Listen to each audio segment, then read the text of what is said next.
The time is 8 o'clock. Good morning and thank you so much for joining us on the news this morning. I am Ire Ayo Mikunle, aka. Let's move to the business of the day. We're starting with the headline. The President Bola Ahmed Tinubu's 15% fuel import duty shields local refineries from foreign competition. The former Vice President Yemi Osinbajo calls for ethical use of data and AI in Nigeria's evolving workplace. A bundle to launch Nigeria's first loyalty rewards festival in December. Thank you so much for joining us on ConsumerHallaTV News at 8. We begin the news this morning in a significant move to reshape Nigeria's energy landscape. The federal government has approved a 15% import duty on petrol and diesel. This strategic policy is designed to protect the country's emerging local refining capacity and attract a new investment into the downstream petroleum sector. The policy has received a strong endorsement from industry stakeholders, including the former IPMAN National Operations Controller Mike Osatuyi, who described it as crucial for Nigeria's energy security. According to Mr. Osatuyi, the duty will make imported refined product less competitive, thereby encouraging marketers to patronize the domestic sources like the massive Dangote refinery in Lekki in Lagos State. The protectionist measure comes as a direct response to the decades of poor performance from government-owned refineries. Industry records show that between 2010 and 2023, over 11 trillion naira was spent on maintaining and rehabilitating the Port Harcourt, Warri and Kaduna refineries without any meaningful output. The timing of the policy aligns with Nigeria's rapidly expanding private refining capacity, where the Dangote refinery alone boasts a current capacity of 650,000 barrels per day, ranking as the 7th largest globally, with plans to prepare Nigerian workers for emerging opportunities in the new digital economy. The former vice president addressed growing global concerns about the ethical implications of workplace automation and data-driven decision-making. He called on the HR professionals to establish clear guidelines regulating AI usage, warning that without proper oversight, digital tools could lead to privacy breaches, excessive workplace surveillance, and job displacement.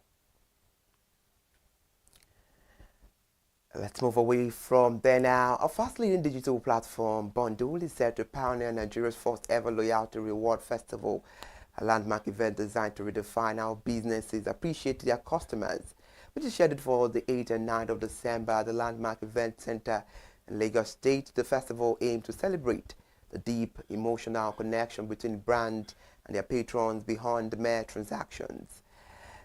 Mr. Ikechukwu Nwaguru, the Bundle managing director, said the initiative marks a significant shift in the perception of customer loyalty.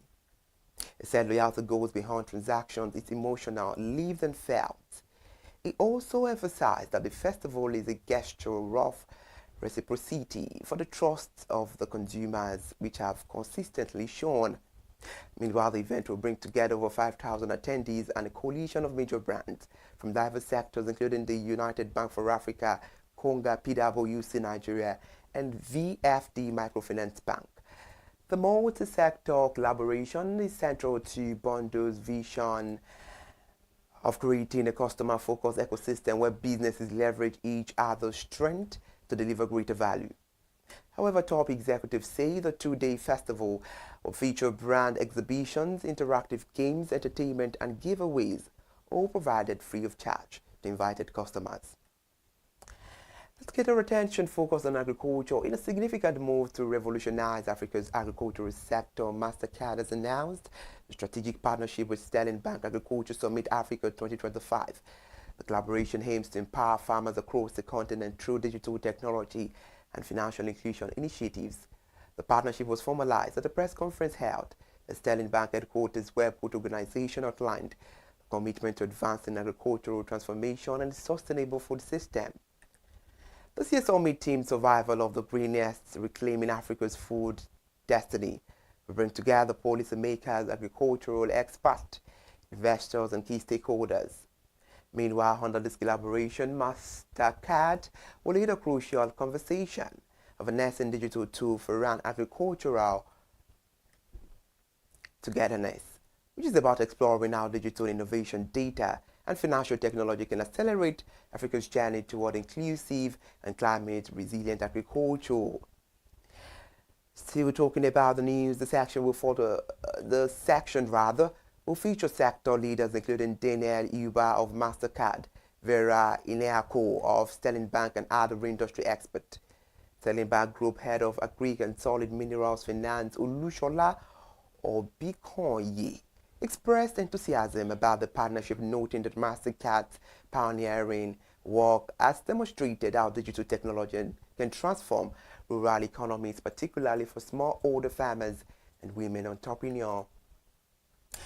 Away from agriculture, the Dangote Petroleum Refinery has assured Nigerians of uninterrupted fuel supply during the upcoming festive period, revealing that its current daily output now surpasses the nation's total consumption needs. The refined production capacity has reached a milestone where it can comfortably meet and exceed domestic demand. Mr. Anthony Chijina, Group Chief Branding and Communications Officer of Dangote Industries Limited, said the facility currently dispenses over 45 million litres of petrol and 25 million litres of diesel daily. Mr. Anthony said our production capacity surpasses national demand. He further stated, adding that the company is collaborating with regulators and distributors to ensure efficient delivery across the country. The refinery increased domestic production has contributed significantly to Nigeria's economic stability by reducing the foreign exchange outflows for fuel imports and supporting the local currency inflow. This development comes as the refinery recommended the government recent 15% import duty on petroleum products, describing it as a necessary measure to protect local industries from unfair foreign competition and product dumping. Now we're talking business news, and a historic shift on the Nigerian exchange. Boa Food PLC is sought to become the nation's most valuable public traded company, which is to boast a market capitalization of 12.5 trillion naira. Consumer goods giant is now overtaking former leader Dangote Cement and MTN Nigeria in a dramatic recording of the market's top tier. This milestone positions Boa Foods at the forefront of the elite stock worth over 1 trillion category. The seven-weight companies now collectively account for over 78.9 trillion in market value, underscoring the growing dominance of blue-chip equities in Nigeria's financial landscape. Boa Foods' remarkable ascent has been fueled by 66.9% year-to-date surge in its share price, climbing from 415 to 692.50 naira. The stock now represents 12.7% of the entire Nigerian exchange total market capitalization, demonstrating its outside influence on the market performance. Dangote Cement now ranks as the second most valuable company with 11.1 trillion naira market cap, while MTN Nigeria follows closely in third place at 10.9 trillion naira. MTN 160% year-to-date gain represent one of the most impressive recoveries on the exchange following its earlier challenges with foreign exchange exposure. Not yet away from business news, Africa's ambitious electrification drive, known as Mission 300, is gaining a significant momentum as the World Bank Group intensifies its effort to connect millions of Africans to reliable and affordable electricity by 2030.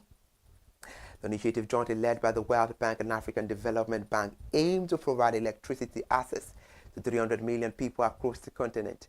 The data from the World Bank missions says 300 Progress portal reveals that about 32 million Africans have already gained electricity access since the program's launch, achieving 10.7% of the overall target. The progress shows accelerated implementation with 40 million connections recorded in 2024, with an additional 17 million in 2025, while 1 million more connections are planned for 2026. So reading on the news, Nigeria remains a crucial focus of the electrification push, with the World Bank backed distributed access to renewable energy scale-up programs aiming to provide over 17.5 million Nigerians with new or improved electricity access. The project will scale up solar room system and mini-grid while replacing more than 250,000 polluting diesel generators.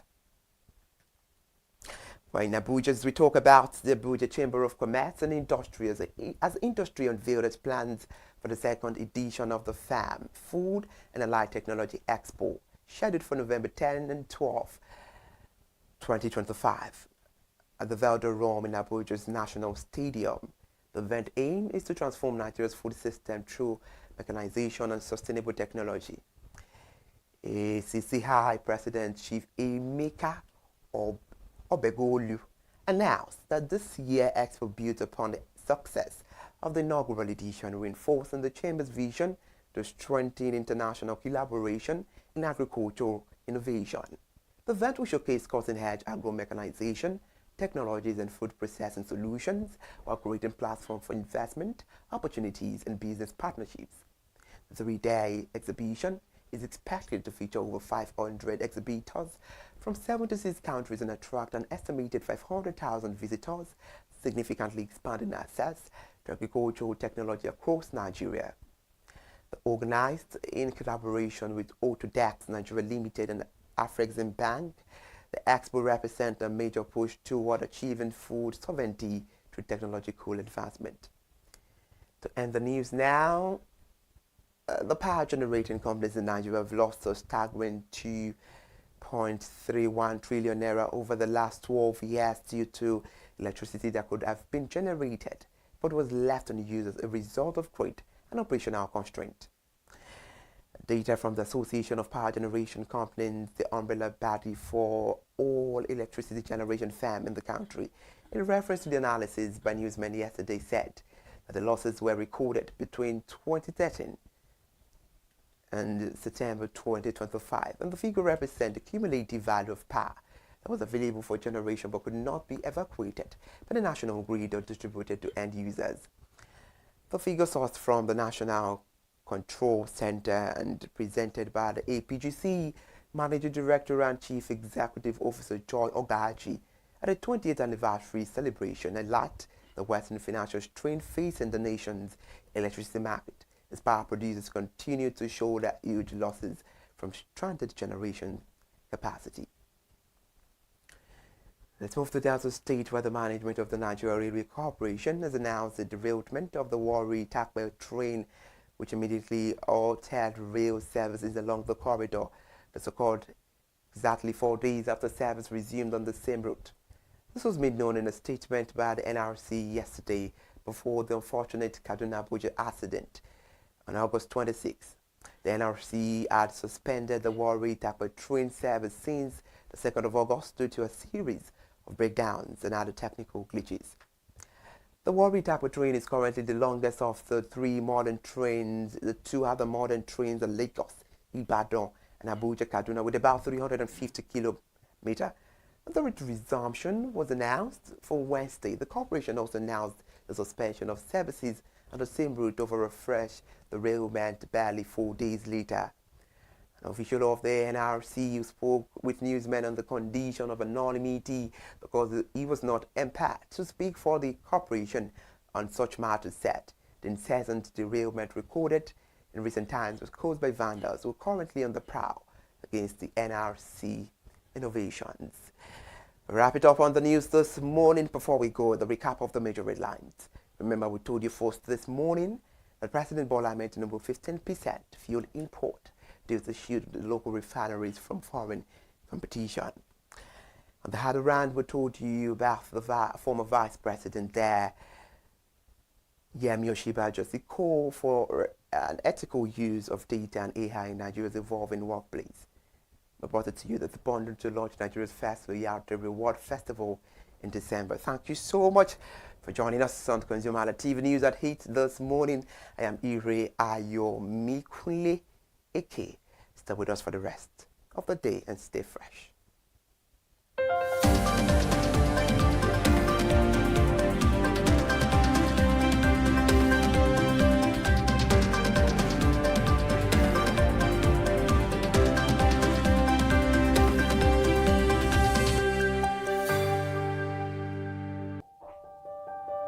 Hey there, do you know in the world today, everyone is a consumer, and as consumers, we all have the right to be heard. In Nigeria today, as a consumer, you have all right to product information, right to fair pricing, right to return goods, right to product labeling, right to fair dealings, and a lot more.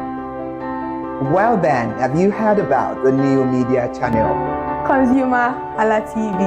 ConsumerHallaTV. ConsumerHalla TV. At ConsumerHalla TV, our goal is to inform and educate consumers in Nigeria with insightful news alongside development within the fast-paced world of consumers through well-researched, specialized, and analytical content. Our vision at ConsumerHallaTV is to create an engaging platform that provides right connections for meaningful brands in Nigeria, thus creating a more caring world for consumers where business thrives. And guess what? Our ConsumerHalla brand is the first consumer complaint resolution portal in Nigeria, powered by a 72-hour feedback mechanism. We offer consumer advocacy, informative talk shows, branding promotions, advertising, and lots more. Connect with us via our YouTube channel at ConsumerHallaTV. Follow us on our Facebook page, ConsumerHallaTV, our Instagram page, ConsumerHallaTV, and do well to subscribe to our YouTube channel. Subscription is free. ConsumerHallaTV at ConsumerHallaTV. At ConsumerHallaTV, you deserve to be heard. Hi people, my name is Mo Fakorede and I am a filmmaker and a film director, and you're watching ConsumerHallaTV. ConsumerHallaTV is everything consumer advocacy, consumer rights, everything that has to do with consumers. On this TV, you'll watch, you'll learn, you'll be educated, and you'll be entertained. Keep watching ConsumerHallaTV. My name is Olubukola Ozone, a photographer and a social media enthusiast. You're watching ConsumerHallaTV. It's a consumer advocacy TV. If you have a problem, anything, any consumer related problem, just holla at them, just like their name implies, and they're going to get it sorted for you. Keep watching, stay tuned. Thank you very much. Hi guys, my name is Joba Jalabi. I'm a marketing communications professional. I currently lead marketing at Flash Change, a fintech startup. Keep watching ConsumerHallaTV, a consumer advocacy channel. Hello, my name is Sharon Rotimi. I'm an actor and I am on ConsumerHalla TV. Now, ConsumerHalla TV is a consumer advocacy channel. So if you have any issues, consumer-related issues with brands and services, you can reach out to them and they'll be sure to handle it or to cater to you. Thank you so much. Hi guys, my name is Iyebiye Adeton. I'm a film poster designer and illustrator. This is ConsumerHalla TV. It's a consumer advocacy channel. We show content on consumers-based news, entertainment, and all of that. So I urge you guys to stay tuned to ConsumerHalla TV. My name is Anoluwapo Alao, a sales consultant for Star Times Nigeria. This is a ConsumerHalla TV, where they discuss anything consumer needs and get knowledge about anything about consumer. So keep watching. Hi, my name is Adebola Ogushino. I'm a filmmaker and you're watching ConsumerHalla TV. Any consumer related issues, they've got you. Hi, my name is Stephen Olorunshisi. I'm a strategy and sales professional, currently working with Obey, and you're watching ConsumerHalla TV. I mean, this is one of the channels that you don't want to but stay on. Consumer advocacy, brand promotion, everything consumer, what you need to learn for your business to grow. This is a channel where you learn, where you experience entertainment too, but it's good for businesses, for brands, and for an entrepreneur. If you want to know more about businesses, want to know more about brands, please stay watching. Alright, thank you so much, ConsumerHalla TV. Keep watching. Hello, good day. My name is Tunde Balogun. I'm the lead pastor at the Kingsborough Church in London. And you're watching ConsumerHalla TV, which is a new initiation into the TV industry in Nigeria, the first of its kind in Nigeria. And I know that it's going to bring value and quality into the service industry. ConsumerHalla TV is here. ConsumerHalla TV is here to offer value to service industry and to give a voice to consumers, bring awareness to the brand industry, and also bring education to what it is to have quality for what you paid for. I know that through ConsumerHalla TV, you are going to be able to get what you have paid for quality-wise and also give a voice to you in wherever it is that you do. I am here to support and give a shout out to say that keep watching ConsumerHalla TV and we'll have a better quality for value in Nigeria and in the global space. Please continue to watch ConsumerHalla TV because it is here to make things work better for you. It is on this note that I would like to say a big congratulations to the chairman and CEO of ConsumerHalla TV, Pastor Tunde Olufowora, and all the staffs of this great organization. Thank you for what you do. You are making things happen for us, and I pray that God bless you. Thank you.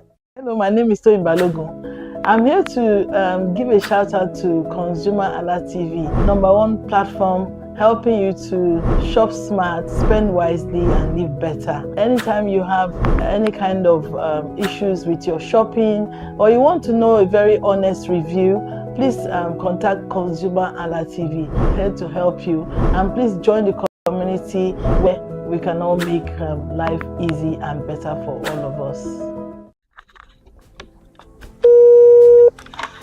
Hello consumers, you have the right to be heard, absolutely. So join us on the conversation, share your brand experience, where you tell us all your experiences about brands on the outer world via our YouTube channel every Wednesday from the hour of 4:20 to 5:20.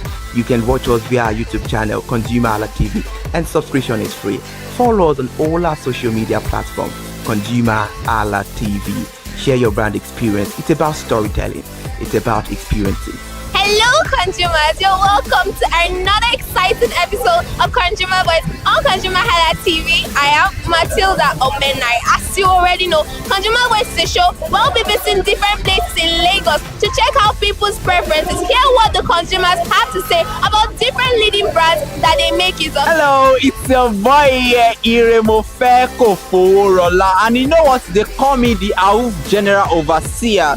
Every day is a blessing and it is meant to be enjoyed maximally with AUF packages that put a smile on our faces.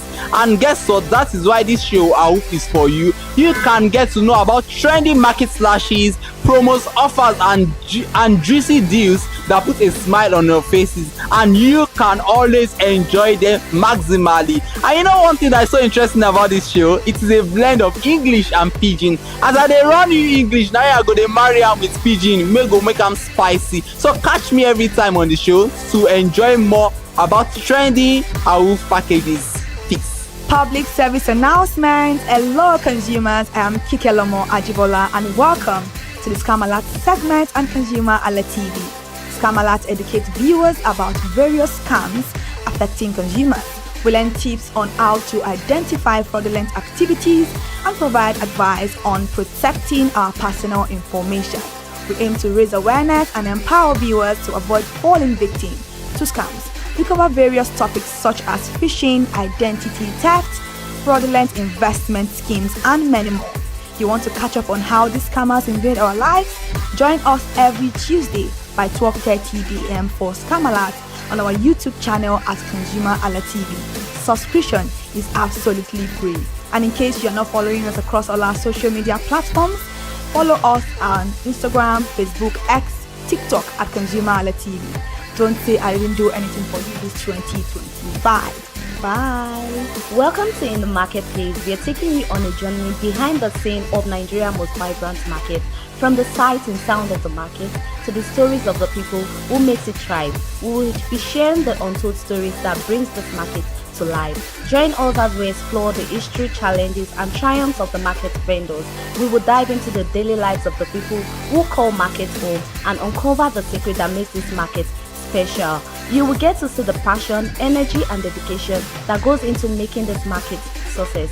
Tune in to the In the Marketplace on ConsumerHalla TV on Thursday by 11 a.m. to experience the sight and sound. Don't forget to follow us on all our social media handle on ConsumerHalla TV. I am Elizabeth Abefe. Hello fellow consumers, are you looking for a program where we give analysis about brand and a program where we project the voice of the consumer? Join my team and I on Consumer Analytics and Resolution Box by calling on the program to get your issues resolved. And in case you are wondering where Consumer Analytics and Resolution Box will be showing, please join us on our YouTube channel at ConsumerHalla TV. Subscription is free by 2 p.m. to 4 o'clock p.m. every Mondays and Wednesdays. Consumer Analytics and Resolution Box will be airing and will be here to provide you any information on brands and also issues that you have pending for us to resolve. Also follow us across all our other social media platforms, Instagram, Facebook, X, TikTok at ConsumerHalla TV. And that is why at ConsumerHalla TV, you deserve to be heard. Hi everyone, I am Iri Ayomikunle Eke. Join me live on Perspective every Mondays to Friday from the hour of 9 to 10, where we have meaningful and engaging conversations about all the burning and pressing issues making the round. Issues related to our economy and consumers.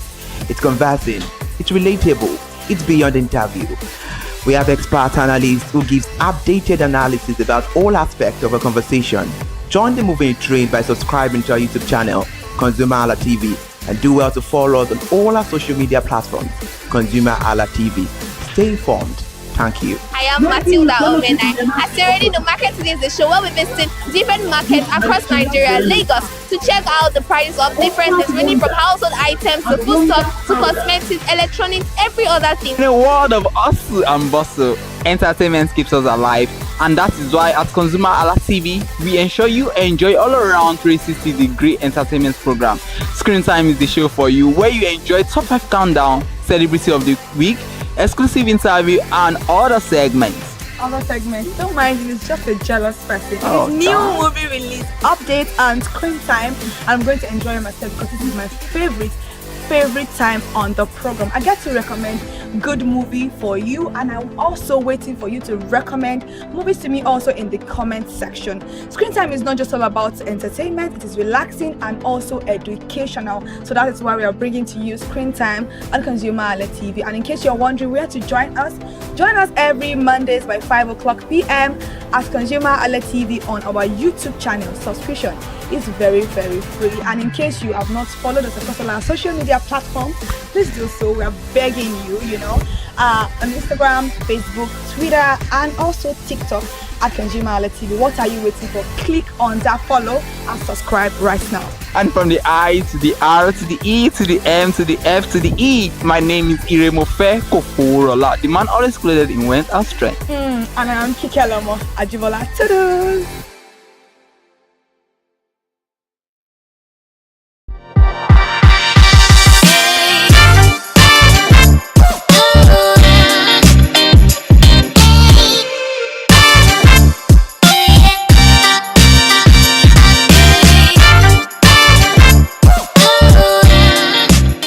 Clothing is not just about covering our bodies. It's a big part of who we are.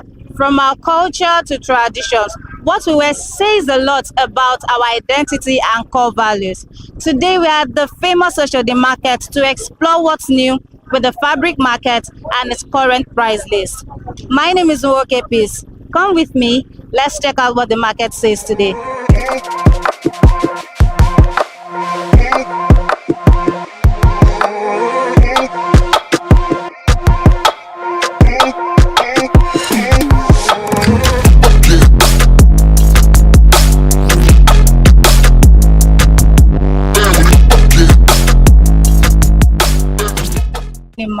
Good morning, sis. How are you today? Very fine, thank you. Okay, so how is market today? Alhamdulillah, we thank God. So can you tell me your name? My name is Mudukpe Shomoye, CEO Mudukpe Fabrics. Mrs. Modukwe, can you tell me what you sell in Oshodi market? I'm into fabrics. I sell different kinds of laces. I have Swiss voile laces, I have cord laces, polish, velvets, anything fabrics, I have it in store. So what makes these fabrics different? You've mentioned polish, you've mentioned Swiss, you've mentioned voile lace. What makes them different from each other? Thank you very much. There are different prices and different materials. So they are all not same. Polish lace. Men like polish lace because it doesn't have hole. Very light to put on for men. Okay, please, can I see the polish lace? This is polish lace. Okay. I have it in different designs, different colors. So the major market for this lace now, they are men. They are men, yes. So how much do you sell polish lace? There are different prices. I have polish lace of 1 million for 5 years. I have like 500 for 5 years. 50,000. There is no amount you want. That I don't have in multiple fabrics. Yeah. So your budget determines what you get. Yes. Here. Yes. Okay. So Ma, are you a wholesaler or you're a retailer? Very good question. I sell wholesales and I sell retails. Anything you want, any quantity you want, even if you want just 5 yards, I have it. So where do you get your materials from? There are different countries. I have some from Austria. I have some from Bangkok, China. So many countries. Yes. So I want to ask, are there any challenges that you currently face in this market? I'll say no. I thank God for everything. Yes. And if there's something that you want the government to do for you, is there anything, just one thing that you want the government to do that can make this market more, relaxing and, more profitable for you? I'll say for now, electricity should at least be more frequent. Okay. Yes, that's all. So how long have you been in this market? How long have you been in this fabric business?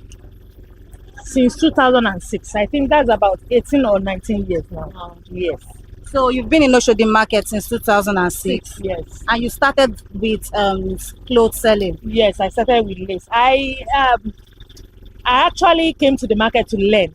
Wow. Yes, because I don't have anybody selling lace. And I've always had a flair for fabrics business. Okay. So I just walk up to somebody in the market. I'll say she's my uncle's wife. Okay. I just walk up to her. I want to learn this from her. Okay. And she welcomed me. Wow. So I stayed with her for 6 months. Wow. And after that, I started mine. That's so good. So I want to ask you, this clothes that you sell, that you started though from 2006. From a very small shop. From a very small shop. How do you now keep your customers from coming? How do you get returning customers? Oh, yeah, thank you. That's a good question too. I'm a very, very funny person. I'm very, very humorous.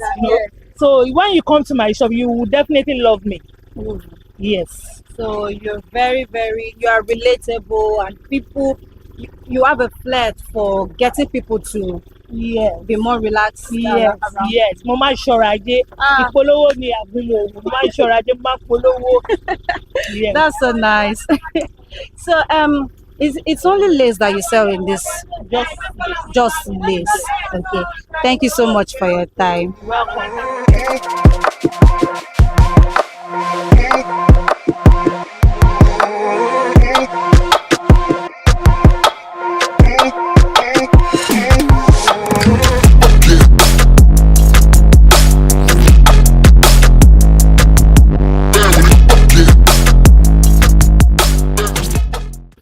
Good morning, Ma. Good morning, Ma. How are you today? Fine. You're fine. Yes. So how is business today? Fine. We thank God. So can you tell me your name? My name is Shakirat. Shakirat, what do you sell in Oshodi market? We are selling different type of clothes. Okay. So like cord, void, polish, velvet, and we are selling yeta and shoki. Okay. So you sell cord, you sell velvet, you sell void. Now tell me, what is the price range of these lace materials that you sell? Níláwà kékeré wà. So ó ní àwọn tó ń tún ta náà wọ́n máa wá ń kó bí báyìí because àwa ń ta houses So you deal in wholesales. Yes. Okay. So a ní boil ńlá, alẹ́lẹ́yìí tó gba 100, a ló ní 70, a ló ní 80, ó depend lórí iye tí oníkálukú bá fẹ́. So tó bá ń sọ nípa cord, a ní cord ńlá, a ní kékeré. So eléyìí tó jẹ́ ńlá náà àwọn cord yẹn, alẹ́yìí tó gba 80, alẹ́yìí tó gba 60, alẹ́yìí tó gba 40, alẹ́yìí tó gba 30. So ó depend lórí budget oníkálukú. Basically, your budget determines the type of lace you will get in this place. Yes. Okay. So we are selling velvet. You sell velvet? Yes. Okay. Is velvet also a type of lace? Yes. Okay. It's type of lace. So how much do you sell velvet? All depends, no. Velvet not depend. I only 30, I only 40, I only talk about 25. So ìyẹn náà depend lórí budget oníkálukú tó lọ sókè. Sweet dáadáa ní sweet voil náà. Voil aṣọ ńlá, a ní nílá, a ní kékeré. So òun náà depend lórí budget oníkálukú. So ẹni tó wá dẹ̀ fẹ́ àwọn tó wá fẹ́ ṣe party nílá. So aláṣọ tán lè mú. Alárọ̀mí la wà, Oṣòdì Òkè, number 2A, Ilé Baba Mustapha. Okay, so what makes all this lace now? What makes them different from each other? You've mentioned cord lace, you've mentioned Swiss lace, you've mentioned velvet. What makes them different? Kò sí nǹkan tó yàtọ̀ púpọ̀ jù bẹ́ẹ̀ náà, but ó depend lórí quality, tá a bá ń sọ nípa quality. So a ní nílá, a ní kékeré. Also other than àwa ń ṣe kò ń ṣe tilẹ̀ aṣọ títí wọn ẹ̀rọ tó common tó máa rí yẹbẹyẹbẹ káàkiri. So aṣọ wo tuntun tó common ìyàgò tó wà ń bẹ́ẹ̀ náà nìyẹn. So ó depend lórí eléyìí tó kálukú bá fẹ́. Alẹ́ tó ní sequence lára, alẹ́ tí ó ní sequence, alẹ́ jẹ́ pé kìkì stone lásán ló ní, stone ẹ̀ ò dẹ̀ ní ṣí bó ṣe máa bá kú nìyẹn. Okay, Shakirat, I want to ask you, how many years have you been selling in this market? Wọ́n bí mi sínú ẹ̀ ní. Family business. Yes, mom ò ní business bọ̀. Pàtẹ́ mi ṣe tán school ni wọ́n bá wọn fa nìkan, wọ́n bí mi sínú ẹ̀ ní. So you've been selling clothing materials since you were born? Yes. And you basically do wholesales? Yes. Okay, thank you. So where do you get your materials from? From different countries. We are going to Bangkok, China, Switzerland. Okay. So different countries. China, Bangkok, Korea, China. So we are not busy. You are international. That's so nice. Okay, so I want to ask if there is one thing that you want the government to do to make this place better. Before that, Seth, let me ask you, are there any challenges that you face in this market? Challenge wà lóríṣiríṣi. So customer máa ṣe tiẹ̀, customer mi máa wá, á sọ̀rọ̀, mi máa wá. Ẹ wo, kò ṣáà ti jẹ́ iṣẹ́ téèyàn máa ṣe, téèyàn ní rí nǹkan téèyàn máa face níbẹ̀. So, but even though customers come and some of them act anyhow, you still have loyal customers. Yes. So what makes your loyal customers to keep coming back? Àtòrí pa máa ń ṣe dáadáa sí wọn. Kò dẹ̀ sí aṣọ tí wọ́n mú bíbá yìí wọn kí n rojú kejì. That's so nice. So wọ́n máa ń raṣọ rà púpọ̀. So àwọn customer mi wọ́n mọ̀ mi. That's good. Okay, so if you have anything, just one thing that you want to tell the government to do to make this place better, what will you tell them? Nǹkan tá a máa sọ náà ni pé kán jẹ́ kí gbogbo nǹkan wálẹ̀. So àwa ọrọ̀ ajé tiwa náà máa lọ sókè. So kí gbogbo nǹkan wálẹ̀. Ọrọ̀ ajé lọ sókè. All right now. Kí dọ́là náà wálẹ̀. Torí dọ́là làwọn ají pẹ̀lú. Okay. International seller. Thank you so much for your time.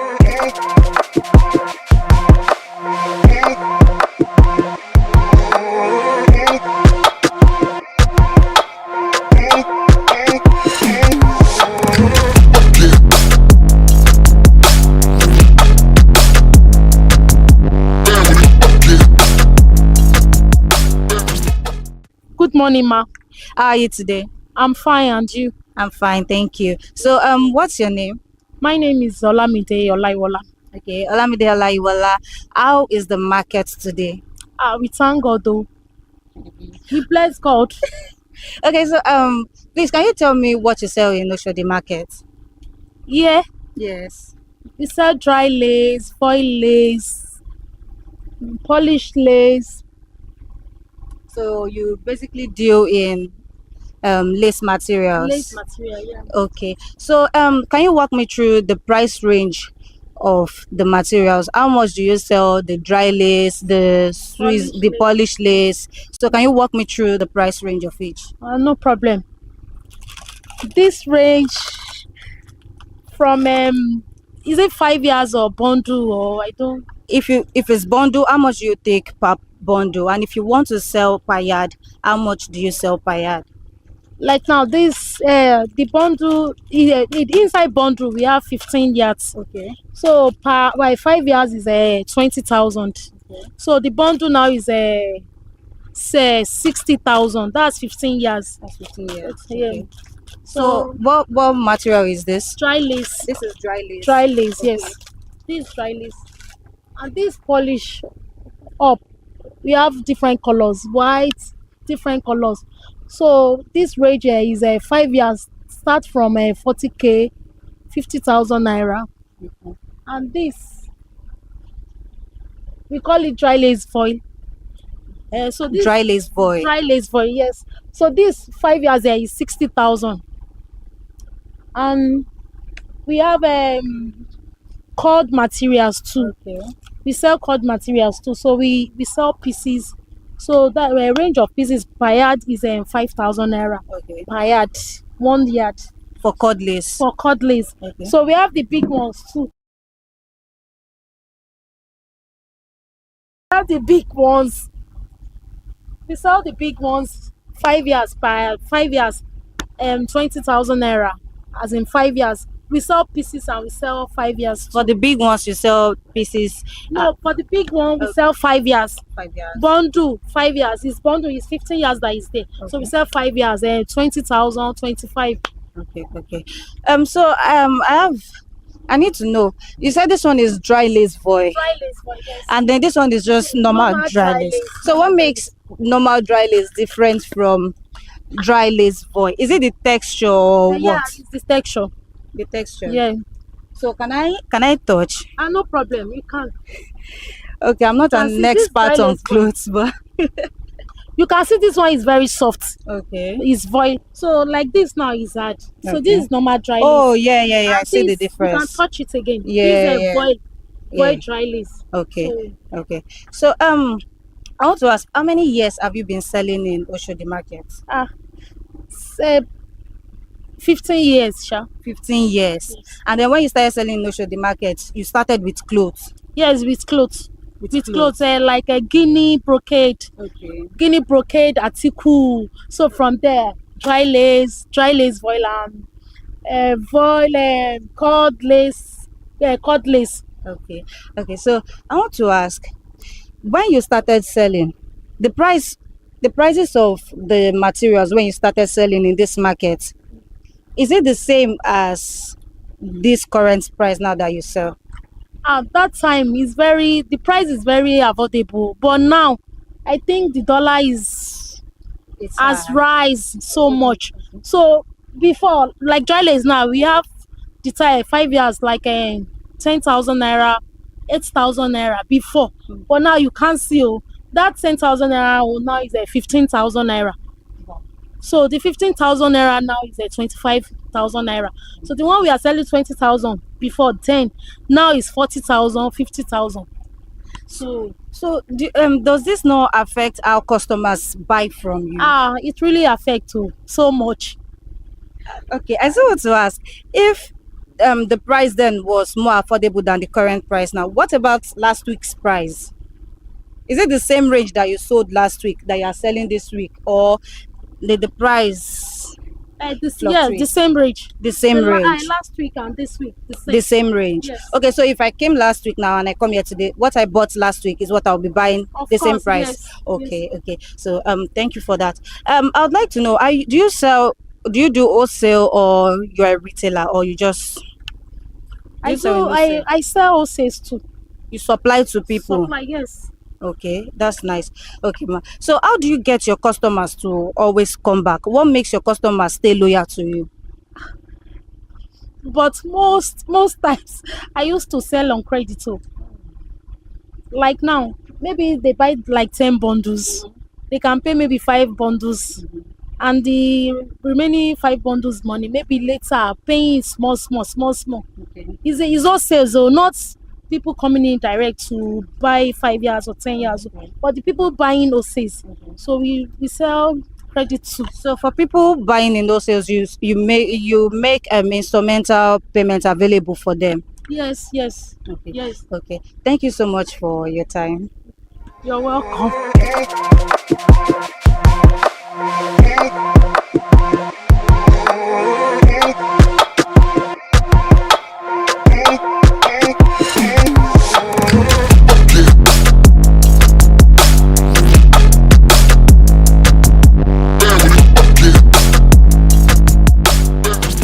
Morning, ma.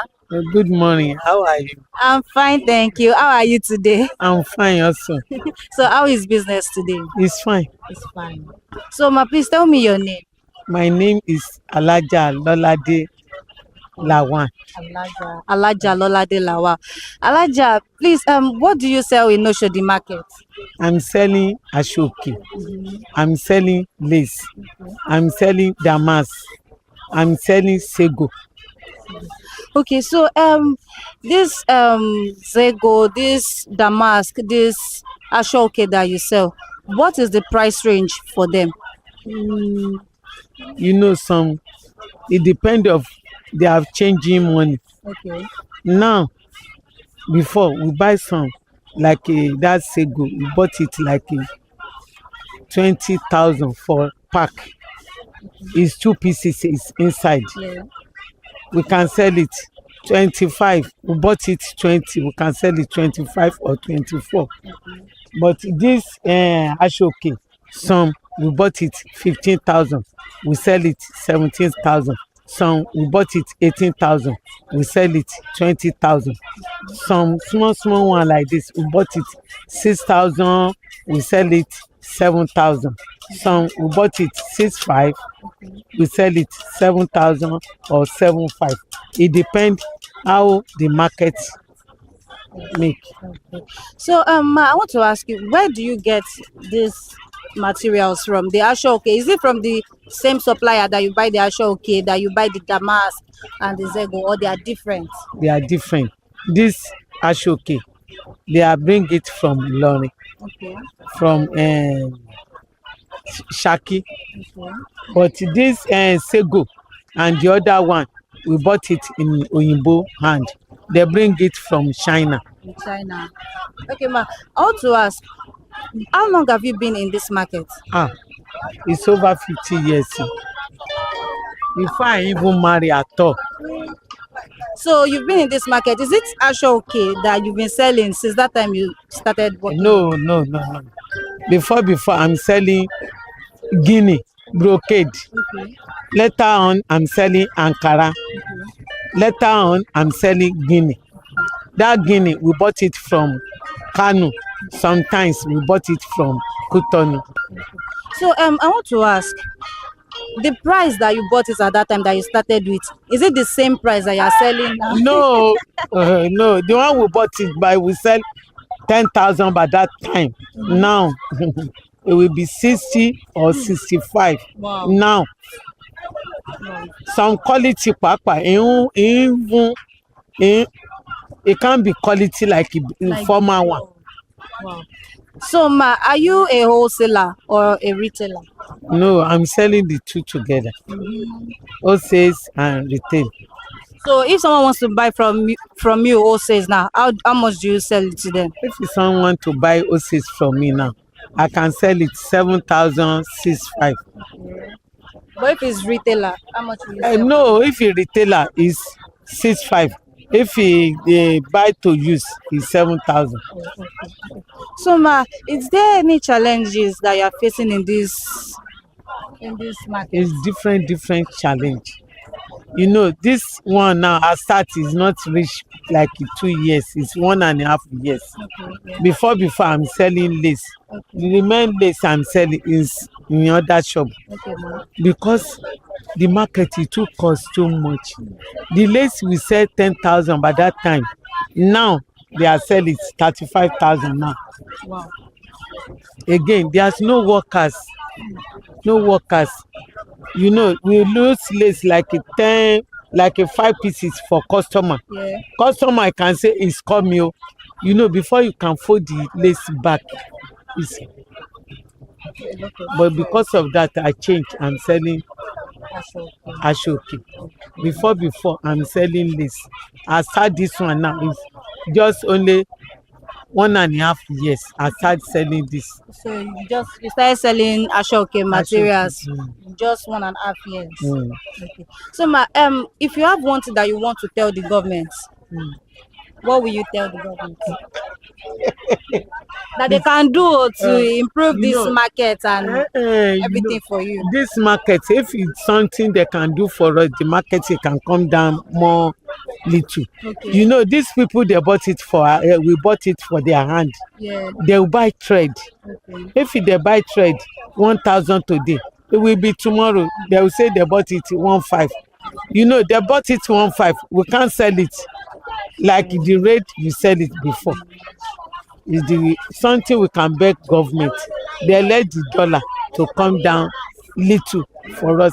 Everything we bought by that time it will be very cheap because this dollar now it let everything come up small.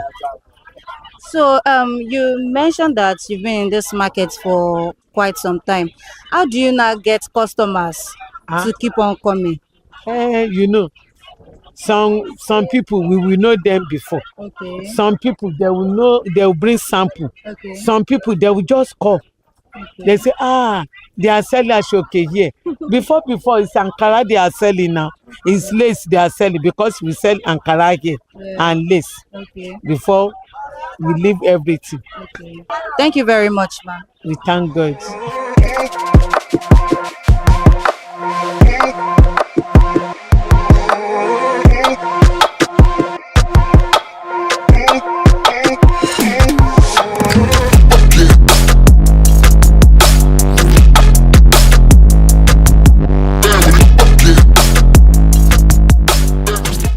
Good morning, ma. How are you today? I'm fine, thank you. So how is the market today? Thank God. Please, ma, can you tell me your name? My name is Evelyn Wampala. Evelyn Wampala. Okay. So, Mrs. Evelyn, what do you sell in Oshodi market? I sell sample lace, George beaded lace in Oshodi market. You sell sample lace, beaded lace, and George. Okay. So tell me, what makes sample lace different from George? What makes George different from beaded? Okay. George is Igbo traditional. Traditional brothers. Okay. George. Okay. Why beaded lace? It's new cloth now that people are wearing. Okay. So sample lace too. The sample lace, they have been long. We have been using sample lace. So beaded just now running since 2 years now. That was when we started using beaded. Both of them are good. Okay. So depending on the way your money reach, you can go on with that one. So how much do you sell sample lace? Sample lace, you see sample lace, one of 5,000, see sample lace 10,000, see sample lace of 4,000. Okay. So that is it. What about the George? You can start see George of 10,000. You can see George of 20,000. You can see George of 40,000. You see George of 50,000. You can see George of 100,000. You see George of 150,000. Depends on the one you want. Okay. Yeah. Okay. Ma, let me ask, how many years have you been in this market? It's 10 years now. 10 years. Yes. And when you started, did you start with selling clothes or there was another business you were doing? No, I started with sample lace. Only sample lace? Only sample lace. Fine, I start adding George inside. Okay. So I want to ask, the price that you were selling 10 years ago when you started, is it the same price? Is it still as affordable as that time? No. Or things have changed? Things have changed. But the George of maybe 15,000 then, now you can get it now 25,000, 30,000 now. Samples of 1,500, now we are buying it now 3,000, 3,500 now. So now it's higher than then when I started. Now that the price is even higher, wait, let me even ask, the price of last week, is it the same price you sold last week that you're selling this week?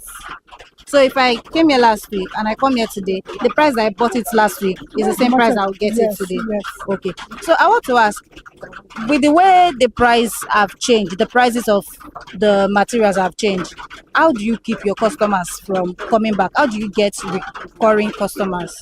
No, as long as the price change, when they enter market, they tell the price. All of where in Nigeria, so everyone knows that things change every day by day. So when they call, they know that the price will change. You sell them the way you bought your market. That's how you sell it to your customers too. That's it, man. So are you a wholesaler or you're a retailer? The retailers and hostess, you sell both. You sell Retailers both. come, you sell. Hostess come, you sell. So if I want to buy wholesales now, how much do you sell wholesales? Want to buy, if I sell it for hostess, maybe come on, maybe like 3,000, 4,000 on top of George. Maybe I'm selling George wholesale price, I will sell it very well for you. But people that are buying it for themselves, I will talk more and sell it, because the people that is buying wholesale, they will put money and sell their own too. So their price cannot be same thing with people that are using the price and people that are selling. So is there any challenge that you face in this market? Is there something that is not making the market to go very well for you? So you are comfortable, you are okay without things are in the market? You're okay. So okay. Do you have anything, if you had one thing to say to the government, what will you tell the government to make this place better? To make the market a better place for you? So government? Yeah.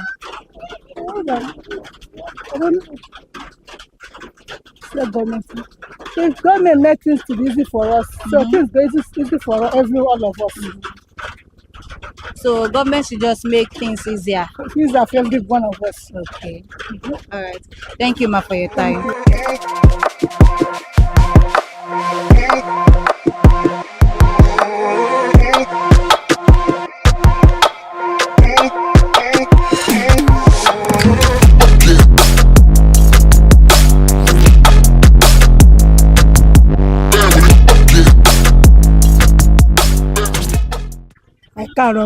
Yes, ma. How are you today? I'm fine. How is business today? Thank God. Okay. So can you tell me your name? My name is Remilekun Sumola. So, Mrs. Remilekun, what do you sell in Oshodi market? I'm selling Ankara fabric. Oh. Small one, medium one, big one. So your Ankara fabric, the Ankara fabric that you sell, you have the small one, the medium, and the big one. So how much is the price for the small one, the medium, and the big one? Small one is 3,200. Okay. Medium one is 4,000. Okay. I have big one, 11,000. Oh, so how much is the small one, the big one, and the medium one? Small one is 3,002. Okay. Medium is 4,000. I have 12,000, 11,000. Sigavia and high target, Cotonou cloth. Okay. I have 15,000 naira. I have 22,000 naira. You said something about Shingavia and Cotonou cloth. Shigavi high target. Okay. Original one is Cotonou one. Okay. That's 12,000, 11,000. Okay. So those ones, where do you get them from? The small one or medium? And both of them? No. High target and Shigavi, and 22,000 naira is Cotonou one. Okay. All this one is China cloth. Okay. So these ones are China, the high target and the Shingavi. They are medium and small one. Okay. It's very washable. It's very washable. Okay. So, ma, how long have you been in Oshodi market? Going to be 20 years. 20 years. And did you start with selling Ankara fabrics? Yes. Wow. So that means you have loyal customers. Yes. So how do you keep your loyal customers from coming back to always buy from you? Which one that? Oh.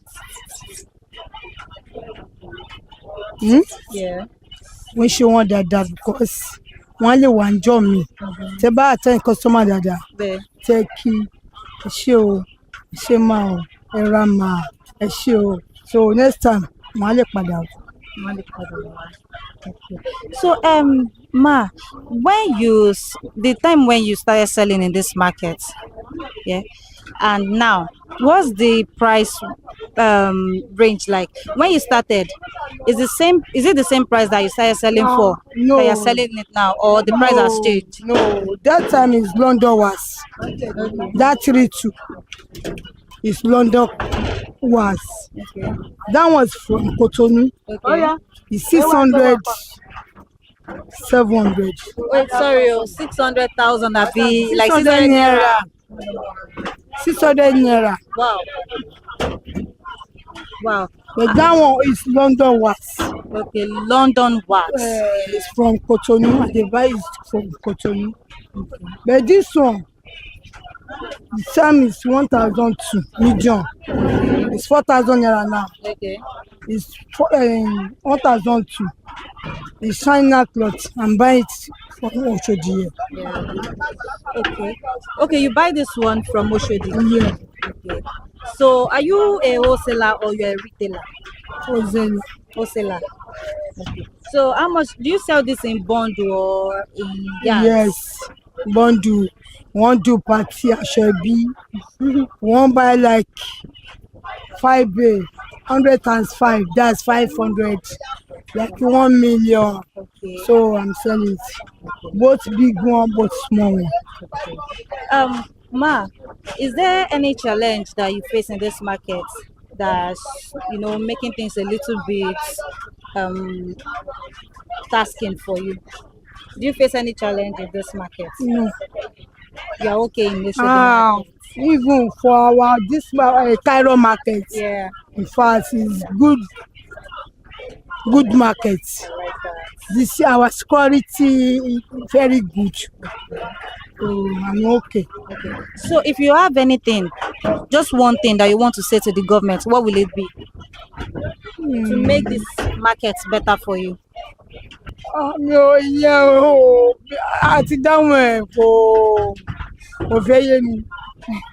right, now thank you, ma.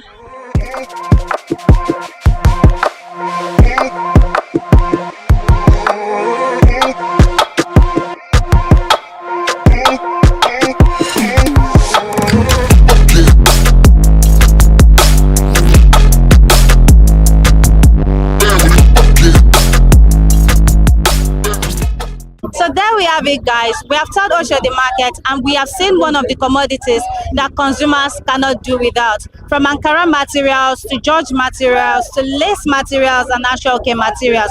We have heard a story that transcends cultural heritage to resilience.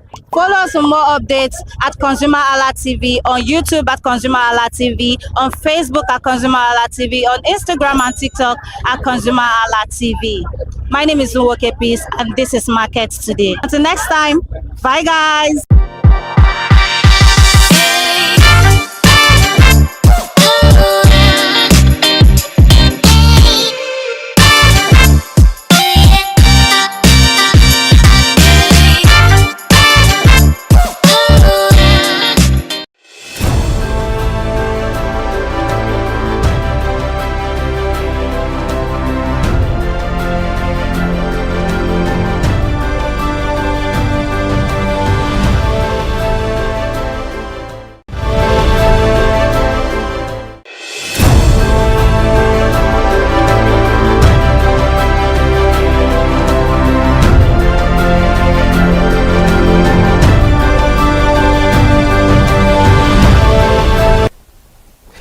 Good morning, Nigeria, and thank you so much for joining us. Please grab your coffee this morning as you keep viewing. Welcome to Perspective on ConsumerHallaTV, where we focus and also talk about all burning issues making the round. I am Ire Ayomikunle Eke. On today's edition of Perspective, we'll be looking at the Central Bank of Nigeria new guidelines about the automated teller machine in Nigeria. And having said that, the Central Bank of Nigeria got a circular signed by the Director of the Payment System Policy Department by the Apex Bank, Mr. Musa Jimo, and stakeholders are expected to turn in their observations before the 31st of October 2025.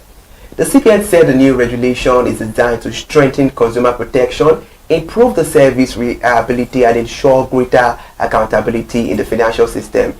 The proposed regulation requires banks to reverse failed transactions carried out in their account to be effective immediately. Under the new regulation, if instant reversal is not possible due to technical issues or system glitches, the transaction must be manually corrected within 24 hours. Wow, this is a very, very interesting conversation we're having on the table this morning. Please stay with us and make sure you sip your hot coffee. We'll be right back.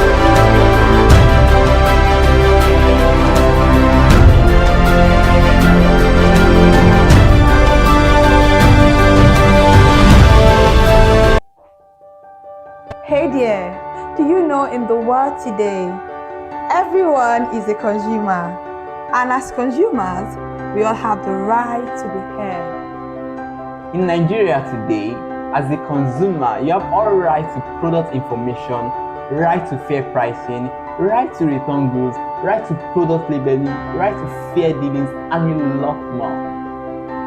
Well then, have you heard about the new media channel? ConsumerHalla TV. ConsumerHalla TV. ConsumerHalla TV. At ConsumerHalla TV, our goal is to inform and educate consumers in Nigeria with insightful news alongside development within the fast-paced world of consumers through well-researched, specialized, and analytical content. Our vision at ConsumerHalla TV is to create an engaging platform that provides right connections for meaningful brands in Nigeria, thus creating a more caring world for consumers where business thrives. And guess what? Our ConsumerHalla brand is the first consumer complaint resolution portal in Nigeria, powered by a 72-hour feedback mechanism. We offer consumer advocacy, informative talk shows, branding promotions, advertising, and lots more. Connect with us via our YouTube channel at ConsumerHalla TV. Follow us on our Facebook page, ConsumerHalla TV, our Instagram page, ConsumerHalla TV, and do well to subscribe to our YouTube channel. Subscription is free. ConsumerHalla TV. At ConsumerHalla TV, you deserve to be heard. At ConsumerHalla TV, you deserve to be heard.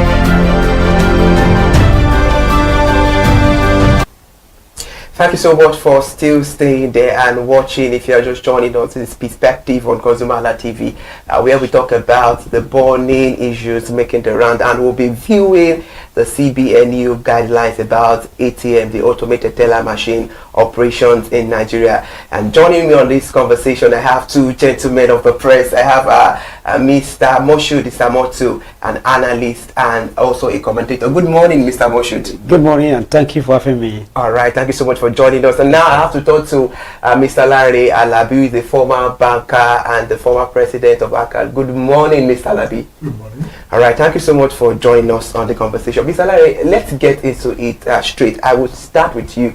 You being a former banker, about the new guidelines. What is your take on this issue? First of all, I say it's long overdue because it's an image problem that's affecting financial institutions. Not only the banks, it's also affecting the fintech organizations too. The consumers have been complaining, a plethora of complaints about money missing, some debits done in their accounts, via ATM machines, and this has been continuing for a long time, and the CBN now decided to take the issue by its own and to ensure that this thing is resolved. Now, the guidelines they are put in place, they want to put in place. You see the proposal. First of all, they want to take care of those who are visually impaired. They want to ensure that whatever money that leaves your account, once you have not enjoyed the services, it should be reversed immediately. You should be able to collect your money. Because for a long time, people transact businesses, failed transactions that they don't get their money back. Because a lot of people are busy, money, they don't just remember about the money, and that money sits somewhere. So, and there's no deterrent to the banks to return the money. So now that we are, the citizen has decided to ensure that such things doesn't happen again, and then it will go a long way for the consumers. All right, interesting. Mr. Moshood, let me get to you about this new regulation, because you heard what Mr. Larry just said. Are you aligning with what he said, and how do you think the CBN can implement the proposed regulation? Thank you very much. First of all, let me say that I align with his view to an extent, but for the fact that for the first time in over 35 years, when the ATM was introduced in Nigeria, that was in 1989, we have never had such a comprehensive review document. It's such a document. So which means we are happy that at this level of our development, at least we are thinking about having a document that will catalog everything that has to do with the operation of ATM in a single document. That's from approval to deployment, operations, field transaction resolutions, and the feedback mechanism. This is what documents is good to take note of. So we're happy it's coming at this level, and we believe that if all stakeholders involved are very serious about it, with what the central bank is putting together, I think we are going to have it better. Though it may be late in coming, really, because of what we are passing to, what the banking customers are already experiencing. But for the fact that at this level, CBN is thinking, waking up at this moment to make it to capture all these things. I think the intention is fine. We just hope that we're able to work it through with all the stakeholders involved.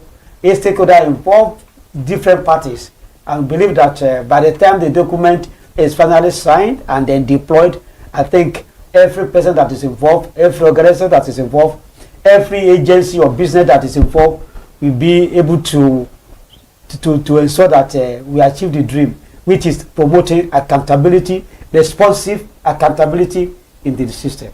Interesting. Like I said earlier on this morning, earlier on when we started Perspective, that it's going to be very interesting, because this conversation we're having on the round table is what it's not even what almost all Nigerians are passing through this in silence. Whereby we want to go to the ATM to have access to money, we could not get the body, and they're telling us 24 hours. Sometimes they will even tell you 7 working days or 5 working days, depending on the amount or the bank you are using. And about this, our reporter Elizabeth Abefe was on the streets to seek the opinion of the consumers, to know how they feel, and to tell us their audio about this issue on board. Let's see what we have.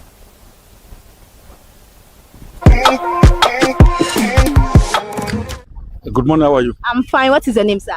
My name is Mr. Kayode Sanusi. Okay, do you withdraw? Yes, I do. So what do you use? Do you go to the ATM stand, or you enter the bank, or you use POS? I mean the POS. POS. Yeah. Okay, so have you ever experienced failed transaction issue with your bank? Yes, of course, I've experienced that. With which bank, sir? With First Bank, initially, and I was asked to come to the bank. I got there, they gave me 7 days for rectification, which was done. So what did they ask you to bring? Did they require anything to bring? No, I think they gave me a phone and I updated it. Okay, now second time, I did not go to the bank, but I was thinking it's going to be reversed. It was never reversed. But these days now, with money points, sometimes they ask you for your account number and your phone number. Like that, I think like 2 times, the money was returned to me. So this money that you wanted to send out, or you wanted to withdraw, that was that hanged, what did you want to use the money for? How urgent was the money? It's an urgent thing, because I wanted to send to my children at school.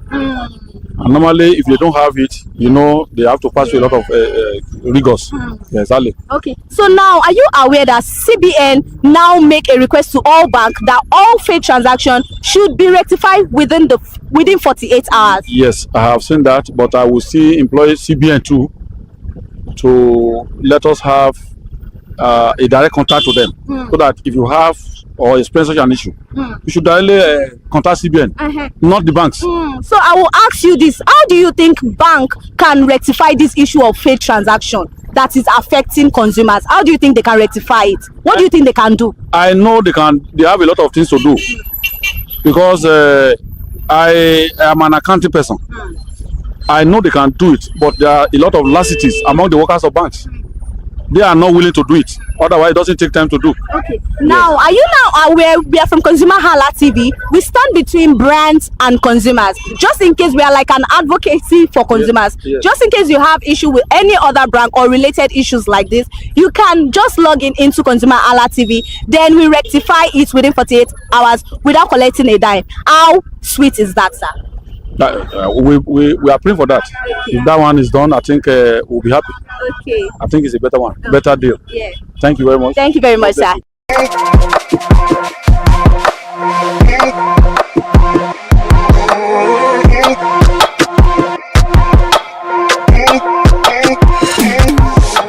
Good morning, sir. Good morning. What is your name? I'm Daniel. How are you doing today? Thank God. Okay, so do you withdraw? Yeah, of course, everybody does. So which platform do you use? Do you transfer? Do you go to the bank? Do you use the BOS or ATM stand? I don't have an ATM card, so I majorly do transfers and go to the bank if it's bigger money like that. Okay, so have you have issues concerning transaction reversal, like failed transaction reversal? Yeah. So with which bank? UBA and I think Stanbic with Polaris also. So how was the experience like? Now I need you to I want you to just express yourself. How was the experience like? Well, then I was running my project in school and it was really horrible for me. Yeah, because I had to like go to the bank severally and they kept on telling me to come back for this and that, blah blah blah, and I didn't really like it at all. I didn't like the experience. It took my time, it took other expenses for me like that. So yeah, it was really horrible. I don't wish to experience that again. So that's majorly why I don't even use ATM card anymore. So you rather go to the bank to just cash out. So how long, when you have this issue, for how long does it take for them to rectify this issue? Sometimes they just, especially when it falls on weekends, they tell you that they don't work on weekends, that should come on working days, and sometimes it takes 5 working days, even almost a week. Serious? Yeah, and for average people like us that we don't really have much, some of us we depend on that particular money just to do what we wanted to do like that. Like I said, I was running my project then, and the experience was really bad. Then it took me like a week to rectify that, to solve that issue, and my project almost slipped off my fingers. So I'll ask you, what are the stuff they required when you were going to the bank? Because I knew quite well, whenever we had this issue, they would ask us to bring some certain things. Did they ask you to bring anything for them to rectify it, or they just ask you to fill form and come back and next? Well, in my own case, what really happened was I was trying to make a transfer with my ATM card to some other accounts like that, which like that. So later we found out that they only took charges from it. That was why it's hung. So the money inside the account was not up to the amount I was requesting. So, and when I went to the bank like that, after some days, then we found out. So they didn't really tell me to bring anything, but it happened also with Polaris Bank, and then it was transfer and they bounced back the money like that. So they said I should bring passports. Some said it was because of the status of my account that I had to bring NEPA bill. And so, okay, so now I want to ask you this. Do you now know that CBN requires all banks to rectify any failed issue, any failed transaction within the next 48 hours now? I'm just saying that for the first time. Okay, so now with this information right now, do you think your account, your bank requires meet up this standard? Do you think they are going to follow this? Well, I think they should. I think they should. Yeah.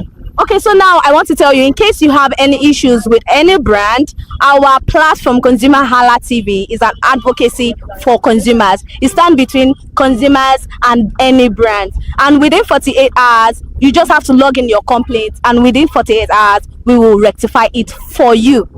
That's nice. At least it's an improvement. Okay, thank you very much, sir.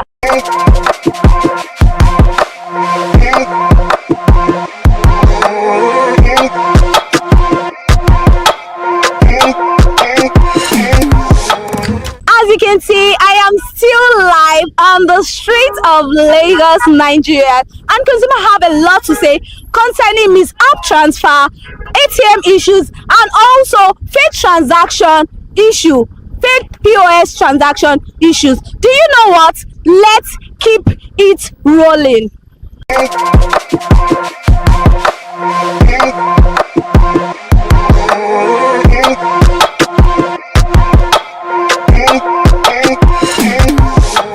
Good morning, ma. Good morning. How are you doing? Fine, thank you. What is your name, ma? Epsilon. Okay, ma, do you withdraw? Yes. Okay, so do you go to the bank to withdraw from, or you use the ATM stand or POS? Which of them do you use? I use all. You use all. So have you ever experienced transaction issues, reversal issues with banks, with your bank? Yes. Which bank, ma? Polaris. Okay, so how was the experience like? I want you to share with me the experience. What you needed that money for? How urgent was the money? And the money got debited without going back to your account? Except that anytime you send your money is your money, and you send your money on errand to get result at that time, and when it's being reversed and then you're not getting your money back, it's kind of frustrating. You know, I think at one point I had to go back to my bank. Initially it used to be immediately, maybe 24 hours, but somehow I think I went to my bank and they were telling me nonchalantly, maybe 1 week's time. So I even forgot the money there. Not that I forget, but it's so nonchalant attitude. And when they reverse it, I didn't even know. The another one, I don't even know whether they reverse it at all. But when I went to banks months later, they had to trace it back. When the cashier told me they reversed because it wasn't such much money, because I didn't get the alert and I didn't see it. I didn't want to argue. Okay, now I would like to ask you this. Okay, how do you think banks can improve on this issue that keeps happening every day? What advice? It's so easy now. It's all about taking care of your customers. We're talking about electronic banking, so it's not manual. It should be automatic. Sometimes one is stranded. Maybe that's the last bit of your money, and for an emergency reason. And when it got stuck and you say 1 week, it could be done. So now, are you aware that CBN now makes it official and requires all banks to attend to all fuel transactions within 48 hours? I think I was seeing it briefly, but I didn't really read it. But I saw it passing through my phone. So I said this is a good thing. Okay, so do you think your bank will meet up with this requirement? I hope so. Okay, now in case you have any issue, we are from ConsumerHallaTV, advocacy for consumers. We stand between a brand and consumers. In case a consumer have issue with any other brand, they just have to log in their complaints on ConsumerHallaTV, and within 48 hours we answer without charging you anything. How sweet is that, ma? It will be beautiful. It will make all of us relax, and we can rely more on banks, because sometimes banks can be very frustrating. I wish sometimes we can just keep our money to ourselves. You know. Yeah, I know, right? And it's not that they are nonchalant attitudes. Yeah, it's very, very annoying. Very annoying. Very annoying. So it will be very nice if we can get prompt service, satisfying customers, because they are not doing it for free for us. They charge. Yes. So it only makes sense to make your customer happy. And it will be a very wonderful, welcoming experience. So ConsumerHallaTV is the name. Don't forget. Thank you very much, ma.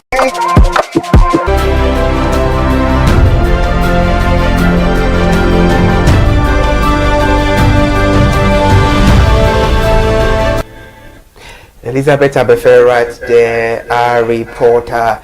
Now, before we move to the sensitive area of the conversation, Mr. Larry, I will talk to you quickly. We've gotten to know the consumer's narrative, their ordeal about how bank has failed them in one way or the other. If this regulation, if it is well implemented, do you think consumers will not have any issue to have any complaint whatsoever about this particular issue? It will only be all-encompassing if further suggestions are made and then implemented. For example, the complaints mechanism, that a person will go to the bank and complain, and there is non-challenge in the banking hall. The regulation doesn't address it. 2, there are third-party services which are not covered by central bank regulation. Like you buy a service from DSTV, you buy light, and then you have been debited, but there's no light. There's no code for you to load your light. All those things ought to also be put in so that there will be no loophole for any bank to or any financial institution to go through. Then the second thing is that, or a third thing, is that if a bank can say, oh, we have complied, but as a customer be notified, it must be compulsory that each customer must be notified by text if his transaction has been rectified. If it's not so, the customer will still be frustrated and be thinking that it has not been it has not been rectified. So this is one point. All right, sharply, Mr. Moshood, let's have your take on this. Do you think if these regulations are well implemented, consumers will never have any reason to have complain in particular about this issue we are conversing on? Thank you very much. I want us to start from somewhere. I believe before the CBN come up with this proposed guideline, I believe they have done a lot of research. They have compiled a lot of feedback. They have heard a lot. They have probably visited talked to some customers about what their experience have been over the years before they come up with this document. So if they have done that, I don't see the reason why the students have put up a control valve, implementation and monitoring valve into this document. I want to give an example. Okay. Just imagine about 3 issues came up with the people that your assistant spoke with now. Yeah. Number 1, they had to go to the bank to make a complaint. Number 2, when they got to the bank, they got about nonchalant attitude of the staff. Those things, I believe the current document is supposed to take up that very well. Number 1, why do bank customer need to go to the bank to make complaint? Number 1, which if he goes to the bank and then you reverse his money, you have wasted his time, you have wasted the resources to go to that place, you have wasted the energy. Just imagine. So which means what he got in back was not even the value of what he was done before. So the issue is that they have to make it so seamless. Complaints will be seamless, it should be resolved, and if it's not resolved within this 21, 24 hours or 48 hours maybe, which there must be a third level escalation from the customer without presently incurring much energy. For example, why do you need to go to the bank? They can write there, even call a dedicated line to CBN. Understand? Call your bank and call to the CBN as well. By the time we get some of them resolved at that level, bank will sit up. But I believe that because the input of the bank, I believe, will have been sought into this document. I believe probably they will have probably been thinking how to meet all these regulations. That is why the Federal Bank has not imposed it on the system yet. They are still asking for opinion document, which means I believe the bankers now, they should be making their own presentation, what is going to take them, the expectation as well, if they are going to have support from the central bank to get it done, and all other parties that are involved in resolution of a transaction. Mind you, fake transaction is just one of the items of the document, because probably that is what concerns every some of us see around. Am I correct? But the document, if you have I know you will have read it, is very comprehensive, right from the detention to deploy ATM up to the when issue came up and then resolved. It's very comprehensive. I think what you are going to want the will of the bank, of the central bank, and then the preparedness and then the intention of the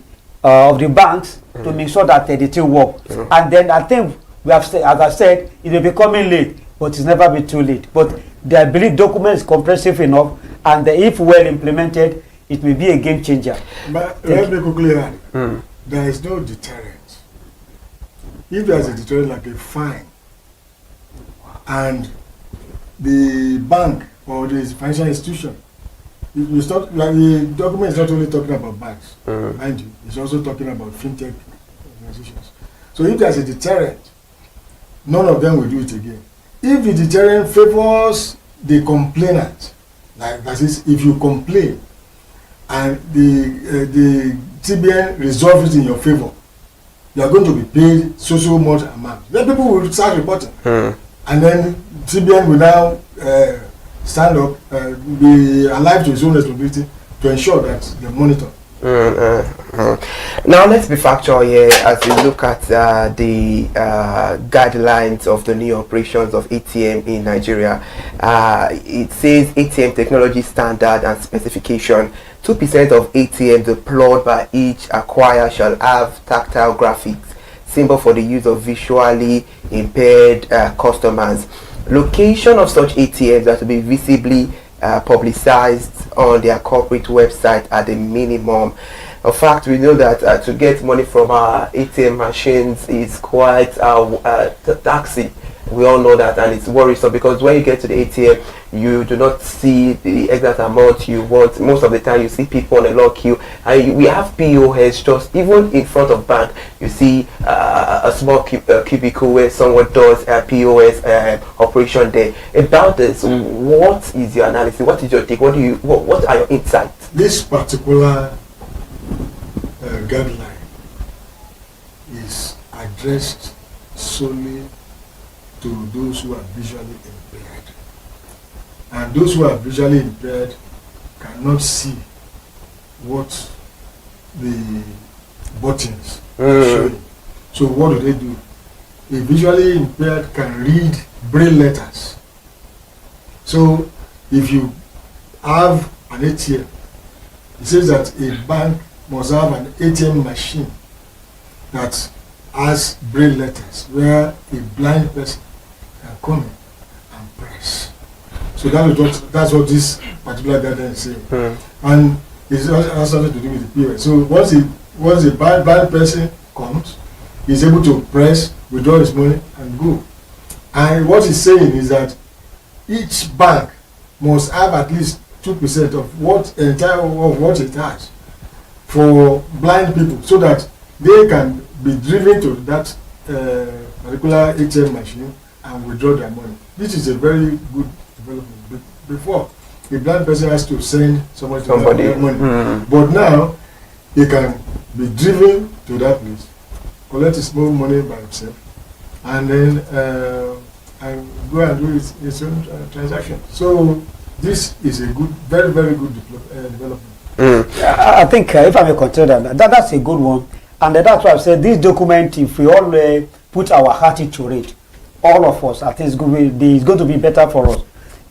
For that information, which is very critical, which the government is thinking, afford every person that is involved as a customer, no matter how significant the number is, which means every customer is supposed to be treated well. Beyond that as well, the government, if the document say that you must have graphics for those probably who are not even educated, not lettered. There must be graphics in your ATM that can direct people to where to go. So it's about information as well. But I said, not just having the machine there, you have to have enough information to aid people, to support people, so that people on there without any assistance, they can walk in any time of the day, but I say unaided, and get their services done. So that I'm saying, and the other area which we just mentioned, that the banks need to probably publicize where they have their ATM. I think with what we everything, especially in major centers right now, by the time you go a little distance, you see those banks. And if those banks are not there, you have the POS people who can as well. But I want to tell you that the Nigerian population has room for every player. I'm telling you, both the POS, both the bank, because most of the ATM you have, they are just on major streets. If you go entirely into some of these communities, you may not have those banks there, even communities in small towns. So the POS that have come to stay, and they are equally very important in the value chain in the cash transaction business. So I want to say that POS, banks, all of them have their role to play, but they need to be monitored, they need to be, operation need to be controlled and guided as being encapsulated in this document. Mr. Moshood, let's look at still talking about the draft guidelines, the density requirement for ATM deployment.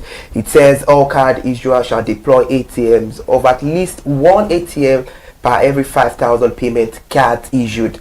This level shall be achieved over a period of 3 years, of which compliance levels are staggered as follows: as 30%, which has to do with the first year, and the 2026, 60%, second year 2027, and the third year, that is a whole complete 100%. That has to do with the year 2028. Can you let the consumers understand better what this density requirement for ATM deployments means? Now, let us get it this way. In Nigeria today, as far as October last year, you have about 220 million bank accounts in Nigeria. Let's just say half of them or 50% of them is for retail people that are ATM card enabled, which about almost more than 100 million ATM accounts that are ATM enabled. And we have less than 5,000 ATM machines in the country, which means one ATM machine will be serving about what? About 30,000 people. So that's what the guideline is saying. The guideline is saying that if you are a bank, a financial institution, or fintech, you have issued 5,000 ATM cards. It is mandated on you to provide minimum of one ATM, at least on the average, which means 5,000 people will be servicing.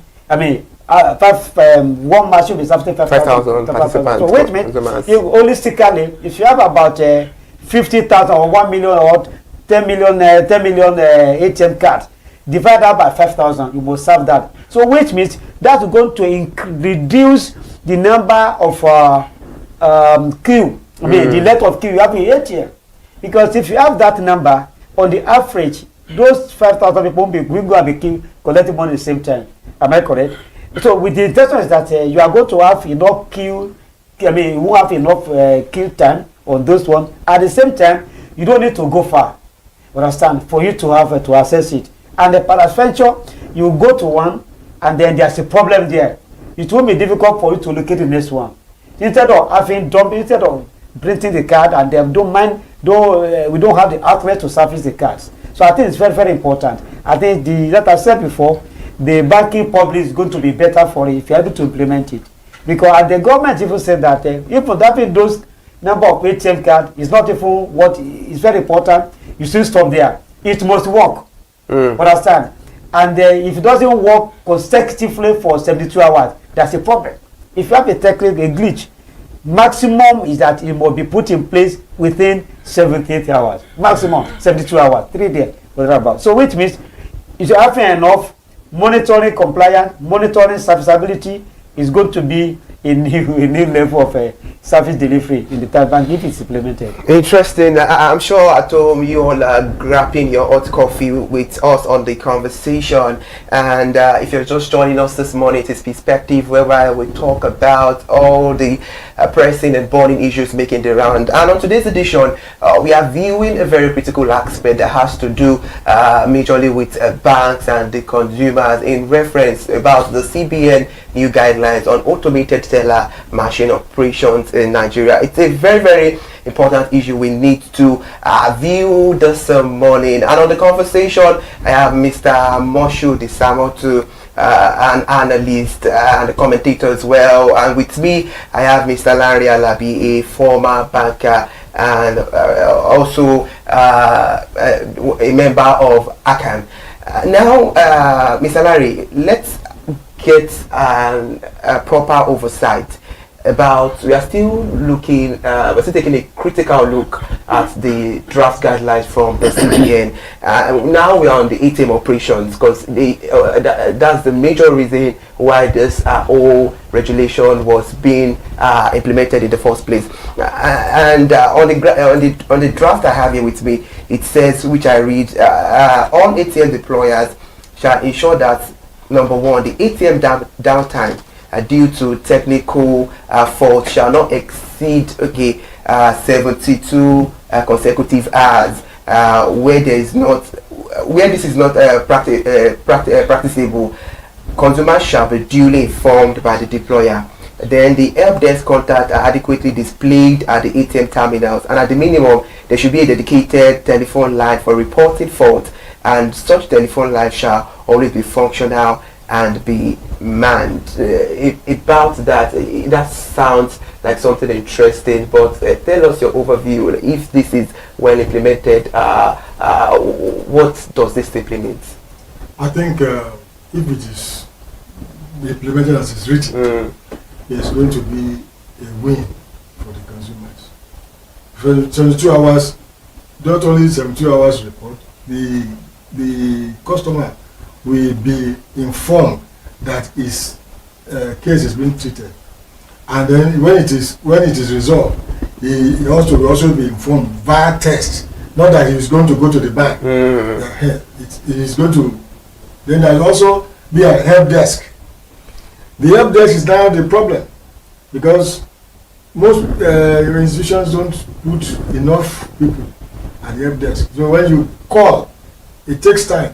They can ask you to wait for some time, that the help desk person is still attending to another person, and it takes a lot of time. And some organizations just warehouse the help desk in one place. And while people are calling from Maiduguri, people are calling from, so it takes a lot of time. So they should expand, invest more in this help desk to ensure that customers are not kept waiting. All right, interesting. This conversation, we have to have it again. But before we end this program, just in a brief, the draft says resolution of failed transaction, which has to do with failed ATM transaction reversal, shall be instant. However, where instant reversal fails due to technical issues or other system glitches, the timeline for manual reversal shall not exceed 24 hours, and the timeline for refund on failed, not on all ATM transactions, shall not exceed 48 hours. In brief, just in 1 minute, what's your take on this? Well, that is very strict regulations, and the issue is that this must be well monitored and then complied with by the banks. I believe the challenge is now for the bank, for them now to up their game, either through technology, getting more hand, and then work in synergy with other service providers to ensure that they play by it. And I want to tell you that if CBN is serious, by the time they get scapegoats for this, any bank that flout this, I think it's going to be other bank will sit up. So it's very achievable. With technology now, artificial intelligence will be integrated with the operation system. There's no reason why you should put a call to your bank for a lead. There are no even know why you should even make a call at all. Ordinarily, it should be automatic reversal. Technology has gone beyond that level. You can, if you have a fake transaction within 20 or 30 minutes, maximally, technology is able to detect it and correct it. If it's even intra-bank. If it's interbank, a clearing house for that shouldn't take more than 1 or 2 hours. Because you know what money is? You need money for an emergency thing, and then your money is trapped there 24 hours, 48 hours. That is not acceptable in the modern world. All right, thank you so much, Mr. Moshood Isamotu, an analyst and also a commentator. Thank you so much for your time on the conversation this beautiful morning. Mr. Larry Alabi, former president of ACAN and a former banker, we appreciate your time on the conversation this morning. And now we have to bring things on perspective this morning. I'm very sure this conversation is not ending anytime soon. we'll bring it again because there are a lot of areas that we have not touched. On another edition of our Perspective, I'm very sure, and on a certain note, I'm saying we will touch all these areas. Thank you so much for joining us on Perspective on ConsumerHalla TV. Good morning, Nigeria. Stay with us for the rest of the day. Up next after Perspective this morning is News at 10. Good morning. I am Ire Ayomikole Eke.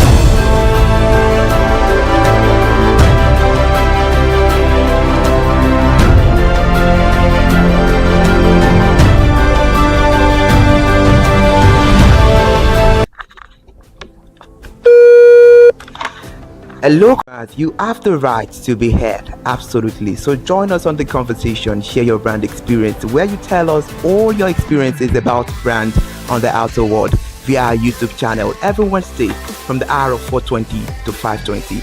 You can watch us via our YouTube channel, ConsumerHalla TV, and subscription is free.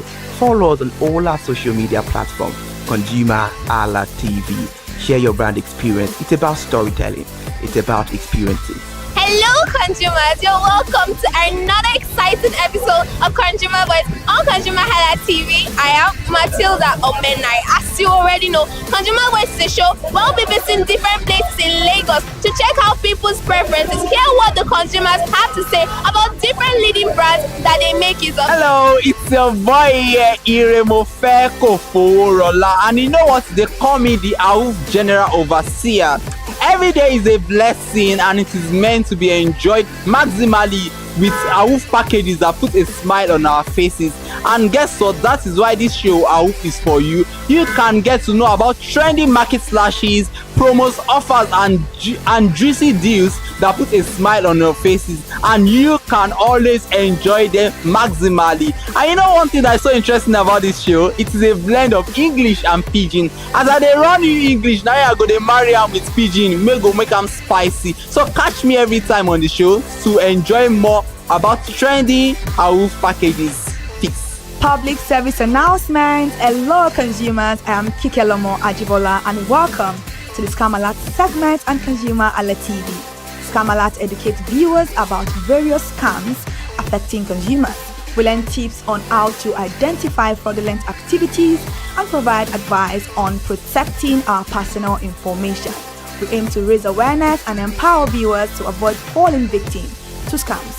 We cover various topics such as phishing, identity theft, fraudulent investment schemes, and many more. You want to catch up on how these scammers invade our lives? Join us every Tuesday by 12:30 p.m. for Scam Alert on our YouTube channel at ConsumerHalla TV.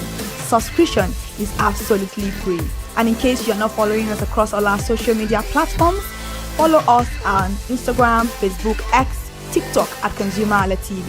Don't say I didn't do anything for you this 2025. Bye. Welcome to In the Marketplace. We are taking you on a journey behind the scene of Nigeria's most vibrant market. From the sights and sound of the market to the stories of the people who makes it thrive. We will be sharing the untold stories that brings this market to life. Join us as we explore the history, challenges, and triumphs of the market vendors. We will dive into the daily lives of the people who call markets home and uncover the secret that makes this market special.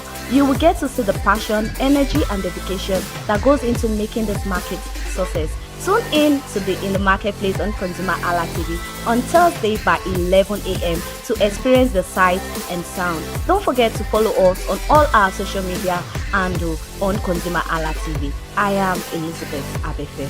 Hello fellow consumers, are you looking for a program where we give analysis about brand and a program where we project the voice of the consumer? Join my team and I on Consumer Analytics and Resolution Box by calling on the program to get your issues resolved.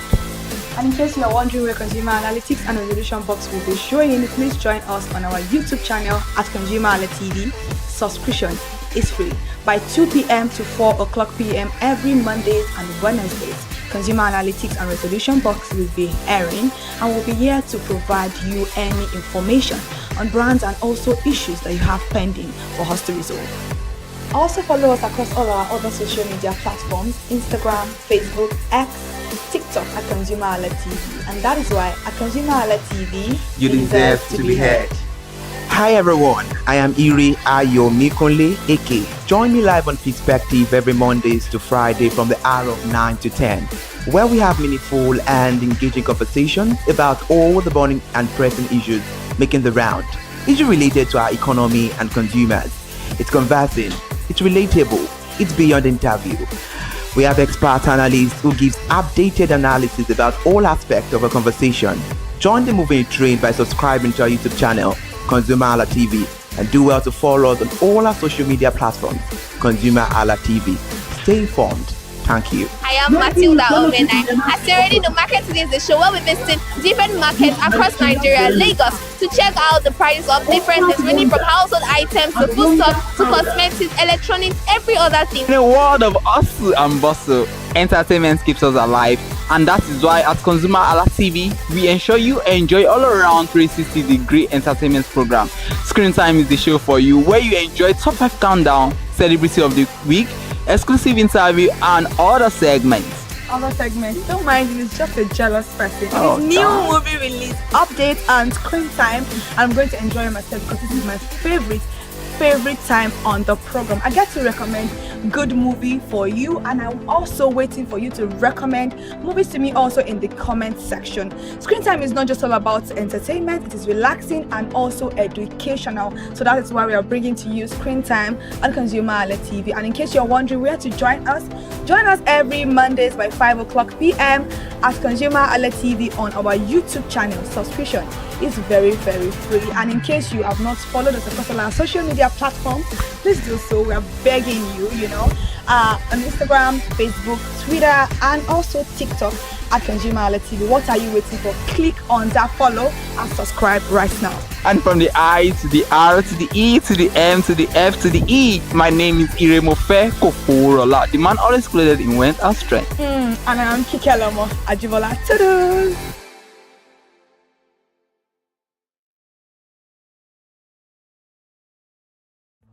My name is Tunde Olufowora. I'm the CEO of Van Eyck Communications. We are we call the publisher or the owner of the new initiative called ConsumerHallaTV.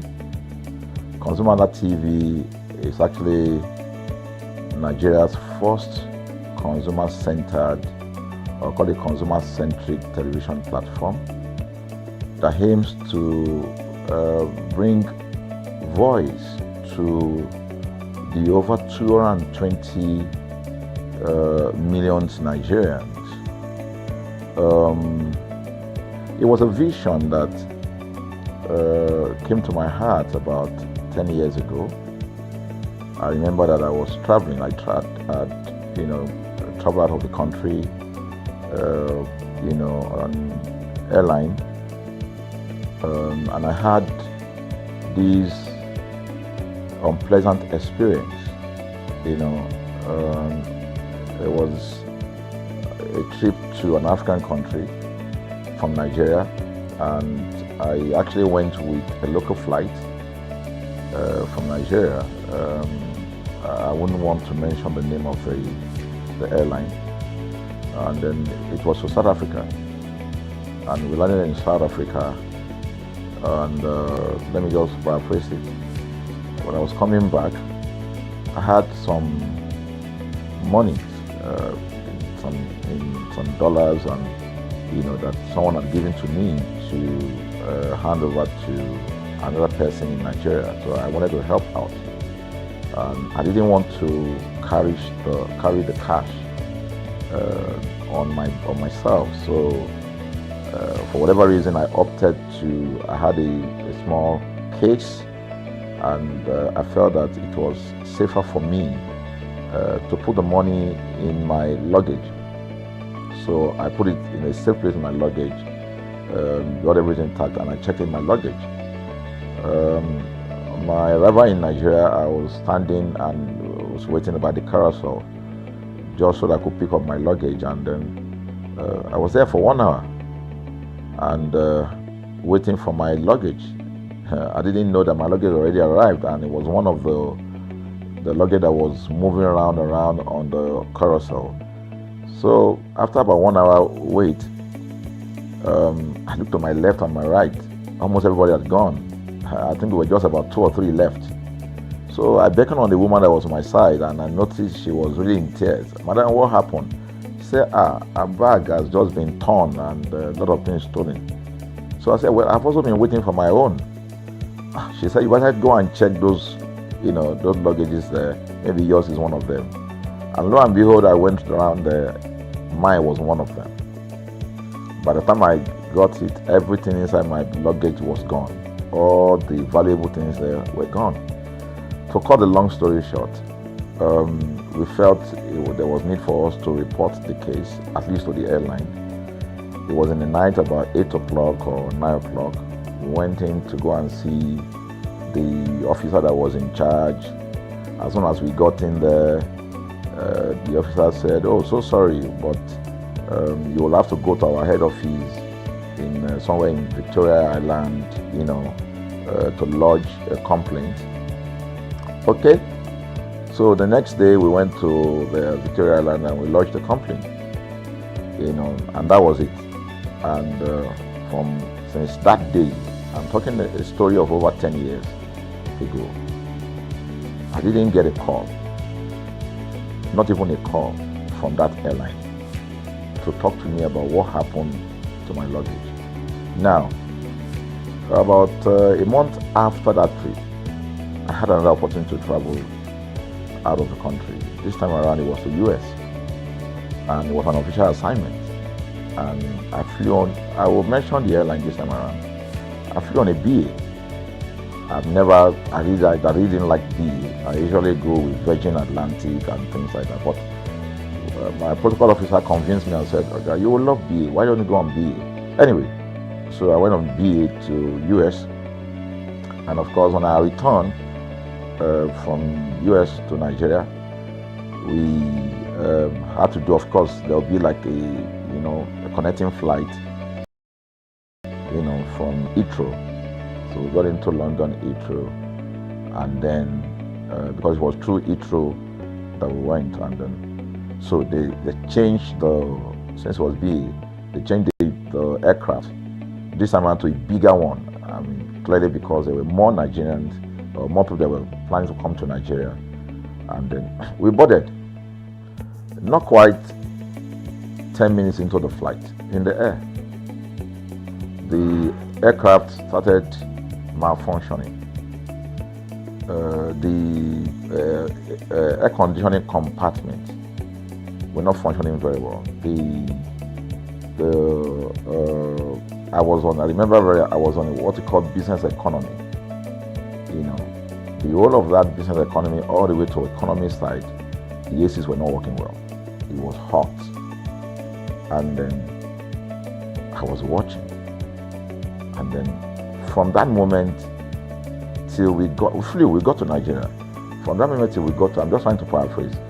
From that moment till we got to Nigeria, I could remember very well how many times the pilot, broke into conversation and had to apologize and say, "We're really very sorry about this." He was giving us almost every 30 minutes. There's always a kind of update. "So sorry, this is what we're doing now, this is what we're doing." While we were on that journey, I also remember an incident. So they came, the crew apparently couldn't resolve it. They couldn't manage the crisis or what was going on about it. They couldn't fix it. So they come up and said, "We're so sorry, but for all the inconvenience, we're declaring, free lunch, free whatever it is you want, you can get." So trust Nigerians, you need to hear how everybody was jubilating, But something struck me. The experience I had just about a month before, and this experience, somehow I started comparing them. I was trying to see how this matter will be managed. Again, to cut the story short, we landed in Nigeria on a BA. Before we landed, the pilot announced and said that for the inconvenient, they will be giving a voucher of £50 to everyone that flew on that aircraft. I thought it was a joke. I mean, it was my first time with BA, but for what I knew or know of the British man, a British man would never even play with his 1 penny, talking of £1. So I felt that must be a joke of the year. So we left. I got back to my office. I think it was about a week after. Our officer, our guys in our meal room came up and said, "Oh, you have a parcel." So I said, "Parcel? Yeah." So they brought this parcel wrapped. I opened it and boom, I brought the document out. It was the £50 voucher from BA. So what's the tenor of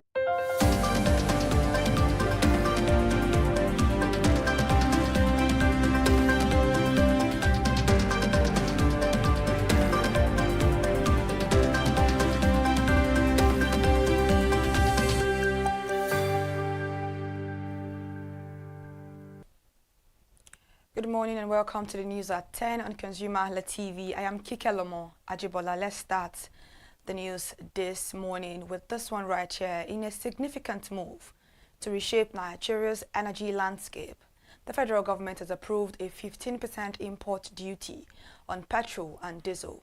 This strategic policy is designed to protect the country's emerging local refining capacity and attract new investment into the downstream petroleum sector.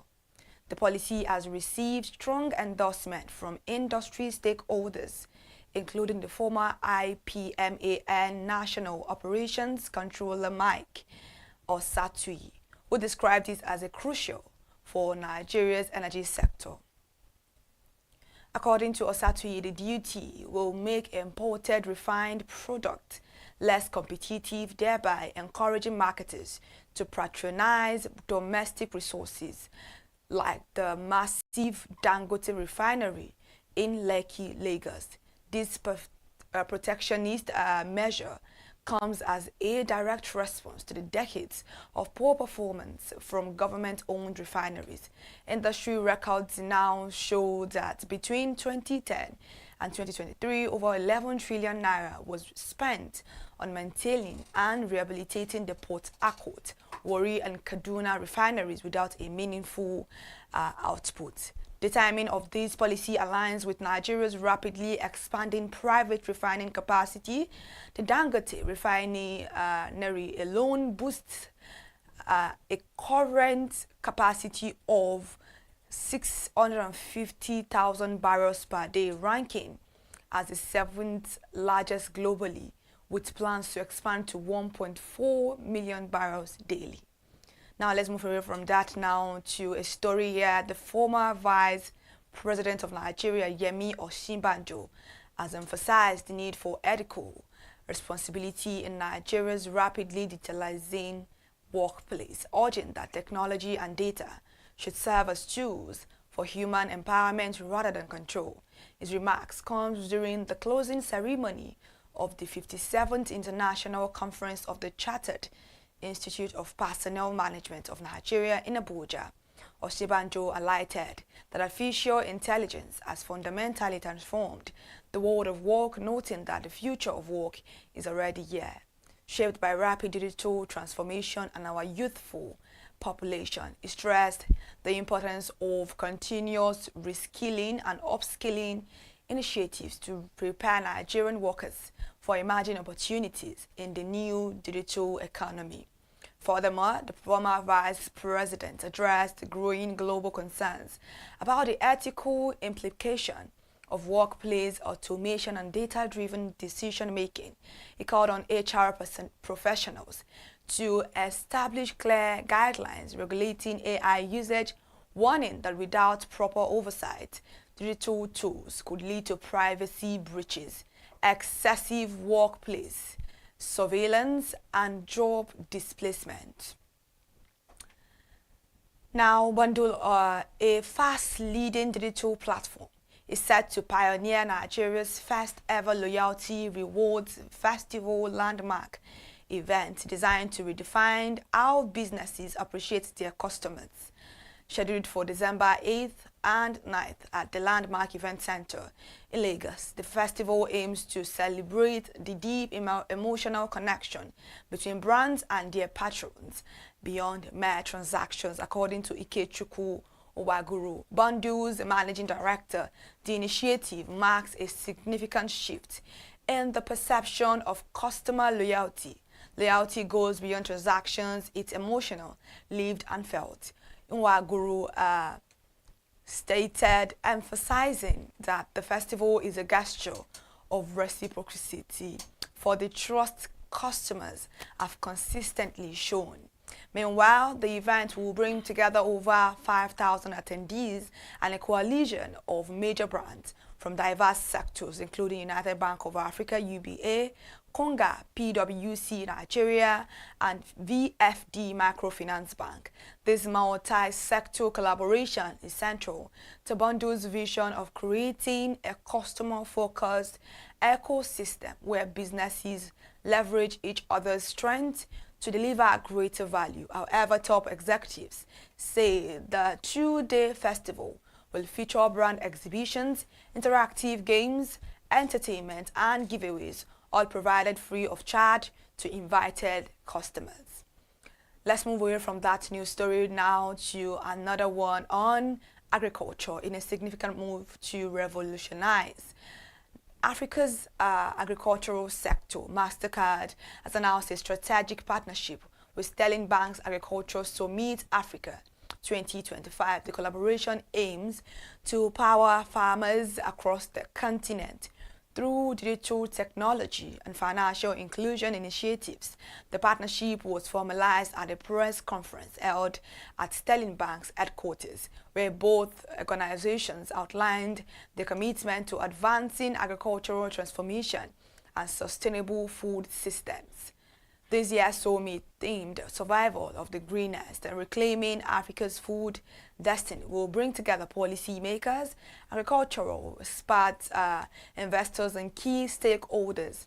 Under this collaboration, MasterCard will lead a crucial conversation on harnessing digital tools for an agricultural renaissance, exploring how digital innovation, data, and financial technology can accelerate Africa's journey toward inclusive and climate-resilient agriculture. The session will feature sector leaders, including Daniel Uba of MasterCard, Vera Ianacho of Sterling Bank, and other industry experts. Sterling Bank's Group Head of Agric and Solid Mineral Finance, Olushola Obikanye, expressed enthusiasm about the partnership, noting that MasterCard's pioneering work has demonstrated how digital technology can transform rural economies, particularly for smallholder farmers and women entrepreneurs. Now away from agriculture, the Dangote Petroleum Refinery has assured Nigerians of uninterrupted fuel supply during the upcoming festive period, revealing that its current daily output now surpasses the nation's total consumption needs. The refinery's production capacity has reached a milestone where it can comfortably meet and exceed domestic demands, according to Anthony Chiejina, Group Chief Branding and Communications Officer of Dangote Industries Limited. The facility currently dispenses over 45 million litres of petrol and 25 million litres of diesel daily. Our production capacity surpasses national demand. Chiejina stated that the company is collaborating with regulators and distributors to ensure efficient delivery across the country. The refinery's increased domestic production has contributed significantly to Nigeria's economic stability by reducing foreign exchange outflows for fuel imports and supporting local currency inflows. This development comes as the refinery recommended the government's recent 15% import duty on petroleum products, describing it as a necessary measure to protect local industries from unfair foreign competitions and product dumping. Now let's move into business news. In a historic shift, the Nigerian exchange BOA Foods PLC has surged to become the nation's most valuable publicly traded company, boasting a market capitalization of 12.5 trillion naira. The consumer goods giant has now overtaken former leaders Dangote Cement and MTN Nigeria in a dramatic reordering of the market top tier. This milestone positions BOA Foods at the forefront of the elite stocks worth over 1 trillion SWOT category. These heavyweight companies now collectively account for over 78.9 trillion naira in market value, underscoring the growing dominance of blue-chip equities in Nigeria's financial landscapes. BOA Foods' remarkable ascent has been fueled by a 66.9% year-to-date surge in its share price, climbing from 415 naira to 692.50 naira. The stock now represents 12.7% of the entire Nigerian exchange total market capitalization, demonstrating its outsized influence on market performance. Dangote Cement now ranks as the second most valuable company with 11.1 trillion naira market cap, while MTN Nigeria follows closely in third place at 10.9 trillion naira. MTN's 160% year-to-date gain represents one of the most impressive recoveries on the exchange following its earlier challenges with foreign exchange exposure. Still talking about news now, Africa's ambitious electrification drive, known as Mission 300, is gaining significant momentum as the World Bank Group intensifies efforts to connect millions of Africans to reliable and affordable electricity by 2030. The initiative, jointly led by the World Bank and African Development Bank, aims to provide electricity access to 300 million people across the continent. New data from the World Bank's Mission 300 Progress Portal reveals that 32 million Africans have already gained electricity access since the program's launch, achieving 10.7% of the overall target. The progress shows accelerated implementation with 40 million connections recorded in 2025 and an additional 17 million in 2025, while 1 million more connections are planned for 2026. Nigeria remains a crucial focus of the electrification push, with the World Bank-backed distributed access through Renewable Energy Scale-Up program, aiming to provide over 17.5 million Nigerians with new or improved electricity access.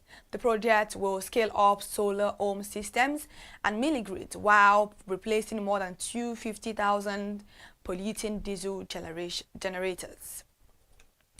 Now let's go to Abuja, where we talk about the Abuja Chamber of Commerce and Industry, as the industry unveiled its plans for the second edition of the Farm, Food and Allied Technology Expo, scheduled for November 10-12, 2025 at the Velodrome in Abuja's National Stadium.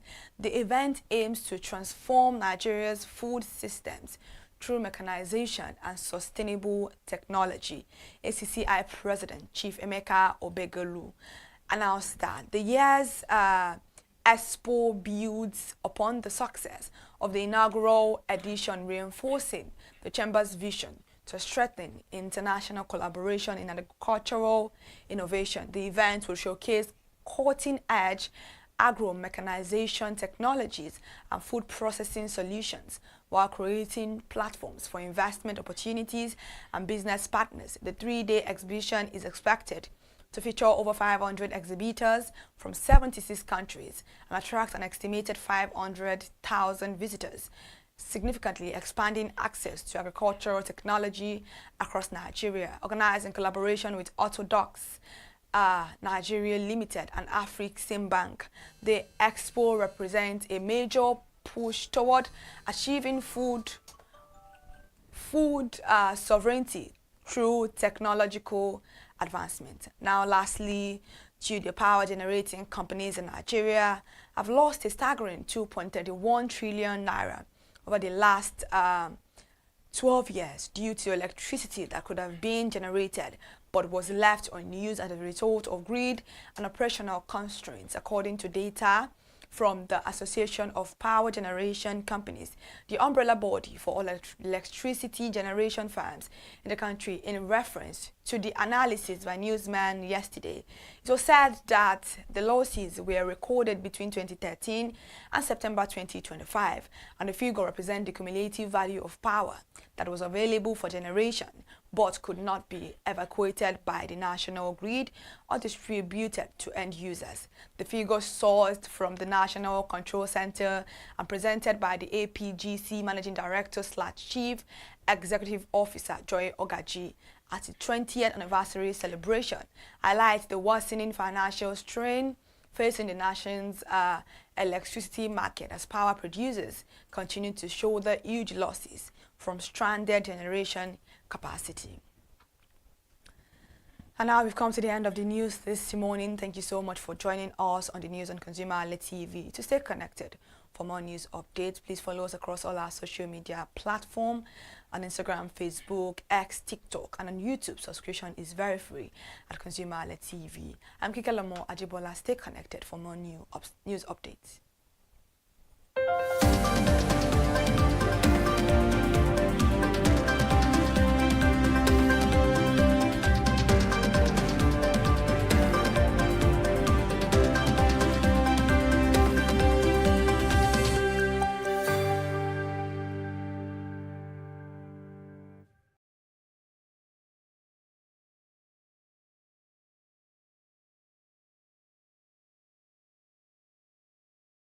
Story.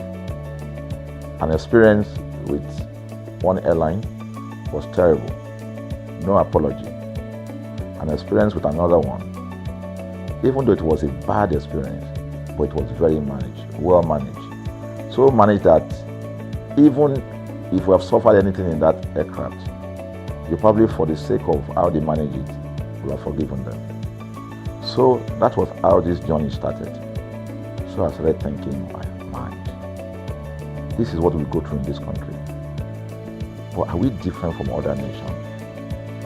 So God put in my heart the idea of ConsumerHalla. That's why the Halla came with consumer. And we started that journey about 10 years ago. We started by creating a platform called ConsumerHalla, where consumers, so I discovered that Nigerian consumers don't have a voice. So things happen, and that's it. We live with everything. So we've started the journey from creating the platform. We have an app, we even have a magazine, and we thought we could move it from that to the next stage, which is the television. So the TV today, has come. So I would say precept by precept, line upon line, we have been able to build on our aspiration, to finally bring to birth this unique and exciting platform, So it's a digital telecast, and our goal is to further connect consumers in Nigeria to brands with insightful news, development within the fast-paced world of consumers. The world of consumers is growing at a very fast pace, So we want to inform Nigerians. We want to get them educated about their rights, So our role is that we're going to educate consumers in Nigeria, all right? So by bringing them specialized and what you call analytical, research-based content generation that will inform, educate, sensitize the audience, So that's ConsumerHallaTV. So I call it an offshoot of our ConsumerHalla brand. ConsumerHalla brand actually was the first we call it the first complaint or consumer complaint resolution portal. When we started it about 10 years ago, or about 7 years ago, it became the first complaint resolution portal. We created it so that Nigerians can actually lodge complaint on that portal. We spent a lot of resources to build a very robust platform where today, if you have any complaint, about any brand, any leading brands in Nigeria, and you go on that platform, you can actually click, just a click, you can find the brand, you can actually lodge your complaint, and once you submit it, that complaint will be routed to that organization, and within 72 hours, we will obtain feedback for you. We build it in such a way that we have connection to almost all the organizations, and it's been working. We've resolved several complaints for people without having to charge them any penny, because the idea is not to charge. So what we have done with ConsumerHallaTV is to take it to the next level. So we hope to change the narrative. We want to give the right direction. Nigeria has the largest consumer market in the world, with a population of over 220 million people. Why should we be the one that is suffering the most? Everywhere you turn to, it's as though Nigerian consumers don't have a voice. You're traveling, you buy a ticket. For whatever reason, an airline will wake up middle of the night,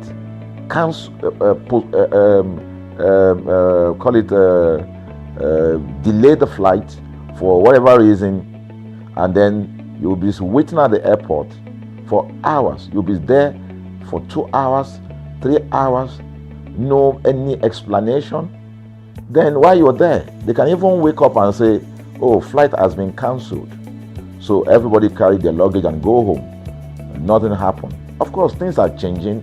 We must commend government because government is beginning to wake up, but there's still a lot to be done.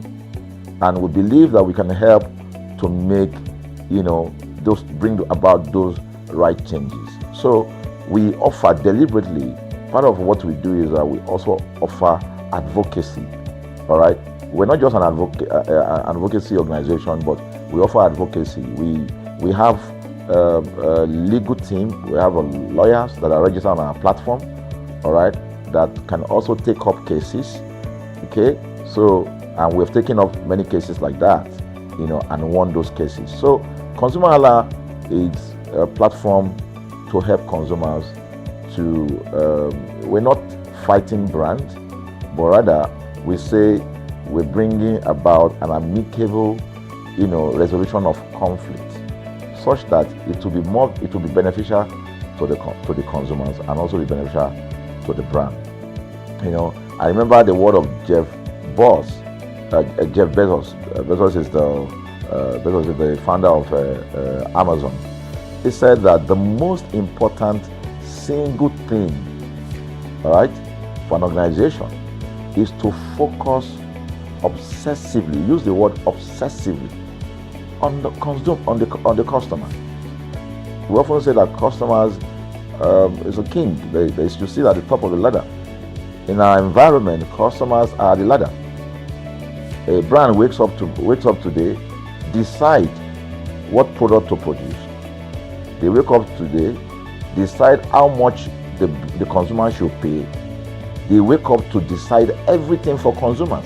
So consumers are just at the receiving end, and yet they are milking the consumers. There's no price regulation in this country, none.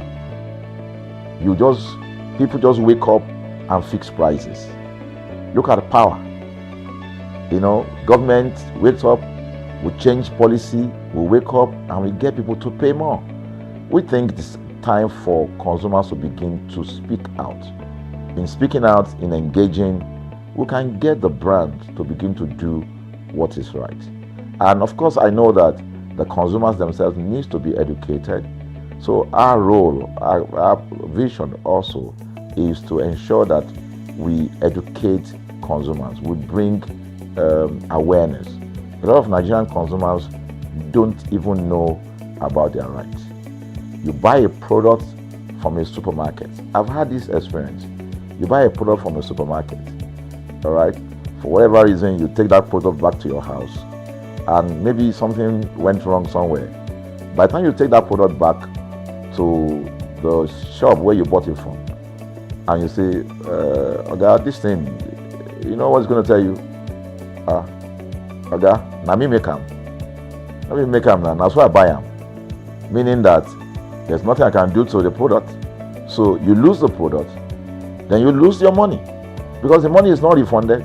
The product you can't use. Only in Nigeria. Only in Nigeria. Let me give you another experience I had. In the course of this, because I did a lot of, I went around, you know, in doing this. I was in US, I was in UK, I was in South Africa, I was in Germany, just because of this, to just study the environment.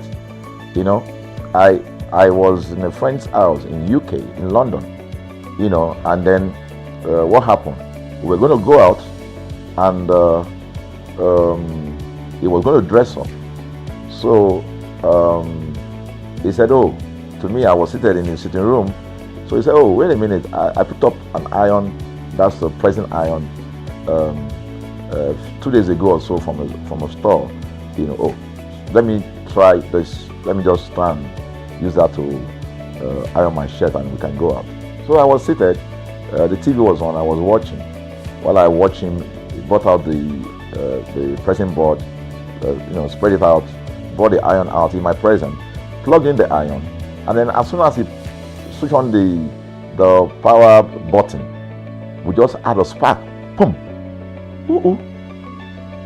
The guy was raged. Then he goes, what just happened? So he said, no, these guys are in trouble, they're in soup. I was thinking, what are you going to do? You know, I was trying to compare that experience to what would have happened in Nigeria. In my presence there, he opened the pack, there was a card inside it. Inside that card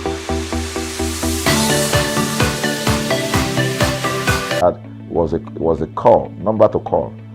And they called the shop or wherever he got the thing from. I was hearing the conversation that was going on. And all he said to them on the phone was, look, you know, by the time he even called, you know, clearly because they already, through the call, they could trace where he was calling from and who was calling. He said, yeah, I picked up this number, I picked up this iron yesterday, and guess what? I just plugged it to power, and then this thing just, you know, didn't work. At the other hand, I could hear the voice, oh, we're so sorry. We're sorry about that. And they said, this is your address, yeah? Don't worry, we'll get you a replacement. All right. So my friend handed the call and dropped the. So I said, so what's going to happen? He said, don't worry yourself now. Shebi, we're here. They will bring a replacement. I said, they will bring a replacement. He said, yes. I said, they won't even try to check whether it was your fault, because it could have been your fault. Maybe you didn't do something well about the first. No, it can't be his fault. Shebi, it's a brand new item that he bought. While we were still talking, in fact, I'm not even sure it was up to 30 minutes or so. We had a knock on the door. He himself said he must be the dispatch person. By the time he opened the door, it was a dispatch man that was on the other side. And then the dispatch man was at the door. Just watch this. Was at the door. I was seated in the sitting room. The guy was at the door to meet with the dispatch guy. The dispatch man that brought the replacement iron, you know, I heard him say, we're so sorry. So I was so shocked. I mean, a dispatch man, this guy is a dispatch, so also apologize. I was so touched by that. Even a dispatch man was so trained, you know, to tell the guy, we are so sorry. And guess what? He brought the replacement iron. By the time my guy opened the iron, it was a bigger size iron. So they replaced with a bigger size iron. The guy never asked for the one that went bad. He didn't say, Oga, where is the other one that we gave to you, so that he could take it back? No, he just bought a new one and gave it back. So I asked my friend, I said, can you interpret this to me? He said, here in London, if they didn't do this, they know the next thing I would do. So I'm just going to grab a lawyer and I'm going to tell them they've destroyed something in my house. By the time I'm done, they will pay through their nose. Because the consumers are conscious of their rights. in Nigerian consumers, even those who are aware, won't even take the battle up. Everybody just go, what can we do now? Today they wake up and ban this. What can we do now? So we're going to change the narrative. We have to stand up. So the vision of ConsumerHallaTV is really to create an engagement platform that constantly mirrors the minds of consumers and provides right connections for meaningful brands in Nigeria. Thus, we believe, will be forming part of that our overall vision, of creating a more caring world of consumers where businesses thrive. So, I think that we'll make our impact. We ask you to join us on this journey. ConsumerHallaTV will drive engagement. It will also be there to help to promote brands that are doing what is right. So we're not out to criticize any brand. Rather, we are out to complement what the brands are doing, because there is no organization that or a business that was set up to fail. Nobody set up a business to fail. So there are just gaps that needs to be fixed. So together we can fix things, and together we believe that we will create the right story for consumers in Nigeria. Thank you very much.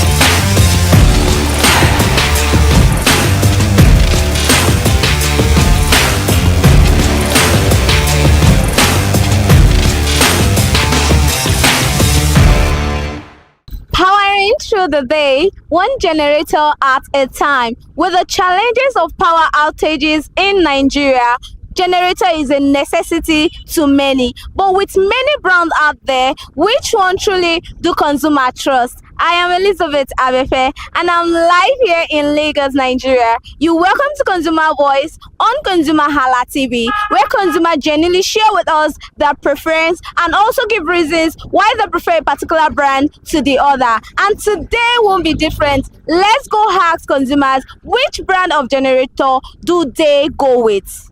Come with me.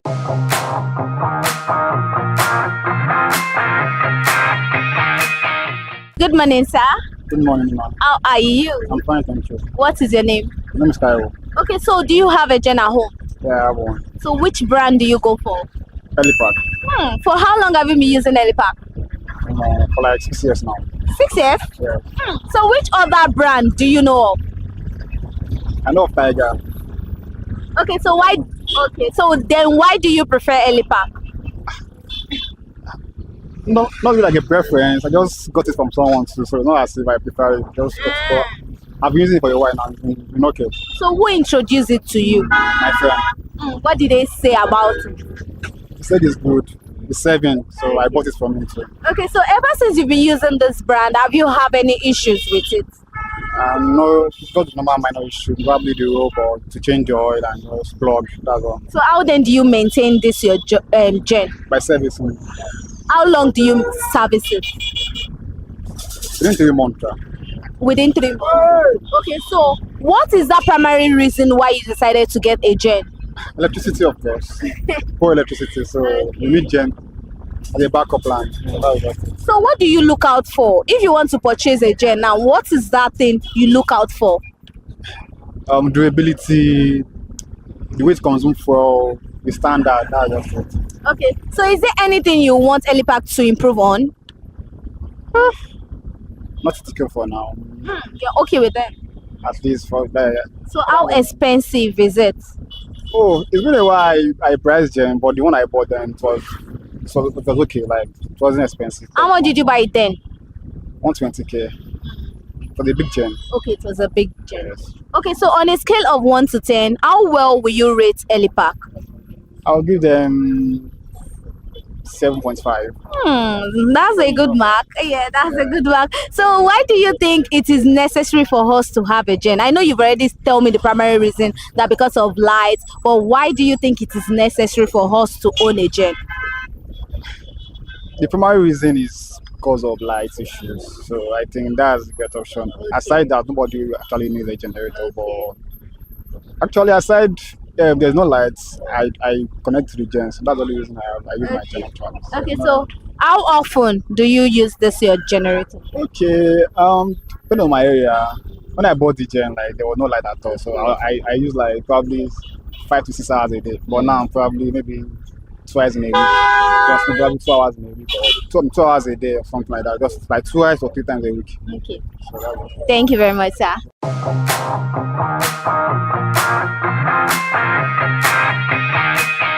What is your name? My name is Akpabio. Okay, so do you have a generator at home? Yes, I do. Okay, which brand? Yamaha. Okay, Yamaha. For how long have you been using it? Close to 5 years now. 5 years. Which other brand do you own, do you know of or have you used? Other brands. I'm not always interested in other brands. Okay. That Yamaha is always because it's long lasting. Okay. Yes. Okay, so what was the main reason why you decided to get a generator? Well, the main reason is because of instability of electricity. So how has the generator been helping? Well, very, very well. Especially sometimes when I get back from work and it happens that there's no light and probably my phone is down.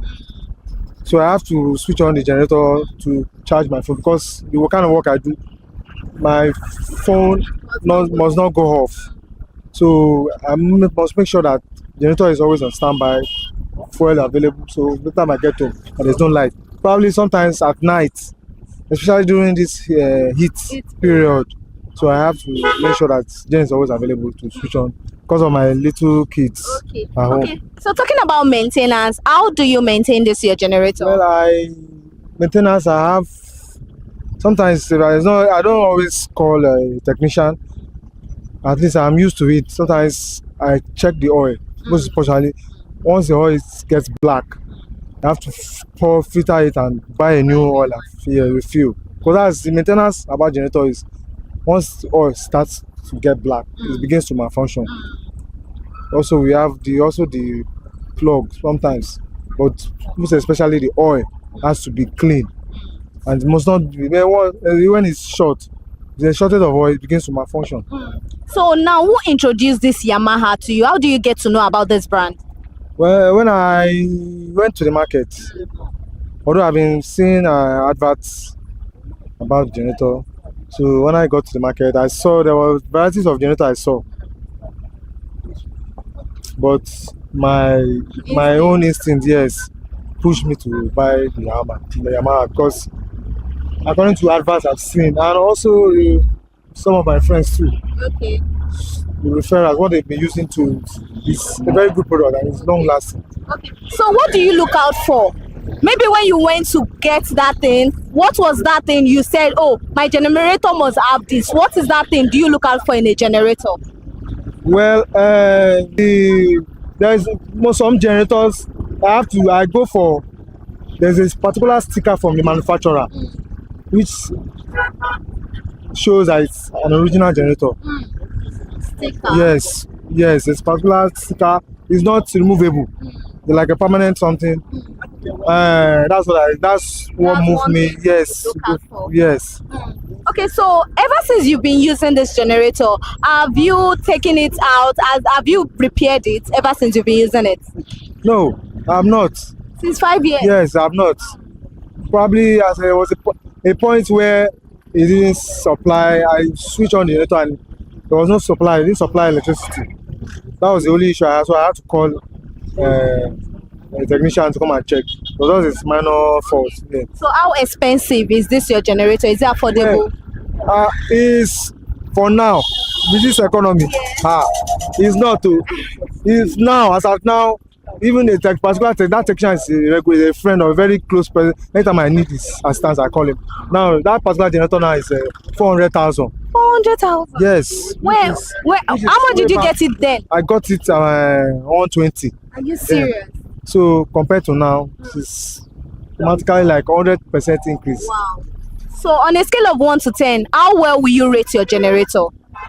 Scale of 1 to 10. Let me say 9.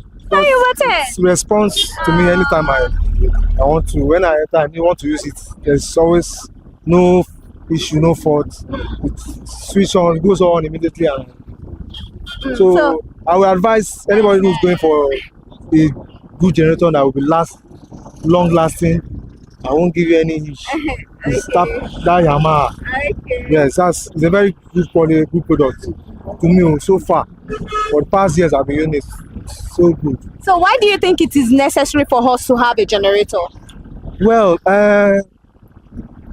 like I said, emergencies. Sometimes your phone might go off and you get home, there's no light to use. You need to switch on, especially for business owners. Some businesses require constant light to operate, so it's advisable. Yes, for instance, these business centers, like some business centers are located close to institutions, schools, and all that. And sometimes you go to a particular business center to make a photocopy or to type something, and they tell you there's no light. And sometimes they say generator is faulty, and it doesn't make sense. So if you know you are running a business and you need to have a constant light. So if you want your customers to at least to keep personalizing you, there has to be a constant electric supply. So that is. Thank you very much, sir.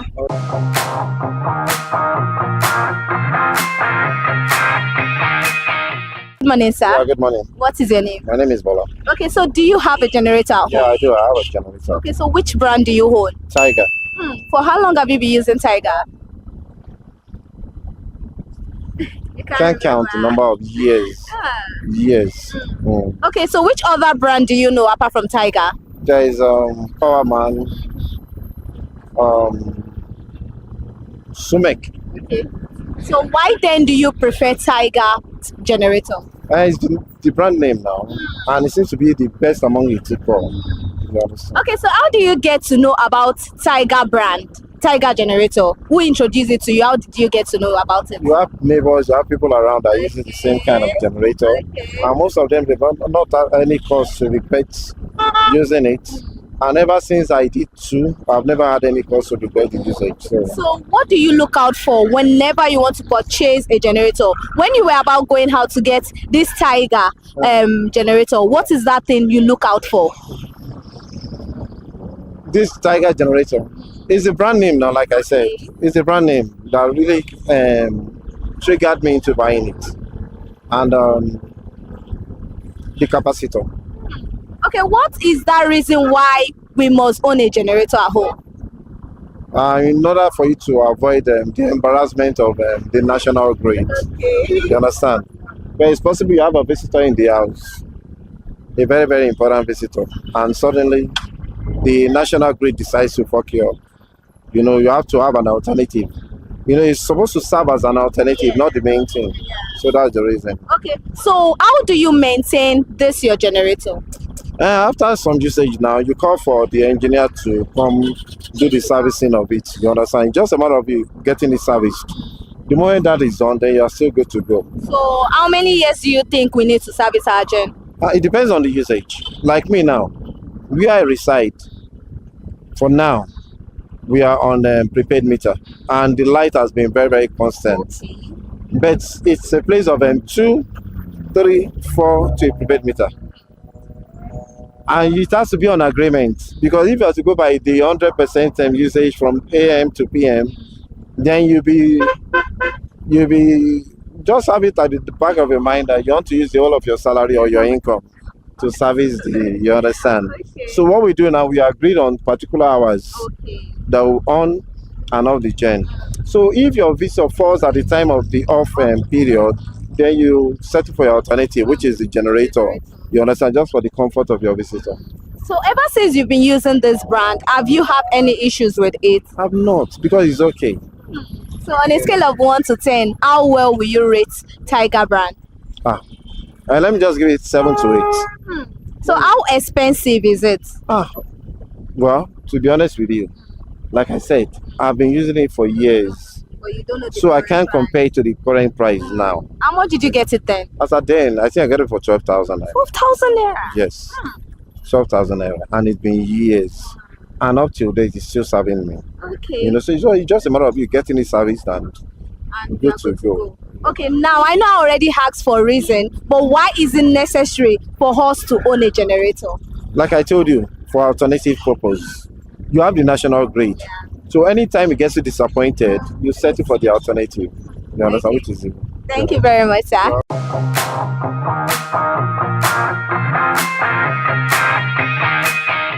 Good morning, sir.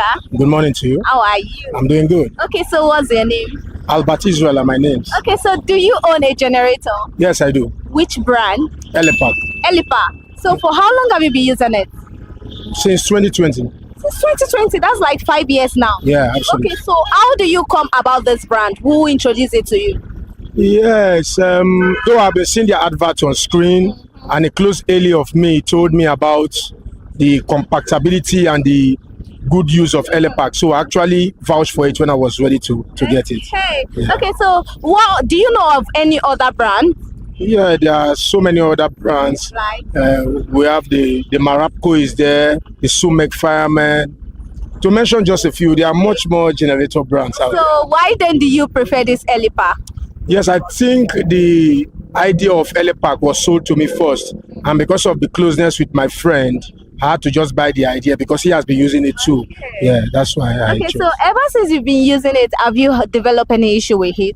No, I've not developed any issue with it. I only change the oil in due time, and whenever I spark it up, it's always good to go. I was about asking you how do you maintain it, but then you've already told me how you put oil, you change the oil. Yeah. Okay, what was the primary reason why you got a generator?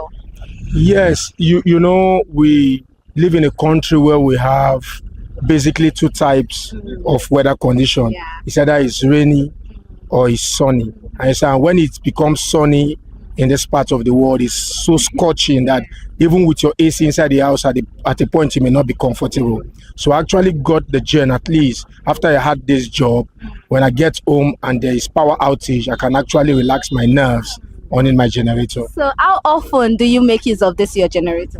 Not quite often, because I'm not the person that is always home. But at least, I can't specifically say, but I know sometimes when there's a power outage, maybe by a faulty, how do you call it, our favorite, what is it called? Transformer. Okay, transformer. When it's faulty, most times I use it consistently, but when it's not faulty, okay, so when you want to purchase this your generator, what is that thing you look out for? What's that thing you look out for in a gen?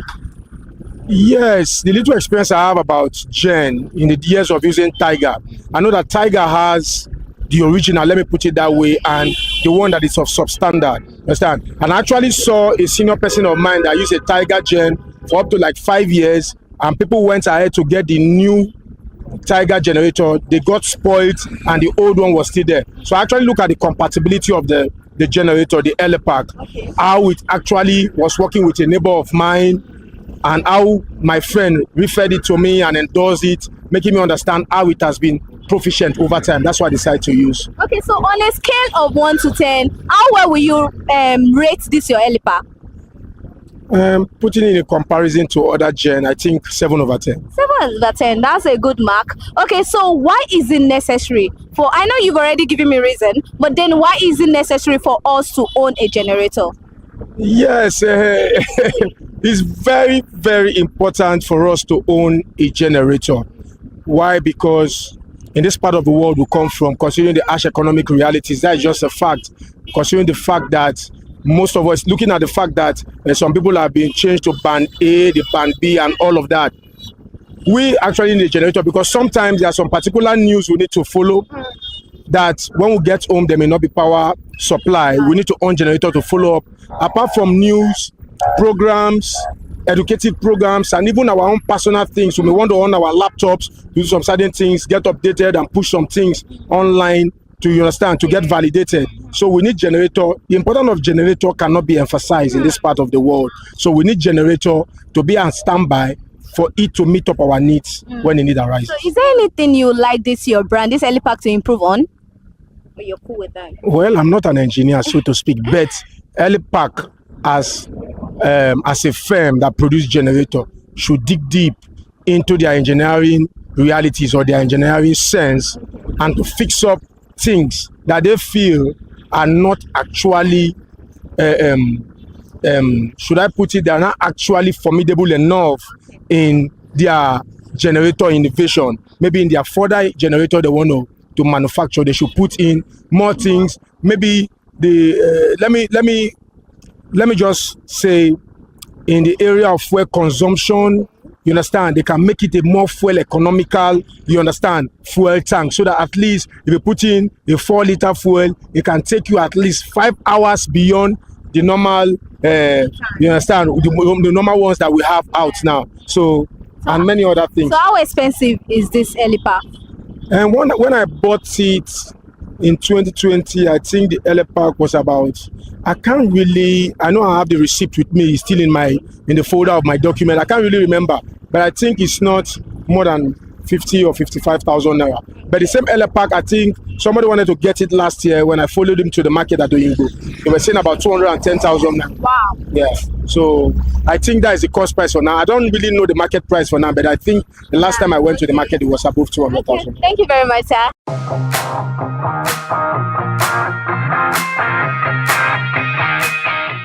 Good morning, sir. Hi, good morning. How are you? I'm fine, thank you. Okay, so what's your name? Faithful. Okay, so do you have a gen at home? Yes, I do. Okay, so which brand? Sumek. Sumek. For how long have you been using Sumek? For, I think, a year or two, I think. So how do you get to know about Sumek? I just walked in and got it. It's just a regular brand I see around here. Okay, so which other brand of generator? Anywhere for servicing, I've just regular fueling and usage. I've not actually taken it. So is there anything you like them to improve on?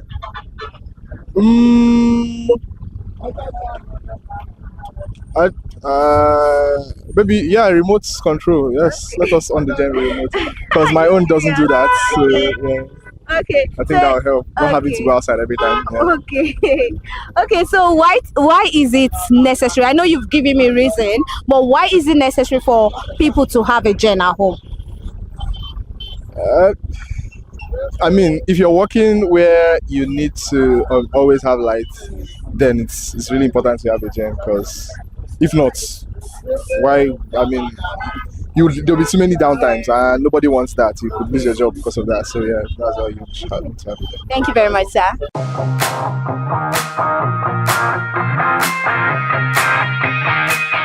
Good morning, sir. Morning. How are you? I'm fine. Okay, what's your name? Bashada Yanulwa. Okay, so do you have a generator at home? Yeah, I do. Which brand? Fairman. Okay, so how do you get to know about Fairman? Fairman, no Fairman. Fairman. Fairman. Okay, how do you get to know about it? I actually didn't get to know it. My dad had just bought it. Yeah, so a friend that referred him to it from where he wanted to buy a new gen because he stole ours. So he needed one and he just told him about it and he bought it. So for how long have you been using it? 4 years. 4 years. Before, which other generator brand do you know of? I know Caterpillar, I know Mantrack. No, Mantrack and Caterpillar are the same. I know Mantrack, I know Fairman. There's one other big type of generator that they use for diesel, but I can't really remember the name. Okay, so what is the primary reason why we need to have a gen at home? Because Nigeria is kind of like, I don't want to be harsh, but I'll say it's kind of like a waste right now because now light is not really stable and everything. So for us to be able to have light in the house, we need generator and things like inverter. That's why. Okay, so how long, or will I say how often do you make use of your gen? Well, now in my side, I guess the lights kind of getting a bit stable. They give us light for at least close to 12 hours now. But before then, we used to use this generator like every day, every night, every day, every morning, every afternoon. That's how it's. Okay, so ever since you've been using Fairman, have you experienced any issue with it? Nah, no problem. Okay, so on a scale of 1 to 10, how well will you rate it? 9.5. That's a good mark. Okay, so what is that thing you look out for whenever you want to purchase a gen? What's that thing? Well, the horsepower, the watts, and what it can carry in the house. Like now, you can buy a small generator, it won't be able to carry something inside the house or like a fridge and AC. But if you get one that can carry it, it's very useful for you in the house. So is there anything you would like Fairman to improve on their brand? I think they've already improved a lot actually. So there's nothing really that I need them to improve on, honestly. Okay, so how expensive is it? Like I said, we bought ours 4 years ago, so like I don't know how much it is now. As at then, how much did you get it for? I think it goes for like 300 to 400, around that price. That's how much it got. But now you don't know how much it is now. It should be higher than that, but I hope it's not. Okay. Yeah. Okay, so now I know you've already given me the primary reason why we must have a gen at home, but why is it now necessary for people to have a generator at home? Backup. Okay, backup plan. Yeah, just a backup plan. Because one day you can just see that NEPA and the lights just go off, and so you need a backup plan. That's why you have a generator or inverter. That's it. Thank you very much, sir.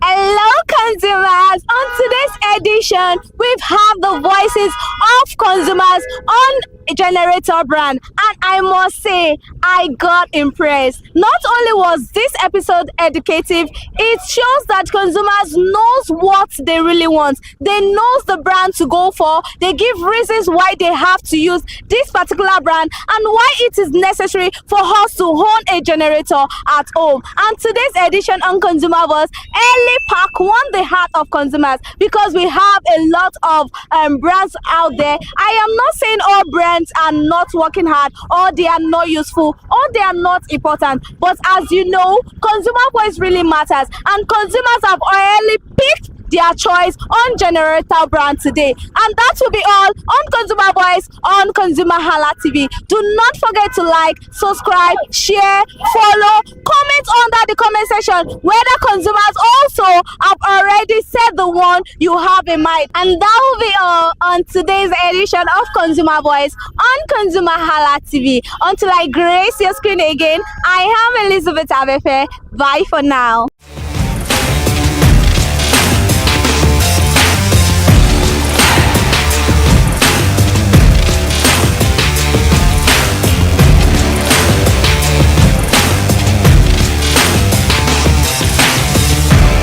Hi people, my name is Mo Fakorede and I am a filmmaker and a film director, and you're watching ConsumerHalla TV.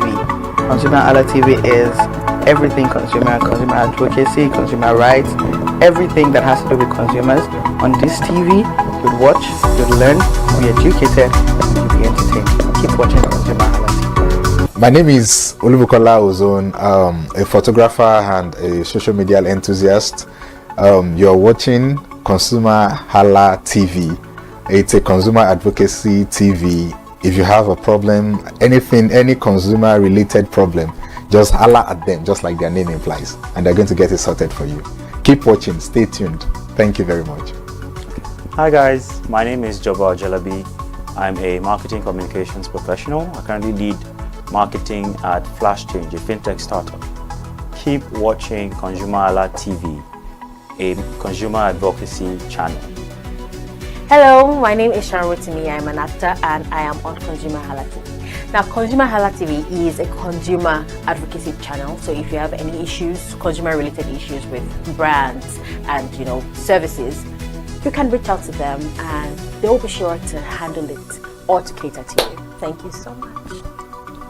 Hi guys, my name is Iyebiye Adeton. I'm a film poster designer and illustrator. This is ConsumerHalla TV. It's a consumer advocacy channel. We show content on consumers-based news, entertainment, and all of that. So I urge you guys to stay tuned to ConsumerHalla TV. My name is Anoluwapo Alao. a sales consultant for Star Times Nigeria. This is a ConsumerHalla TV, where they discuss anything consumer needs and get knowledge about anything about consumer. So keep watching. Hi, my name is Adebola Ogushino. I'm a filmmaker, and you're watching ConsumerHalla TV. Any consumer-related issues, they've got you. Hi, my name is Stephen Olorunshisi. I'm a strategy and sales professional, currently working with Obey, and you're watching ConsumerHalla TV.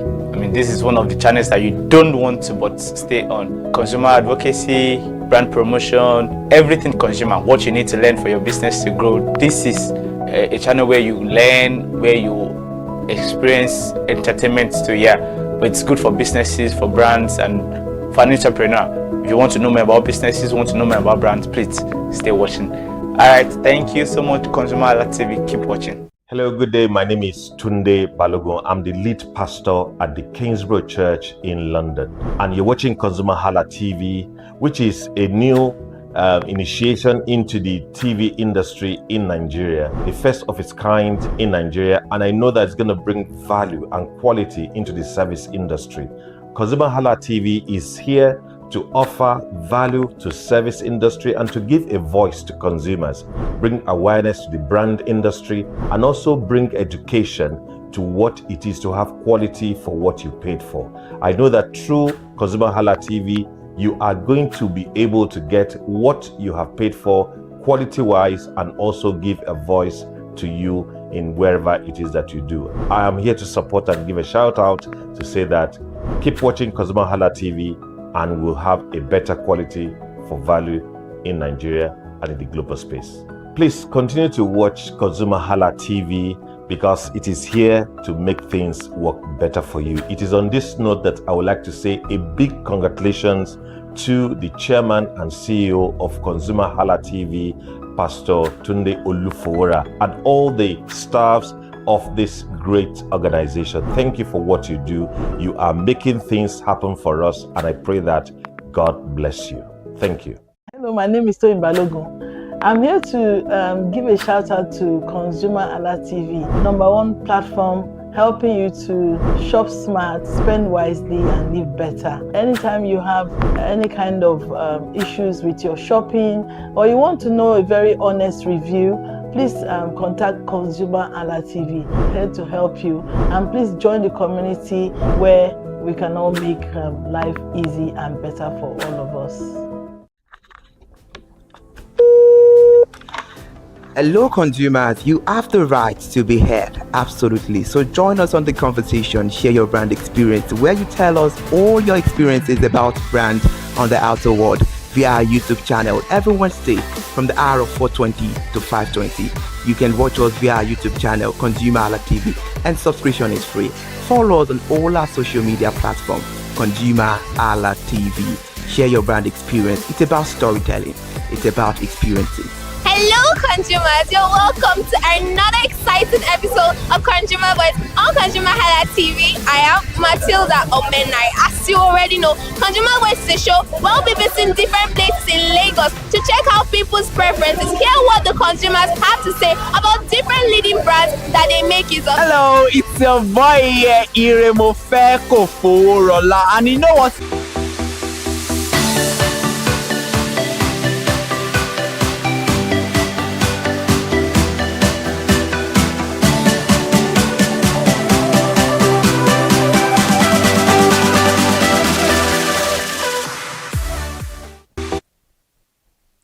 Alright, welcome to another beautiful episode of Healthy Living on ConsumerHalla TV. I'm Kike Lomo Ajibola. Thank you so much for joining us this morning once again. And this particular topic we're going to be discussing is still monsters in our home, the one we've been talking about for almost 3 weeks now. This particular topic is very important and it's paramount for us to keep on talking about it until we get to the bottom of everything we need to be discussing. And with me here today in the studio, as usual, is Tuminunu. Tuminunu, how are you? Good morning. Good morning. So like, people don't wash their rugs. You were like, are you serious?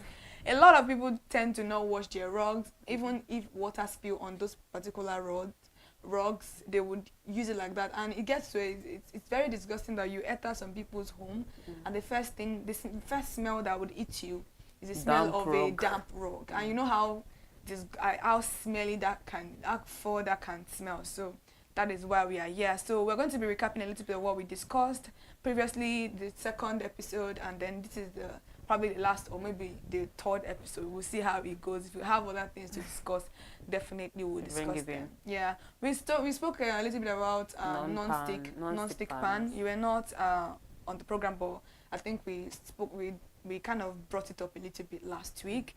And Imofel was the one that discussed this particular one, and we spoke about how health risk this particular thing can pose to the human body. And then non-stick pan is like a trend right now. Like people don't want everybody wants to use non-stick pan because they feel like if I don't have non-stick pan in my house, I'm not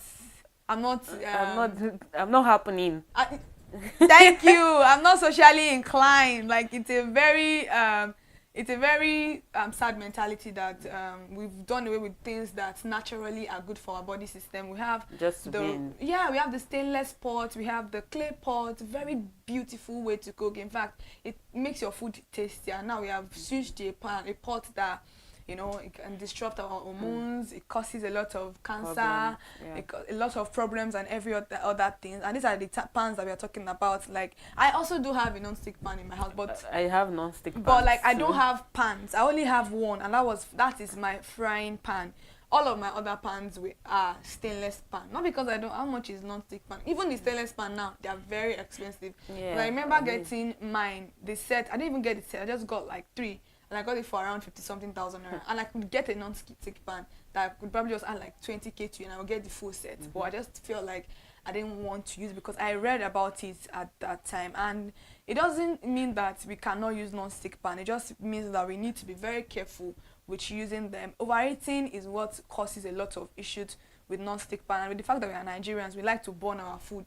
That's where we get our the flavor. The flavor from, you know, we have to overeat our oils and every other thing. So these are things that could cause a lot of toxic gas to release and also, be exposed to our food. And also the fact that we have a lot of different ways that we could cook. As I said earlier on, safer materials, stainless, we have or ceramic. In fact, we've never even spoke about ceramic pans. There are ceramic pans that are also really nice. I can remember, I think we have one in my dad's place. I think we do have non-ceramic. We don't have non-stick pan in my father's house. We have the 3. We have non-stick pan, we have stainless, we have ceramic. Yeah, so that's it. We don't also take proper care of our non-stick pan. About how to. Yeah, we use iron sponge. You know, Nigerians now, because we burn our food, we must scrub the pan. And by scrubbing the pan, we are scrubbing all those things inside of our food. And God save all of us. Let's just all be careful out there. A lot of cancer going on here and there, so we have to be very careful. And then we move on to plastic. About plastics too. Plastic containers. And the reason why I really enjoy having you on this particular conversations because you're a nutritionist, and I feel like you know your ways with food, even though maybe you may not be a doctor in cancer or hormones or any of that, but like it's been stamped now that your food determines almost everything that happens to you. So we need to be very, very careful with what we put in our tummy. Now the government has banned the use of single-use single-use materials, nylon, plastics. You know, I don't understand. So they've banned it right now, and it seems as though it is it will pose a lot of issues because we are very used to using nylon to do things, plastic to do that, and stuff like that. So plastic containers are they're widely used for food storage, packing your food to work, buying food, microwaving food, and every other thing. And these particular plastic containers contains a lot of toxins that are very bad for our body, and then we tend to use them a lot. Apart from the fact that it can leach chemicals into your food, it can also create a lot of problems for you, hormonal disruptions. I think the use of plastic containers has also been found in the reasons why young children are hitting puberty early. But that's very, very fun because I had a doctor here like almost a month or 2 months ago. If you haven't seen a lot of our elderly living program, I actually do recommend you to see them because they give a lot of beautiful Advice information and that you advice that need. you need for yourself as a Nigerian. And this particular doctor spoke a lot about the use of telephone, like giving your child a tablet At the young, from such a young the age, age yeah. of 0 to 3. Why exactly are you playing? Even me, I wouldn't even advise it. Thank I'm you. not even in that. Thank you very much. So it was like those particular things have been linked to the reason why a lot of children are actually attaining puberty at the age of 8. Normally, yeah, it is like, it does happen before that people will hit puberty at 9, at 10. But like, now it's like a common occurrence for children to hit puberty at 7, 8. They're already like menstruate. I can't imagine. Even I myself, I don't like when I menstruate. Talking of a child that doesn't even know anything. And then it talks about one thing they call melatonin that produces sleep and a lot of stuff like that. And it's talk about the colors used in cartoons to distract children. It makes them throw tantrums if you don't give them these particular devices. So these are things that we don't think are affecting us, like our health, how our future is going to be. These are things that they are bringing in. And plastic containers have been proven that it causes early puberty because of the kind of toxins it can release into the food, and then you give this kind of food to your children. It also causes hormonal disruptors. Anything that can even cause puberty issues definitely is going to cause hormonal dysfunction. There's also a link between plastic containers and also cancer risk. There's a lot of metabolic disorders also. We have a lot of issues like this, and it is very dangerous because it is widely used. Everybody uses it, and it is very heat sensitive. The reason why we are talking about non-stick pans is because of the fact that they are, what would I say, they have heat issues. Imagine just a normal rubber that you are using, so it has a lot of, it doesn't have rich resistance, so we need to use a lot of, I think I can imagine, I don't know if you remember, I don't know if you use them in your house when we used to have the stainless plates, all those stainless cup that you used to carry cup from your before the use of. I think everybody had that. I don't know, one point exactly in life. Before everybody started buying pure water and table water in the house, we used to drink water from your cooler or something. Yeah, your cooler. But they call it amu. Yoruba people call it amu. Like, you carry your water and drink it, and nobody was dying, nobody was having cancer. But now I don't understand. So all of these things are things that we need to take a lot of cognizance to. We have to be very careful, and we need to also find a way to properly dispose all of this plastic containers. We can see, I think that's one of the reasons why government are even banning, because it causes a lot of blockage to the drainage system not properly not properly disposed. And let's talk about microwave. I think we are just recapping a little bit about them. What do you have for us on microwave? I think we already spoke about microwave before. You know, everybody uses microwave. I don't think there's any house without a microwave right now. I don't have a microwave. Really? So you rather warm your food on fire? I would rather warm like even when my dad would tell me to warm food in microwave, I never liked it. Do you know I never liked microwave? Because I felt like it was a very disgusting and unhealthy place for me to eat up my food. No. Because most people don't understand. Most people, in my head, I've seen a mold inside the microwave before. So that image has never left my, even though the one in my house, we don't have it. But then I'll carry it, I'm like, let me check you get like. Yeah, I guess it. The funny story, right? Then let me talk about the reason why I stopped eating spaghetti and rice together.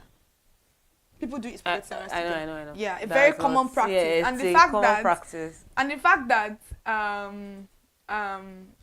side of me is a part nut, like part nut. Yeah. So a lot of northerners eat spaghetti and rice. It's like a normal delicacy, especially YK and rice. You eat YK and rice, wachi and rice. So I used to love to eat that.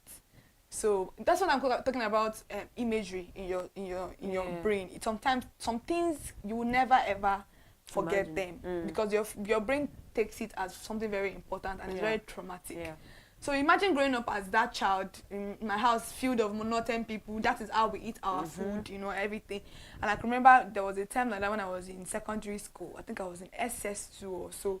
I went to buy spaghetti and rice from a woman close to my school. It was during, I think I was in SS2. We're doing mock lesson. So we're always in school. We're like very late. So the food in school had already been done for. I don't know if you bought food in school.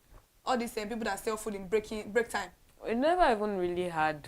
You don't have that? Oh, we because had that in we school had then. we had a cafeteria and they used to prepare our food for us. No, so we don't have that. We didn't really need to buy food. No, now it's very common that the schools are before cafeteria. it was break time. You go and carry your plate and buy your food. You buy your food. But the person is a regular face in school. The school approve of the person before they decided, it was a very good food. But during that time, everyone has already gone home, so we were like, a senior girl now, so we carry. I don't know if you did it too. Then we used to wear just our palm. Yes, there's now. no socks. Honestly, I feel like SS3 is just like a waste of time. Like everybody just going there to play. Seriously, first time is the only time you get to go to class. The second and third time, you're having doing lesson and every other thing. So that was it too. And I went to this woman. I don't want to mention her name because I went to this woman and I bought spaghetti and rice. Those are my normal food. And do you know what happened to the spaghetti? The spaghetti was slimy. Oh. The spaghetti was slimy. Like I carried it the day before spaghetti. I don't know what happened. Spaghetti. I don't know. Maybe she cooked that morning. Maybe it was the heat. Maybe because under the sun. I don't know. One thing about spaghetti cannot stay long. Yeah. It can't stay long. If you're making spaghetti in the morning, immediately it cools down. You need to put it inside the fridge in order for you to preserve it. I don't know. If you leave it outside, it's going to turn bad. It was slimy. So I can just imagine. It was slimy. And you know what? Since that day, I've never tasted spaghetti and rice. I didn't know why. And that was one of the reasons why till today, I ate tiny spaghetti because it was tiny spaghetti that she served me. So I don't eat tiny spaghetti. I don't even want to see it. It just doesn't sit right with me. So it's an imagery type of thing. So that's what I'm talking about with the microwave too. There was a time like that I went to go and buy food at a restaurant, a very what do I call it? A very popular restaurant. Like it's a big name restaurant. If I mention it, everybody knows the restaurant. And they brought out my food and I saw a green mold under my plate. And I'm like, I didn't even say anything to the person that said it. I just left the food. I paid my money and I left. So since then, I don't like microwave. So that's one of the reasons why I will never buy microwave because it's even expensive right now. Like if you want to get a good microwave, you're getting like 80 something, 90,000. So that's it. Now I substituted a fridge for microwave because normally I don't even keep my food in fridge. I don't like keeping my food. So you cook food every day. That's the thing. I don't now cook every day because it's very stressful. I have to come to work. So I now understood. Cook on Saturday and keep it for the week. I now understood why people cook. And leave it. The reason why it was comfortable for me to be cooking every day in my father's house because I was not going to work. Yeah. So I was able to cook every day, cook in the morning, then cook in the night time. And then we have our soup. Even our soup, my father never likes anything inside the fridge, so his foods are always fresh. So when my friend even traveled out, she was like that it took her a lot of time to get used to eating fridge food. So I'm not a fan of it. So my fridge is mostly just water.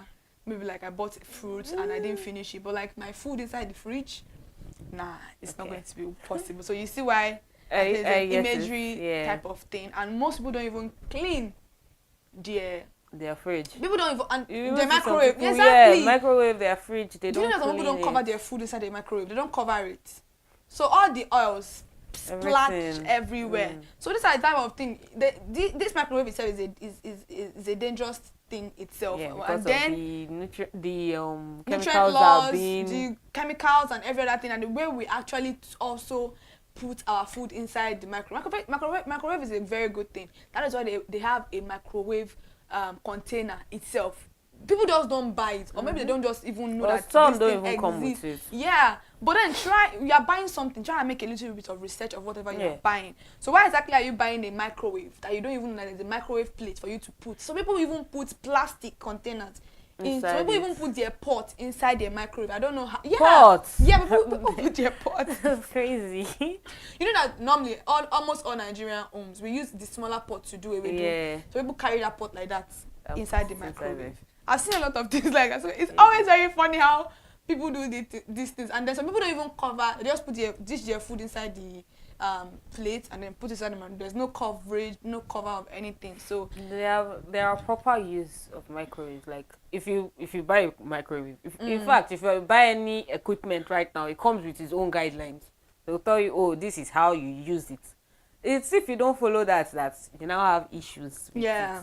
But then if you follow how it comes, then I think we are a little bit safe. Yeah, but even though there's still a little bit of toxin here and there, but at least it's really follow what they give people you. Actually think generally that microwave foods are very safe, not even considering the container, the type of container you are using, or how to properly cook your food. And sometimes some people microwave their food, and I don't know, maybe the microwave doesn't roll. You know, the microwave roll normally. Maybe they didn't set it to rolling, and then a part of the food is cold, a part of the food is warm, and then you come out and bring it and just mix it together. The kind of bacteria in that cold part, who is killing that one?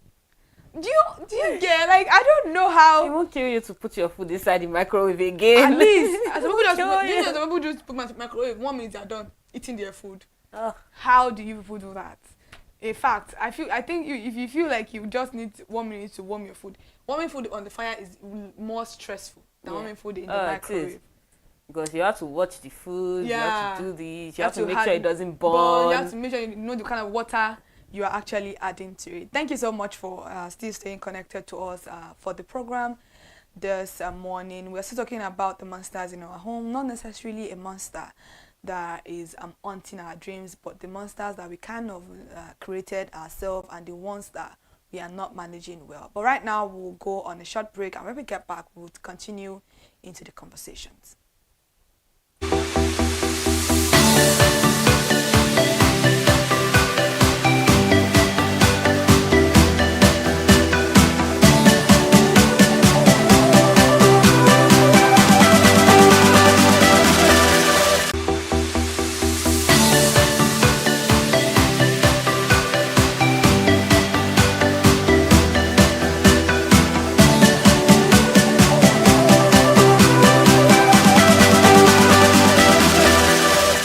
Hi people, my name is Fakorede and I am a filmmaker and a film director, and you're watching ConsumerHalla TV. ConsumerHalla TV is everything consumer advocacy, consumer rights, everything that has to do with consumers. On this TV, you'll watch, you'll learn, you'll be educated, and you'll be entertained. Keep watching ConsumerHalla TV. My name is Olubukola Ozone, a photographer and a social media enthusiast. You're watching ConsumerHalla TV. It's a consumer advocacy TV. If you have a problem, any consumer related problem, just holla at them, just like their name implies, and they're going to get it sorted for you. Keep watching, stay tuned. Thank you very much. Hi guys, my name is Joba Jalabi.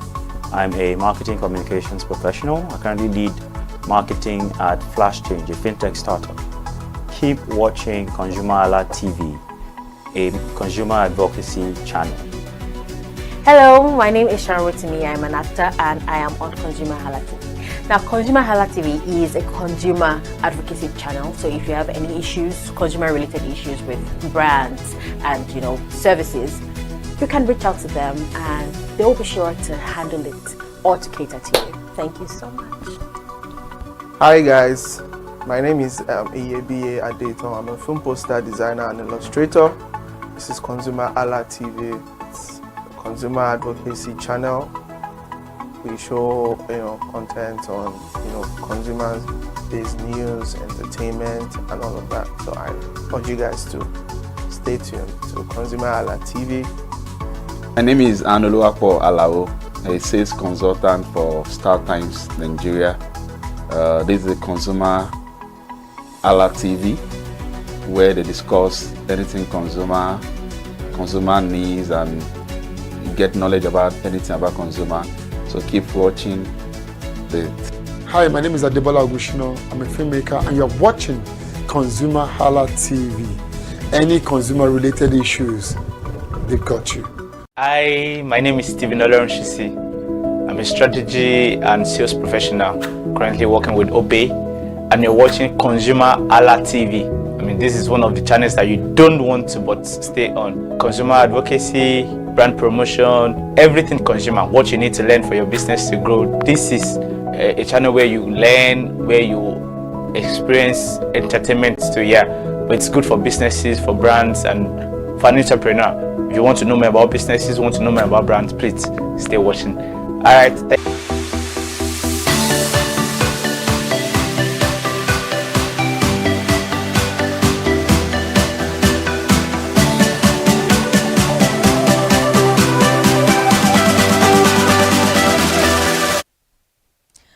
welcome back from that short break. This is Healthy Living on ConsumerHallaTV. And just in case you haven't followed us across all our social media platforms, Instagram, Facebook, X, TikTok at ConsumerHallaTV, and on YouTube, subscription is very free at ConsumerHallaTV. This is still Healthy Living, episode 3 of the monsters that live in our home. We've spoken a little bit about palm oil, extensively actually, talking about vegetable oils. We've spoken about scented candles. We talked about air fryers. Yeah. And I think we also spoke about, I can't remember everything we've spoken about, but if you want to see the previous episodes, please go watch those ones so that you can understand exactly what we are talking about. Now we're going to move into the discussion of today, which we're going to be starting with humidifiers. Timinu, I think you asked a question when we went on the breakdown. What exactly are humidifiers for? I'm not saying I don't know what they are. I'm just saying, like, why exactly do we need them? What are we using them for? Honestly, in my own opinion, I feel like humidifiers, if we are going to be using a humidifier in our home, the whole of Nigerian streets needs to have a humidifier because we have a humid weather.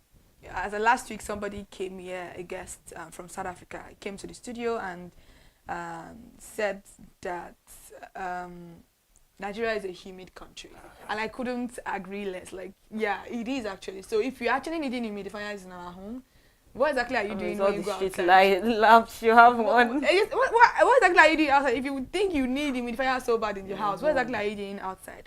So humidifiers are commonly used to maintain indoor humidity levels, as they say, especially in dry environments. However, improper use or maintenance can lead to several health risks and safety concerns. We have a lot of issues with humidifiers, which are bacterial and mold growth. Mold actually should be a topic on its own. Like, mold can grow anywhere. Anywhere, and I feel like almost most homes in Nigeria have mold. People don't even know that it is mold in the house, and you just say somebody slept today and they don't wake up tomorrow. Sometimes mold actually kills so fast you wouldn't even understand how it happens. But how many people do autopsy in this country? You have died. Let's go and bury. Let's move on. Let's move on. Like, that's how it is. But like, mold is actually a different conversation on its own, and I maybe would actually because it's with different perspectives, different perspectives, so that we can know how to talk about this thing. Because I am not a doctor, and Timinu is just a nutritionist, so I don't know how she wants to know about mold. She knows about mold, but maybe mold not on a food, no issue, but not. So if humidifiers are not cleaned properly or regularly, it can become a breeding ground for bacteria and mold, which can be released into the air. And most of the time, because some people now humidifier you won't buy, but then you will on that humidifier from morning to next day. Why? Let it rest. That's exactly with scented candles. Like, on it, like, give it just like for 2 a hours. while, leave it and then exactly, and switch it off. Don't need to leave it on forever. I don't know. It's just a lot of Nigerians. We need a lot of reforming and education actually. So because we have something that we call over humidification, if you don't know, and it is the excessive humidity that can lead to a condensation on surfaces, promoting the growth of this particular mold, dust, mites, and other allergens. Yeah. Thank you very much. And we have you know that the water that we use for humidifiers are not necessarily not the water that you're supposed to be using for humidifiers. We have a particular type of water that I think they call it, you know, the water that they use to shoot into baby's nose, the nasal one. I think that's the name that they use for this particular water. So it's not just you pouring your own house water inside the humidifier. No? I'm saying go on. Go on, continue working. So using hard water in humidifiers can lead to the release of mineral particles into the air, which can settle on surfaces, and also it can be inhaled. It can cause problems. A lot of problems. I can't breathe well. Yeah, I can't breathe. Why are you not breathing well? I have asthma. Some people are not born with asthma. Now their own and they take cause asthma. That is born with asthma. Oh my God, Nigerians. So it can cause respiratory problems, just like Timilin just mentioned now. Imagine you inhaling bacteria, mold, pores, or mineral particles released from this poorly maintained humidifier. it can lead to respiratory issues. Trust me, and it is actually very, very bad. And also, apparently, people get allergy reactions too. Like, not everybody can handle some kind of thing. Can handle humidifier. Like, not everybody. So you need to actually know your body before you buy when these you're things. buying things like this. Like, I don't understand though. Yeah. And obviously infections because of the bacteria and the every other thing. It is very dangerous, so yeah. because sometimes it can kill the indoor air quality. That air that you feel like you are trying to protect, overdoing it, you are killing it, my dear. And also the lack of awareness, which we are trying to rectify here on healthy living. Thank you very much. We need to be aware of whatever we are using. You just said it earlier on that not everybody can use humidifiers. You just don't go to the market and say because somebody is buying it. You saw it on TikTok. I saw it on somebody's room. It's looking so fine. Look at the hair. I buy mine. I want to buy my own. It's not because it's fine, no. Fine boy. Have you looked at yourself? Do you think your health can actually carry all of these things? And if you can't take it, please leave fashion for who want to do fashion. Not be everybody fashion fit. Thank you. If a friend should come to your house, they'll not ask you where's your humidifier. No, nobody's going to ask you that. And if a friend is asking you, and if someone is asking you that, tell them to go out of your house. Like, are you joking? Seriously. And environmental conditions actually, because we've spoken about all of these things because of the over-humidification that we do. Solutions can be cleaning your humidifier. Thank you very much. If you have one, you need to be able to clean it regularly. The water, just remember the name, distilled water, not the tap water in your house. I don't understand. Who told you that? I didn't know one thing. I think the humidifier even comes with his water. Like, but when it's done, what else do you use? Your own water now. Go and buy more. And I don't think I've ever seen anybody that's saying humidifier tell people that the water is not the same one as the one. Because you won't know that it's not the same. I mean, distilled water and normal water, they look alike. Water is colorless. Actually, you won't know that there's any difference to it. So we need a lot of awareness. That's what you're using. So you opt for a distilled or demineralized water to reduce mineral deposit and the release of unwanted particles into the air. And we're also talking about humidifiers, not leaving them on for a long period of time. You need to be able to use it just for a short period of time. Monitor your humidity level. But how many people can monitor humidity level? Because to monitor your humidity level, you have to use an hygrometer to keep your indoor humidity between 30% and 50%. How many people? That's why we say you use it for a while. Exactly. You don't leave it on forever. Imagine people will be in a dark room. You can use it for 30 minutes, switch it off. Mode likes anything dark is bad. You off your lights. You see it's going there. Nah, that's not actually how to live life. Also, change your filters, replace them regularly as per the manufacturer's recommendation to ensure optimal performance. Educate yourself on the usage. Please stay informed so that we can reduce the risk of health issues. Let's all be careful and be mindful of how humidifiers are used and maintained. You can create a healthier indoor environment while avoiding potential health issues. Trust me, nobody's mother or father used humidifier. We were good. Humidifier was even alive at that time. I don't know, nobody knew it. Yeah, exactly. So we need to be very, very careful. Now let's talk about a very, very interesting one, which is the carpet rugs. Carpet rugs are very popular flooring choice for many homes and businesses. But they come with certain problems and potential health risk. Trust me. This one, oh my God, it's a lot.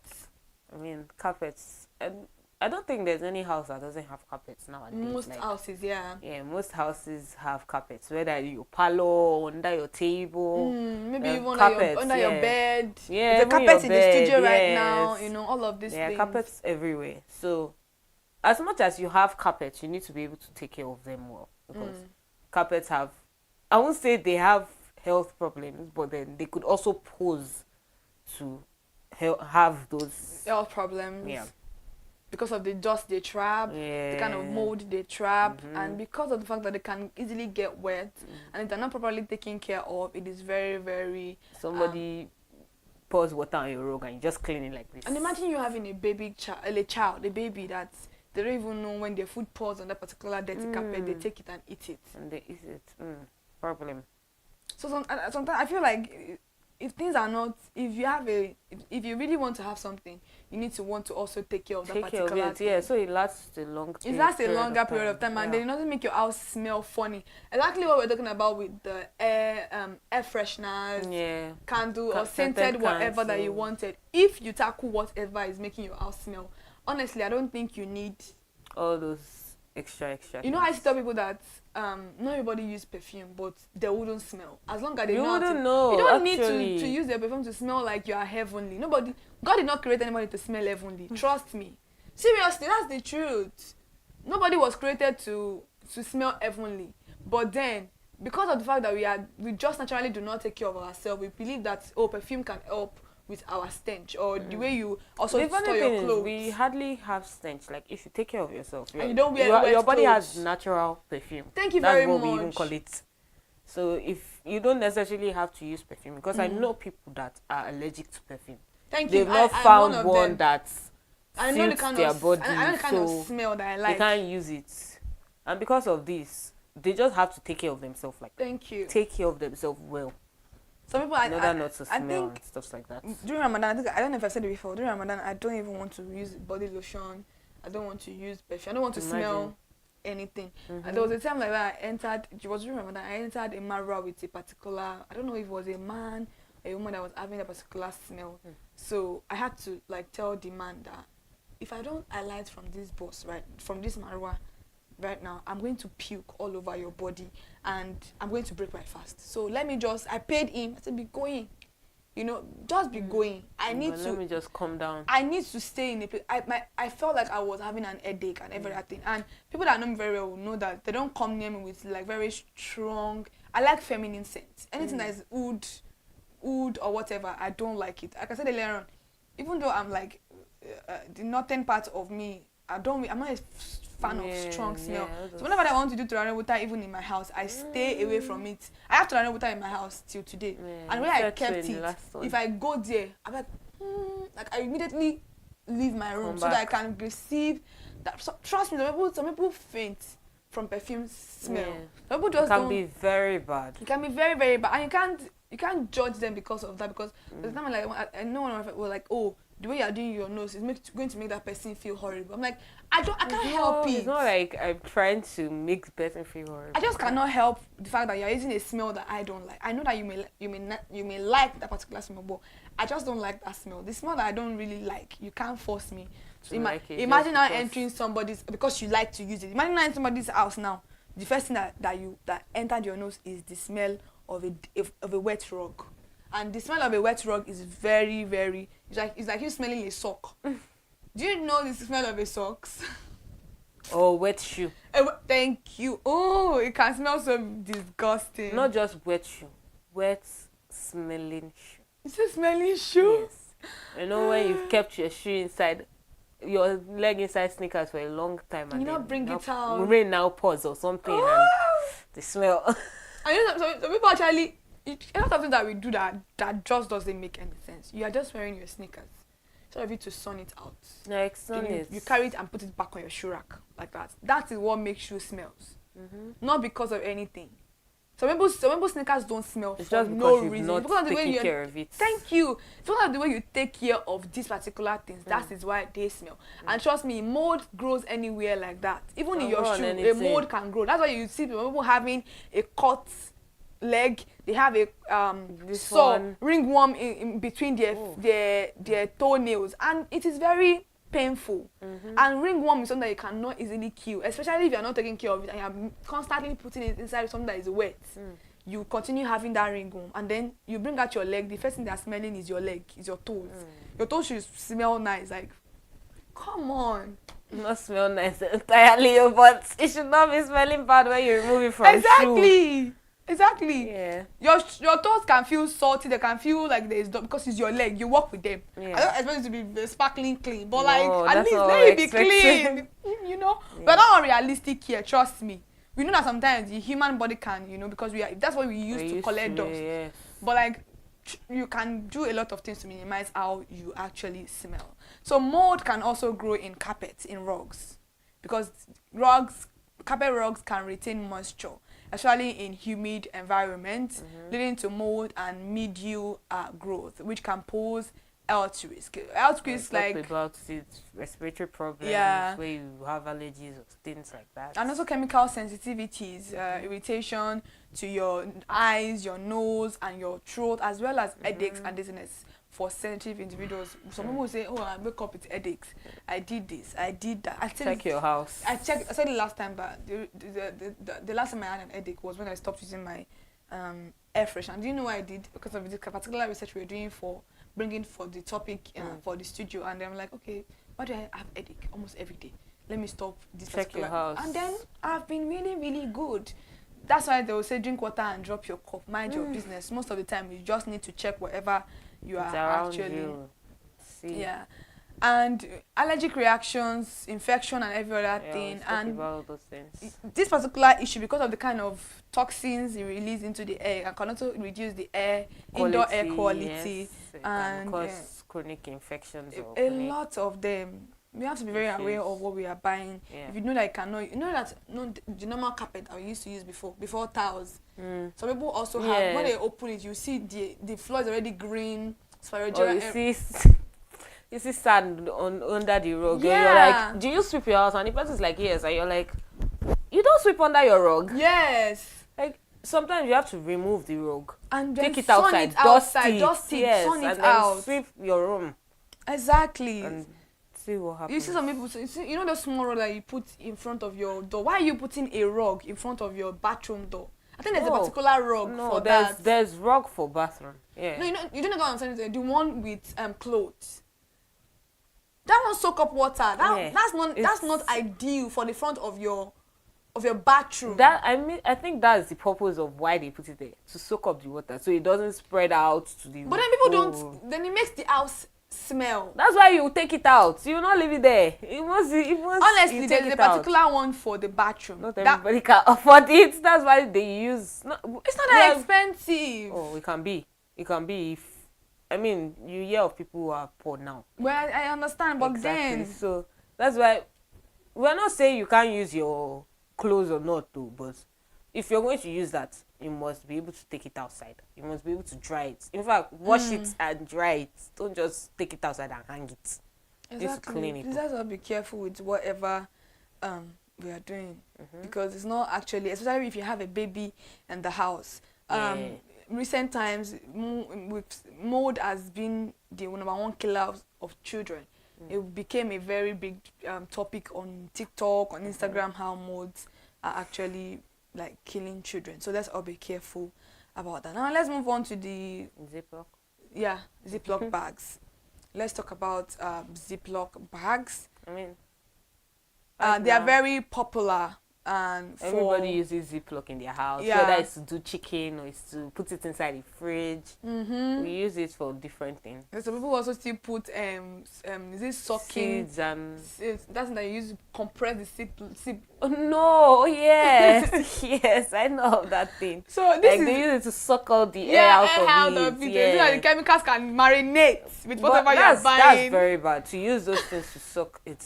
That's what even causes issues, because you know, Ziploc bags have chemicals. That's what they used in making them. Because it's so plastic. If you're going to use a Ziploc bag, we're not saying don't use them, but if you're going to use them, I know, you know, there are some foods that air cannot be in. Yeah. So you zip it to just when there's a small space inside, and you press the bag so that and the air will come out. They can zip it closed. You don't have to use that air distance to suck everything out. Leave your Ziploc bag the way it is, please. And also, that thing that you're using to blow the air inside of that food. Yeah, it's causing chemicals. And a lot of things. And don't use your Ziploc bag for something that is hot, like a hot food. If you're going to put it, allow it to cool down. Allow it to cool down. Yeah. And some people also have the very bad habit of putting a hot food inside a Ziploc bag and then throwing it inside the fridge like that. deadly combination. It is a single-use plastic. Yeah. So Ziploc bags are often used once and discarded, contributing to public plastic pollution and environmental waste. And also we have what we call the inadequate sealing, because if not properly sealed, air will enter, and then moisture and from maybe from your fridge or something. Spoilage, contamination. We have a lot of health issues also, hormonal disruptions, because it's a plastic bag. So it's so many if your bag are also if you food can also be contaminated without maybe proper use cleaning. it without cleaning it up. It harbors bacteria and because let's say I put chicken in my food today, and then tomorrow I want to use another chicken and I'll put it back inside that same bag. It doesn't work like that. You have to clean it. Because you don't know what that first chicken has put inside. Saving costs. Also, it causes a lot of respiratory issues, because some individuals may actually experience respiratory problems if they are to the chemicals inside the bag. So we should be very, very careful, because it can cause chemical exposure with the way we eat our food. Do you know how some people put Ziploc bag inside without removing the food from the Ziploc bag? They put and then microwave it like that. Oh my god, I was about to say don't tell me inside microwave. Yeah. Don't tell me inside. Wait, yes. What? Thank you. Yeah, they do that. Please, Ziploc bags are not for microwave. I don't know. They are not. We're even talking against plastic bags like Ziploc that can melt inside your food. Are you not even... Are you not afraid? I don't know. Maybe they're afraid of none of use. I don't understand. So then also the overusing. Some people will overuse it until it has turned to brown. That's turned to brown. Yeah, so let's all be very, very careful about and reduce reliance on this particular single-use plastic bags by using reusable containers made of glass or stainless for food storage. Properly seal your Ziploc bag, like she said earlier on. Just press the air out. Don't need to vacuum everything. What happened? Educate yourself. It's very, very important. Promote sustainability practice. Advocate for and adopt sustainable practices such as using cloth bags or other eco-friendly storage options to minimize plastic wastage. By this, we are going to reduce the health risk with Ziploc bag. And lastly, let's talk about plastic cutting boards. Do we still have that? Yeah. Really? Yes. Oh wow. They are the cheapest one now. Oh wow. Okay, so we have wood cutting board. Please use that. That's all I can say. I don't even think I want to that's all I can say. Convince anybody to use this. Actually, I don't think, because you are using a knife. There's definitely you are cutting the plastic inside whatever you are eating. That's how simple it is. I don't think there's anything you can tell me about this particular one, because I'm very sure if we go into let's go into the conversation. Maybe we would find a common ground.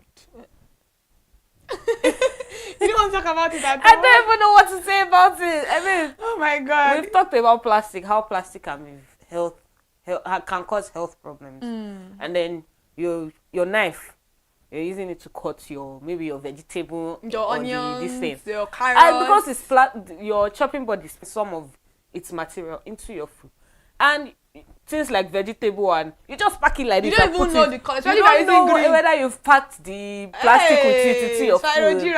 I don't know. So let's avoid plastic. There are wooden chopping boards, I know that, and you don't even need to go. You can go and meet one malam to help you and make wooden chopping board. Exactly. And the fact that what would I say? You know that when you use too much of your plastic containers, you see oil is around it. So you feel like it's not clean, but then it's clean. It's very clean. Bacterial contamination. So it is very, very it's very, very easy and can cause foodborne illnesses. Please, let's be very careful. Talked about it. Chemical exposure, we've talked about this. As long as it is plastic, we have this allergic reaction. So people have allergic reaction. Imagine you eating plastic. You're eating plastic. What's going on? Food safety risk, let's be careful. Chemical health risk, hormonal issues, improper maintenance and every other thing are coming between. So we should regularly clean this thing, but I don't know how much you want to regularly clean. Some people even soak. You know how people even do their stuff that's very, very, very, very funny. They soak it in hot water. You are even making the chemical because you're already eating up the plastic by doing so. So you washing it, by you soaking in that one, when they say hot water, I don't think they necessarily mean the one you've just removed from boiling fire. water. No, that's not what they mean. I don't know. When you see maybe things like when you check your guidelines at the back of things and they tell you, oh, wash with hot water, they are not talking about the hot water you have removed from fire. They're talking about water that you've added cold water to it and it's warm. Like warm water, like lukewarm water. It's not hot, it's not cold, it's just warm. So that, oil tends to wash away with warm water. So that you don't spoil your material and at the same time you can wash away that oil. That's why they ask for warm water. So they said if you feel like you've overused this plastic cotton bud, please replace them. In fact, there's nothing like if you feel like don't overuse it. Replace them. So they said you should also use multiple boards so that we can be careful of whatever we are doing. Yeah. So alternative use. Just use your wooden this thing. There's nothing so hard about that. We have them everywhere in the country. Thank you so much for joining us for this particular program this morning. What do you want to say to the viewers at home about these things that we've listed out? Take care of your home. You can have many health issues if your house is not well taken care of. So you need to take care of your home. Yeah. Thank you very much. Right now we have to actually go because they've been signaling pack your bag and leave the studio right now. But I hope we've been able to learn one or two things. I think we are done with this particular episode, but if we need to talk about it next week or the next time, I would definitely be talking about them and the fact that there's a particular conversation we need to have around these things to create more awareness on these particular issues we are having. And thank you so much for joining us. And with me in the studio this morning is Timinino Olufora. Thank you for joining me today. Thank you for having me. I am Kikelomo Ajibola till we come your way next time, same station by 11 a.m. every Mondays. Elder Living airs on ConsumerHalla TV. Just in case you haven't subscribed to our YouTube channel, please do so at ConsumerHalla TV. Subscription is very, very free. And if you have anything you want to add or you want to take away or you want to tell us, please go on to any of our DM or you drop it in the comment section. TikTok, Facebook, X, Instagram at ConsumerHalla TV will be there to bring your commentary to live next week Monday. See you next time.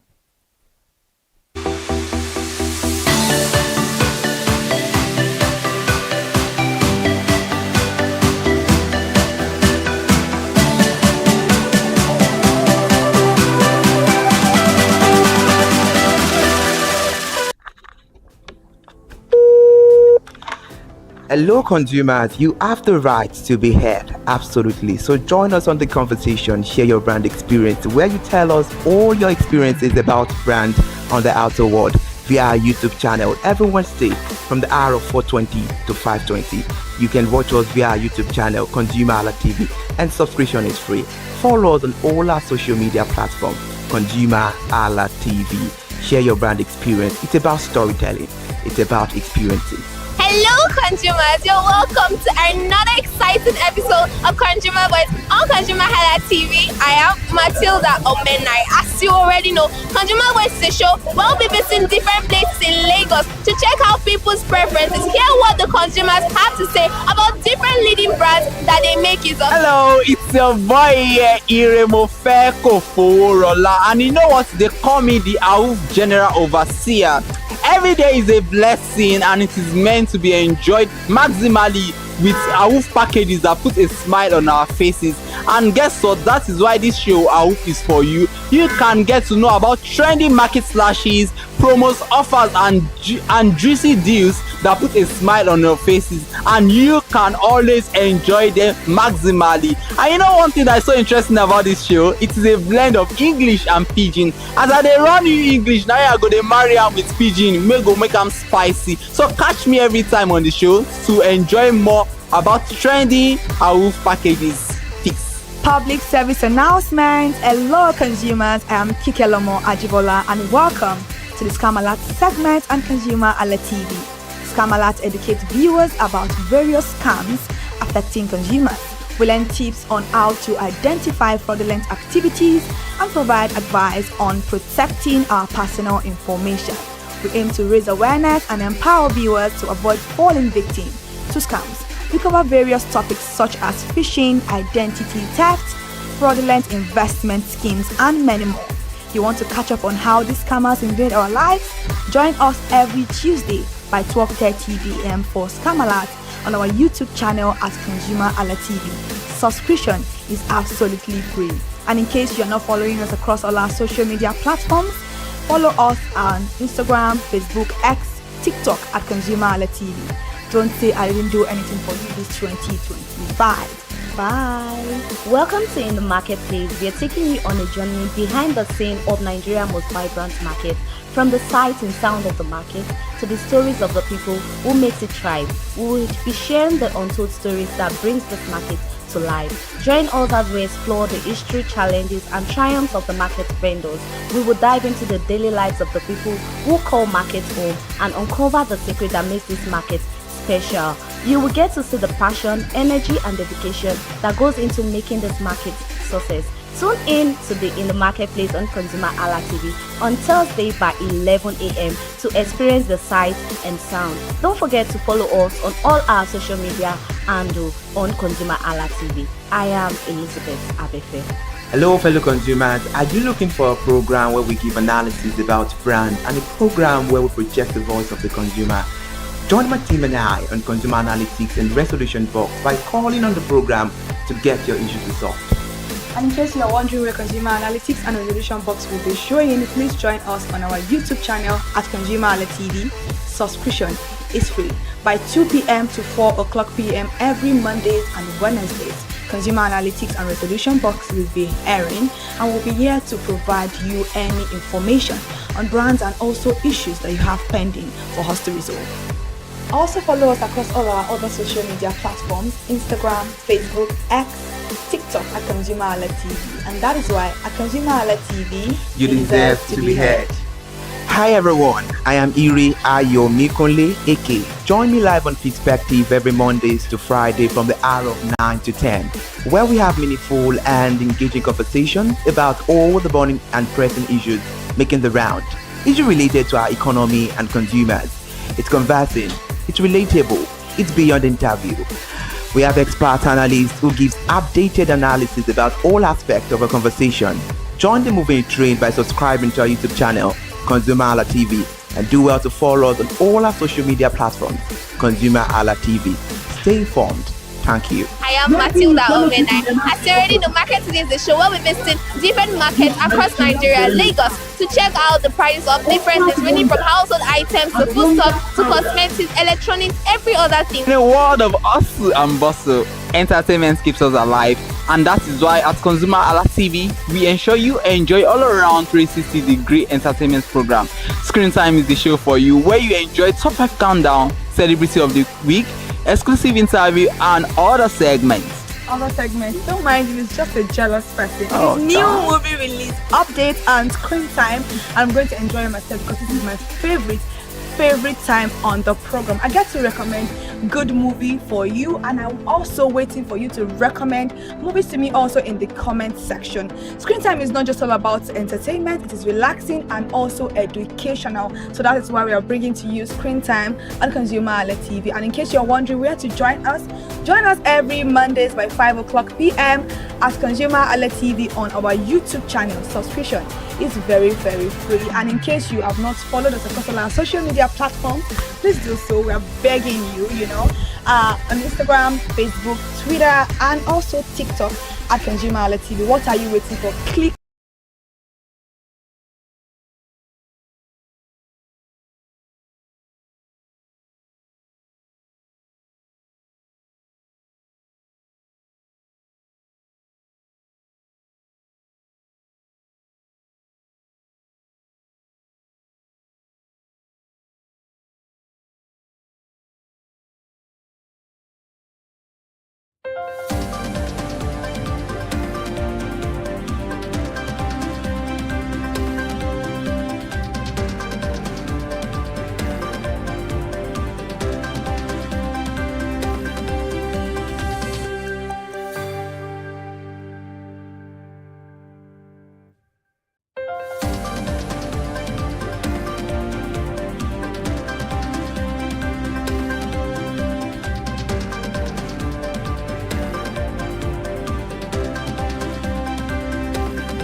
Ondo State, Senator Chimo Ibrahim, representing the Ondo South Senatorial District, says President Bola Ahmed Tinubu may deploy a liberal strategy anchored on cooperation and collaboration to end insecurity and strengthen ties with global partners, including the United States. Senator Ibrahim, who chairs the Senate Committee on Interparliamentary Affairs, dismissed the report of tension between President Bola Ahmed Tinubu and the U.S. President Donald Trump, saying both leaders share liberal democratic values that favor dialogue over dispute. In a statement personally signed and released yesterday, the lawmaker urged Nigerians to calm down, noting that democratic states don't go to war with another. The senator said, in cooperation and collaboration, we engage in determining a new international order in a geocentric system. Let's move away from Ondo State. In a significant move to reshape Nigeria's 11 trillion naira was spent on maintaining and rehabilitating the Port Harcourt, Warri and Kaduna refineries without any meaningful output. The timing of this policy aligns with Nigeria's rapidly expanding private refining capacity. The Dangote refinery alone boasts a current capacity of 650,000 barrels per day, ranking as the 7th largest globally, with plans to expand to 1.4 million barrels daily. Now, the former Vice President of Nigeria, Yemi Osinbajo, has emphasized the need for ethical responsibility in Nigeria's rapidly digitalizing workplace, urging that technology and data should serve as tools for human empowerment. He said the festival gesture of reciprocating for the true customer, which have consistently shown beyond the years and over decades. Meanwhile, the event will bring together over 5,000 attendees and a coalition of major brands from diverse sectors, including United Bank for Africa, Konga PwC Nigeria, and VFT Microfinance Bank. This multi-sector collaboration is central to Bondo's vision of creating a customer-focused ecosystem where businesses leverage each other's strength to deliver greater value.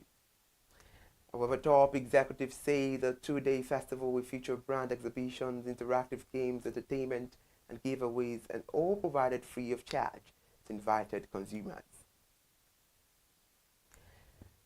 A focus on agriculture now. In a significant move to revolutionize Africa's agricultural sector, MasterCard has announced a strategic partnership with Sterling Bank Agriculture Summit Africa 2025. The collaboration aims to empower farmers across the continent through digital technology and financial inclusion initiatives. The partnership was formalized at the press conference held at Sterling Bank headquarters, where both organizations outlined the commitment to advancing agricultural transformation and sustainable food system.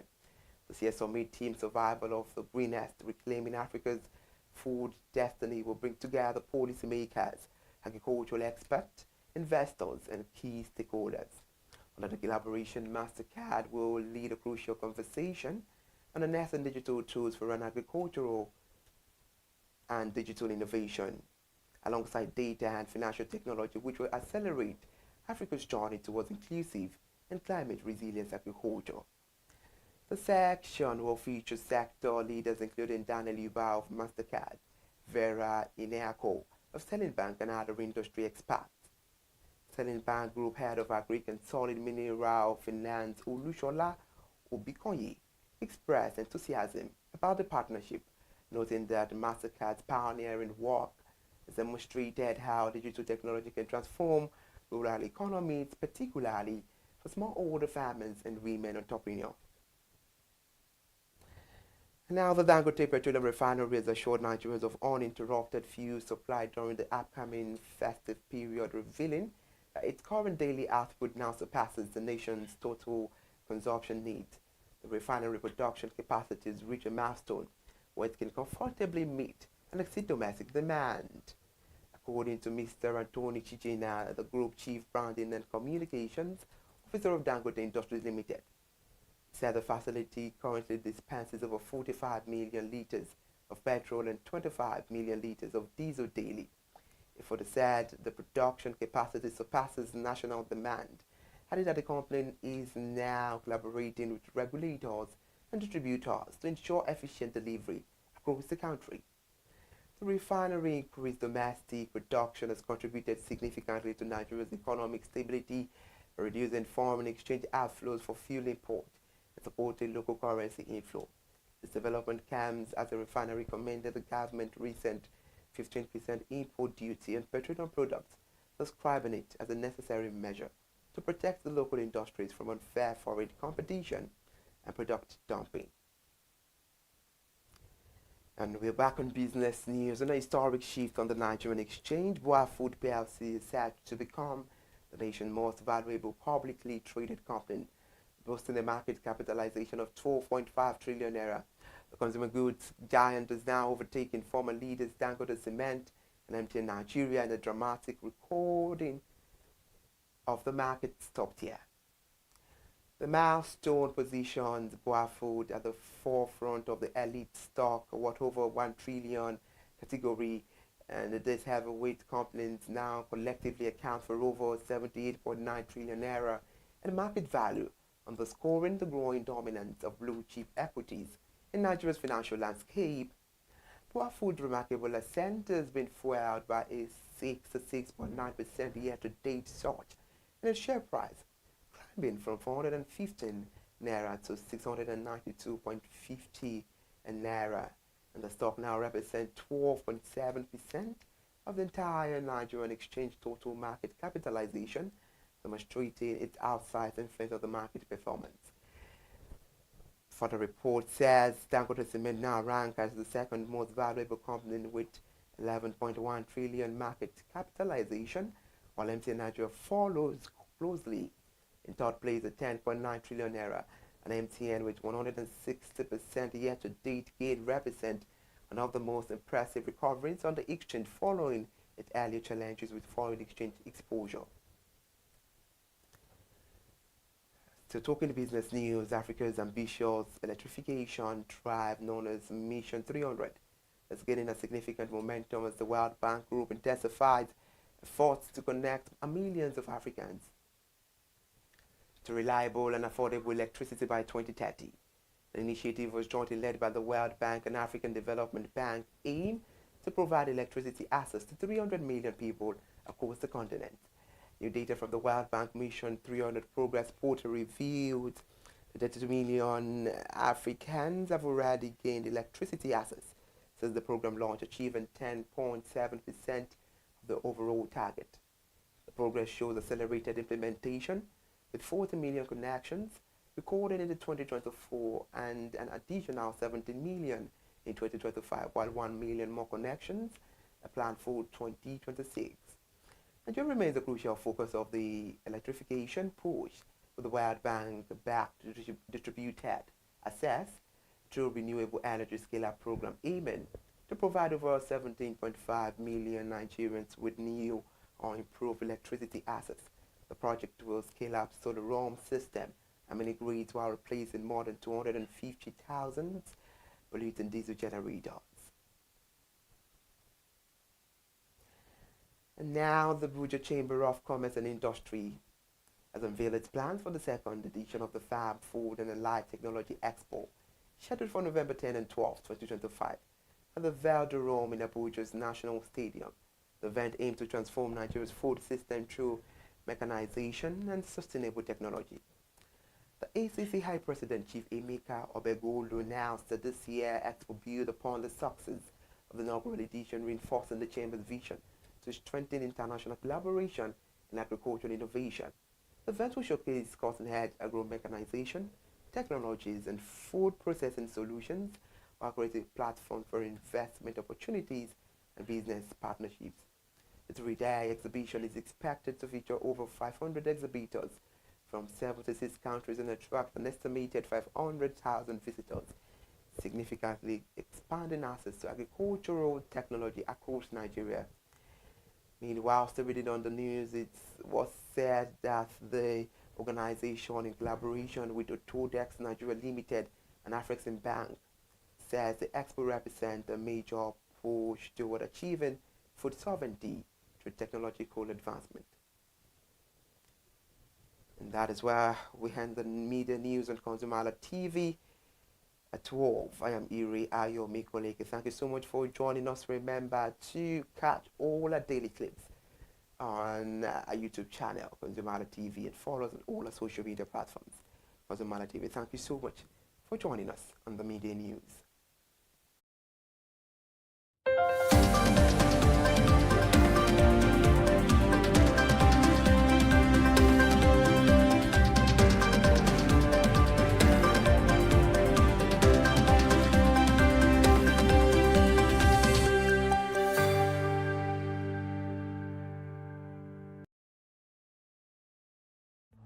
My name is Tunde Olufowora.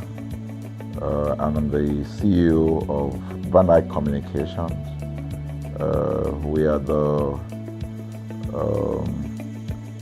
we call the publisher or the owner of the new initiative called ConsumerHallaTV. ConsumerHallaTV is actually Nigeria's first consumer-centered, or call it consumer-centric television platform that aims to bring voice to the over 220 million Nigerians. It was a vision that came to my heart about 10 years ago. I remember that I was traveling. I traveled out of the country, on airline. And I had this unpleasant experience. It was a trip to an African country from Nigeria, and I actually went with a local flight from Nigeria. I wouldn't want to mention the name of the airline. And then it was to South Africa, and we landed in South Africa. And let me just paraphrase it. When I was coming back, I had some money, some dollars, and that someone had given to me to hand over to another person in Nigeria. So I wanted to help out. I didn't want to carry the cash on myself. So for whatever reason, I opted to. I had a small case, and I felt that it was safer for me to put the money in my luggage. So I put it in a safe place in my luggage, got everything intact, and I checked in my luggage. My arrival in Nigeria, I was standing and was waiting about the carousel just so that I could pick up my luggage, and then I was there for 1 hour and waiting for my luggage. I didn't know that my luggage already arrived, and it was one of the luggage that was moving around on the carousel. So after about 1 hour wait, I looked to my left and my right. Almost everybody had gone. I think there were just about 2 or 3 left. So I beckoned on the woman that was on my side, and I noticed she was really in tears. Madam, what happened? She said, her bag has just been torn and a lot of things stolen. So I said, well, I've also been waiting for my own. She said, you better go and check those luggages there. Maybe yours is one of them. And lo and behold, I went around there. Mine was one of them. By the time I got it, everything inside my luggage was gone. All the valuable things there were gone. To cut the long story short, we felt there was need for us to report the case, at least to the airline. It was in the night, about 8 o'clock or 9 o'clock. We went in to go and see the officer that was in charge. As soon as we got in there, the officer said, "Oh, so sorry, but you will have to go to our head office in somewhere in Victoria Island, to lodge a complaint." Okay. So the next day we went to the Victoria Island and we lodged a complaint, and that was it. And since that day, I'm talking a story of over 10 years ago, I didn't get a call, not even a call from that airline to talk to me about what happened to my luggage. Now, about a month after that trip, I had another opportunity to travel out of the country. This time around it was to US, and it was an official assignment. And I flew on, I will mention the airline this time around. I flew on a BA. I really didn't like BA. I usually go with Virgin Atlantic and things like that. But my protocol officer convinced me and said, okay, you will love BA, why don't you go on BA? Anyway, so I went on BA to US, and of course when I returned from US to Nigeria, we had to do, of course, there'll be like a connecting flight, from Heathrow. So we got into London Heathrow, and then because it was through Heathrow that we went, and then so they changed since it was BA, they changed the aircraft this time around to a bigger one. I mean, clearly because there were more Nigerians, or more people that were planning to come to Nigeria, and then we boarded. Not quite 10 minutes into the flight, in the air, the aircraft started malfunctioning. The air conditioning compartment were not functioning very well. I was on what you call business economy. The whole of that business economy all the way to economy side, the ACs were not working well. It was hot. And then I was watching. And then from that moment till we got to Nigeria. From that moment till we got to, I'm just trying to paraphrase. From that moment till we got to Nigeria, I could remember very well how many times the pilot, broke into conversation and had to apologize and say, we're really very sorry about this. He was giving us almost every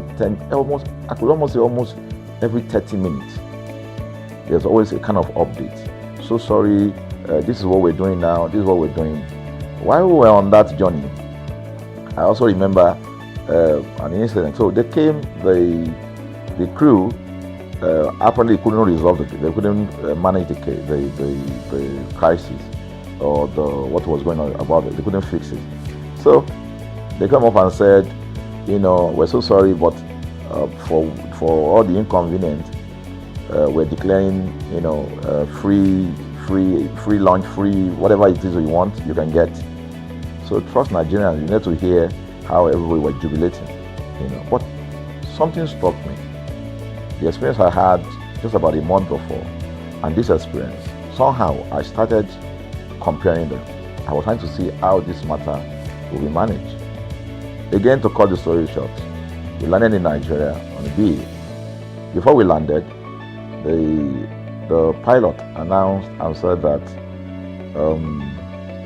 for the inconvenience, they will be giving a voucher of £50 to everyone that flew on that aircraft. I thought it was a joke. I mean, it was my first time with BA, but for what I knew or know of the British man would never even play with his 1 penny, talking of £1. So I felt that must be a joke of the year. So we left. I got back to my office. I think it was just about a week after. Our guys in our mail room came up and said, "Oh, you have a parcel." So I said, "Parcel? Yeah." So they bought this parcel, wrapped. I opened it, and boom, I bought the document out.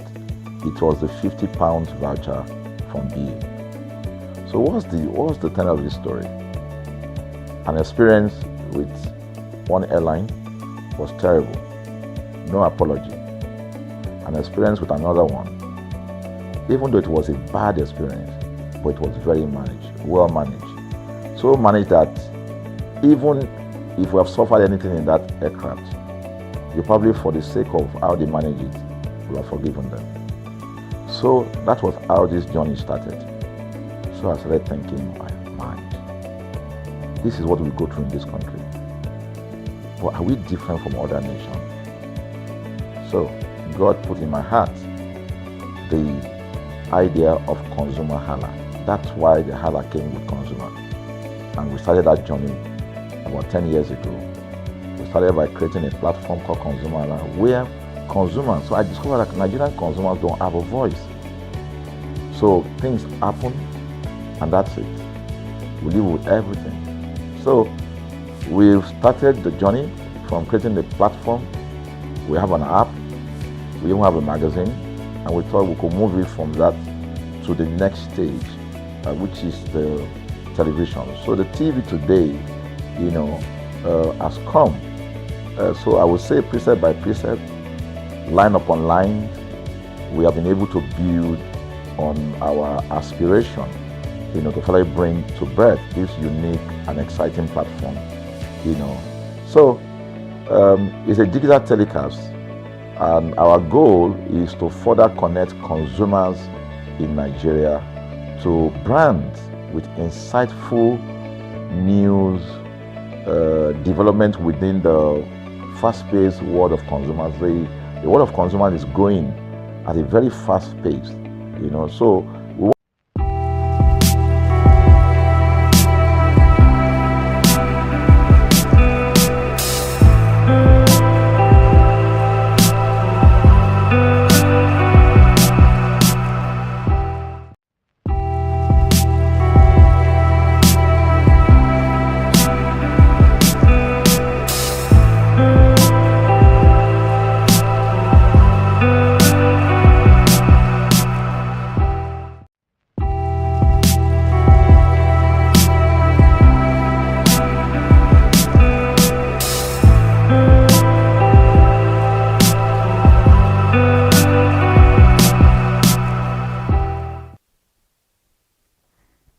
Good afternoon, viewers. You're welcome to Real Estate Today on ConsumerHalla TV. You all know what we do here. Real Estate Today brings you updates and developments within the real estate industry in Nigeria and beyond. And today we'll be looking at the latest stories shaping the property market, from government rent policy to innovation changing the renter experience. And I am Elizabeth Apefe. You know how we do it on the show. I don't come alone. Yeah, I don't come alone. That is where you have to see me with a partner on the show. Over to you, partner. Good afternoon, and it's always a pleasure to be on the show to talk about real estate and to keep everyone updated about the happenings around in the real estate world. And as you know too, you can make money, but the only thing is you just have to be very patient. And whenever I see Elizabeth on green, know that the land is green and the money is definitely coming. And my name is Remofeko Forola, and I'm always happy to co-host this show with Elizabeth. Yeah, thank you very much. So let's start with the week headlines. Yeah, government moves to curb rent increases. That is, the federal government, through the House of Representatives Committee on Housing, has proposed a rent control bill that will stop landlords from increasing rents by more than 20% per year. Yeah, according to Business Day, the committee shared that policy aims to protect tenants from sudden rent hike, especially in urban areas like Lagos, Abuja, and Port Harcourt, where demand continues to outpace supply.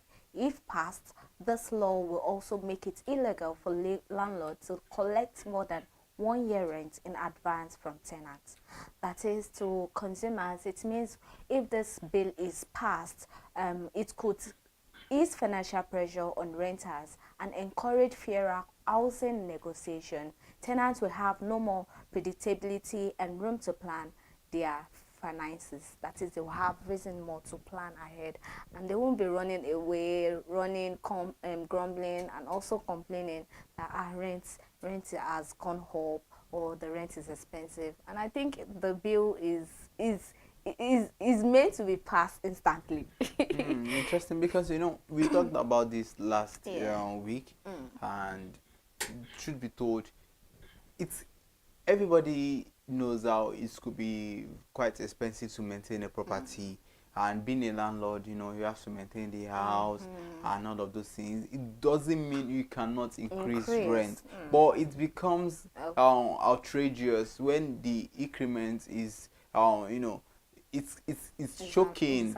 You understand? Because at the end of the day, just move from whatever percent to 50% to 60%. Some don't even care because they believe at the end of the day you have no option than you have to move out. And sometimes some do it. It's one that they just know that because you have when you complain, you grumble. At the end of the day, you can't afford. You move out. They do that because when somebody else moves in, they can charge the person whatever fee they want to charge. New intake, you have to pay maintenance fee, you have to pay a lot of fee attached to the main fee that you are meant to pay. So most of them do that, like, oh, I just want new intake compared to the old taker, the way they are always saying it that in there. So yeah. I read one time about someone that rented a shop. And I can't remember what the person was selling. So the person, if I rent a shop now, I would want to ensure that, okay, it looks so beautiful in a way, depending on whatever you want to sell, or whatever you want to use the property for. So this person rented the shop, made everything beautiful and all that. I think within the space of 1 year, the landlord demanded that, there was increment and all that. And the person was like, no, I've not even spent up to a year, this and that. And the person was like, one thing, I would have to leave. And I'm like, go. But the person understood the fact that this landlord just wanted to, take somebody there, another person there. And in the long run, the person moved. But one thing that was striking was the person removed every single thing that, she bought. Anything she used for beautification in that shop, she took it. So that was when the bone of contention began. The landlord then had to involve external forces and like, you can't take it away. It's mine. So like, this wasn't the way I met this place. I bought all these things here. Okay, where is the evidence? And that she had to provide pictures that when I took this shop, this was the way it was. Now because you spend so much on it, because sometimes you have long-term goals, you believe like probably might spend like 5 years using the property, and the person just wakes up one morning and like, no, I want to increase rent. And like, okay, people like, okay, no problem, it's fine. Even if they did not involve probably property agency or lateral of this agency, but in the long run, the man had no choice. I'm like, okay. If you had pleaded, probably would have waited out. Like, no, I don't even want to use the property again. Just let me go. Take your property. And so that bringing it up to linking it up with house with rent also, because I think you shouldn't increase rent more than 20%. Like I said earlier, nobody's telling you not to increase your rent, but in a situation by there's need for you to the charges the increment is so high, then everybody needs to survive. So I'm happy with this bill, and I think it's that time we started taking things seriously in this part of the world, in Nigeria, whereby people know that you can't just do things the way you love it. You just have to follow due process. You follow the law. Nobody's above the law. Yeah, you've listened to what he has, and to my partner Eremofe already said it. Oh yeah, we are not saying there should not be increments, but then it's not meant to the increment is not now meant to affect other party. Or even just like 1 year. You even want to collect rent from someone, you'll be demanding 3 years. I'm not like we don't even know what might happen in the next 6 months, even after you've collected the rent. Or somebody might have the opportunity of leaving the country, good things will happen. You understand? Then you are collecting 3 years, 2 years, and then you see people running scatter, people running all around just because they want to pay rent. Why everybody understands where the economy is now. So moving on, Simple Room Nigeria launches a 0% commission rental platform. A Lagos-based property tech company, Simple Room Nigeria, has launched a commission-free online platform that connects landlords directly with tenants. According to the Guardian Nigeria, the platform removes agent middlemen, allowing users to rent or lease apartments without paying the traditional 10% agent fee. According to the founders, this innovation is meant to disrupt the rental market and make housing more transparent and affordable. Then the benefit to consumers, it means for tenants, this means lower upfront costs when renting a home. For landlord, it offers direct access to verified tenants, cutting delays and fake leasing.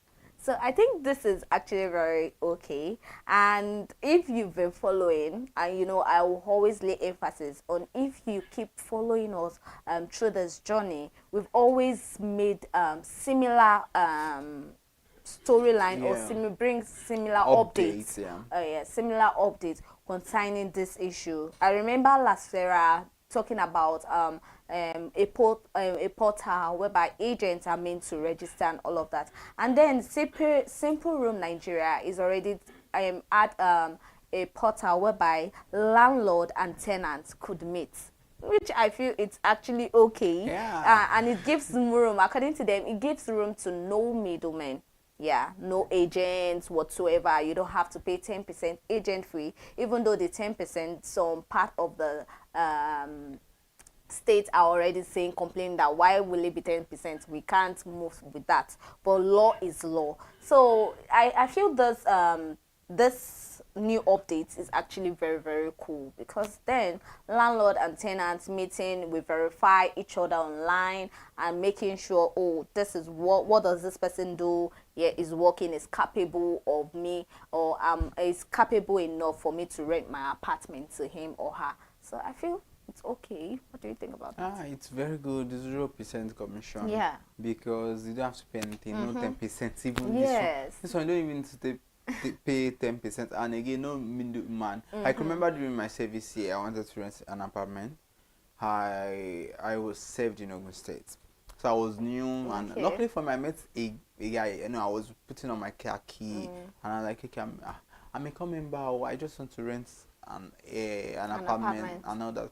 I'm like, okay, fine, cool. And this guy single-handedly took me to the house where I was going to rent. Wow. And he explained to the landlady like this and that. Do you know that I did not even pay the guy? You understand? I was like, oh, trying to even appreciate him. Thank you for. He was like, no. Imagine. At the end of the day, that aside, the landlady did not even ask for caution fee, all those fees that they tell you to pay. And so the only thing I paid was, if I remember vividly, was my rent, and probably there's another fee apart from all these. That one wasn't even so high. I understand. And at the end of the day, I enjoyed my stay there. What I'm trying to say in essence is that I didn't have to pay any middleman. It made it seamless, because I had to inspect the house. I didn't, sometimes when you go for inspection, they tell you pay. Somebody posted, I saw this, and we were like, okay, they wanted to go check out an apartment, and when they alighted from the bus, the agent was just going. So in his mind, we were like, who will pay for your transportation? It was as if we commuted down here. So why are you now going as if it's just miracle that will happen with the fare? He said, okay, paid. So when they left again, he was like, he didn't even like the house. So when they were going back, he told the man already, said, I won't pay for your transportation this time around. Because even the house I came for, because he was angry that he was like, why won't you pay? Imagine. He said, I'm paying you for the service you've rendered. Do you bring me down here? Then I still have to pay for your transportation. Why can't you remove that transportation from the money I'm paying? So all these middlemen, agents, involvement in house, it makes it even more tedious and choking for you to get apartments. So this one is a very good innovation from these guys. It's very amazing, and I just hope that the only thing they can do is that they do proper survey of people, because sometimes people that come up on the app too can be fake. I think that's why they said it offers direct access to verified tenants and cutting delays and fake listings. Important one. So moving on, developer laments shortage of skilled artisans. Still in Lagos, Fountain Evans Limited has completed 8 new luxury apartments in Lekki, but expressed concerns over the shortage of skilled artisans in Nigeria's building industry. The Guardian Property, the managing director, revealed that the company had to import mason and tilers from neighborhood countries to meet project deadline. The benefit to consumers, it means this highlights why some housing units cost more than expected as labor scarcity drives up project expenses. It also underlines the need for vocational training to build a sustainable housing workforce.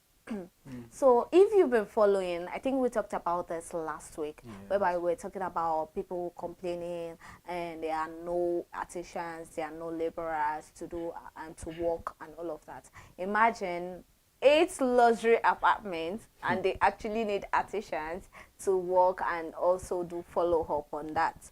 And we've already said it means to consumers last week we said it means more job opportunity in case maybe you're an electrician and all of that. It doesn't have to be a manual laborer work. So tilers and the rest of all. Yeah, I mean, it's so, how would I put it now? It's, I wouldn't say it's sad, but it's cause for concern, and it's worrisome that, you know, artisans are beginning, because like I know, and I think I mentioned last week that I know of a building that they are trying to construct, and you just realize that, I mean, these guys have not been working. What happened? And from people asking them, it was so funny the way they said they were on strike, like laborers on strike. What happened? So they're like, they've been working for days, they didn't pay them. And I think I cited that last week, that sometimes when people work for you, please pay them. Don't just say because they're laborers. I mean, they worked, they sweated and all that. So that is one factor, or one of the factors that might lead to people not showing interest in it. Because most of these guys, and I think there should be law concerning that too. Developers, you just use these guys and they would not want to pay them. It's not so nice at all. Yeah. So moving on, rent, before we move down to this segment, rents are in Abuja, tenants moves out. Before we move out into this segment, let's go on a short break. We'll be right back.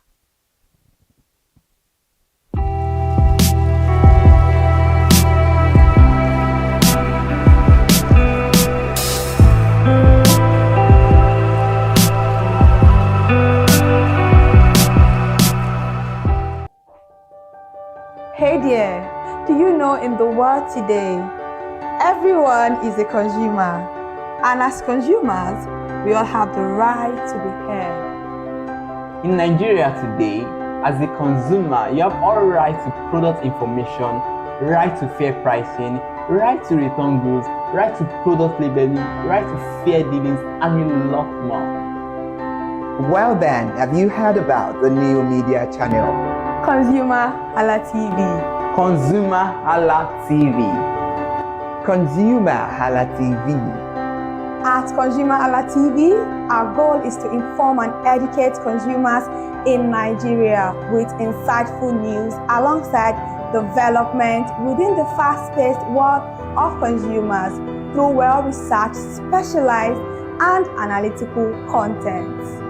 Our vision at ConsumerHalla TV is to create an engaging platform that provides right connections for meaningful brands in Nigeria, thus creating a more caring world for consumers where business thrive. And guess what? Our ConsumerHalla brand is the first consumer complaint resolution portal in Nigeria, powered by a 72-hour feedback mechanism. We offer consumer advocacy, informative talk shows, branding promotions, advertising, and lots more. Connect with us via our YouTube channel at ConsumerHalla TV. Follow us on our Facebook page, ConsumerHalla TV, our Instagram page, ConsumerHalla TV, and do well to subscribe to our YouTube channel. Subscription is free. ConsumerHalla TV. At ConsumerHalla TV, you deserve to be heard. At ConsumerHalla TV, you deserve to be heard.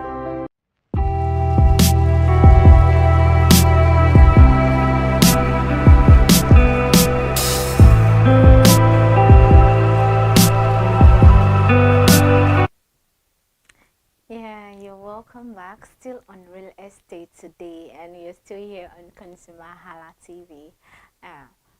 Before moving on, I said rents are in Abuja, tenants moves out. According to an investigative report by Daily Trust, rents across Abuja have surged by nearly 40% in the last 6 months. Some landlords are now demanding 2 years rent upfront, forcing low-income families to relocate to satellite towns in Nasarawa and Niger states. Housing Advocate blames the rise on a shortage of affordable homes and increased land values in the Federal Capital Territory. Benefit to consumers. Through challenging, this shift has also opened a new suburban investment opportunities for those willing to buy or develop on the outskirts, where property prices remain lower and infrastructure is expanding. I don't even know how to react to this one.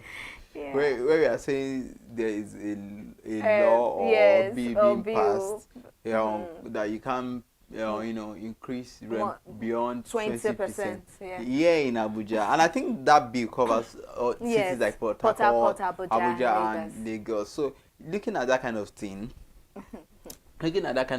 now, you realize that, this one is it goes beyond, it's 40%, whole 40%. And it is so sad, because if, that was what I was saying, that if you just decide to move, okay, increase rents to that huge percentage, then it's not right. Yeah, 40% is huge. It's huge. And I remember we stating this last month that even though you want to increase, you have to notify. And even increasing 20%, we made mention of that last week, that if at all your landlord, then you can report. Because why would you say 40%? And in as much as you know that, okay, it can help with suburban areas to develop and all that, but I mean, not everybody can afford it. Not everybody. We need to be considered. I don't understand the way the rent issue is really going these days. It's becoming alarming. I don't understand anymore. Governments and agencies need to really look into it. And I'm happy with what Lasera is doing. Well done. But we still need to, well, this is not Lasera, anyway, this is not Lagos. But with that bill, I mean, I think everybody will be all right. Yeah, but you know the way bill is before it's being passed to law, before it's being accepted, it has to go on and all of that. I know that some landlords won't be happy with this. They won't. I mean, those ones are just, and so surprising. And I remember some of them will be like, go and meet government to give you house now, because you are telling me in my own house what to do or what increment I should charge. You know, all this stubborn landlord that will be saying, oh, it's my property. If it doesn't work for you, if you're not interested in this, move out. Because that is what they're going to say. That can't continue anyway. Yeah. So moving on, land prices rise in Southeast as security improves. Business Day reports that land prices are surging across the Southeast, particularly in Enugu and Anambra, due to improving security and diaspora investment. Diaspora remittances are being channeled into estate development and gated communities. That is benefit to consumers. For investors, this signal emerging hotspots beyond Lagos and Abuja. Early buyers could benefit from appreciation as infrastructure catches up with growing demand. It's not only about Abuja, Lagos, because those are Abuja, Lagos, Port Harcourt. Those are the hot cities. Let me put it in quotes, hot cities. That is where we always want to. If it is not Lagos, if it is not Abuja, please take me out. Whereas there are other states that are actually okay, and we can pay. We won't even have to commit any crime before we get it. But no, Abuja, Lagos, Port Harcourt. That is where we always want to get an apartment and build houses in there. But then I just pray those states will land us into trouble. I hope so. I just hope so. Okay, moving on to Consumer Corner. I know that is all you. Yes, Consumer Corners, where we talk about how the consumer can make the most of this market shifts. We've been talking about everything, and this segment, we have to break it down for you, because most of you might be like, that's too serious, it's too serious, looking too serious. Yes, this segment is very important, because this is where we have to break it down for you in a single sentence. Let me put it that way. We'll break it down for you. So tip 1, as we always say, verify before you pay. Always verify before you pay. Do not say we didn't tell you. Verify before you pay. Always cross-check ownership documents, certificates of occupancy, governor's consent or deed of assignment directly at the land registry. Before you leave there, always verify so it won't land you into trouble. So that you won't have issues later whereby you have to, you lose a huge sum of money, then you also lose the property. What's the gain at the end of the day? Exactly. And that's why we have land registry, we have agencies that look into these things. So, I mean, though sometimes these certificates, if they are fake, you might not necessarily know, but there are ways you get to know the original. And that's why you have to go through these agencies to verify. Verified source. It's very important. Okay, now, moving on, explore tech platforms. Use verified rental platform, just like we said in tip 1. Remember, already said it, that we have, in case you might not be able to differentiate between the fake and original. That is why you have to go through verified rental platform, not just anyhow platform. It has to be a verified one. And always confirm authenticity before payment. Yeah, it's very, you have to just confirm the authenticity and ensure that even you are not in a hurry. Because sometimes people think that, oh, this thing, and it's because you just want to go through the crooked way and just like, because you know that this thing should worth 100,000, but because it's like, someone say come and take it for 70,000, like, hey, because of that you are not calm enough to like go through the normal procedures. You just want to leave there instantly. That what if the person changes his mind? I pity you. Okay, tip 3, think beyond the city. Think beyond the city. Suburban areas near new roads or transport links often appreciate faster than overcrowded urban centers. Just like I said, you want Abuja, you want Lagos, you want Port Harcourt. Yes, I get the fact. What if they are closer to where I work? What if this? What if that? But then always think about new this suburban place. Those people too need people, please. I know they need, but truth be told, I'm just trying to say, you know, sometimes if you are this kind of person that you are used to an environment, you are used to some certain set of people, you then moving to another place might not be easy. But away from that, you have to consider the fact that one, things are cheaper there because they are just relatively developing. So if at the end of the day just maximize it, before you know it's because these urban cities too once were like that. Exactly. Before they became everybody don't stay in Lagos and all that, but we can enjoy. So I'm going to ask you, when are you moving to a suburban community? Don't worry, we'll discuss about Let that. the change begin with you. It has to be like a surprise. Oh, interesting. Okay, tip 4, support skilled labor. When hiring builders, insist on certified artisans or trained site workers. Quality work saves repair costs later. Because most of us, we are always thinking, and we just want someone that will not charge me too much. Because we don't want someone that will charge us too much, and because we want someone who just started learning, who is not even done with even though whatever. We know the value of the work. Even when we know that this thing is more than this price, but because this person just started learning, and let me use the person too, you won't charge me much. Then later, everything just scattered. Everything imagine getting an electrician that is not really, that just started learning, and you gave him work to do. Then he did it. He's still learning, no, he's not done with his with what he went there to learn, and he helped you out. Then you ruin all the all the socket and everything in your house. That means it costs you have another money. It costs you twice, and not even twice. You have to get another equipment. You have to pay another fee. You have to get another electrician. So what we are now saying is that quality work saves repair costs later. When you get a quality, that's why we said hiring builders that is certified artisans or trained site workers will really, really help. In as much as we are saying that we have kind of shortage of artisans, we also have to consider the fact that when you are trying to, hire get quality artisans, like it's certified. When you have quality work, it saves you the stress of constantly. Sometimes you see some buildings within a few months, you see cracks on the wall, the electrical cables. You see that everything is. And just wonder like what's happening. It's just because of the artisans who have you've hired for the work. So you just ensure that there are people who know what they are doing. Yeah, moving on. Stay informed.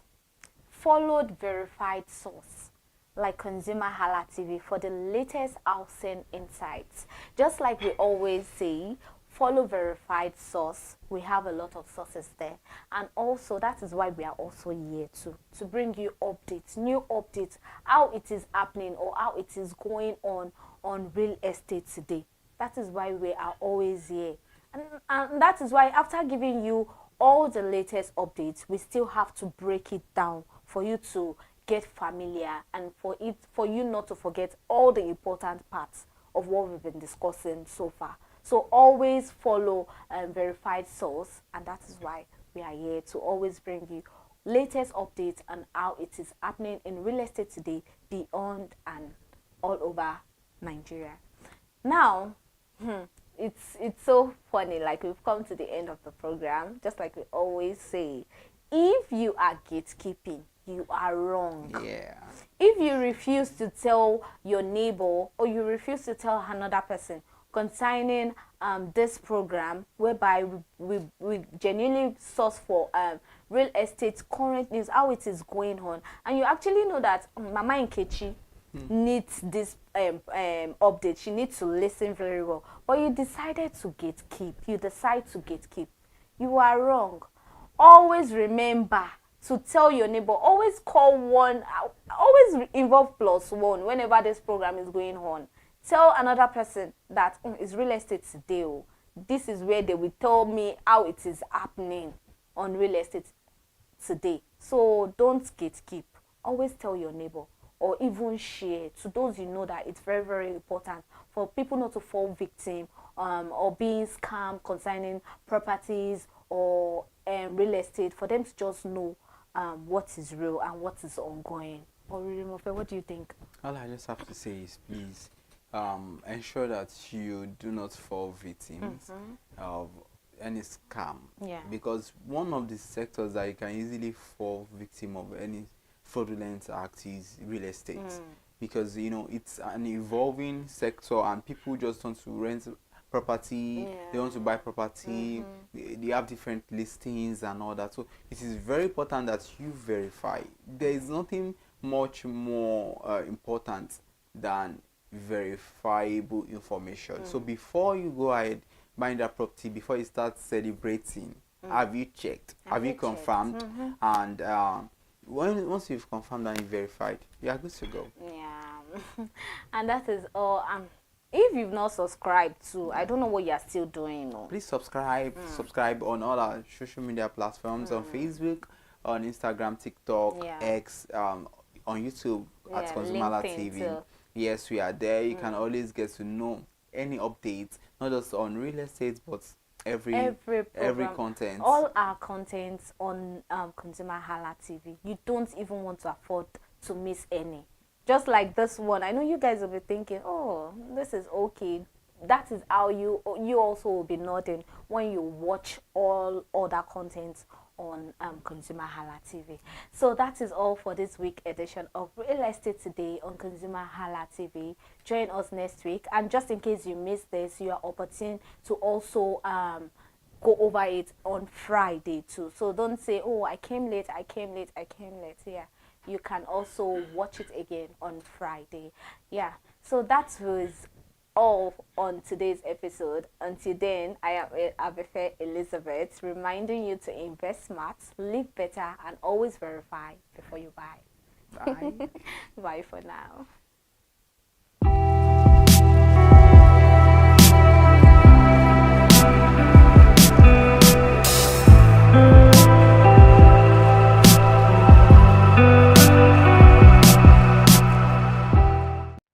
Hello, good day. My name is Tunde Balogun. I'm the lead pastor at the Kingsborough Church in London. And you're watching ConsumerHalla TV, which is a new initiation into the TV industry in Nigeria, the first of its kind in Nigeria. And I know that it's going to bring value and quality into the service industry.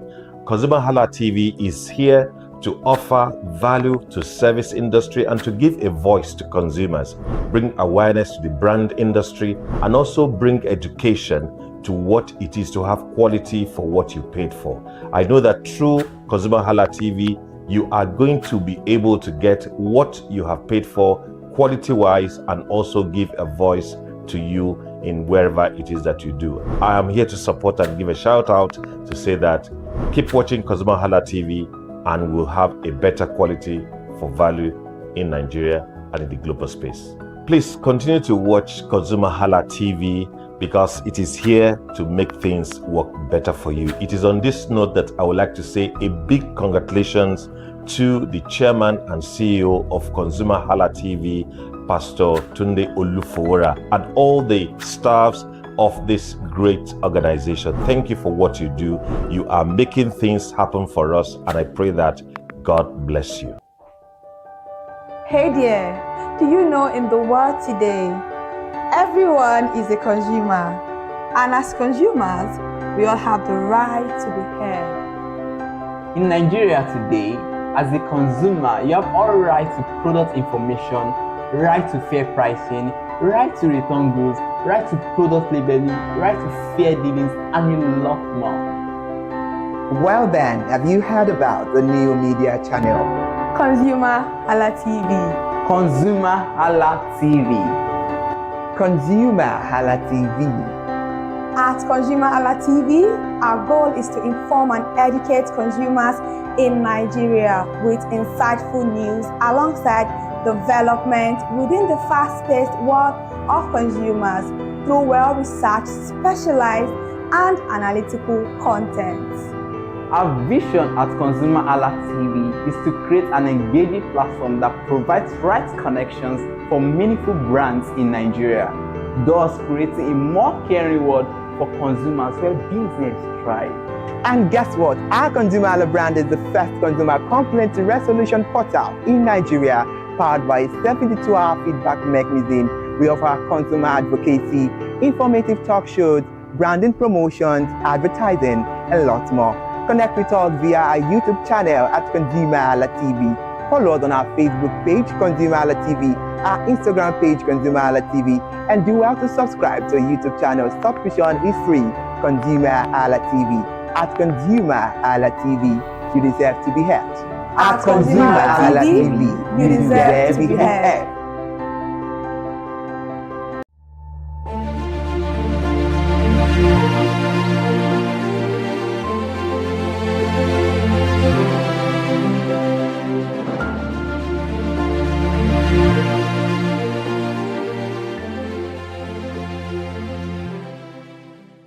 Hello fellow consumers, good afternoon Nigeria. Welcome to Product Review on ConsumerHalla TV. This is where we inform potential buyers about merit, drawbacks, including the features of product. I am Ire Ayo Mikunle Eke. Please, all review on this program is not of critic but based on transparent functionality about different products in their various contexts. I'm so excited about today's program. Wow, let's get into it. We'll be reviewing a product that is of necessity in this time and age. We're talking about phone. Phones are mobile devices that enable communication, entertainment, and productivity on the go. They offer features like calling and messaging, internet access, camera and video capabilities, music and video playback, apps for various tasks and services. From budget-friendly options to high-end flagship, there is a wide range of phones available to suit different needs and preferences. Now taking it back. The phone's origin dates back to 1876 when Alexander Bell invented the first telephone, revolutionizing communication. Over time, phones evolved from landline to mobile devices, with the first mobile phone call made in 1973. Now today, smartphones dominate the market, offering a multitude of features beyond voice calls such as internet access, apps, and high-quality cameras. Today on Product Review, we'll be reviewing Apple newly launched program, iPhone 17 and Samsung Galaxy S25 Edge. We already know it's a clash of the titans between these two brands, and to resolve the conversation, we have Mr. Ola Adewumi, the CEO of iConnect Communication Live and Direct in our studio this afternoon. Good afternoon, Mr. Ola. Good afternoon. I like that. That is quite sharp. I like you, Mr. Ola, because your definition of young and getting it, just like Litkesh said, Yagi. Thank you so much for joining us on the conversation. You know, I like you so much, Mr. Ola, because your definition of young and getting it, Yagi, just like Litkesh said the other time. Now let's get straight to it. Let's dig it down. Can you start by telling us how the design of the iPhone 17 is, comparing it to Samsung Galaxy S25 Edge? Samsung and iPhone 17 is just like when you're comparing 30BG and FC, like Davido and Wizkid. I love that. So are you Davido fan or you are a Wizkid fan? I'm both. Okay. So that's why I'm also a Samsung user and a iPhone user. So you can't compare Davido and Wizkid together, because most of the youths today, we know Davido is big, which means Samsung iPhone is big. So, and we know Wizkid is Baba, which means Samsung is a Baba also. So when we are talking about iPhone and Samsung, iPhone give this this sign, which is A, A, U. Assuming I come here with Samsung, assuming I come here with iPhone, like I came here with iPhone 17 or iPhone 17 Pro Max, you'll be like, ah, hey, this guy is a big man. But if I came here with like iPhone 17, Samsung, you just know this guy is like a rich guy. So this iPhone 17 or 18 is very different from other iPhones that Apple products have been producing, in terms of this frame, this titanium frame, and the back glass is kind of different. Like I would say it's very different from other, because this is their first product of producing that kind of back. They call the back glass one, but I don't think I remember. So and this Samsung Ultra we are talking about, it is a machine. It is a machine. When we say something is a machine, it's not just an ordinary Samsung. It is very different in terms of this display, the camera zoom and all that. It is very different. So that's what I can say about that. All right. Now you make mention of the camera zoom. And can you compare the zoom capabilities of both phones by you determine which one is better suited for capturing distant subjects? In terms of capturing, iPhone 17 I would say is the best, because in terms of, if you use iPhone 17 to snap a picture, it's going to give you natural picture. But this Samsung, when you use a Samsung to snap a picture, it's going to give you all this AI stuff. Like it's going to, like the way they build their stuff is with the help of AI and all those things. But iPhone is the best in terms of camera and in terms of zoom. So iPhone don't play with zoom. Samsung is the best in terms of that. iPhone can zoom also, but when they start with this zooming stuff, it's not going to be clear, it's not going to be natural again. But Samsung, you can zoom, a Samsung can zoom from here to Ikeja under bridge, and it's going to be clear and natural. All right, interesting. Now let's look out for gaming and video consumption, because that's one of the key features as youth, the Gen Zs, let me put it that way, I love to, go for in the modern phone. So which one is good for video consumption and gaming? In terms of that video consumption, I will say the both are good, but Samsung is still the best in that way too. iPhone is also good too, but it's not up to that Samsung when it comes to video and gaming. When you are using a iPhone for gaming, it's going to give you all these local vibes, just like you are using a PS3 and a PS4 together. When you use a PS4, I don't know if you play game, when you are playing a PS4 or a PS2, you will know the difference between their graphics and the display. But for Samsung, it is good in terms of video and for gaming too. All right, interesting. Now let's look at the edge-to-edge display on both phones. Can you tell us how this edge-to-edge display both on iPhone 17 and Samsung Galaxy S25 Edge? That edge-to-edge of it is one of the best. I don't know I don't know how I'm going to put that.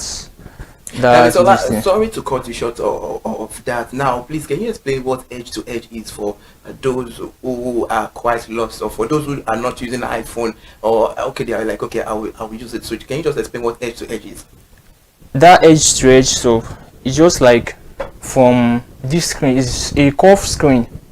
So I don't think iPhone does not produce such a product like that's going to have a curved screen. So that curved screen is for Samsung, is not for iPhone. And to edge stuff, like it's just from this display.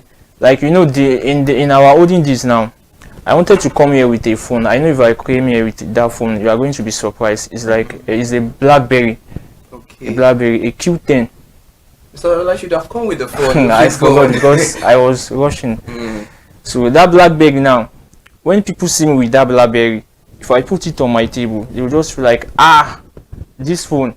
Where did you get this phone? How did you see this phone? Like they will have to just put energy in on that phone. Like this phone, when we are using that phone there, when we are doing this, then like there's no other phone. So that one too is also for Samsung in terms of that curved edge. There's no any other product that can do that. So for now. In a summary, you're saying Samsung has displayed the edge-to-edge more than iPhone. Yes. All right. Now we need to talk about the camera, because that is one of the main function that consumers look out for when they want to purchase a phone. Now, comparing the two cameras, iPhone 17 camera and Samsung, we've always known that these two brands are always serving the consumers in terms of camera, but now in reference of their latest product, the model they just produced, so which one has a very bright camera functionality? I would say the one that has a bright camera is iPhone 17. It has a better camera than the Samsung S25 Ultra for now. So tomorrow Samsung can produce another phone, maybe Ultra S26, and it will be better than this iPhone 17. But today, as we are talking now, the iPhone 17 is still better than the Samsung. Okay. In terms of camera. Let's still ponder well about camera before we move to other functionalities of these two brands. How does this camera perform in form of low light condition, and which phone has better image stabilization when there is no light? We know that there are some phones that when there is light, OMG, it makes the picture beautiful, you look so good, you'll be like, you look at yourself and be like, is this me? Wow, I'm so beautiful, I'm endowed, wow, interesting. And we have some that when there is no light, you'll be like, what is this? So tell us, how does this two brand, their latest model, operate in low light conditions? So in terms of that, my answer is, when there is low light and you want to snap a picture, I will advise you to just go for that iPhone 17, because I don't know how they produce that phone. It is very they produce it magically. I don't even know a word to use for it. But in terms, if there is no light, you can snap your picture and it will be very perfect. Like you will even be happy. But if you try it with this Samsung, it's also going to be good though, but it's not going to give that vibe. You have to on your lights or your generator before you can get what you want. Interesting. Mr. Ola, thank you so much for all that you've contributed on the program. If you are just joining us, this is a product review on ConsumerHallaTV, where we notify you, the able consumers, my fellow consumers, about the merit and drawbacks, including the features and functionality of our product. And we have Mr. Ola live and direct with us in the studio this afternoon, joining us on the conversation. We are reviewing iPhone 17 and Samsung Galaxy S25 Edge. Mr. Ola, over to you now. we all know that we're in the era of content creation. Everybody now makes content. Everybody now is now delving into the world of content creating.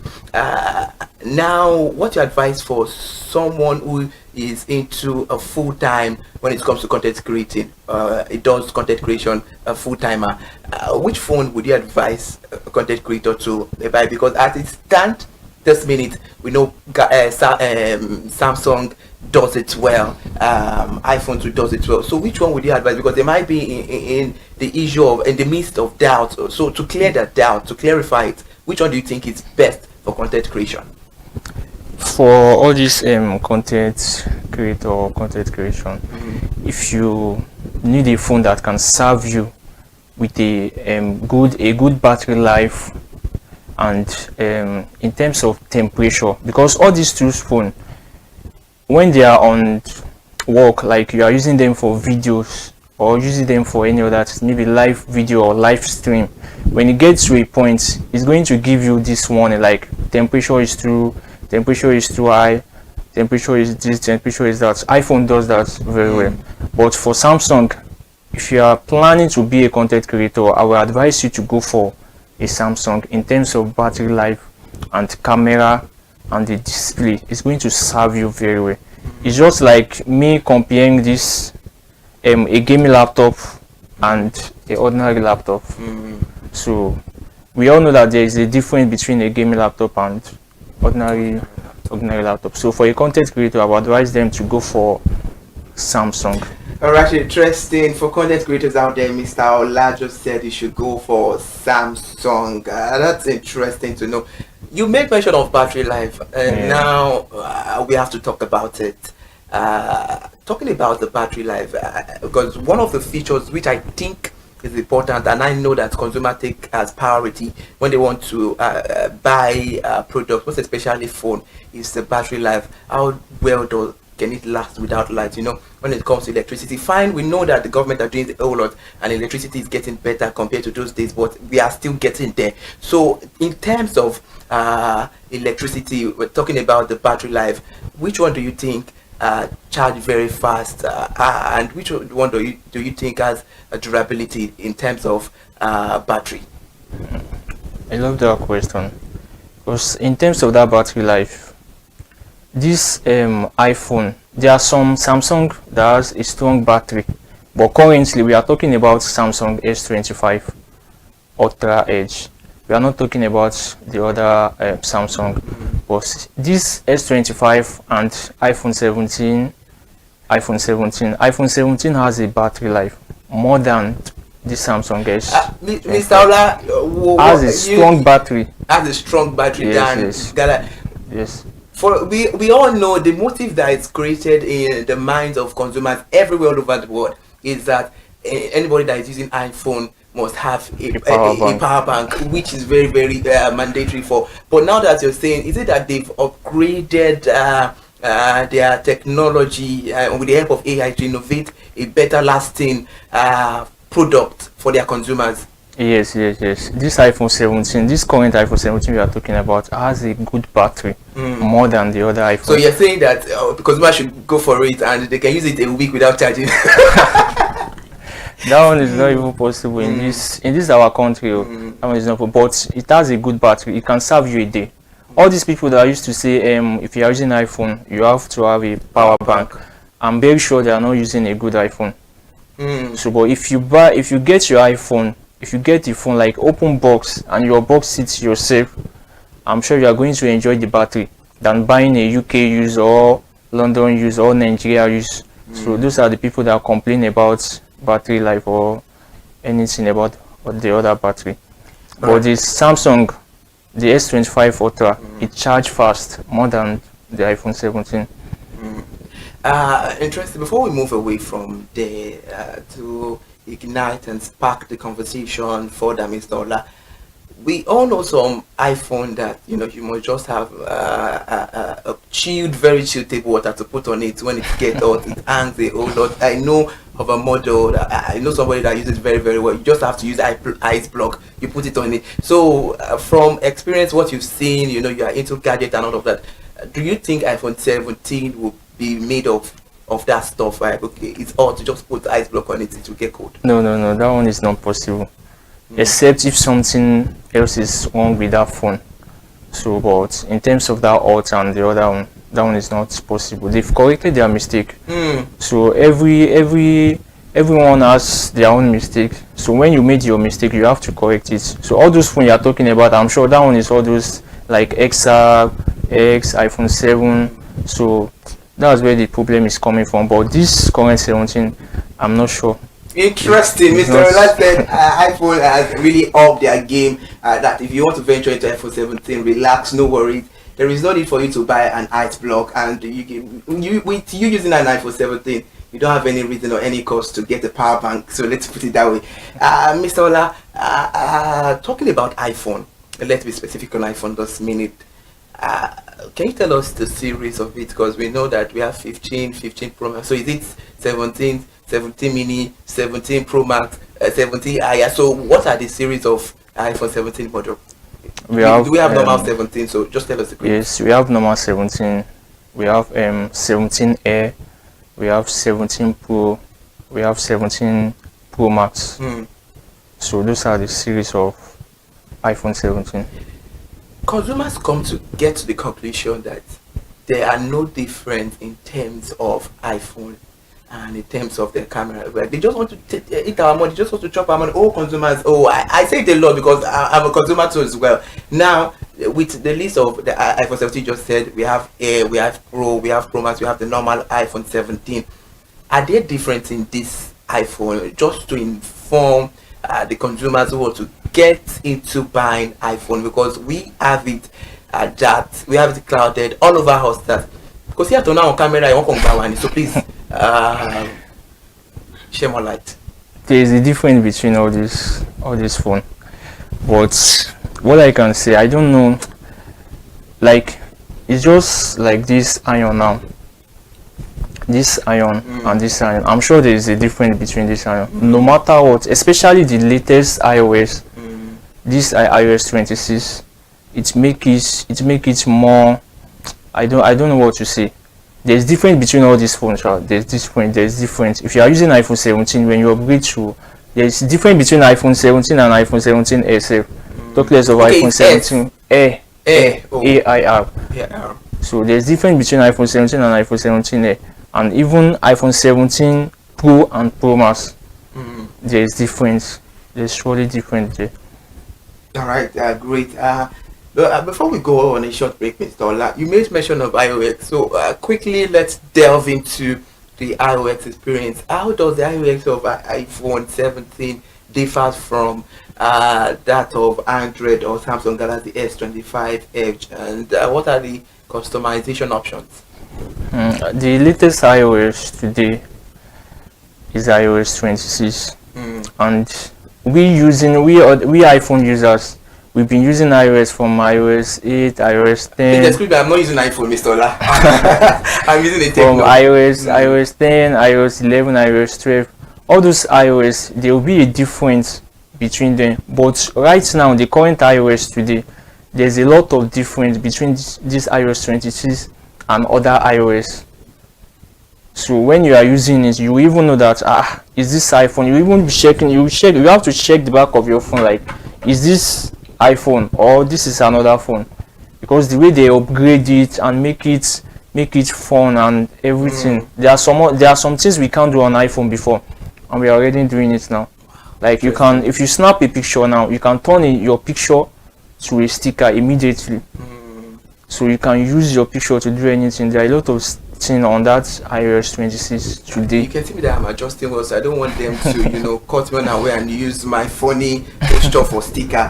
Thank you so much, Mr. Ola. If you are just joining us on the conversation, it is product review on ConsumerHallaTV, and for me, it's fun, and I know it's fun for you. Now let's go on a short break. We'll be right back.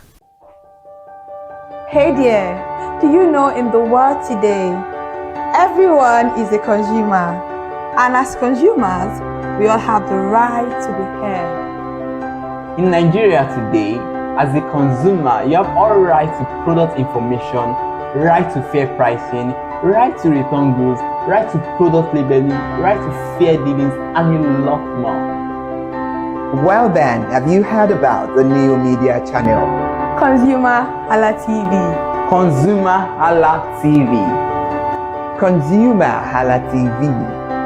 At ConsumerHalla TV, our goal is to inform and educate consumers in Nigeria with insightful news alongside development within the fast-paced world of consumers through well-researched, specialized, and analytical content. Our vision at ConsumerHalla TV is to create an engaging platform that provides right connections for meaningful brands in Nigeria, thus creating a more caring world for consumers where business thrive. And guess what? Our ConsumerHalla brand is the first consumer complaint resolution portal in Nigeria, powered by a 72-hour feedback mechanism. We offer consumer advocacy, informative talk shows, branding promotions, advertising, and lots more. Connect with us via our YouTube channel at ConsumerHalla TV. Follow us on our Facebook page, ConsumerHalla TV, our Instagram page, ConsumerHalla TV, and do well to subscribe to our YouTube channel. Subscription is free. ConsumerHalla TV. At ConsumerHalla TV, you deserve to be heard. At ConsumerHalla TV, you deserve to be heard.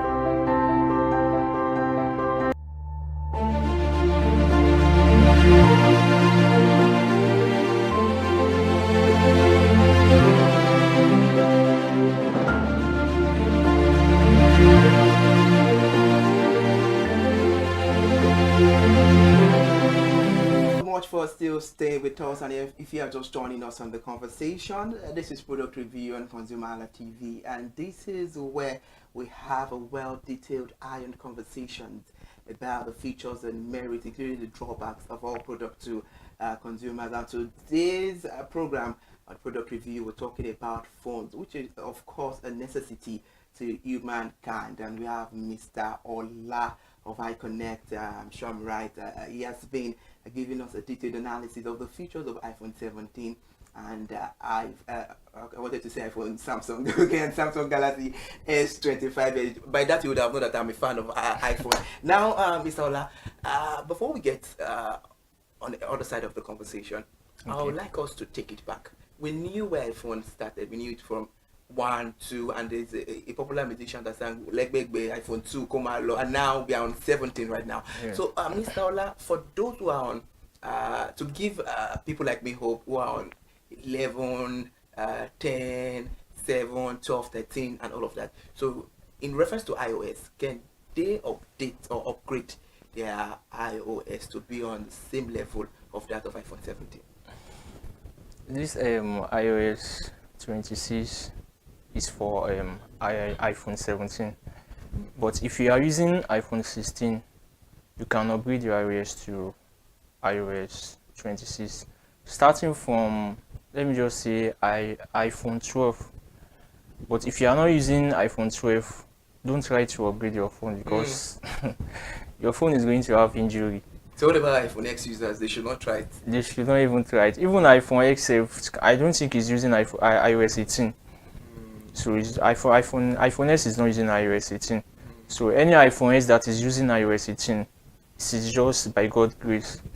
So people using iPhone 11, 12, you should just try and gather their money. If you know you want to use iOS 26, just try to upgrade to iPhone 13, 14. So that's my answer. All right, interesting. Now let's relate this about what you said, that they should gather money and all of that. We need to be factual here.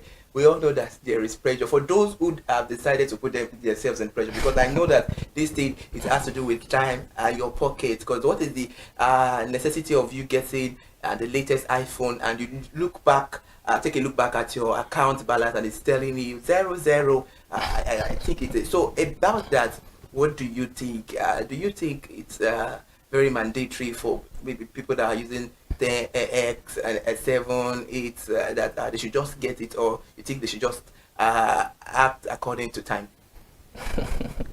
It's their choice, but I will just tell them to just gather your money. If you have the money, just try to buy it. And if you don't have the money and you want it, look for a way to buy it. I won't ask you to steal or in the right way, Mr. Ola is saying in the right way actually. But you need to have it. and I'll just say you must have it, because in this life, it's not every one of us is going to have an achievement. But if you have an iPhone, is iPhone an achievement, Mr. Ola? It's an achievement. Really? If you did not achieve anything in this life, just try to achieve iPhone.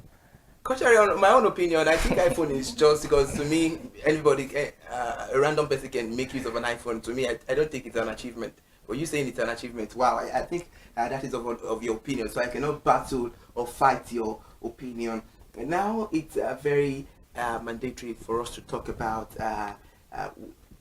values for money, the price comparison. It's very, very important because you just said if you have the money, go for it. So now, which one is on the higher side and which one is affordable between the latest iPhone 17 and Samsung Galaxy S25 Edge? The one that is affordable. Which one is affordable? It depends on your account balance. So the both phones are affordable. It depends on your account balance. iPhone 17 Pro Max, I think, is not much. It's not up to 3 million. And the Samsung Edge we are talking about is not up to 3 million as well. So the rest is on you. Interesting. So it's not up to 3 million. So being on a specific rate, how much does it cost? Like if you have about 1.5, can you get an iPhone 17? You can if you have about like 1.5, you can still get maybe iPhone 17, just ordinary 17. Yes, you can get it. And now there is something that happened. It's a nonce for we Nigerians that okay, iPhone 17 is out. I cannot afford the unboxing one. Let me go to you know how it runs now. Let me go together. Let me buy the fairly maybe UK or Nigeria. So for now, because there are a lot of people that they are seeing the iPhone 17 that they want to buy. So do you think there is anything like fairly UK use or Nigeria use of iPhone 17 now, or they should just still facing their business, drinking water till the UK uses out or the Nigeria uses out?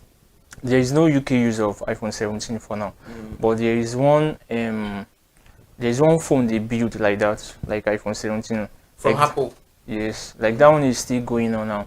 Between, can I mention name? Like between this Billard and Vector man, there's one agreement going on between them, converting iPhone XR to iPhone 17 Pro.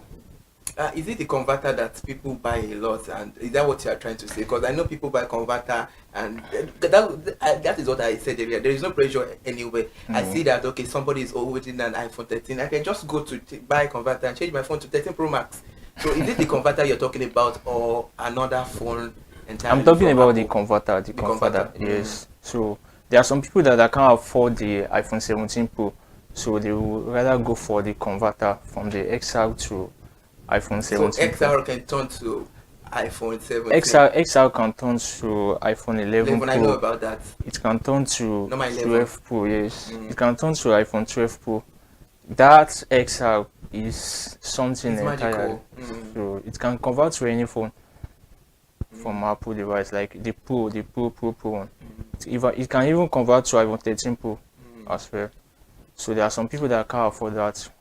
They should go for the converter. So in a nutshell, you are supporting the converter that there is no pressure everywhere. Just go to market, buy it, add it, and feel good that you're using the latest. Everybody just wants to be happy. This iPhone 17 and Samsung, so even iPhone, like when we put it to our brain, say we are buying a phone of millions of naira, you are using millions of naira to buy. Some people even see like ordinary phone. Like there was a time my dad was talking to me, saying he saw my phone. That time I was using an iPhone 15 Pro Max. So he asked me about the price of the phone, and I told him it was like two plots. Absolutely, I had it in mind to say that. Two plots. So I know the reason why I'm using the iPhone 15 Pro Max. So I have my own reason of using it. So you can't just compare my own opinion to your own opinion. I want to make myself happy. I want to feel among. So every people have their own opinion of using this phone we are talking about. All right, interesting. Before we move out of this converter, iPhone, and all of that, there are some people who have the mindset that converter is like a form of fake life. So to you, do you think it's a fake life? Because there is something, there is a particular thing that says you fake it till you make it. So do you think it's fake life, or you're just doing you? If you not deceive ourselves, it's just a fake life. So they want to feel among. So I say it there, like, yes, they also want to feel among. So it's just a fake life. It's not good. I don't advise people to buy the converter phone, because by the time you want to change the phone, like, one thing is common in this our country, we swap. This iPhone have a second value in terms of swapping. By the time by the time you want to swap the phone, it's going to be difficult for you. You are going to spend the times 2 or times 3 of that money. You converting an extra to iPhone 17 Pro or iPhone 11, your phone is going to depreciate. It's not going to have any value. Even iPhone 7 or 7 Plus is going to have value more than that phone that you convert. So that's it. We're talking about the second-hand value. We all know that Samsung. Thank you so much for touching that corner. We know we can always swap. For Samsung, do you think that we can swap, or there is nothing like that? For, because I have not seen it. There might be cases like that. But you, as the business you do, I think you should elaborate better on it. Yes, there's a second value for Samsung too, but it's not strong like iPhone. We swap iPhone in our side. We swap iPhone. We swap iPhone and Samsung, but you can swap an iPhone from even iPhone 6. You can swap it to any other iPhone. But when it comes to Samsung, you have to come with your receipt, and it must not be more than a year. So when it's going up to 2 years, 3 years, we don't swap such Samsung, because it's something else entirely. So when it comes to Samsung problem. There are some people who are fond of saying iPhone is just like asset valuables, whereby you just sell. So that means absolutely they are right. Yes. It's just like gold. So when you buy gold and keep, so you secure your money. Mr. Ola Adewumi, thank you so much for joining us on the conversation. Before we let you go, I know you are into this phone business. You're the CEO of iConnect. Now, to be realistic here, we all know what the economy is saying. How does the rising and of dollar and the decrease of dollar, how does it affect your business? Because I know some people will be like, oh, don't buy phone, the dollar has risen, oh, Jesus Christ has risen, dollar has risen for now, and okay, you can buy it, it's stable, it's 1,000, so how does it affect the business? It affects in terms of this phone. When you want to order your goods from US, you have your money to dollar. So we buying dollar at that time. If the dollar is like rise, there is nobody that wants to do business and want to lose. So you can't. If I buy dollar at the amount of like 1.6, when my goods arrive, if dollar is 1.2, I can't sell my goods at that point. So I have to keep them. Like this iPhone 17, just get them like little. Some people get like 5, 10, 20. Can you? I know that there are some vocations whereby if you want to delve into it, you have to learn. So about selling on phones, is it something you learn like other vocations like? I learned a lot of things because so they learn how to be a phone dealer. Yes, every business have their own key. So if you don't learn, you are going to lose. So you need to know the in and out of the business before you can put your money. You can't just wake up today and saying, because Very Dark Man is selling phone, I want to start selling phone, I want to start selling phone. When it comes to this problem, this phone having problems, you are just going to you are going to give up. Yes, you'll be frustrated if you don't learn it. So that's so for those who have the intention of learning, so how long do you think it takes? And your business, your industry, I'll call it an industry because it has to do with technology and communication. Is it a lucrative business? I know it's a lucrative business, but just to confirmation from you, is it a lucrative business? Yes, it is. I won't say more. I will just say yes. So for because those, I don't want to go deep. I understand. So for those who want to venture into learning, so how long does it take to learn? It takes like 6 months, some 3 months. It depends on how serious you are. So 4 months, 6 months. The highest is just 6 months. 6 months. Ms. Ola, I know that so some of the phone dealers I know of, they in one side they are also an engineer whereby they fix phones and all of that. So are you also an engineer, or you're just major basically on phone dealing? I'm just a phone dealer. I'm not an engineer. Because we don't do magu or magu. Because most of those people that do engineer and this other stuff, they are all these people that do. I don't call them magu people, but I'm not an engineer. I'm just a phone dealer. To protect your brand.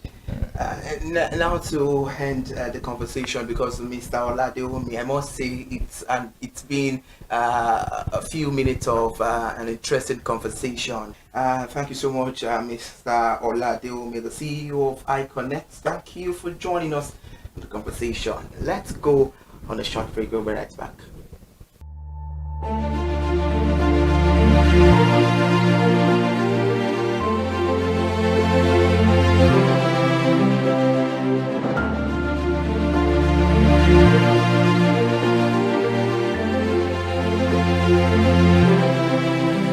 Thank you so much, fellow consumers, for joining us on the conversation this beautiful afternoon. We had on the program Mr. Oladeomi, the CEO of iConnect. I must tell you that it was an engaging conversation because I really enjoyed myself on the program. It gave a whole lot of insight about iPhone 17 and Samsung Galaxy S25 Edge, talking about the battery life and the camera functionality. They said iPhone is good. We're not saying Samsung is not good, because this program, all we do is based on transparent functionality and not of critics. And in reference to video consumption, he said both Samsung and iPhone are very, very good. Thank you so much, Mr. Oladeomi, for joining us on the conversation. I really enjoyed myself, and I know you people did well to enjoy yourself. So please, you know what, do well to subscribe to our YouTube channel and keep spreading the good news of product review. I know you think I wanted to say the gospel. Of course, product review is the gospel, so keep spreading the good news. I really enjoyed myself, and I cannot wait to be back on another edition of product review on ConsumerHalla TV. Please do well to subscribe to YouTube channel and follow us on all our social media platforms, ConsumerHalla TV. Thank you so much, Nigerians. Thank you, consumers, for joining us on the conversation. I really enjoyed myself once again. I am Ire Ayo Mikule Eke. Bye for now.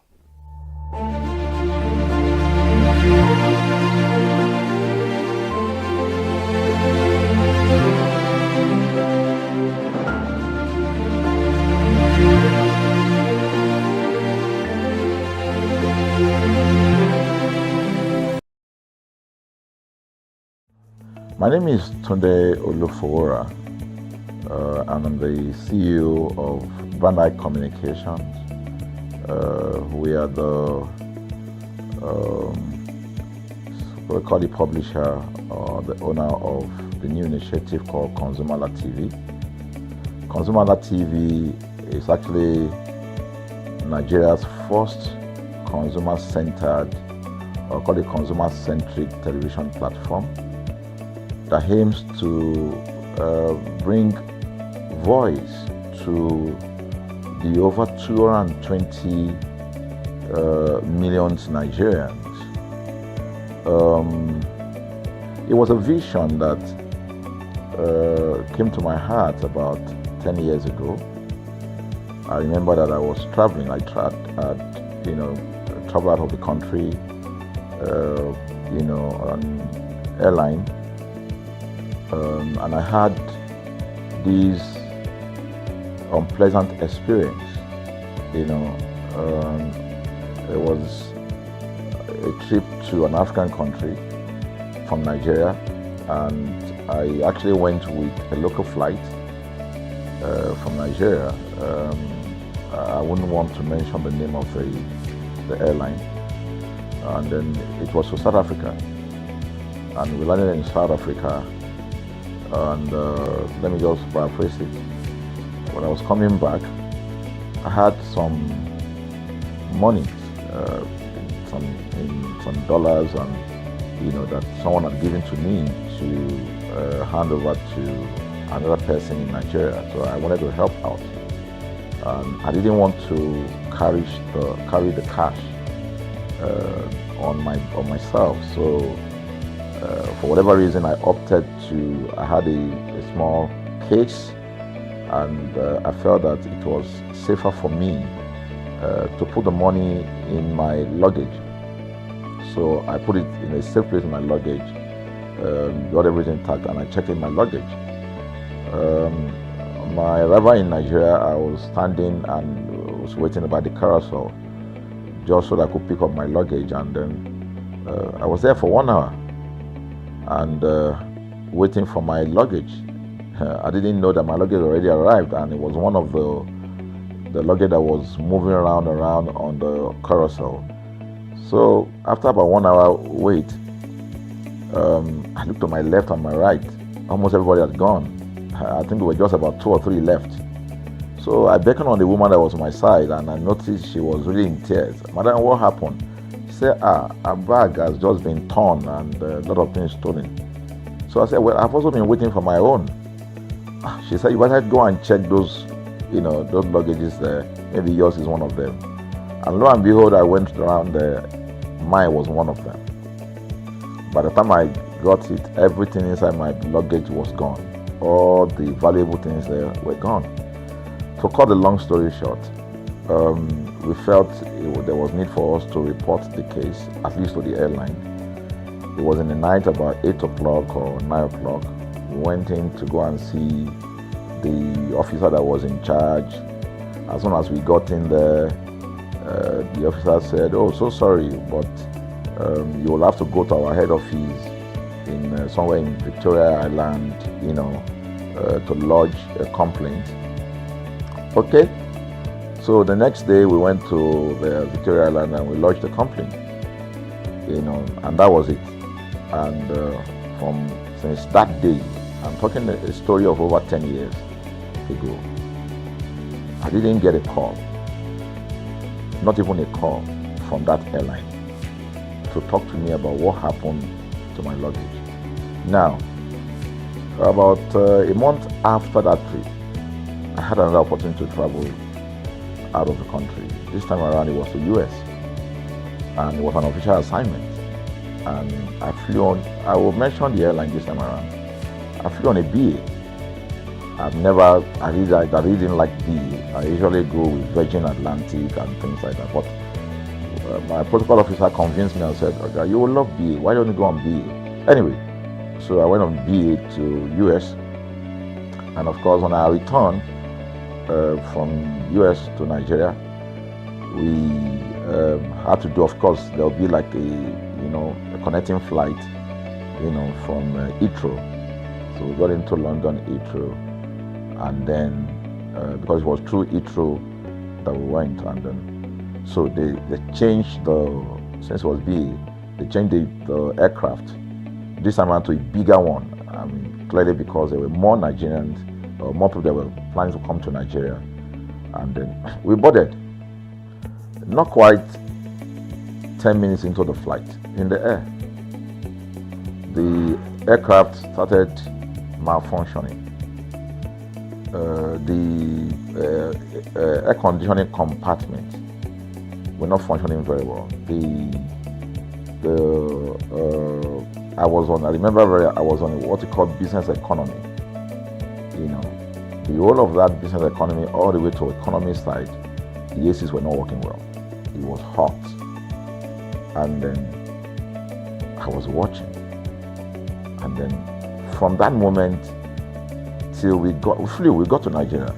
From that moment till we got to, I'm just trying to paraphrase. From that moment till we got to Nigeria, I could remember very well how many times the pilot, broke into conversation and had to apologize and say, "We're really very sorry about this.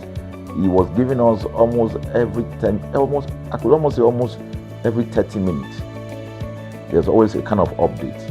So sorry, this is what we're doing now, this is what we're doing. While we were on that journey, I also remember an incident. So they came, the crew apparently couldn't resolve they couldn't manage the crisis or what was going on about it. They couldn't fix it. So they come up and said, we're so sorry, but for all the inconvenience, we're declaring, free lunch, free whatever it is you want, you can get. So trust Nigerians, you need to hear how everybody were jubilating, But something struck me. The experience I had just about a month before, and this experience, somehow I started comparing them. I was trying to see how this matter will be managed.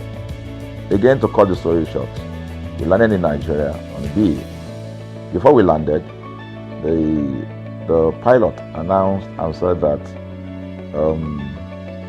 for the inconvenience, they will be giving a voucher of £50 to everyone that flew on that aircraft. I thought it was a joke. I mean, it was my first time with BA, but for what I knew or know of the British man would never even play with his 1 penny, talking of £1. So I felt that must be a joke of the year. So we left. I got back to my office. I think it was just about a week after. My officer, our guys in our mail room came up and said, "Oh, you have a parcel." So I said, "Parcel? Yeah." So they bought this parcel wrapped. I opened it and boom, I bought the document out. It was the £50 voucher from BA. So what's the tenor of this story? An experience with one airline was terrible. No apology. An experience with another one, even though it was a bad experience, but it was very managed, well managed. So managed that even if we have suffered anything in that aircraft, you probably, for the sake of how they manage it, will have forgiven them. So that was how this journey started. So I started thinking, my mind, this is what we go through in this country. But are we different from other nations? So God put in my heart the idea of ConsumerHalla. That's why the Halla came with consumer. And we started that journey about 10 years ago. We started by creating a platform called ConsumerHalla, where consumers, so I discovered that Nigerian consumers don't have a voice. So things happen, and that's it. We live with everything. So we've started the journey from creating the platform. We have an app, we even have a magazine, and we thought we could move it from that to the next stage, which is the television. So the TV today, has come. So I would say precept by precept, line upon line, we have been able to build on our aspiration, to finally bring to birth this unique and exciting platform, So it's a digital telecast, and our goal is to further connect consumers in Nigeria to brands with insightful news, development within the fast-paced world of consumers. The world of consumers is growing at a very fast pace, So we want to inform Nigerians. We want to get them educated about their rights, So our role is that we're going to educate consumers in Nigeria, all right? So by bringing them specialized and what you call analytical, research-based content generation that will inform, educate, sensitize the audience, So that's ConsumerHalla TV. So I call it an offshoot of our ConsumerHalla brand.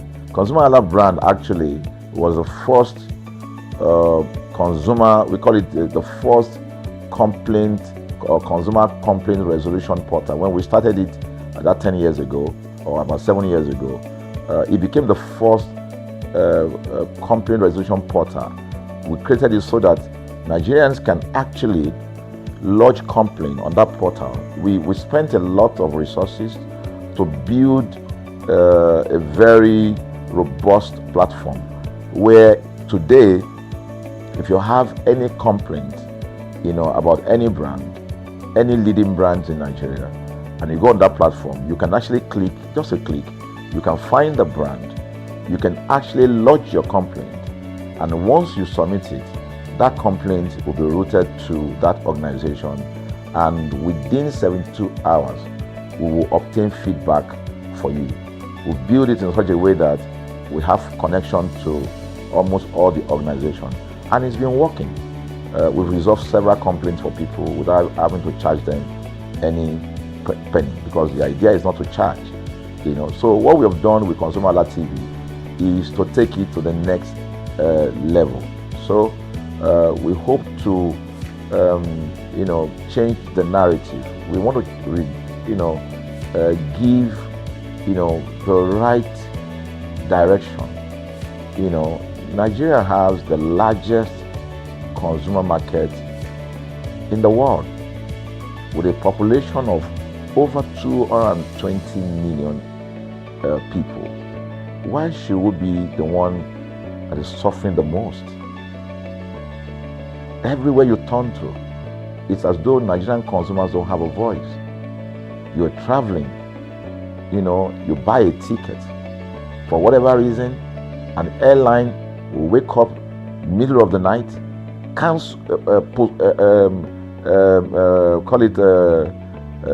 delay the flight for whatever reason, and then you'll be waiting at the airport for hours. You'll be there for 2 hours, 3 hours, no any explanation. Then while you're there, they can even wake up and say, oh, flight has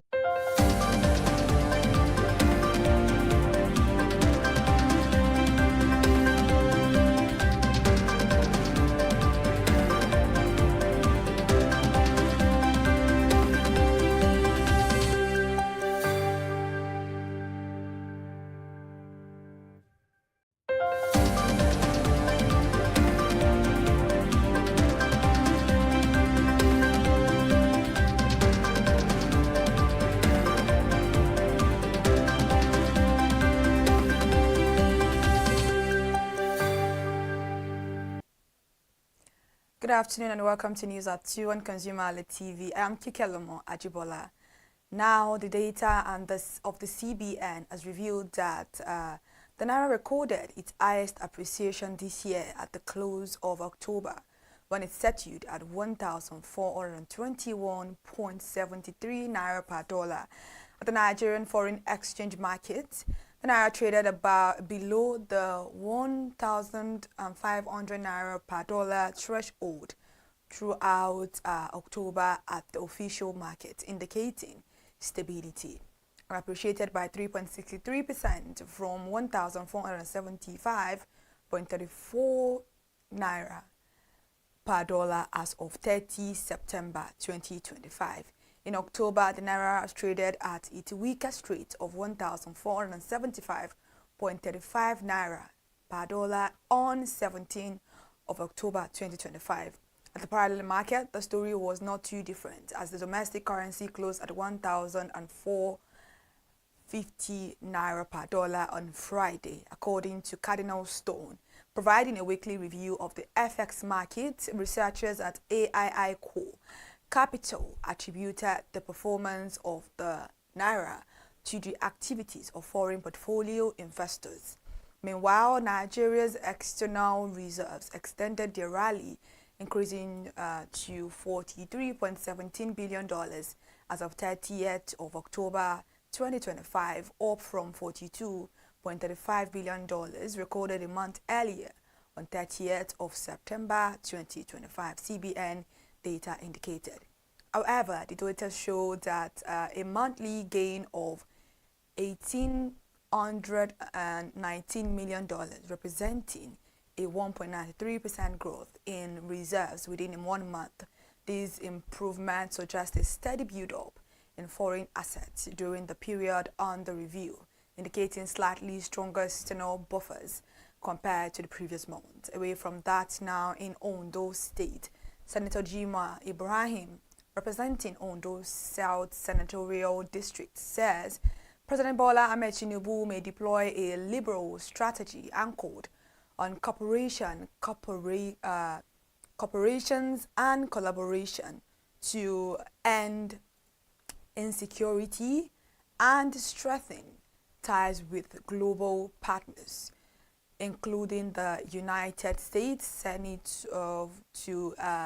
Ibrahim, who chairs the Senate Committee on Inter-Parliamentary Affairs, dismissed a report of tension between President Bola Ahmed Tinubu and the U.S. President Donald Trump, saying both leaders share liberal democratic value that favor dialogue over dispute.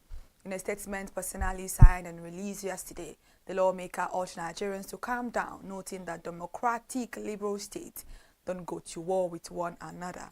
The senator said in cooperation and collaboration, we engage and determine a new international order in a geocentric system. Now, in a significant move to reshape Nigeria's energy landscape, the federal government has approved a 15% import duty on petrol and diesel. This strategic policy is designed to protect the country's emerging local refining capacity and attract new investment into the downstream petroleum sector. The policy has received strong endorsement from industry stakeholders, including the former IP man National Operations Controller Mike Osatui, who described it as a crucial stage for Nigeria's energy security. According to Osatui, the duty will make imported refined products less competitive, thereby encouraging marketers to patronize domestic resources like the massive Dangote refinery in Lekki, Lagos. This protectionist measure comes as a direct response to the decades of poor performance from government-owned refineries. Industry records shows that between 2010 and 2023, over 11 trillion naira was spent on maintaining and rehabilitating the Port Harcourt, Warri, and Kaduna refineries without any meaningful output. The timing of this policy aligns with Nigeria's rapidly expanding private refining capacity. The Dangote refinery alone boasts a current capacity of 650,000 barrels per day, ranking as the 7th largest globally, with plans to expand to 1.4 million barrels daily. Let's move away from that news story right now to a story, about the former Vice President of Nigeria, Yemi Osinbajo, as he emphasized the need for ethical responsibility in Nigeria's rapidly digitalizing workplace, urging that technology and data should serve as tools for human empowerment rather than control. His remarks came during the closing ceremony of the 57th International Conference of the Chartered Institute of Personnel Management of Nigeria in Abuja. Osinbajo highlighted that artificial intelligence has fundamentally transformed the world of work, noting that the future of work is already here, shaped by rapid digital transformation and our youthful population. He stressed the importance of continuous reskilling and upskilling initiatives to prepare Nigerian workers for emerging opportunities in the new digital economy. Furthermore, the former vice president addressed growing global concerns about the ethical implications of workplace automation and data-driven decision-making. He called on HR professionals to establish clear guidelines regulating AI usage, warning that without proper oversight, digital tools could lead to privacy breaches, excessive workplace surveillance, and job displacement. Now, Bundle, a fast-leading digital platform, is set to pioneer Nigeria's first ever loyalty rewards festival, a landmark event designed to redefine how businesses appreciate their customers. scheduled for December 8 and 9 at the Landmark Event Center in Lagos. The festival aims to celebrate the deep emotional connection between brands and their patrons beyond mere transactions, according to Ikechukwu Nwaguru, Bundle's managing director. The initiative marks a significant shift in the perception of customer loyalty. Loyalty goes beyond transactions, it's emotional, lived, and felt, Nwaguru stated, and emphasized that the festival is a gesture of reciprocity for the trust customers have consistently shown. Meanwhile, the event will bring together over 5,000 attendees and a coalition of major brands from diverse sectors, including United Bank for Africa, Konga, PwC Nigeria, and VFD Microfinance Bank. This multi-sector collaboration is central to Bundle's vision of creating a customer-focused ecosystem where businesses leverage each other's strength to deliver greater value. However, top executive says the two-day festival will feature brand exhibitions, interactive games, entertainment, and giveaways, all provided free of charge to invited customers. Let's turn our news story right here to one about agriculture. In a significant move to revolutionize Africa's agricultural sector, MasterCard has announced a strategic partnership with Sterling Bank's Agricultural Summit Africa 2025. The collaboration aims to empower farmers across the continent through digital technology and financial inclusion initiative. The partnership was formalized at a press conference held at Sterling Bank's headquarters, where both organizations outlined their commitment to advancing agricultural transformation and sustainable food systems. This year's summit, themed Survival of the Greenest, Reclaiming Africa's Food Destiny, will bring together policymakers, agricultural experts, investors, and key stakeholders. Under this collaboration, MasterCard will lead a crucial conversation on harnessing digital tools for an agricultural renaissance, exploring how digital innovation, data, and financial technology can accelerate Africa's journey toward inclusive and climate-resilient agriculture. The session will feature sector leaders, including Daniel Uba of MasterCard, Vera Ihanacho of Sterling Bank, and other industry experts. Sterling Bank's Group Head of Agric and Solid Mineral Finance, Olushola Obikonye, expressed enthusiasm about the partnership, noting that MasterCard's pioneering work has demonstrated how digital technology can transform rural economies, particularly for smallholders, farmers, and women entrepreneurs. Now, away from agriculture, the Dangote Petroleum Refinery has assured Nigerians of uninterrupted fuel supply during the upcoming festive period, revealing that its current daily output now surpasses the nation's total consumption needs. The refinery production capacity has reached a milestone where it can comfortably meet and exceed domestic demand, according to Anthony Giegina, Group Chief Branding and Communication Officer of Dangote Industry Limited. The facility currently dispenses over 45 million litres of petrol and 25 million litres of diesel daily.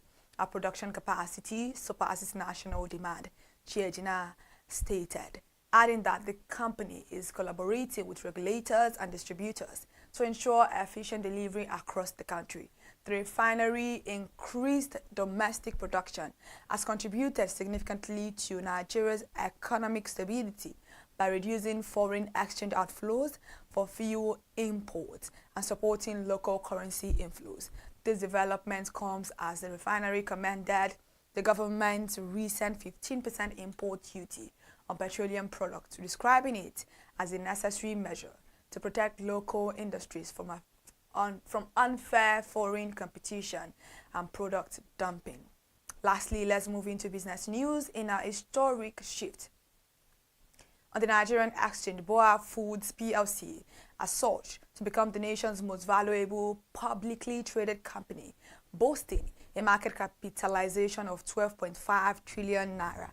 The consumer goods giant has now overtaken former leaders Dangote Cement and MTN Nigeria in a dramatic reordering of the market's top tier. The milestone positions Boa Food at the forefront of the elite stocks worth over 1 trillion suit category. These heavyweight companies now collectively amount to over 78.9 trillion naira in market value, underscoring the growing dominance of blue chip equities in Nigeria's financial landscape. Boa Foods' remarkable ascent has been fueled by a 66.9% year-to-date surge in its share price, climbing from 415 naira to 692.50 naira. The stock now represents 12.7% of the entire Nigerian exchange's total market capitalization, demonstrating its outsized influence on market performance. Dangote Cement now ranks as the second most valuable company with a 11.1 trillion naira market cap, while MTN Nigeria follows closely in third place at 10.9 trillion naira. MTN's 160% year-to-date gain represents one of the most impressive recoveries on the exchange, following its earlier exchange challenges with foreign exchange exposure. And now we've come to the end of the news story this afternoon. Thank you so much for joining us for the news on ConsumerHallaTV. To stay connected for more news updates, please follow us across all our social media platforms: Instagram, Facebook, X, TikTok, YouTube, where subscription is absolutely free at ConsumerHallaTV for all these social media listed. I'm Mikela Mohajibola. Thank you so much for joining us for the news this afternoon.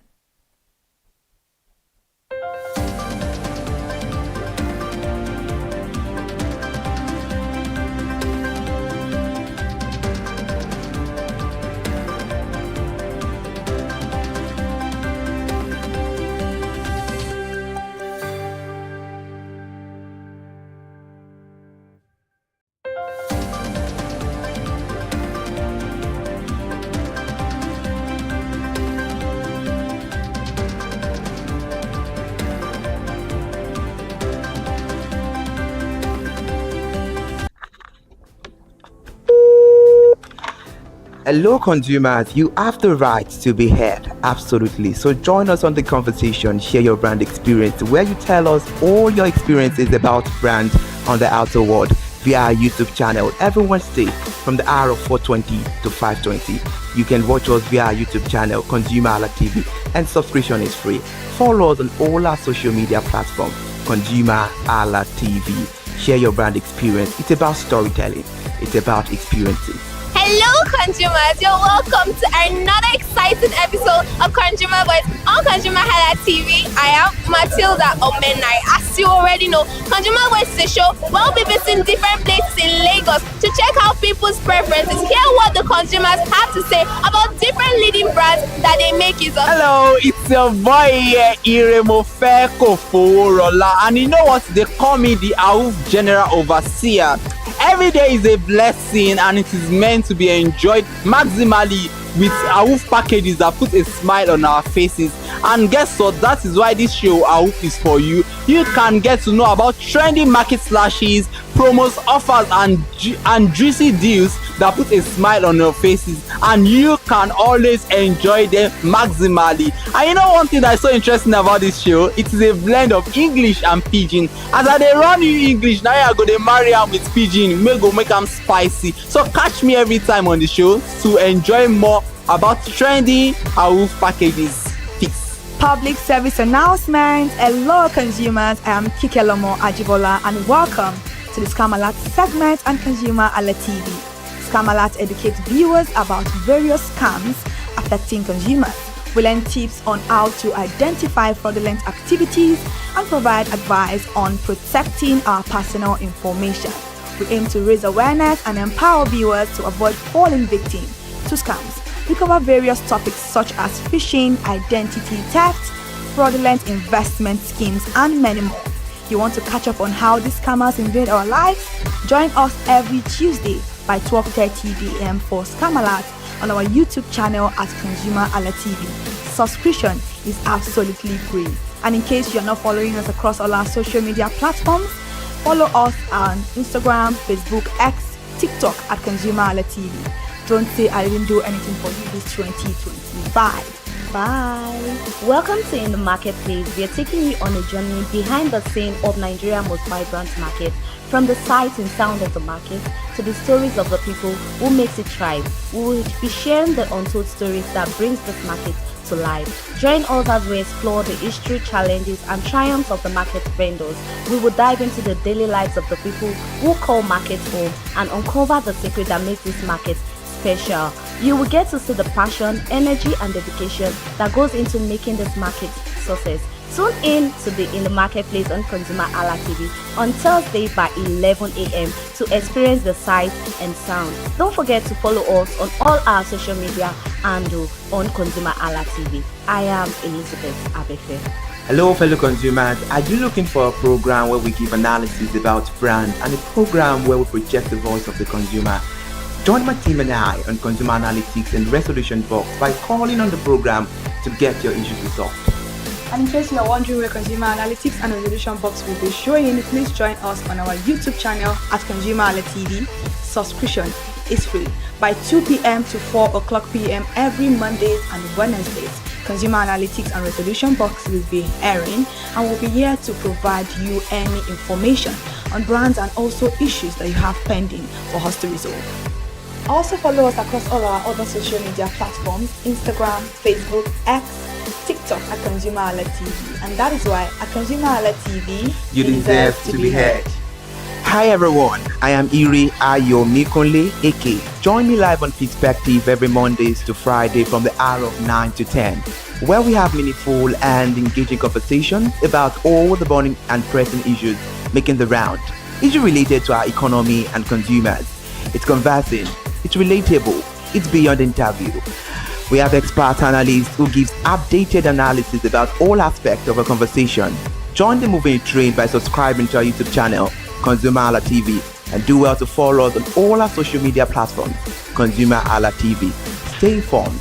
Thank you. I am Matilda Omenai. As you already know, Market Today is the show where we visit different markets across Nigeria, Lagos, to check out the prices of different things, ranging from household items to foodstuffs to cosmetics, electronics, every other thing. In a world of hustle and bustle, entertainment keeps us alive, and that is why at ConsumerHalla TV, we ensure you enjoy all around 360-degree entertainment program.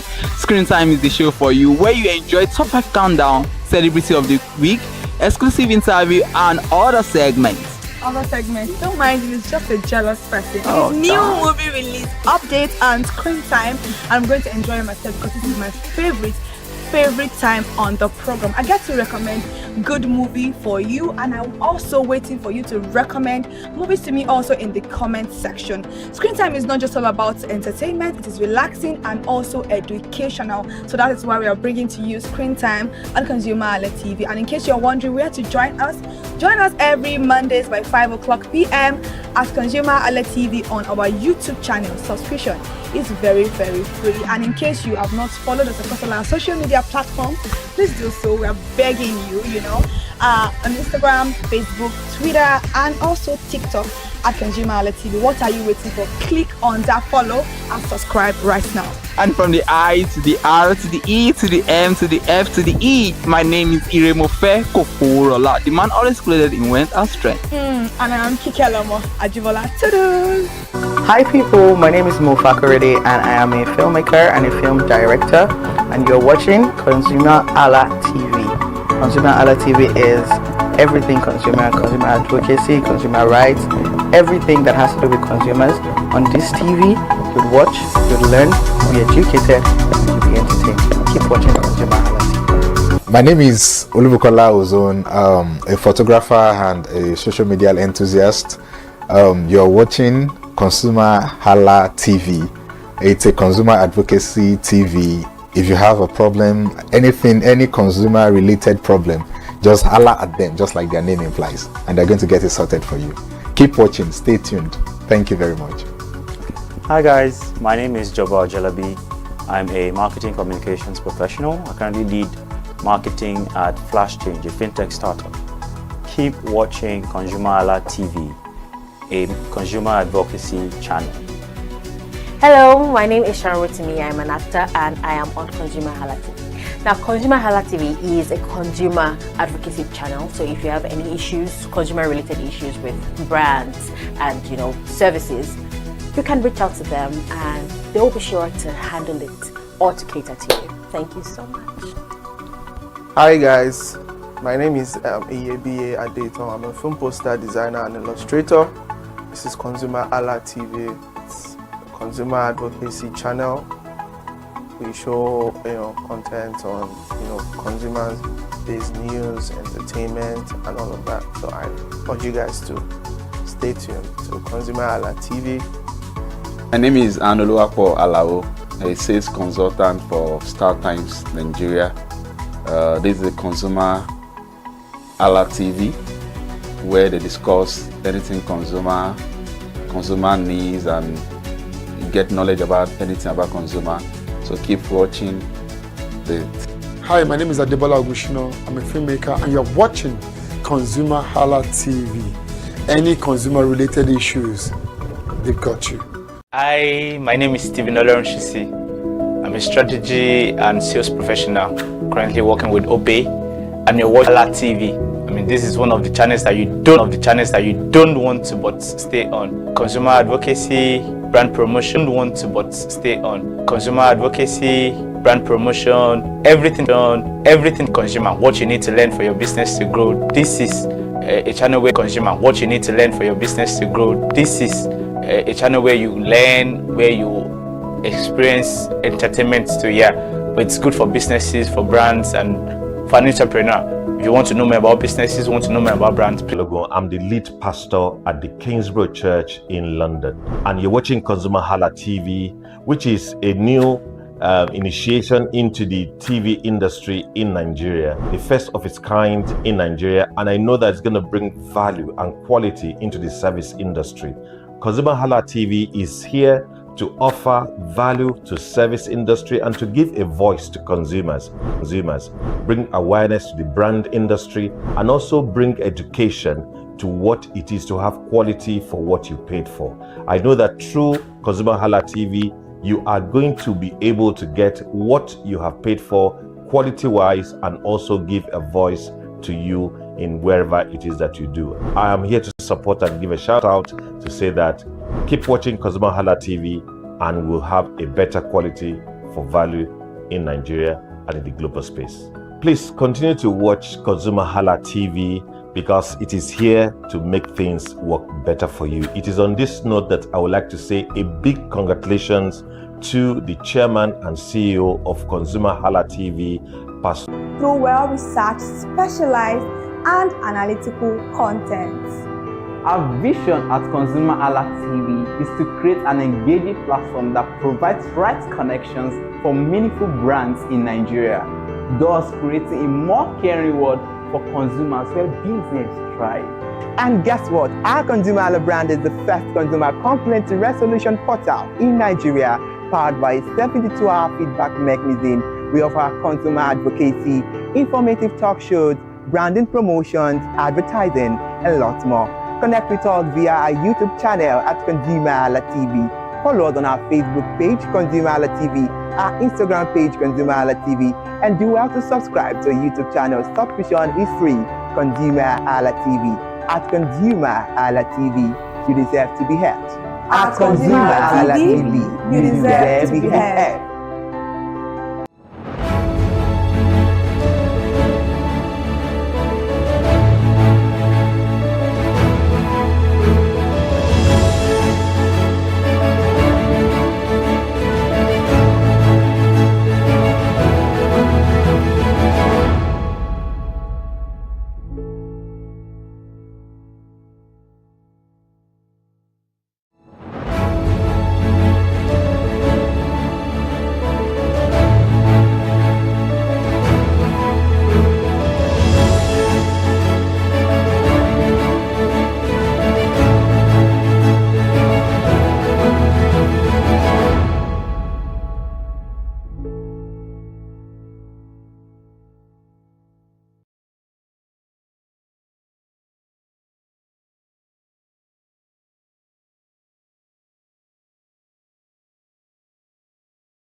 Hello, good day. My name is Tunde Balogun. I'm the lead pastor at the Kingsborough Church in London. And you're watching ConsumerHalla TV, which is a new initiation into the TV industry in Nigeria, the first of its kind in Nigeria. And I know that it's going to bring value and quality into the service industry. ConsumerHalla TV is here to offer value to service industry and to give a voice to consumers, bring awareness to the brand industry, and also bring education to what it is to have quality for what you paid for. I know that through ConsumerHalla TV, you are going to be able to get what you have paid for quality-wise and also give a voice to you in wherever it is that you do. I am here to support and give a shout out to say that keep watching ConsumerHalla TV and we'll have a better quality for value in Nigeria and in the global space. Please continue to watch ConsumerHalla TV because it is here to make things work better for you. It is on this note that I would like to say a big congratulations to the chairman and CEO of ConsumerHalla TV, Pastor Tunde Olufowora, and all the staffs of this great organization. Thank you for what you do. You are making things happen for us, and I pray that God bless you.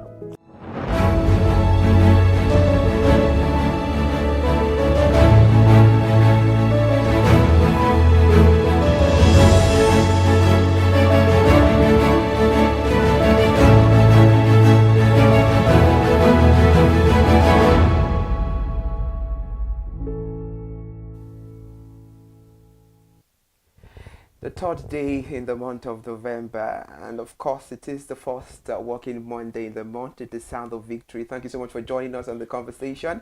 Happy new month. Welcome to Consumer Analytics on ConsumerHalla TV, where we project the voice of the consumers. And today we'll be looking at electric fan. I am Ire Ayo Mikoleke. Ike, good afternoon. Good afternoon, Ryan. It's nice to have you. Happy new month. It's Happy official. New month, though. 2025 is running. Of course, it is running, and looking at it categorically, we just have a few days left. And now, before we dive into the conversation, just 1 minute. What is that one thing you're grateful for? Honestly, life and family. Those are the things I'm grateful for. It's somebody that is And alive. what is that one has thing hope. you're expecting in 2026? In 2026, between me and God. Babies. I can't say. No! All right. Then. Not babies, please. Not yet. Okay. All right. Thank you so much for joining us. We're talking about electric fan, and electric fan are indeed considered home appliances. They're devices that use electricity to function and are commonly used in homes for cooling and ventilation purposes. According to Code Greeks, an electrical appliance is any machine or device that uses electricity to function, and electricity fan fits the definition. And in most cases, electric fans are often classified as small appliances, and they're designed to provide personal comfort and improve indoor air quality. They come in various types, including table fans, ceiling fans, box fans, tower fans, and exhaust fans, each with its own unique features and benefits. And so key characteristics of electric fan that support their classification as home appliances include the power source, the functionality. Electric fans are designed to create airflow to circulate around and provide cooling, ventilation, the control mechanism, the safety features. Electric fans may include safety features such as protective grills or cages to prevent accidental contact with the blade. Overall, electric fans are common and essential home appliances that provide comfort and convenience in many households. If you ask me, what is convenience without fan? It is absolutely nothing. An electric fan is a device that uses electricity to power a rotating set of blades. It creates a current of air for the purpose of cooling or ventilation. Electric fans are commonly used to circulate air, provide cooling, improve ventilation, and electric fan come in various types, like I said earlier on. Now, we know that fans are part of home appliances, and definitely it's something that we need to have. If we're talking about a home appliances that's very, very essential, electric fan is a number one. I don't know, maybe table fan, ceiling fan, but fan should be. So let's start the conversation proper, which I know you're ready for. On 100 or 50? 100. 100. All right then. So, in your own definition, why do you think fan is very essential for? We're in Nigeria. Fans is very. There's no reason why fans should be essential in this part of the world. Nigeria is a very humidifying country. Like we tend to go hot easily, and for body temperature regulations, for better indoor air quality, we need the fan, whether standing fan, table fan, ceiling fan, whatever fan. And fan.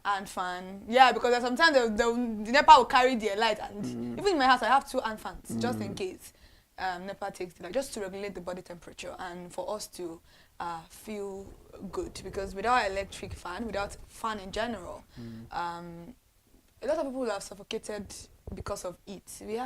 Nigeria is a very hot country, so we need this particular home appliance. It is very, very essential. If you don't have anything in your house, I'm very sure most of people that don't set up their house, if you enter the house, what will you see? Their bed on the floor, their ceiling fan, and their kitchen is set. They are good to go because at least they have air, they have a cooling system in their house. Even if you don't have money to buy AC, at least you have fan, and there is a bit of air circulating in the house. And also, it also helps take away some type of illnesses that it can cause, like nausea, vomiting, like hot flashes, stuff like that. So definitely it is important, although it has its own side effects because dust can easily accumulate into it if you don't clean it properly. But if not, electric fans are really, really important. In fact, there are 200 of 100 important in every homes in Nigeria. All right, interesting. Now let's have it better on the table.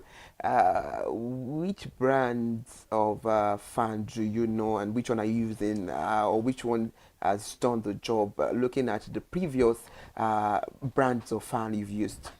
Honestly, I've used a lot of fans, but I think the one I'm currently using is Ox. I've used Ox. I've used the. You mean HORSE? No. All right. You people should know what Ox is, because you know, some people might think it's Ox, like HORSE. No, I said Ox. Okay, I Ox. use Ox fan. Okay. OX. Yeah. All right then. I've used Lonto before. Lonto is mostly electric fans. I've used Lonto before. That sounds like all this solar fan or something. No. Okay then. Lonto has solar. Lonto has normal distance. Lonto is a very good fan also. I've used is it Binaton? Yeah, the ones that they do what's it called? Excuse me, you said Binaton, is that a cream name or something? No, it's a fan. I know, actually, I'm just. Is it the ones that they have air fryers? They have Binaton is a well-known brand. Yeah, I've used that before, and I've used one, or there's one also. I've used LG. Yeah. Interesting. I think those are the ones that I've used. So let's talk about. But the most common one for me is Ox. Okay, so let's talk about it.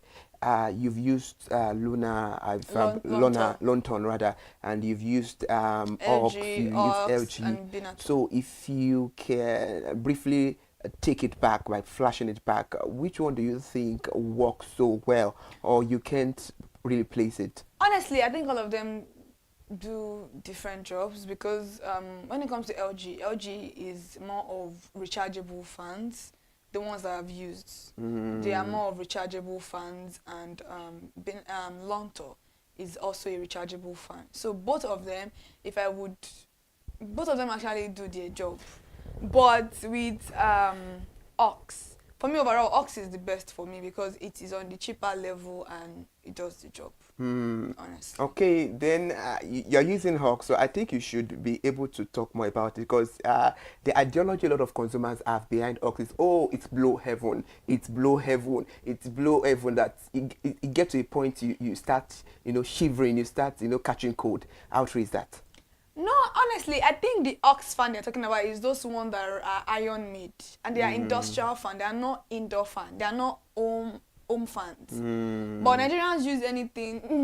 They want, like, even the sound of that fan looks like something. It has dual blade, just two. Yeah, I think that's the industrial fan. Yeah, that one is the industrial fan. I don't know why Nigerians put that in their house. That is actually like an AC. It's even, in fact, it gets to a point you be like, what am I? But I'm talking about aux, like the indoor aux fan. That's what I use. I don't experience. And then yes, aux is very good. It's very cooling. My aux doesn't, because normally I don't like cold areas. So my aux, I don't take it past one. Like I don't click it past one. So you don't like cold? No, I don't like cold environment. I'm not a fan of cold environment. So my aux doesn't. I was about asking you, so how will you cope when you get to the UK? Oh, cold. No. Do you know what that is funny is that for the UK there is always a cloth for you to feel warm, and when you're indoor you can always use your heater. In Nigeria, there's nothing like you're eating your home. You get like, so I feel like somebody that says I don't like the cold, when you get to the UK, it's not as if people that are in the UK also like the cold, but there's a way they prevent themselves. So that's not even it at all. But my own is that once I'm inside, even with the AC, I don't like my AC at 16 max. Let's put it at probably 27, 28, so that I can be like moderate. Not like everywhere is like going to be like as if I'm freezing myself to death. So my aux fan, I don't take it more than one. All right, No, interesting. Now let's talk about it, because I know you ladies, you can see you're well glammed, the makeup and everything. You people go to one and so what about that kind of fan? Those ones, I don't should even know their we name. call it hand fan too as well? I think it's an electric hand fan. Electric hand fan. But I think it's more of Lonto. The one I use is more of Lonto. But I don't. I know ladies have it. How many do you have? I would actually only have one. No, I have one actually. Honestly, it's very, very important. It's not even because of the makeup. Most times I also hold those fans. Maybe it's very, very hot. You see me holding that fan, maybe just to my neck side. But I need to, let's be sincere here now. And I know anything that comes out of you is more of sincerity on behalf of the women at home.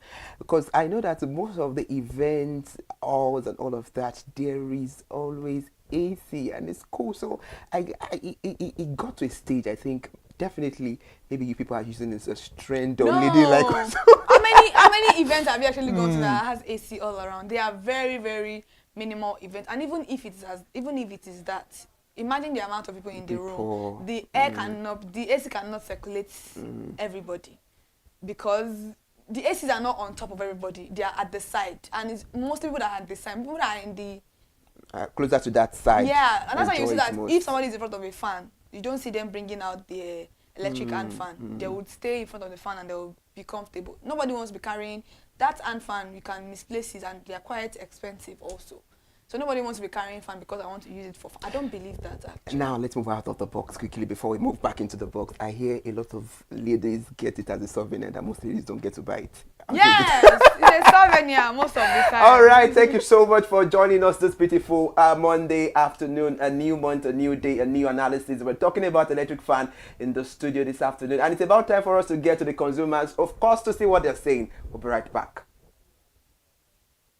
Being comfortable and cool in our home is a top priority, especially during hot months. But have you ever wondered which appliances provide us with this cool breeze? Yes, with numerous brands we have out there. Which one actually do consumer prefer? Yes, we all know with electronic fan, it helps to aid and support us and help us during cool weather, especially when the weather is hot, and also provides us with offering us numerous things in our activities or daily life. It is very essential. I am Elizabeth Abefe and I'm live here in Lagos, Nigeria. You're welcome to Consumer Voice on ConsumerHalla TV, where consumers genuinely share with us their preference and also give reasons why they go for this particular brand. And today won't be different. We are putting electronic fan to the test. Which one does consumer prefer? But you know what? Let's ask from consumers because they do know better.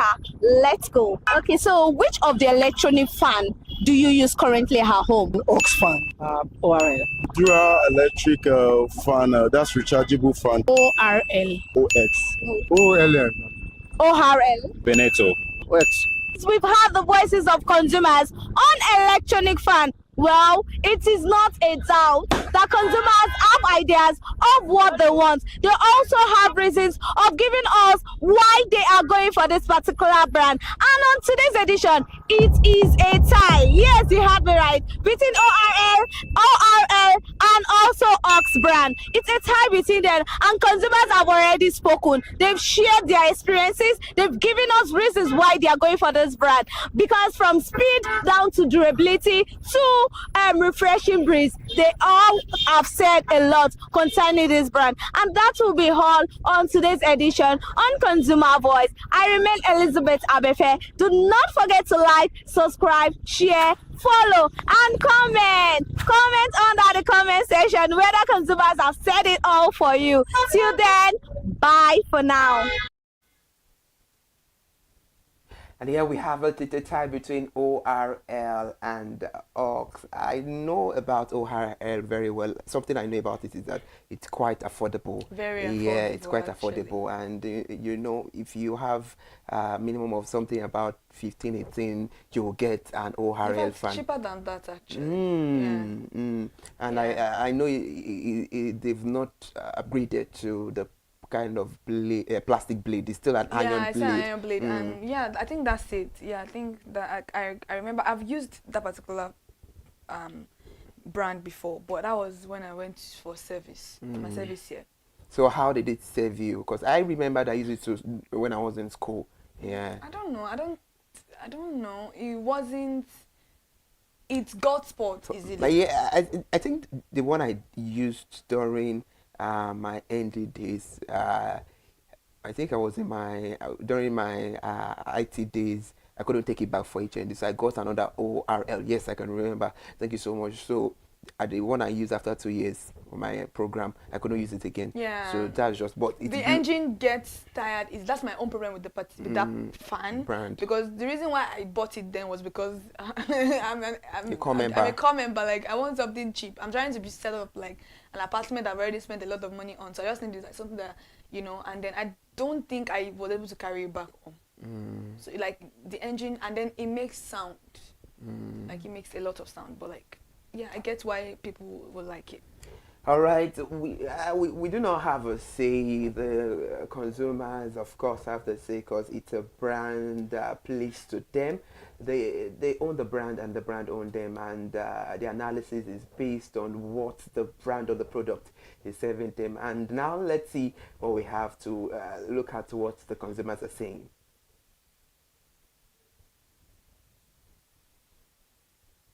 All right, interesting. Gabriel says, Ox fan. I've been using Ox fan for the past 5 years.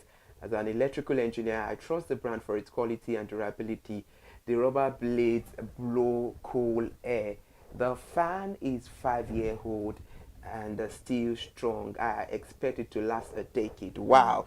And its rating is 6/10. I can't say anything much, Gabriel.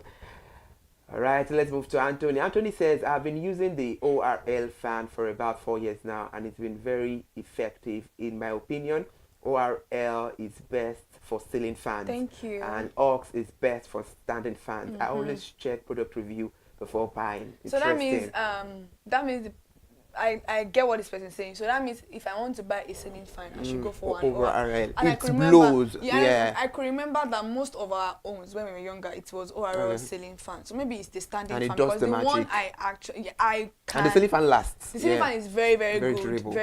So I think I agree with that. All right, that's very interesting. Sheo said Duravolt. I've been using Duravolt rechargeable fan for 3 years and still working perfectly.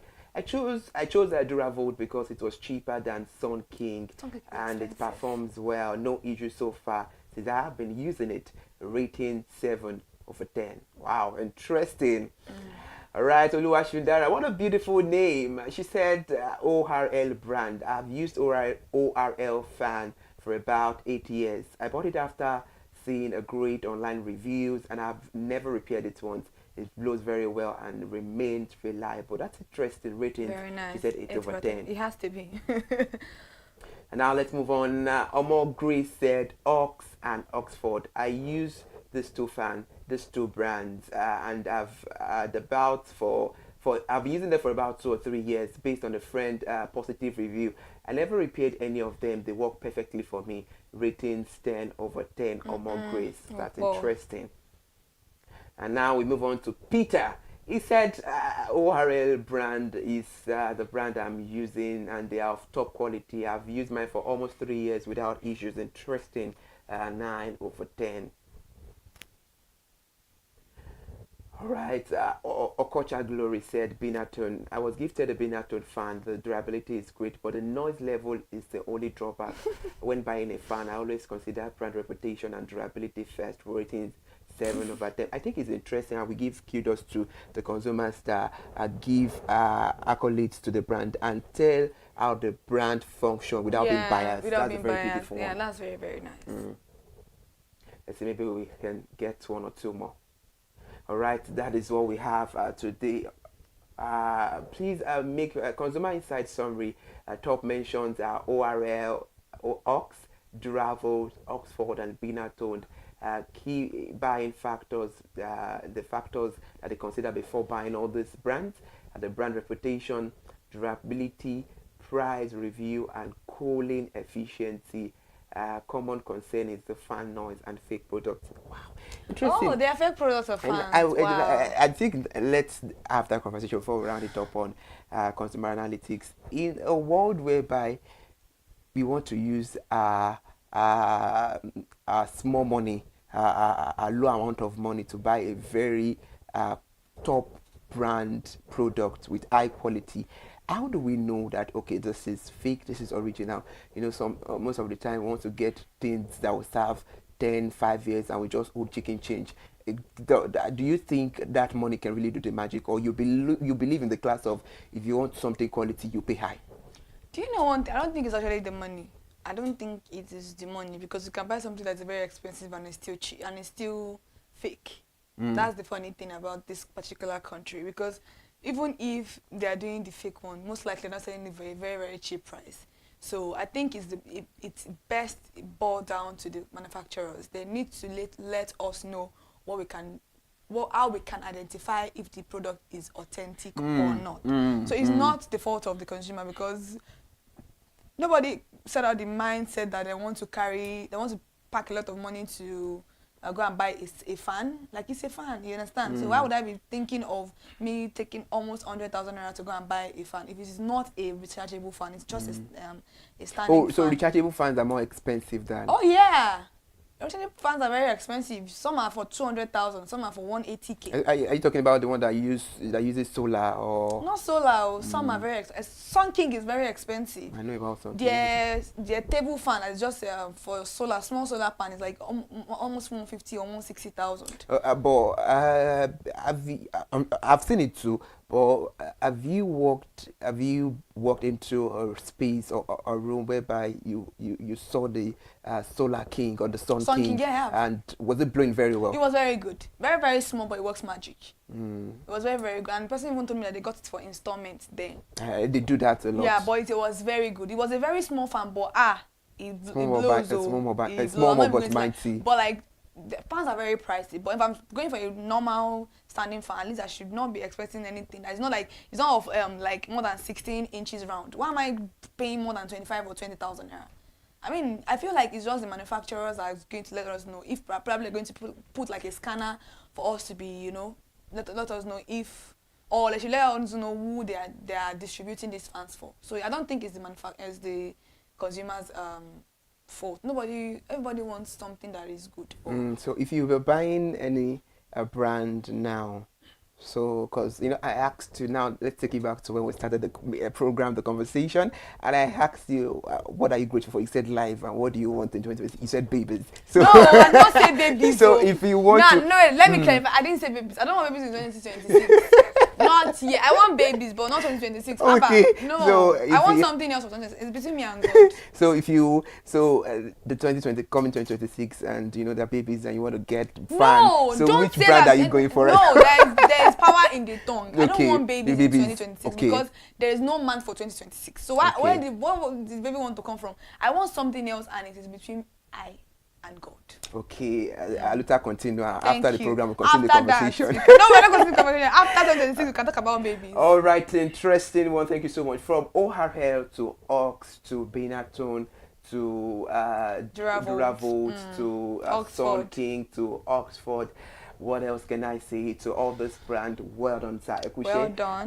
The consumers have made their choices by picking up their money to go to the market to get what suits them, what is doing the work for them, and based on the analysis which we've projected on Consumer Analytics, we are not saying all other brands are not doing the job. Of course, oh Jesus, the people are doing a very amazing, beautiful job. Keep up with the good work. But let's look at the drawback of all this product or all this fund the consumers are making mention of. You know, in the world where positivity blooms and it grows, if we see some people that, you know, state the drawback of we personally or of brand or product, I think it's something we need to look into and make sure we adjust on and serve the consumers nothing but the best. Absolutely. Thank you so much for joining us on Consumer Analytics. We are not going anywhere yet. In a few minutes, I'll be back with my full team. It's Resolution Box.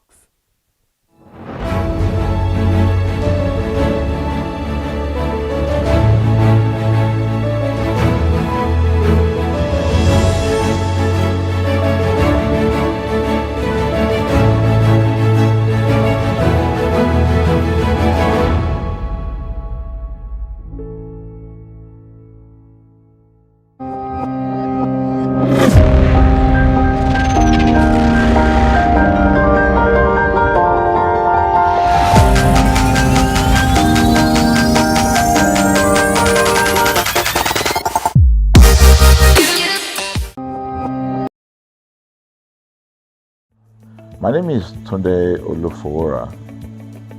I'm the CEO of Brand Communications. We are the what we call the publisher or the owner of the new initiative called ConsumerHallaTV. ConsumerHallaTV is actually Nigeria's first consumer-centered, or call it consumer-centric television platform that aims to bring voice to the over 220 million Nigerians. It was a vision that came to my heart about 10 years ago. I remember that I was traveling. I traveled out of the country, on airline. And I had this unpleasant experience. It was a trip to an African country from Nigeria, and I actually went with a local flight from Nigeria. I wouldn't want to mention the name of the airline. And then it was to South Africa, and we landed in South Africa. And let me just paraphrase it. When I was coming back, I had some money, some dollars, and that someone had given to me to hand over to another person in Nigeria. So I wanted to help out. I didn't want to carry the cash on myself. So. For whatever reason, I had a small case, and I felt that it was safer for me to put the money in my luggage.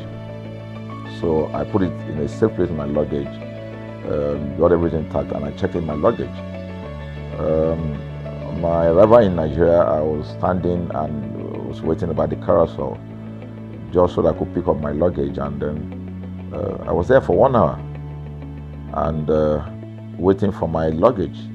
I didn't know that my luggage already arrived, and it was one of the luggage that was moving around on the carousel. So after about 1 hour wait, I looked to my left and my right. Almost everybody had gone. I think there were just about 2 or 3 left. So I beckoned on the woman that was on my side, and I noticed she was really in tears. Madam, what happened? She said, her bag has just been torn and a lot of things stolen. So I said, well, I've also been waiting for my own. She said, you better go and check those, those luggages there. Maybe yours is one of them. And lo and behold, I went around there. Mine was one of them. By the time I got it, everything inside my luggage was gone. All the valuable things there were gone. To cut the long story short, we felt there was need for us to report the case, at least to the airline. It was in the night, about 8 o'clock or 9 o'clock. We went in to go and see the officer that was in charge. As soon as we got in there, the officer said, oh, so sorry, but you will have to go to our head office in somewhere in Victoria Island, to lodge a complaint. Okay. So the next day we went to the Victoria Island and we lodged a complaint, and that was it.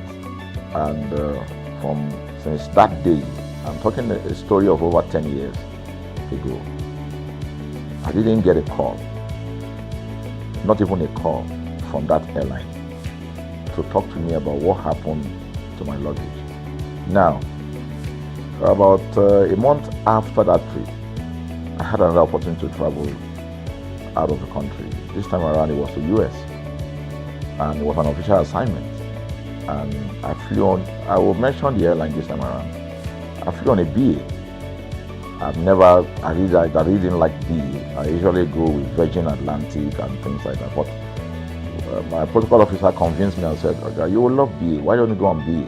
Anyway, so I went on BA to US.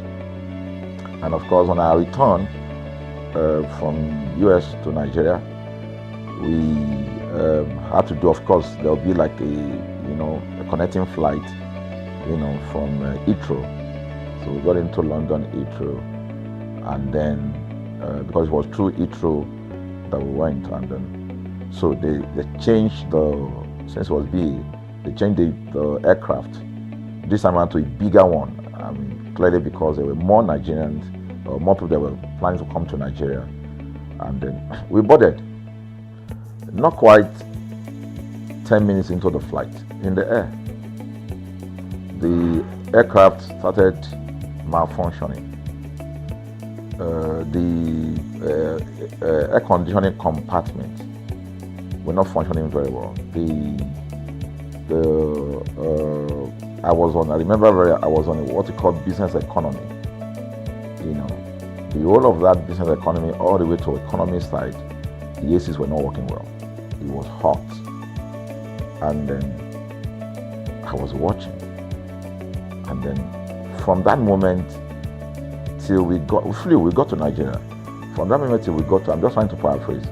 From that moment till we got to Nigeria, I could remember very well how many times the pilot, broke into conversation and had to apologize and say, we're really very sorry about this. He was giving us almost every 30 minutes. There's always a kind of update. So sorry, this is what we're doing now, this is what we're doing. While we were on that journey, I also remember an incident. So they came, the crew apparently couldn't resolve they couldn't manage the crisis or what was going on about it. They couldn't fix it. So they came up and said, we're so sorry, but for all the inconvenience, we're declaring, free lunch, free whatever it is you want, you can get. So trust Nigerians, you need to hear how everybody was jubilating, But something struck me. The experience I had just about a month before, and this experience, somehow I started comparing them. I was trying to see how this matter will be managed. Again, to cut the story short, we landed in Nigeria on the BA. Before we landed, the pilot announced and said that for the inconvenience, they will be giving a voucher of £50 to everyone that flew on that aircraft. I thought it was a joke. I mean, it was my first time with BA, but for what I knew or know of the British man, A British man would never even play with his 1 penny, talking of £1. So I felt that must be a joke of the year. So we left. I got back to my office. I think it was just about a week after. My officer, our guys in our mail room came up and said, "Oh, you have a parcel." So I said, "Parcel? Yeah." So they brought this parcel wrapped. I opened it and boom, I brought the document out. It was the £50 voucher from BA. So what's the tenor of this story? An experience with one airline was terrible. No apology. An experience with another one, even though it was a bad experience, but it was very managed, well managed. So managed that even if we have suffered anything in that aircraft, you probably, for the sake of how they manage it, will have forgiven them. So that was how this journey started. So I started thinking, my mind, this is what we go through in this country. But are we everything? So we've started the journey from creating the platform. We have an app, we even have a magazine, and we thought we could move it from that to the next stage, which is the television. So the TV today, has come. So I would say precept by precept, line upon line, we have been able to build on our aspiration, to finally bring to birth this unique and exciting platform, So it's a digital telecast, and our goal is to further connect consumers in Nigeria to brands with insightful news, development within the fast-paced world of consumers. The world of consumers is growing at a very fast pace, So we want to inform Nigerians. We want to get them educated about their rights, So our role is that we're going to educate consumers in Nigeria, all right? So by bringing them specialized and what you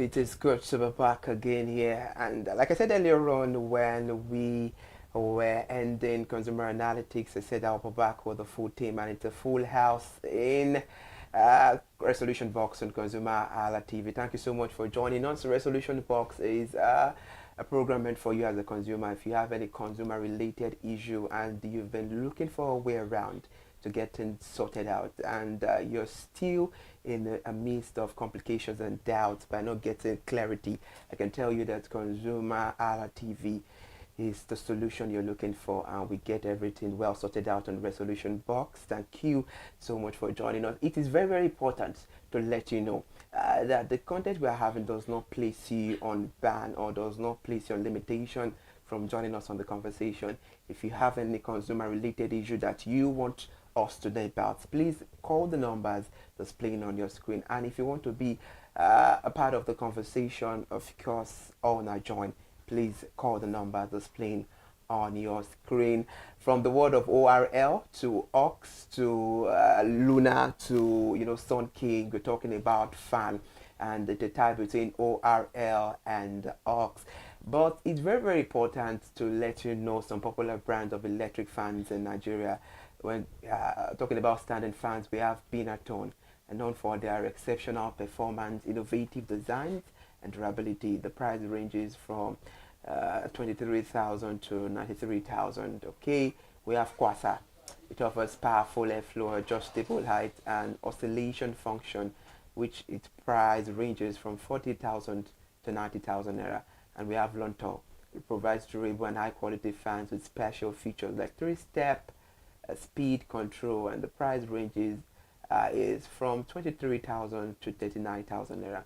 And we have Nexus, not Lexus. It offers industrial standing fans with a strong electric motors and heavy metal cross bases, which its price ranges from 26,000 to 102,000 naira. Then we have Ox.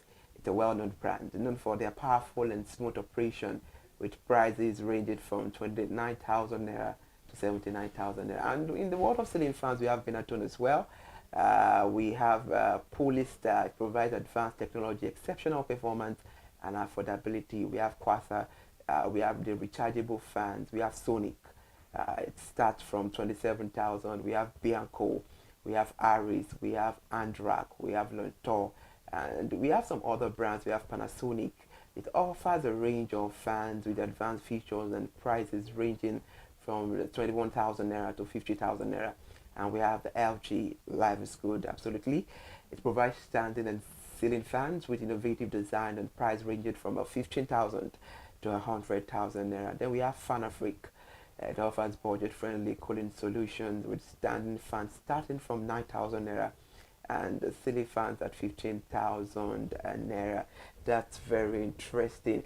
One of the beautiful things to know about Resolution Box, aside from the fact that we are looking out for the consumers that have any related issues to get solved about, we also make you know all the details about the brand we are analyzing, talking about the price, everything. Of course, it's a 3-in-1 combo in Resolution Box. And now it's about time for me to turn to my team for this conversation, but I will not be turning to Kike Lomo right now. Let me turn to Rimofe, because we had some conversations earlier on.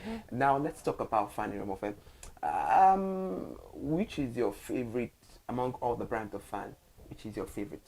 Well, for me, LG, when it comes to electronics generally, I think LG does it for me. So I like LG. Okay, is it about the name or the brand, or you've used it? And yes, I've used LG. I grew up using LG. Some home appliances my parents use have always been LG. So because of that, I just got familiar with it. And I think LG serves the purpose for which you might want to use it for, whether it's fan or any other appliances. But basically for fan, it has always been LG. All right, interesting. Now let's get the conversation spicy from this point. I'm sure you know some other brand aside from LG. Yeah. That you know works perfectly well. Yeah. Which brands can you make mention, like 1 or 2? I think Ox and I think Panasonic. Panasonic, also, okay, yeah. Ox and Panasonic. Now, let's start for the conversation now. Today is the first Monday in the month of November. Yeah. What are you grateful for since the beginning of the year? I'm grateful for life. I'm grateful for the fact that, okay, in as much as every aspiration might not be what I have right now, but for the fact that I can forge ahead and keep moving. I mean, but you're not forging with pen. Alright, now let's get more about it. We know 2026 is around the corner, right? Yeah. So what is that one thing that you want for 2026? Still life. Babies. Yeah. Interesting. Still life. So now I know you want babies. So if you, of course, when enter 2026 in a few weeks, and I know you start having triplets, in tens, and you have 50, you have 20 dozens of children and all of that. So if you want to get a standing fan, aside from the LG, so which one do you know that, when I get, my children will always enjoy it, to blow through their body, and it will blow perfectly well? If not LG, still LG. It is LG. Yeah. Of course, life is good with babies. I can see 2026 is for babies. Interesting one there. If you're joining us on the conversation, we're talking about electric fan. And it's one of the home appliances that is for comfortability. It's very, very needed, and it's essential to talk about all this. Now, team, let's talk about this. Aside from the fact of comfortability, do you think, okay, now I asked earlier on, so let me turn to you right now. Apart from comfortability, what is another advantage of, what is the main reason why we need fan at all? Well, basically for ventilation, because we live in a climate whereby our weather sometimes it's sunny, sometimes it's not so friendly, and when there is heat wave, you just have to ensure that there's cross ventilation. So basically, I think one, if not the main reason people always get fan for their homes is for ventilation. Then people always get fan, or we get fan. Or we generally, I mean, by people I mean all of us, because I mean, and again, for the fact that I think it's more affordable than AC, because if you go to at least 100 ohms, there are chances that 90 ohms have fans. Probably then there are those who have both. You understand? So, but basically just for ventilation, because sometimes you want the room to be cool, and just the same way the AC serves that purpose. So fan also serves that purpose for you. Okay, right, Tim, now let's bring this to the table. How long, what is the durability or the lifespan on a norms is meant for fan, or how long is fan meant to last? Is it for decade? Is it for 5 years? Is it for 3 years? Because we listened to some consumers when they were giving the analysis. They said they have been using their fan. A consumer said 5 years, and it has not for any chance or any reason taken that fan to an engineer to repair it or to fix it. The longest, or it still depends on the brand of the fan. I think it depends on the brand of the fan, actually. The longest fan I recall using is the one in my father's house till now. And it's been more than, I would say, 16 years. And we've never taken the fan out for repair. It's a ceiling fan? No, standing fan. The industrial one for our parlor. Yeah. Yeah, that was the one that we do use in my father, and it's more than 16 years now. I think that's since they built the house. So, and they've not, like, for once, we've not for once repaired the fan or anything is wrong with the fan or anything. The fan is perfect. And I also recall using an aux fan in uni. I've used Lonto before, but Lonto is mostly for our rooms at home because it's rechargeable. Nobody's sitting in the parlor, so why do you need a rechargeable fan for the parlor? And because most of the time, there's always power in my father's house because of the bakery that we own. So, but for the rooms, we use Lonto. We've also used the one in my father's room is he loves aux fans, and I don't think they've ever repaired it also. But the one that I've used that I know that it didn't last long was ORL. That's the one I had issues with. I've been opportune to use Binatone. Wow, it's like, yeah, you do it. No, it won't be like I've used Binatone before. I've used. We have all shades of Kike. Today she's an engineer. Today next I've day used she's Binatone a doctor. before, actually. That was the last fan I have in my room before we took out the lantern. I gave out the lantern to my younger brother when he was going for his service. Okay, and interesting. So I think Thank you so much. If I get back to your you said you gave the last fan to somebody. I know very soon this one you're using, you'll give it out to. So please, I'm always available. So you can. I live alone now, so I cannot even give you fan. It's not possible. You might decide to buy AC next now. I don't need an AC in my house. Are you aligning with what she said, that the durability of the fan depends on the brand of the fan, or you are totally against what she's saying? Well, I believe there are certain things that have no general rules. If I purchase an item and you buy another item, I mean, I don't think there are stipulated period for such things to last. The only thing is that well, you know, there is nobody that wants to get fan this year and get again. It still doesn't mean that it shouldn't last. What I'm saying, like she said, ORL, I mean, she had to repair or probably. I didn't even repair it. I didn't even take it back from service. So, you know, sometimes, even the funniest things, all these things, some consumers will tell you, okay, maybe 10 years, and it all depends on how well they manage it too. Sometimes, because you say, okay, you want this thing to last for 10 years. Some people don't even know how to maintain the fan. Both of us might buy the same product. I might use it longer than you. You understand? Confident that, okay, I might not be using it regularly or the way I manage it. But normally, at least when you use, when you buy a fan, you should know that at least 5 years, you shouldn't get to repair it and all that. Then it depends on the warranty you have on it again. But I just believe that for any product you are buying, a fan product, it should last at least 5 years or more. All right, interesting. Now let's look out for advantages of electric fans. The energy efficiency. Electric fans consume significantly less energy compared to air conditioners, making them a cost-effective cooling solution. Wow, interesting.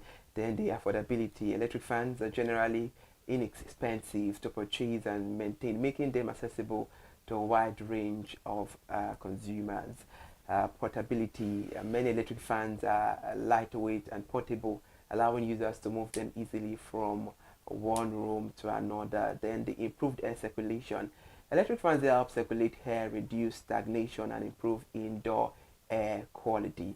Then the personal comfort is very, very important. Electric fans provide a directive breeze that can be directed towards individuals, offering personalized cooling.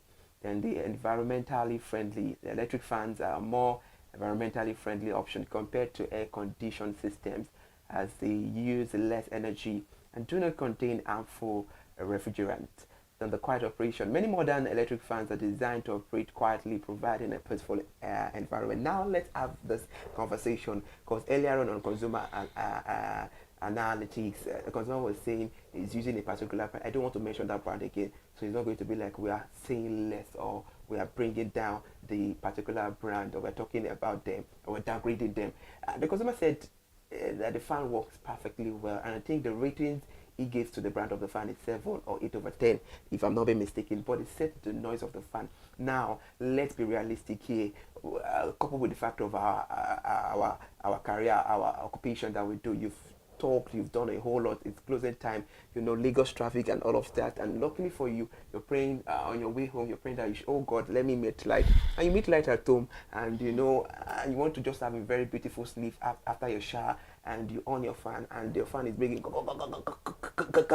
How will you feel? Let's talk about this, because noise is it that some fans are made to make noise, or it might be to maybe electric issues, or maybe after taking to engineer, they might just have tampered with it. What are the factors of, because we heard when a consumer said he's using a fan, but the noise, and he said he has not repaired that fan for once. So what is the issue? So first, let me seek your reaction. And you just want a beautiful sleep, and you're hearing what's your reaction at that moment going to look like? Well, for me, I'm not a light sleeper, so it's most likely won't affect me. Even seriously, because even if there is noise and anything, I mean, I will sleep. That's my kind of person. But in that kind of, he doesn't share your pain. So I would say I can't relate. I don't know, because some people are easily affected by noise and all that. Okay. You cannot be affected. All right, that means you can even sleep on the sea. So let's have you. So what's your reaction? Let me have your reaction. I used to own a fan like that, honestly, and because normally I'm very, very light. Like I sleep like a hen. Like let me just. Or a baby. I'm a baby. Let me just hear you do. I'm going to wake You're up. sensitive. So I used to have a fan like that, and that fan made me like sleeping on the floor till now. Because when they start making that noise, I would just like, you know what? I'm done with you this night. I'm not joking. Oh, that's the way it was when you bought it.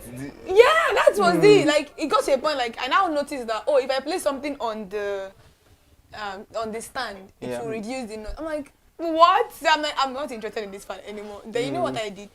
I would just off the fan. So if the room is very hot, thank God the house I was staying at the time is a tiled house.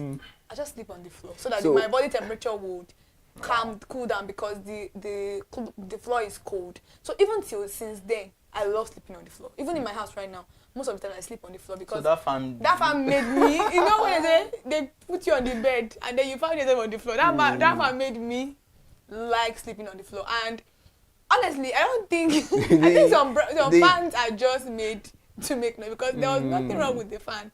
I think I used the fan for almost 2 weeks or 3 weeks. There was no noise, and then after those weeks, that was when I started noticing that it was.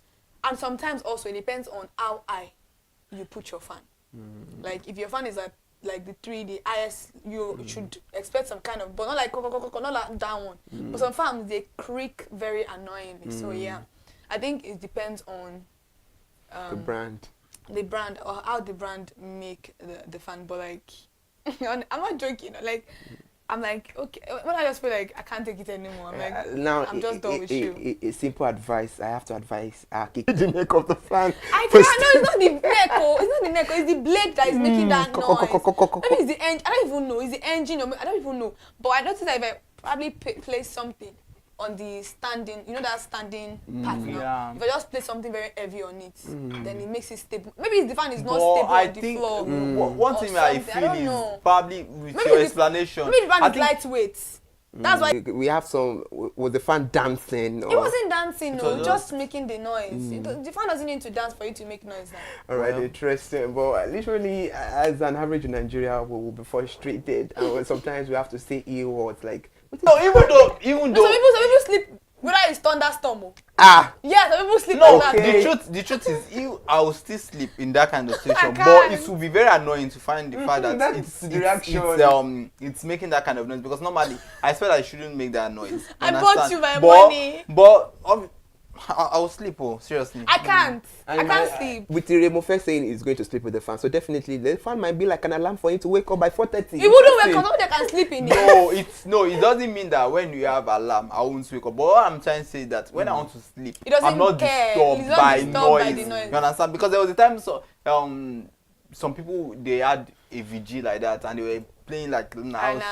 I slept and it was like in my room. Someone was big. I didn't feel.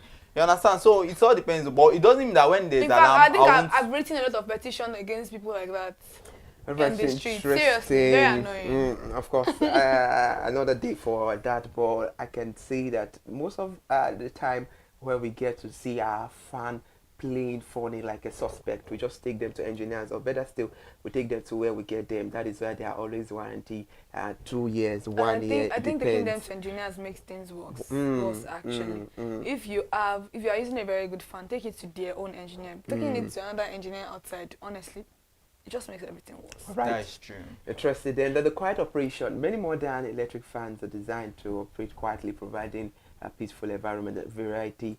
Electric fans come in various types such as table fan, floor fan, ceiling fans, pedestal fans, offering options for different settings and preferences. Overall, electric fans are a practical and efficient way to stay cool and comfortable, especially in warm weather or during the power outage. And now let's talk about the disadvantage of fan. But before we get there, I remember you spoke about the maintenance of fans, so let's have it well ironed on the table. How do you think consumers should, or how do you think we all can manage our fan properly? Okay, one of the ways to manage it is to ensure that periodically you clean it. What I mean is that sometimes you see some blades, they've harbored dirt and all that. One way that can affect the blades, it can even affect the way the fan works. Because there was a time somebody brought the fan to an engineer and he was complaining, this fan, this thing, the way it works, is not always like, so good. You understand? The way it works wasn't so good. No, please, wait. Wait first. So when the person took the fan to the engineer, when he got there was nothing wrong with the fan, it was just the dust. He was complaining that the fan was not working so well. You understand? So the engineer just was like, this thing's too dusty. You understand? So he cleaned it up and realized that the blade, he complained that the blade was kind of stiff. But why do people not clean their fans? So that's what I'm saying, that maintenance culture. See that kind of person now, that kind of person can tell you that, I expect my fan to work for 5 years and at the end of the day it doesn't work. But somebody else uses the same product and the person, experiences something different. So all you just have to basically clean it, one. And two, another thing people do that is wrong is learn to switch it off. It's also a maintenance culture. People just leave their gadgets, their appliances, they go out, they leave it. Sometimes it gets burnt, depending on the kind of currents you have. Nigerian current is actually very bad. You understand? So if you leave it that way, it could even cause damages in the house could get burnt and all of those things. So that's another way to maintain the fan. And also, I think sometimes it requires that you have to check all the screws, or sometimes they loosen up. Understand? So when they loosen, that's what I was trying to asked the other time that you said you place some, when you place anything on that fan, I'm not saying it's the screw, but I've seen situations by the screw sometimes, or the connections, it's not so firm. That's the brand's fault. No, what I'm saying is that, I'm not saying, for instance, in the process of maybe you are cleaning the home, you move it from one place to the other, and sometimes, even in the process of cleaning, I've seen sometimes you clean and you forget to like tighten the whole bolts or connections to it, so it can affect the way it works. Connections as how? I don't understand. They are not getting. There are some fans that I've seen fans that have like screws under. You understand? Under them. Yeah, all these table fans, they have some screws under them. Oh, no, so, I'm talking about standing fans, not table fans. I'm talking about fans generally, whether it's standing, whether it's table fans. All right, you just have to ensure that the screws or the bolts under it, they are tightened. Thank you so much, No, Tim. I want to ask. No, I'm Okay. sorry. I want to ask, what is your connection with the screw under it? I'm not losing it up. The only part of a fan for you to clean is the blade, if I'm correct, and also the cover part. So what is my... Now, this is it. It's screwing like, the underparts? sometimes it's like, okay, you have a remote control. You use it over time. With the way you are using it, it's the battery or anything in it might become weakened. The same thing with fan. The way you are using it, it's not necessarily the brand now. The way you use every day, these things might, it might not be so tight the way it is. So the only thing you just have to do is you check out for all these things. It doesn't mean it's the brand's fault. No, I think it's the brand's fault. Do you know why I said it's the brand's fault? Because I've used different brands, and there are things that differs. Yeah. One brand cannot make exactly the other brand, the way the other brand is. There's a fan in my house for 16 years now. There's nothing wrong with the fan. I don't need to tighten any screw. It doesn't need to loosen. It is a screw. It's not my fault to maintain a screw of a fan. If I loosen the front of the fan, it's my decision to tighten it back. I don't know if you get what I'm trying to say. But a screw that you are using to protect the fan standing, a screw, it's not the one that you would screw yourself. If it's the one I would screw myself, I expect it to.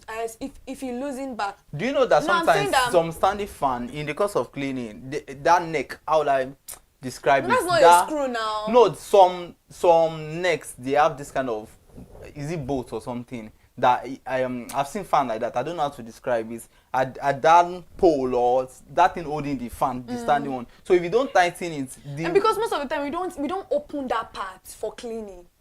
I don't know if you open your own engine fan for cleaning. We don't. I'm not talking about the engine. That's where those screws are. That's why I'm asking you. I want to understand the screw. If this is the cap of me closing them myself, because most of the time fans don't come already made. Yeah. You have to assemble it. So if it is I that assemble it, I'll take it as my fault that I'm the one that didn't screw it. That's why I'm saying that it is. I don't know if you get the explanation. Yeah, if I'm the one that actually screwed that particular part, I know that yes, I'm the one that made an issue. So if a fan, if that covering part, if you are screwed, because there are some fans that just click them back. But most of you have to screw them. If I'm the one that screwed it and the fan is having issues, I will know that that's my fault. But for a fan that manufacturers screwed themselves and the screw is losing, something is wrong from wherever you are screwing it from. That's what I'm saying. Because there are fans that we've used for 5-8 years and then we don't have any issues with the screwing. If I take my fan to an engineer and the screw is not properly screwed, who am I going to blame? Am I the one that will blame or the engineer? All right. That's what I'm trying to explain. I don't understand why that's a very beautiful one, and thank you so much, Tim, for taking us for evolve through the engineering and innovation world. I'm very sure the viewers at home will be like, what is so special about fan that we're doing analysis? I can tell you that 1,001 reasons I can give you that makes fan special, and that is why we're making the analysis. It just make an awareness now about our electric appliances, about switching them off. Do you know how many houses have gotten burnt due to electric appliances, fans being on, going, and all of that?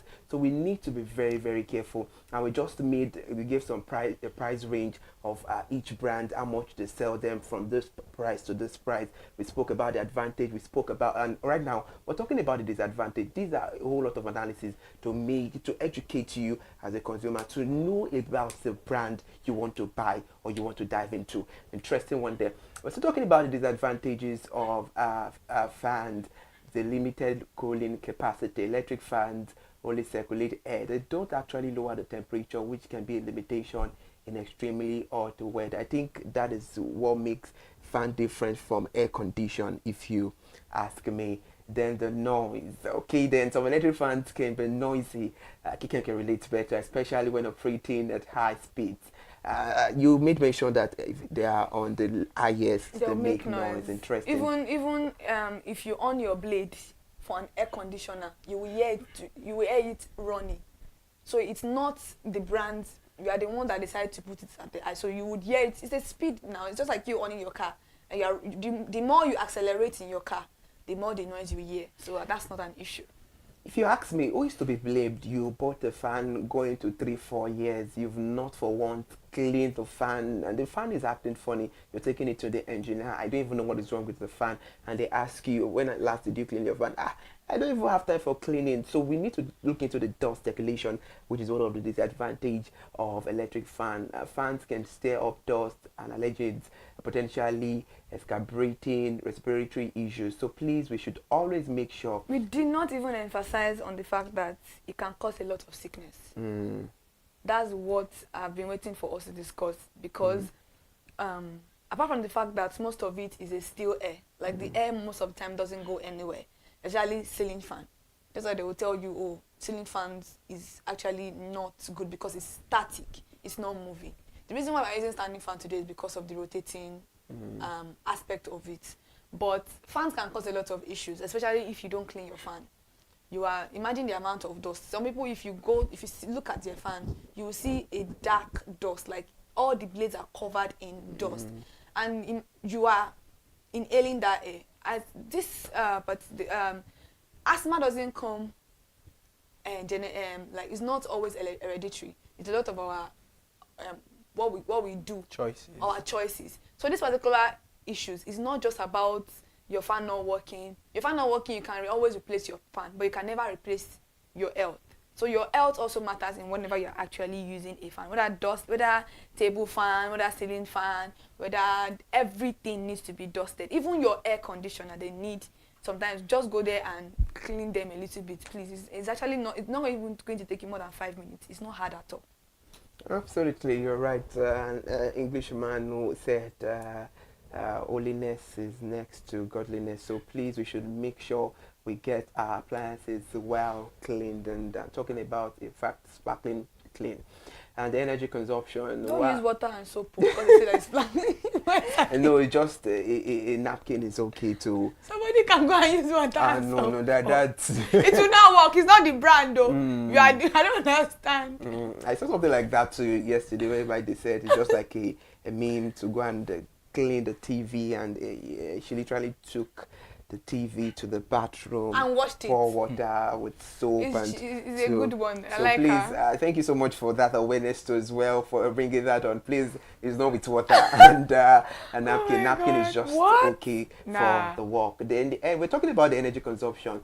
While generally energy efficient, electric fans still consume electricity and can contribute to energy bills. Interesting. Yeah, we need to talk about this, most especially if you're in band A, you will know what I'm talking about. Saying that people don't off their fan. That was there, no. When there is no, I'm saying. No, I get your point. I'm saying that before people don't off their, but now even when you're inside your house and there's heat, you'll be like, can you off that fan for a minute? So before, people can have the luxury of time to on their fan from January to December, but now it's not like that, because most people are using prepaid now, and the money is counting. Honestly. And before you know it, most especially band A. Oh my God! If you are not careful, you just be like, "What am I? What bills am I paying? What am I paying?" Interesting. Then the safety risk: a fan can pose a risk of electrical shock, burns, or entanglement if not used properly. So please, let's be very, very careful. And that is why they are always advising us that most of the time, maybe when we have water in the hands, we should clean them properly before ordering all these electric appliances. Then the maintenance is very, very important to talk about. The maintenance. Fans require regular cleaning to remove dust and debris, which can be time consuming.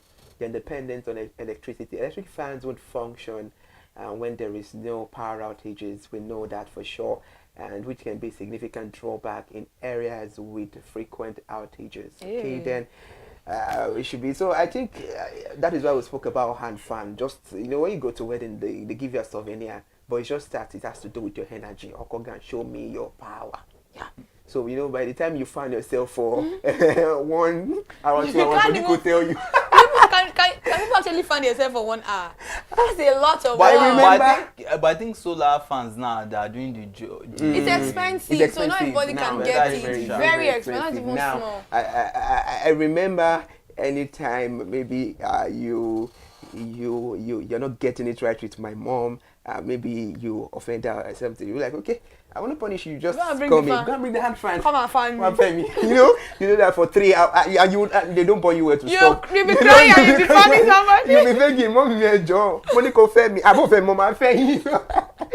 That's the kind of punishment I passed through while growing up. That was a punishment. That was exactly a punishment. That's why I said, you know, when you pick up a hand fan and you blow yourself for 2 hours, body go tell you, if you like, get that 5 minutes. Yeah. You don't 5 minutes, you will already be like, imagine doing like this, 5 minutes. The worst is just like, you know, Yoruba would say, so you just use your mouth to blow and yourself. And imagine finding somebody like this. Interesting. That's a lot of so work. That means, let's go into the hot word right now. That means those acting and, you know, somebody behind the king, you know, bring the fan. It's a very tedious one right there. It is actually. All right, aesthetics as well. Some fans may not fit with the desired aesthetic of a room or space. Overall, while electric fan can be a useful and efficient way to stay cool, they may not be the most effective solution for everyone, especially in the extreme heat or for people with certain health conditions. Wow. Now let's talk about this. We know that now the rainy season is gradually fading off, and it's Harmattan season, and it's going to be very, very cool in the day, in the morning, and in the noon it's going to be, oh my God, so it's going to be very, very hot. We are entering that from November to February, March now. So is it that to some people who depend on fan as a means of ventilation, we know that, of course, there should be windows whereby the natural air will blow in, and definitely I was going through a poem one day, and the poet said, I love the natural air blowing through me. So that's to tell you that natural air is beautiful. But in some cases whereby the windows are not much and we are approaching the heat period, so what do you think can be done for people like that, or what advice do you have for them? Honestly, there's nothing we can do about it. I'm not even going to lie to you because we are Nigerians. Yeah. We've So you say we should always look out for windows before we No, honestly, why would you go to like a house that doesn't have a cross ventilation? Lagos State, we are suffering for a lot about that, but normally there's no amount of air you want to put in your house. If there's no cross ventilation, the air becomes not of good quality to you. God is actually the master of all things. He knows what he did when he said, let there be air. He didn't just say, let there be light, because if there was just light, everybody would have probably died because there was no air, there would be no airflow and everything. Right, so, Pastor. Pastor. I'm just saying that we need that natural air. Even if you are in your house, even if you are under your AC, for at least go out, take a fresh air. Like, it's good for your body system. And you've not seen people that they will be under AC and they'll be bleeding from their nose. Because it's not. Yeah, it's not natural. It's not a natural air. It's still air, and it's not of good quality. We need, and Nigeria is already a humidified country. Like it's a humid country that we are already living in. So we need that natural air. So even if it is hot, I'm very used to it. I feel like everybody's already used to Nigeria being hot. And you will see, this is the time you see many people having their neck fan, having their electric hand fan, because it is naturally going to be hot. And even at that, the air will not still be blowing cool to be blowing hot. All The right, only saving thank grace you. is for you to have AC. All right, now let's talk about it. Millennial in the house. Now she has said something that we need to look out for. You are not a millennial, actually. Are you not a millennial? No, I'm Gen Z. Where? Absolutely. You are not Gen Z. I'm Gen Z. We talk about that. He knows I'm Gen Z, actually. So let's talk about it. So in situations whereby you know that it's heat period and there is no ventilation and there is no light, what happens to the other devices that parents are always telling us? Let's go. So should we still do that kind of thing in people that find themselves in this kind of situation? It's so sad that even the houses with balcony now, we don't have them because even the one the balcony, they'll still make sure that they rent one building there, and it will be a room safe con. You understand? So it's, and I think one of those things we enjoyed while growing up these days. I mean, people might not. It's the luxury of a very big house. So I just believe that the best thing to just do is, I mean, when you want to get an apartment, just ensure that yes, one way or the other, it has some form of ventilation, because you will need it. You will need. There's nothing as more cooling than natural air that you get. So even in case of that, if you use fan, you just ensure that okay, when there's no electricity to do it whatever, just get your hand fan, and that's another natural air you sleep can on the floor. A cheat code from me to you. Sleep on the floor. Especially if your house is like a tiled house. How many times you can keep bathing? Just keep bathing. Exactly. You cool off. You cool off your temperature. You cool off and you clock it. If you know. That's a very beautiful. Thank you so much for joining us on the conversation. It's been a very beautiful one, I must say. We appreciate you for always staying tuned and for always wanting to know more about brands. And that is why you're always staying true and to Consumer Analytics and Resolution Box. We appreciate you. All the analyses have been well said, and please make sure you do justice to all of these things. And please, I want you to know that all the brands that we were talking about, of course we're talking about based on the work they're doing, on their functionality. We're not bringing any brand down. So taking it back to Consumer Analytics is a tie between ORL and Ox, and we want to say all the brands of fan we have, you people are doing an amazing job. But please keep up the good work. And to the drawbacks that we have, some brands they said the noise is much and all of that, please let's look into it and make sure the next model we'll be bringing out to the consumers, it's absolutely something they can always vouch for, and you trust the consumers. If they're getting premium satisfaction from it, they spread the good news just like the gospel. Thank you so much for joining us on the conversation. We want you to know vividly that all the analysis made on this program is that of the resource persons, which are the consumers that we are projecting their voice on the program. It has no connection whatsoever to do with CHTV or neither with the broadcasters. We appreciate you. Thank you so much for joining us. Of course, you'll be seeing you'll be seeing my team and I again on Wednesday for another beautiful analysis on Resolution Box. Please don't forget, Resolution Box is meant for you as a consumer to get all the consumer-related issues sorted out. Good afternoon, Nigeria. Thank you so much.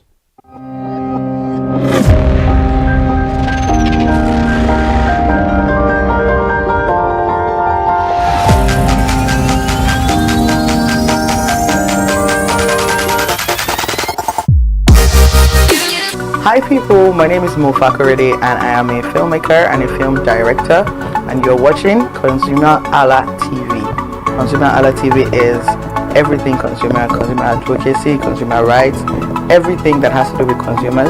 On this TV, you'd watch, you'd learn, be educated, and you'd be entertained. Keep watching ConsumerHalla TV. My name is Olubukola Ozone, a photographer and a social media enthusiast. You're watching ConsumerHalla TV. It's a consumer advocacy TV. If you have a problem, any consumer related problem, just holla at them, just like their name implies, and they're going to get it sorted for you. Keep watching, stay tuned. Thank you very much. Hi guys, my name is Joba Jalabi. I'm a marketing communications professional. I currently lead marketing at Flash Change, a fintech startup.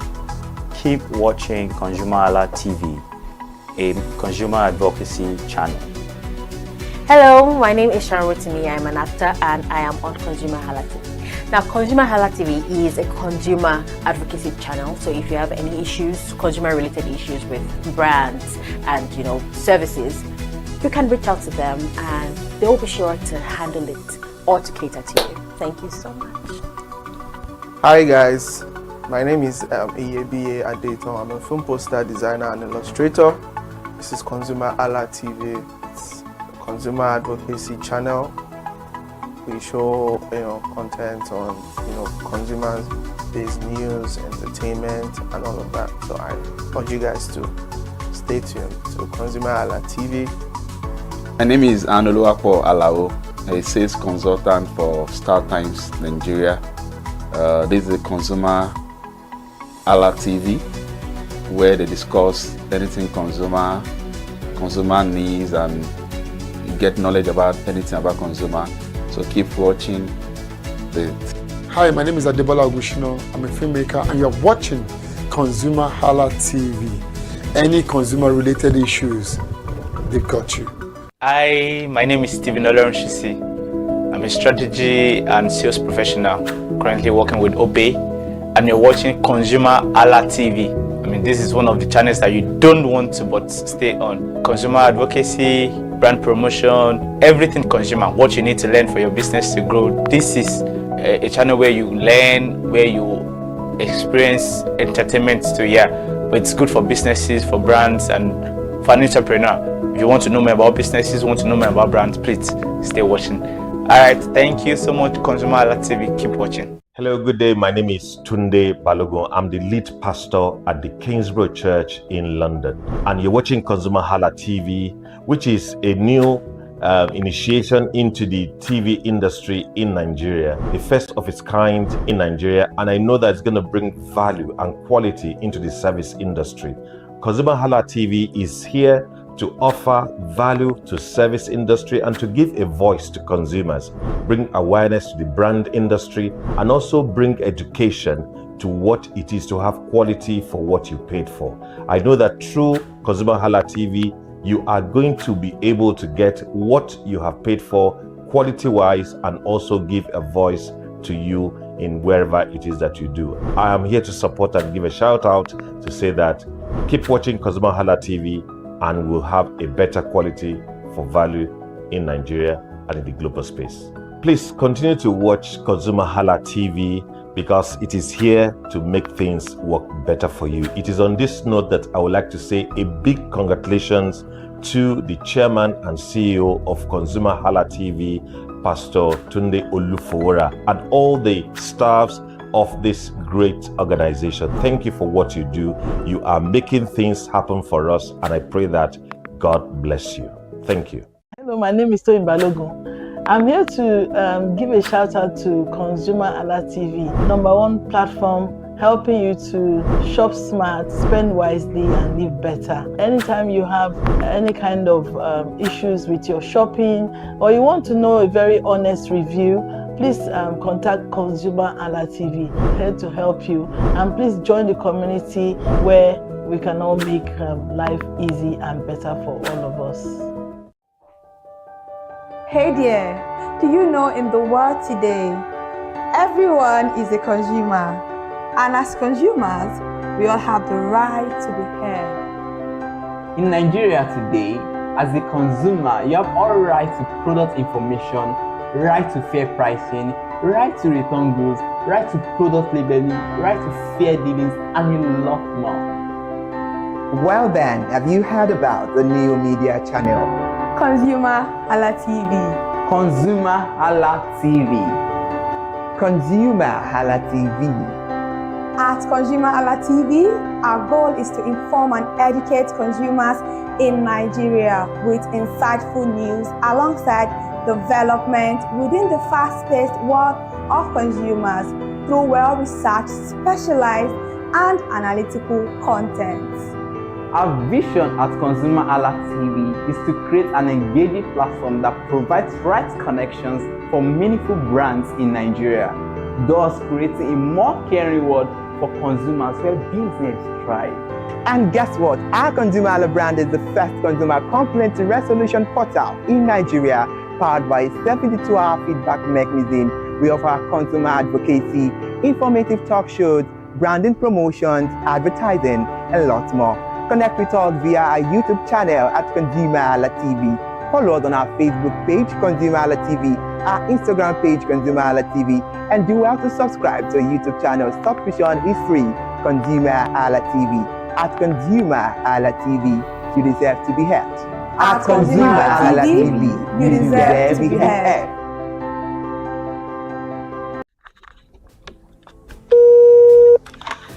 Hello consumers, you have the right to be heard, absolutely. So join us on the conversation, share your brand experience, where you tell us all your experiences about brand on the outer world via our YouTube channel every Wednesday from the hour of 4:20 to 5:20.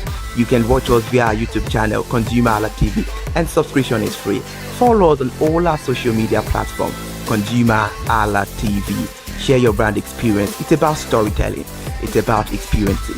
Hello consumers, you're welcome to another exciting episode of Consumer Voice on ConsumerHallaTV. I am Matilda Omenai. As you already know, Consumer Voice is a show where we'll be visiting different places in Lagos to check out people's preferences, hear what the consumers have to say about different leading brands that they make use of. Hello, it's your boy here, Iremofeko Foworola, and you know what? They call me the AUF General Overseer.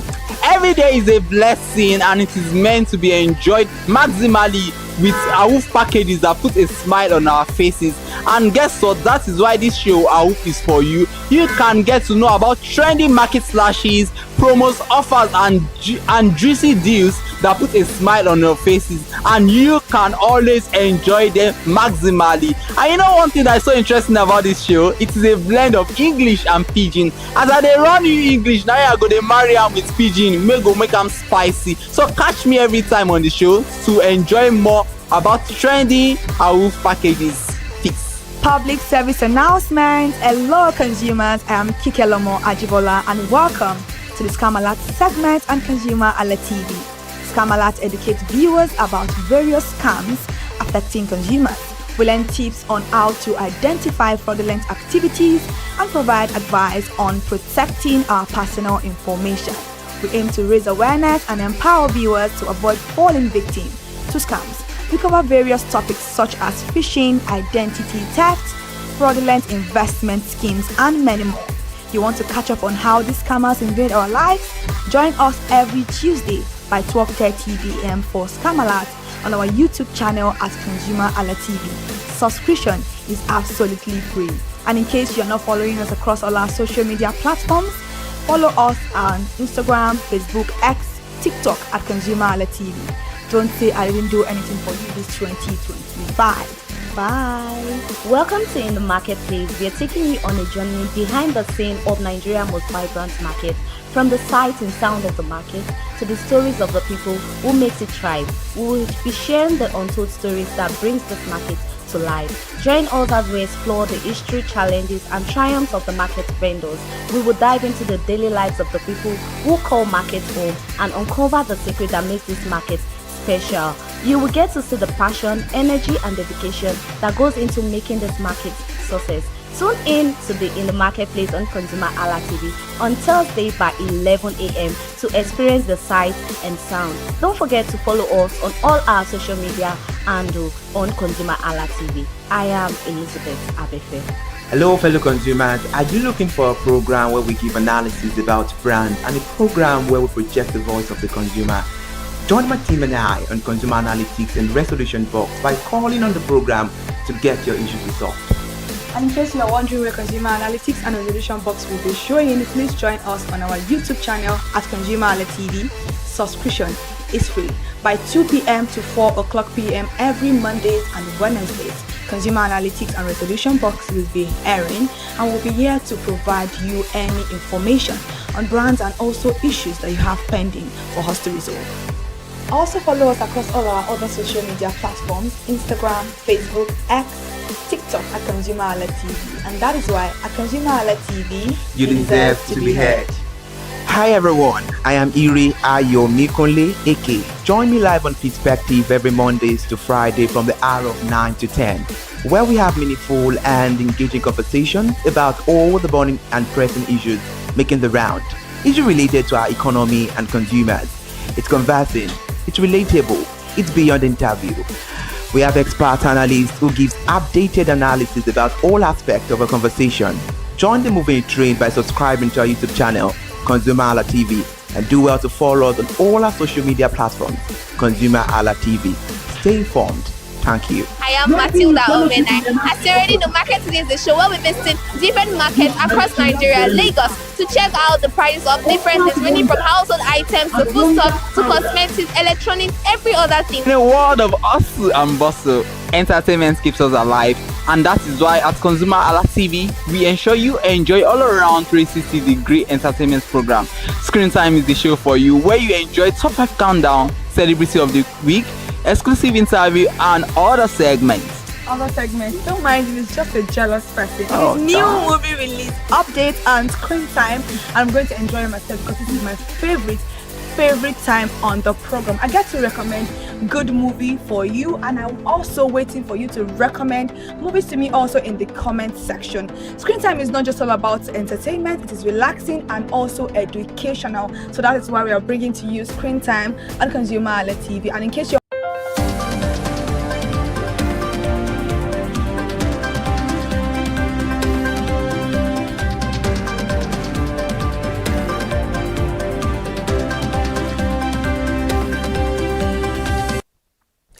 Good afternoon. Thank you so much for joining us on ConsumerHallaTV News at 4. I am Ire Ayomikunle Ike. And now we start the news with the Nigerian billionaire businessman Femi Otedola as he applauded President Bola Ahmed Tinubu over the implementation of a 15% import tariff on petrol and diesel, saying the move will protect investment in Nigeria's refining and energy value chain. Mr. Otedola said this in a post on X earlier today, where he described the tariff policy as a crucial move that would prevent the Nigerian industrial sector from being undermined by a cheaper import. Mr. Otedola said, and I quote, "I commend President Bola Ahmed Tinubu for his bold and decisive step in implementing a 15% import tariff on petrol and diesel. This policy represents a crucial move towards safeguarding local industries that have made substantial investment in domestic production and refining capacity." He also said that Nigeria cannot afford a repeat of past eras where cheaper foreign goods collapsed the entire sectors. He said further that for decades, Nigeria's industrial base has suffered from the unchecked importation of cheaper and often substandard goods, a practice that crippled once thriving sectors such as textiles, local vehicle assembly, and manufacturing. Let's move away from that now. Point unveils Nigeria's first AI-powered chatbot to support informal sector growth and in government praise for driving financial inclusion. MoneyPoint Inc., Africa's leading business payment and personal banking servicing platform, has launched Nigeria's first artificial intelligence-powered chatbot dedicated to demystify the informal economy. The feats displayed by MoneyPointers and its commendations from the federal government for its decade-long commitment to driving the financial inclusion and business growth across Nigeria. While speaking at the launch of the second edition of the Nigeria's Informal Economy Report Pad by MoneyPoint and the FCT, the Vice President Kashim Shettima was represented by the Minister of Industry, Trade and Investment, Dr. Jumoke Oduwole, noted the informal economy will be at the heart of Nigeria's story of resilience, creativity, and enterprise from market traders, strategians, service providers, and young digital entrepreneurs. Another data of the CBN has revealed the Naira recorded its highest appreciation this year at the close of October, when it settled at 1,421 Naira 73 kobo per dollar at the Nigerian foreign exchange market. The Naira traded below the 1,500 Naira per dollar threshold throughout October at the official market, indicating a stability, and appreciated by 3.63% from 1,475 Naira 34 kobo per dollar as of the 30th of September 2025. In October, the Naira traded at its weakest rate of 1,475 Naira 35 kobo per dollar on the 17th of October 2025. At the parallel market, the story was not too different as the domestic currency closed at 1,450 naira per dollar on Friday. This was made known over the weekend according to Cardinal Stone. And now providing a weekly review of the FX market, researchers at AIICO Capital attributed the performance of the naira to the activities of foreign portfolio investment. Meanwhile, Nigeria's external reserves extended their rally, increasing to $43.17 billion as of the 30th of October 2025, up from $42.35 billion recorded a month earlier on the 30th of September 2025. The data show further a monthly gain of $819 million, representing a 1.93% growth in the reserves within 1 month. This improvement suggests a steady build-up in the foreign assets during the period under review, indicating slightly stronger external buffers compared to the previous month. And now let's move to Odo State, where Senator Jimo Ibrahim, representing Odo South Senatorial District, says President Bola Ahmed Tinubu may deploy a liberal strategy anchored on corporations and collaboration to end insecurity and strengthen ties with global partners, including the United States. Senator Ibrahim, who chairs the Senate Committee on Inter-Parliamentary Affairs, dismissed report of tension between President Bola Ahmed Tinubu and the U.S. President Donald Trump, saying both leaders share liberal democratic values with favor dialogue over dispute. In a statement personally signed and released yesterday, the lawmaker urged Nigerians to calm down, noting the democratic liberal state don't go to war with another. And the senator said that both countries are engaged in collaboration that would determine the new international order in a geocentric system. We're moving from Ondo State now to the federal government. As the federal government approved the 15% import duty on petrol and diesel, the strategic policy is designed to protect the country's emerging local refining capacity and attract new investment into the downstream petroleum sector. The policy has received strong endorsement from industry stakeholders, including the former RIPMAN National Operations Controller Michael Satoyi, who described it as crucial for Nigeria energy security. Mr. Satoyi said the duty will make imported refined products less competitive, thereby encouraging marketers to patronize domestic sources like the massive Dangote refinery in Lekki. The protectionist measure came as a direct response to the decade of poor performance from government-owned refineries. An industry record showed that between 2010 and 2023, over 11 trillion naira was spent on maintaining and rehabilitating the Port Harcourt, Warri and Kaduna refineries without any meaningful output. The timing of this policy aligns with Nigeria's rapidly expanding private refining capacity. And the Dangote refinery alone boasts a current capacity of 650,000 barrels per day, ranking as the 7th largest globally, with plans to expand to 1.4 million barrels daily. And now the former Vice President of Nigeria, Yemi Osinbajo, has emphasized the need for ethical responsibility in Nigeria's rapidly digitalizing workplace, urging that technology and data could serve and should serve as tools for human empowerment rather than control. His remarks came during the closing ceremony of the 57th International Conference of the Chartered Institute of Personnel Management of Nigeria in Abuja. The Vice President highlighted that artificial intelligence has fundamentally transformed the world of work, noting that the future of work is already here, and also it's shaped by rapid digital transformation and youthful population. He stressed the importance of continuous reskilling and upskilling initiatives to prepare Nigerian workers for emerging opportunities in the new digital economy. The former Vice President addressed growing global concerns about the ethical implications of workplace automation and data-driven decision-making. He called on HR professionals to establish clear guidelines regulating AI usage, warning that without proper oversight, digital tools could lead to privacy breaches, excessive workplace surveillance, and job displacement. A bundle, a fast-leading digital platform, is set to pioneer Nigeria's first-ever loyalty reward festival, a landmark event designed to redefine how businesses appreciate their consumers. And this is scheduled for December 8 and 9 at the Landmark Event Center in Lagos State. The festival aims to celebrate a deep emotional connection between brands and their patrons beyond mere transactions.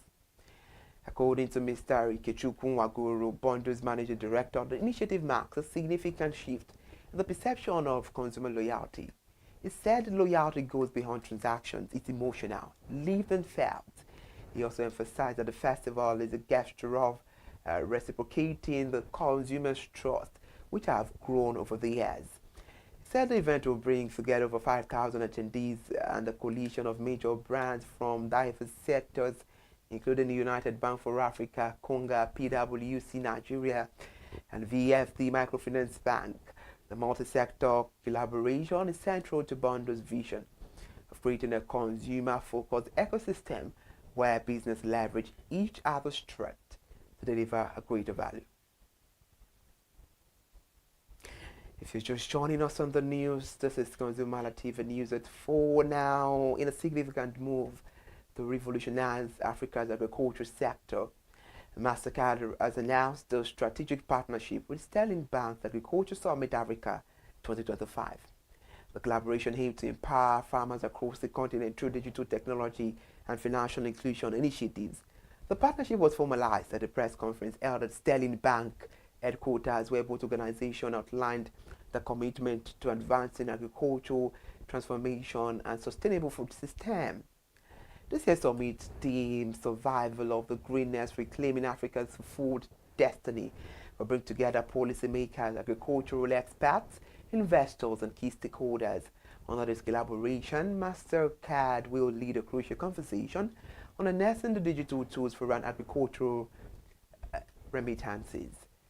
And this will make the digital innovation, data, and financial technology accelerate Africans' journey towards inclusive and climate resilient in agriculture. Meanwhile, the session will further feature leaders including Daniel Uba of MasterCard, Vera Inianako of Sterling Bank, and other industry experts. The Sterling Bank Group Head of Agric and Solid Mineral Finance, Olushola Obikonyi, expressed enthusiasm about the partnership, noting that MasterCard's pioneering work has demonstrated how digital technology can transform rural economies, particularly for smallholder farmers and women entrepreneurs. And now to the Dangote Petroleum Refinery, as the refinery assured Nigerians of uninterrupted fuel supply during the upcoming festive period, revealing that its current daily output now surpasses the nation's total consumption needs. The refinery's production capacity has reached a milestone where it can comfortably meet and exceed domestic demand. According to Attorney Chijena, Group Chief Branding and Communications Officer of Dangote Industries Limited, the facility currently dispenses over 45 million liters of petrol and 25 million liters of diesel daily. They said the production capacity surpasses national demand, and he said the collaboration with regulators and distributors is to ensure efficient delivery across the country. The refinery increased domestic production has contributed significantly to Nigeria's economic stability by reducing foreign exchange outflow for fuel import and support the local currency inflow. This development comes as the refinery commended the government's recent 15% import duty on petrol product, describing it as a necessary measure to protect local industries from unfair foreign competition and product dumping. And now to end the news, an historic shift on the Nigerian exchange. Woodford PLC has sought to become the nation's most valuable publicly traded company, boasting a market capitalization of 12.5 trillion naira. The consumer goods giant is now overtaking former leaders Dangote Cement and MTN Nigeria, a dramatic reordering of the market's top tier. This milestone positioned Boa Foods at the forefront of their lead stock, worth over 1 trillion category. The seven-weight companies now collectively account for over 78.9 trillion in the market value, underscoring the growing dominance of blue-chip equities in Nigeria's financial landscape. The Boa Food remarkable ascent has been fueled by a 66.9% year-to-date surge in its share price, climbing from 450 naira to 692.50 naira. The stock now represents 12.7% of the entire Nigerian exchange total market capitalization, demonstrating its outsized influence on market performance. However, Dangote Cement now ranks as the second most valuable company with 11.1 trillion naira market capitalization, while MTN Nigeria follows closely in third place at 10.9 trillion naira. MTN 160% year-to-date gain represent one of the most impressive recoveries on the exchange following Italian challenges with foreign exchange exposure. We'll end the news out for this afternoon. Thank you so much for joining us on the news. I am Ire Ayomikunle Eke. Good afternoon and stay with us for the rest of the day.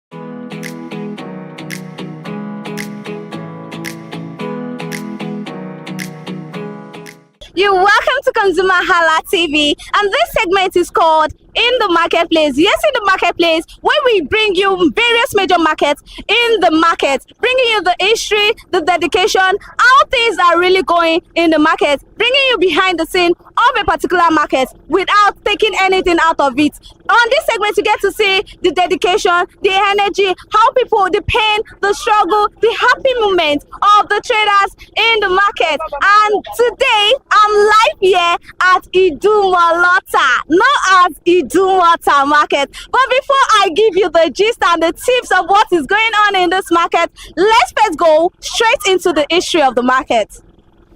Before the bridges and traffic, before Lagos became a mega city, there was Idumota, a quiet trading post near the lagoon where canoes brought goods from the hinterlands. Elder says the name came from Idumolota, meaning the place where goods are tied together. Traders would dock, unload their wares. In the heart of Lagos Island, where noise becomes reading and reading becomes life, lies a market that has stood the test of time, Idumota. They say if you haven't been to Idumota, you haven't truly seen Lagos, because here everything that moves, sells or shines in Lagos somehow find its way through this narrow, bustling streets. Here, trade is not just business, it is tradition, survival, and song.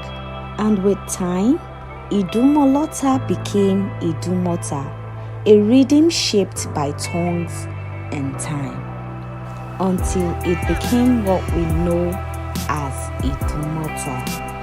This market, even in the 1800s, was already alive, pulsing with barter and banter, with the music of coins and the language of trade. As colonial Lagos took shape, Idumota rose with it, becoming the meeting point between inland traders and European merchants docking at the marine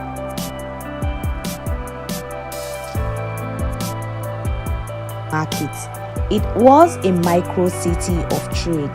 Here, Yoruba, Igbo, Hausa, Brazilian returnees, and even Lebanese merchants shared the same crowded lanes. Every corner had a story. Up the hill towards the Qatar Bridge, one would hear the clang of metal bolts and the smell of roasted groundnuts.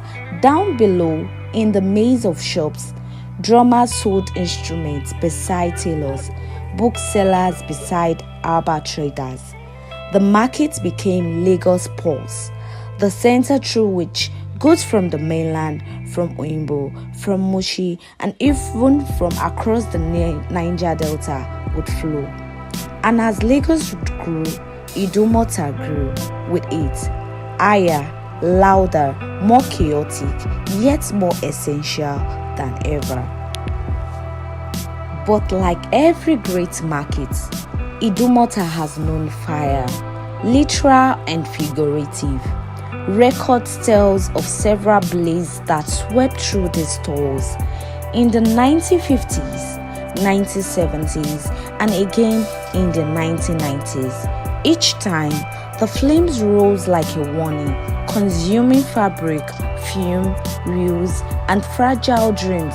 But Idumota never died. Because each time, traders returned with armor and wood, with new hope and stubborn faith. They rebuilt what had burned. That's why Lagosian says, Ọjà tójó tó tún dógún, the market that burns and still thrives.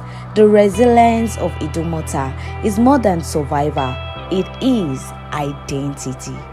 To be a trader here is to believe that tomorrow will come and it will sell better.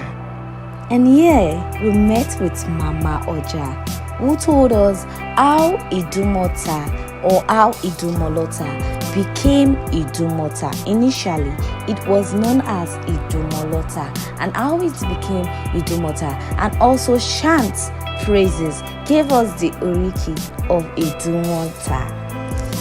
Let's hear what she has to say. Ẹ káàárọ̀ ma. Ẹ káàárọ̀ o. Kí lorúkọ yín ma? Èmi ni Ìyáàfin Mọ̀dínát Akínwùmí. Báwo ni Ìyáàfin Akínwùmí ṣe jẹ́ nínú ọjà? Èmi ni ìyá ọjà Ìdúmọ̀tà oníbàtà. A ti tó ọdún mélòó tẹ́ ti jẹ́ ìyá ọjà nínú ọjà? Ó pé 10 years tó bá di December. 10 years. So kí wá ní nǹkan ìtàn rápẹ́ tẹ́ lè sọ fún wa nípa ọjà Ìdúmọ̀tà tẹ́ mọ̀, bó jẹ́ èyí tí wọ́n sọ fún yín ni àbí ìtẹ̀yìn fúnra yín mọ̀ nípa ọjà Ìdúmọ̀tà? Kí n tó jẹ ìyá ọjà, mo ti lò 35 years nínú ọjà yìí. Kí n tó wá jẹ ìyá ọjà. Ibi báyìí ni wọ́n bí mi sí, wọ́n bí bàbá mi, wọ́n bí ìyá mi. Ọmọ Ìdúmọ̀tà ni mí, ọmọ Ìdúmọ̀tà ni ìyá mi, ọmọ Ìdúmọ̀tà ni bàbá mi. Ìyá ìyá mi ọmọ Ìsàlẹ̀ Èkó ni. Ìyá bàbá mi ọmọ Ọ̀fìn ni. Èkó ni gbogbo fámìlì mi wà. Nǹkan tí mẹ́mi kọ́ rí nínú ọjà ni pé à ń tajà. Ìlọsíwájú dẹ̀ wà fún gbogbo everybody wa. Inú wa dẹ̀ ń dùn. Torí pé iṣẹ́ tó dáa ni iṣẹ́ bàtà téèyàn lè fi lé ọmọ lọ́wọ́. Iṣẹ́ alálùbáríkà ni. Kò sí ká dé ọjà wa ká má rí owó fi jẹun mú lọ sílé. Ìdùnnú àtayọ̀dẹ̀ la fi ń tajà wa. Àwọn kọ́sítọ́mà wa wọ́n ń wá, wọ́n ń bá wa rajà. Inú wa ń dùn, inú àwọn náà dẹ̀ dùn. Àdúrà tí kò fẹ́ ṣe fún wọn ni pé k'Ọlọ́run jẹ́ káwọn náà máa tàtà jèrè. Kọ́ máa lọ rí, kọ́ máa bọ̀ rí. Kọ́ máa rògùn accident torí àwọn tó wá ń bá rajà tó wá látọ̀nà jíjìn hàn pọ̀.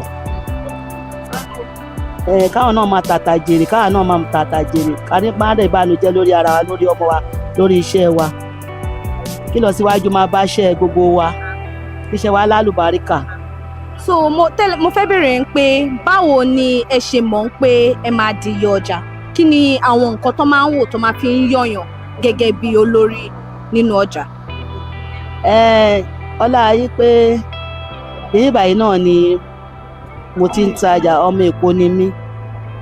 Àwọn kan ẹnìkan ti jẹ ìyá ọjà síwájú nígbà tí a bẹ̀rẹ̀ sí ní ṣe kò kárí ọjà. À ń ṣakíkanjú ọjà. Àwọn ẹnìkan ti kọ́ jẹ ìyá ọjà síwájú mi nínú ọjà yìí. Ṣùgbọ́n gbà tó gbéṣẹ̀ ni wọ́n á fèmí ṣe ìyá ọjà. Ọlá pé mo jẹ́ ọmọ Ìdúmọ̀tà ń bí. Èmi ni igbákejì ẹ̀ tẹ́lẹ̀tẹ́lẹ̀. Okay, so báwo ni as olórí, báwo lẹ ṣe máa ń yanjú aáwọ̀ láàrin ẹ̀yin àti bóyá ẹ̀yin àti àwọn kọ́mítì ni àbí ẹ̀yin àti àwọn èèyàn tó ń tajà nínú ọjà? Báwo lẹ ṣe máa ń yanjú aáwọ̀ láàrin àwọn èèyàn tó bá ń jà nínú ọjà? Nǹkan tá a máa ṣe ni pé a máa fún wọn ní sùúrù.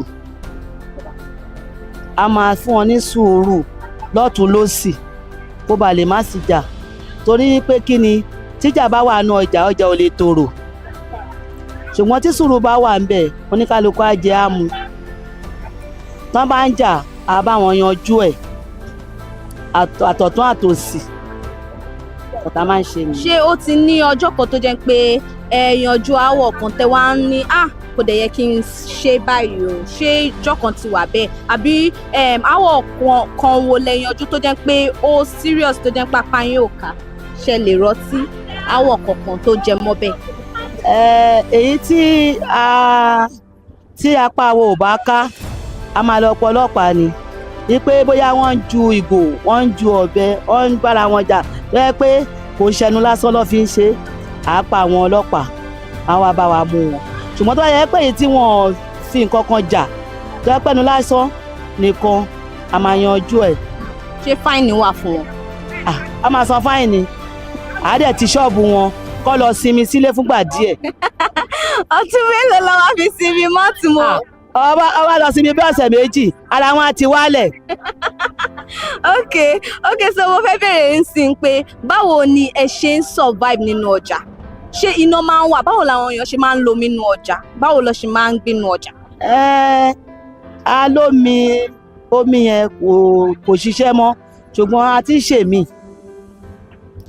ń ṣe mí báyìí kí àwọn náà ràn wá lọ́wọ́ kó bá a ṣe káàkiri ládùúgbò tí omi bá pọ̀ ládùúgbò rọrùn máa wà fún wa iná náà kò ṣe déédéé kó bá a tún iná ṣe lóòótọ́ àwọn ò kì í sùn síbí báyìí ṣùgbọ́n látàárọ̀ òun ní sì kò síná ooru máa mú wa kó bá a ṣe ná kó dẹ̀ bá a wówó ọjà nídìí owó ká fi ṣiṣẹ́. iṣẹ́ wo ni ọjà nílò owó fún.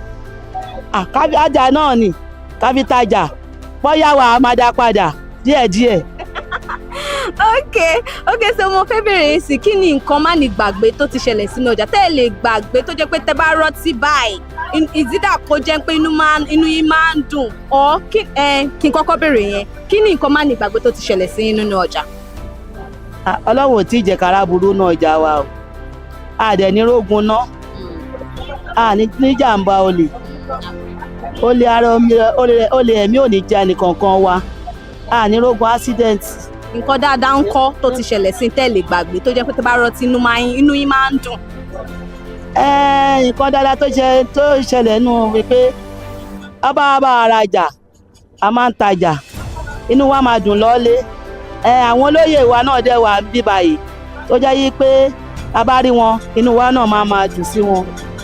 báwo ni ọjà yìí ń sìn tẹ́ ń tajà nínú ọjà báwo ló ti ṣe ràn yín lọ́wọ́ kí ni àwọn nǹkan tẹ́ ti ṣe dáadáa nínú ọjà nínú òwò tẹ́ ń ṣe yìí. a ṣe dáadáa arọ́mọlọ́lẹ̀wé ń bẹ̀ tán graduate akọ́lé ń bẹ̀ ara mọ́tò ara nǹkan dáadáa náà nìyẹn kọ́lọ́n tó lọ́rẹ̀ mi wa. kí wá ní nǹkan tẹ́ lè sọ nípa ọjà Ìdúmọ̀tà. ọmọ Ìdúmọ̀tà ni mí ibi ló bí ìyá mi ló bí bàbá mi ló bí èmi náà family house mi ni mo wà yìí ṣé ó ti yé yín Ìdúmọ̀tà nǹkan tó ń pè ní Ìdúmọ̀tà Ìdúmọ̀lọ́tà ni. Ìdúmọ̀lọ́tà òun ni Ìdúmọ̀tà. kí ni ìtumọ̀ Ìdúmọ̀lọ́tà. àwọn bàbá wa ṣó ti yé yín àwọn lọ́tẹ̀ Ìdúmọ̀tà Ìdó àtàbẹ̀kúta ló ti wá wọ́n wá tẹ̀dó síbí báyìí ni tó ọtọ́rí ọmọ à ń kì wá pé àwa ọmọ tagbáta ọmọ lẹ́gbẹ́lẹ́gbẹ́ ọ̀tà ọmọ tí ìdí bá jà kárọ̀tì bá máa dẹ̀yọ ẹni tó bá mọ̀rìn ọ̀bá rìn ẹni tó bá wà náà tó bá jọmọ ọ̀bà ló mọ̀rìn ọ̀bá rìn ẹni tí ò bá dẹ́ni lọ́bà kì í mọ̀rìn ọ̀bá rìn ẹni tó bá. àwọn mi ti gbàgbé àwọn mi ti gbàgbé oríkì wọn. ọmọ korowo ọmọ tagbáta ọmọ ọjọ́ mélòó aago mélòó ni ọjà yìí máa ń ṣe aago mélòó ló máa ń tì. ní géètì o ní táìmù o Ọlọ́run nìkan ló ń ṣọ́ wa. ẹ ṣé máa. To walk through Idumota today is to enter a living organism, a place where every second thousands of hands exchange goods, stories, and glances. Here you find entire empires built from tiny kiosks.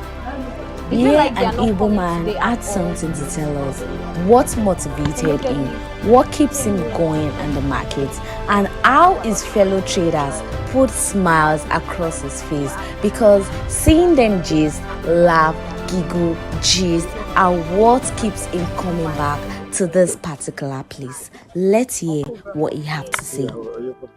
Thank you. Yeah. No, the challenge is not all that, because the challenge is almost the challenge that the whole Nigeria is facing. Okay. Also, our economy somehow, that's only the reason. Okay. Yeah? Good morning, sir. Thank you very much. You're welcome. What is your name, sir? My name is Victor Osinachiboke. So for how long have you been trading here in Idumota? Yes, it's more than close to 28 or 29 years. 20 to 29 years? Yes. How did you come about this place? Who introduced Idumota to you, or how did you begin your journey? Actually, it's been a long time that this place has been existing. Even we are not the first one, neither the second nor the third. So many our elderly people have gone, so many have gone. We are just starting. It's more than 50 years that this place has been existing. Like what I know about this place, like people that brought us here, many of them have gone. Many have gone. So I cannot actually tell the history of this place, because it's not what I can tell, because it's more than even my age that this place is existing. Okay, then how did you come about selling in this market? How did you locate Idumota to be selling in this market? Like what I said before, the people that brought us here, like, because I served somebody, the people that brought us, so many of us, you will come, somebody will bring you, you will serve the person, and they will say to you, you start your own. That is exactly how I came into being. Okay, now walk me through that journey. How you started, how you decided to be selling shoes, palm, slippers in the market. Walk me through that journey. How is the story like? The story is very okay for my own side, because more respect on my own side, though I'm learning, and I don't want to do anything that would be suspicious. When I look at it, it's not something of contraband that I can walk anywhere. Like the other day when police arrested me, I said, if you want to arrest the motor, are you arresting the batter? If you are not, and the batter is not a contraband, let me offload it so they can go with the motor. So when I look at it very well, I say, okay, it's my interest to join. That's why I joined fully, because I don't need anything that will be harassing me. That's exactly what give me the impetus or more to be among them. Yeah. Okay, so now these your slippers, where did you get them from? From where do you bring your shoes from? Yeah, so many places. You can import from China, you can import from Dubai. There are so many corrupt people. So many of them are still located the whole around Lagos. So you buy from them. Like now, you don't stress yourself any longer. You can easily here and send your order. Then they will give you the amount. Then you transfer the money to them. You send driver. You don't normally go to the company again. That is it. So we bought from here. We bought from Dubai, we bought from China. So what are the challenges buying from China, Dubai? What are the challenges you face buying from far off? Okay, the challenges is something that I have told you before about our economy. So when you buy something of $1,000 today, tomorrow it will be $1,500. That's the only thing that, if our economy is stable, it should not be that difficult. So what you buy today will be another thing tomorrow. That's only the challenges. But you have a good government and our economy becomes stable, like all these American and the other European countries. There will not be any other challenge. So sometimes that the high rate of the money to order abroad, to order from China and all that, it goes up. How then do you survive? How then do you cope? How do you initiate your prices? How do you do that? Sure, because we don't have choice. It's what we bought. It's what we're going to sell. you will impose the price on other consumers. Yeah? So that's exactly what it costs. You cannot wait, you cannot fold your arms. Since it's like that, you will continue, you will buy, you will impose the price on other consumers, then you will still sell like that. So you cannot say until the economy, you know that the economy is going up every minute. So if you wait, that means you are not no longer doing business. You will be around them. So if you cannot beat them, you join them. That's exactly why we are joining the whole economy like that. Okay, so what keeps you going in the market? What's that thing that motivates you? What keeps you going? What keeps you staying in the business? Sure. The business is not all that progressive, but the issue that you will not be hungry. More especially as we are here now. Maybe I'm not with anything in my pocket. Before you know it, I'm going to even say 2 or 3 pairs. Your brain will come down because you will see something to solve the problem of eating. More especially Nigeria is exactly now looking for what to eat. We're not talking about what to build or what to do again because of the system we are into now. So that is exactly what motivates me to be here, because as we are talking now, somebody when I walk out now, then you will see money in your pocket. That is it. So how is the security like in the market? How secure is this market? Yeah, we employed our security by ourselves. We have maybe 2 securities. One will be guarding here. One of the other people will be guarding the general market. So line by line, you have your security so that it will be tight. So now no vandalization or shop or whatever. So whatever being the case, the people that you employ will be monitoring everywhere. The line by line people will be monitoring, while the general security will be monitoring. So, like, how much do each shop contribute to pay for security? How much? Yeah, monthly, the general one collects 1,000. The line by line collected 300. The line by line collected 300 weekly, while general collect 1,000 monthly. That's exactly right. Okay, now this shop is for you. Did you buy it, or you are paying annually? Paying annually. How much? This is not a government play. You can depends on the landlord. Because that's exactly what I used to tell them. That's what you're asking me now.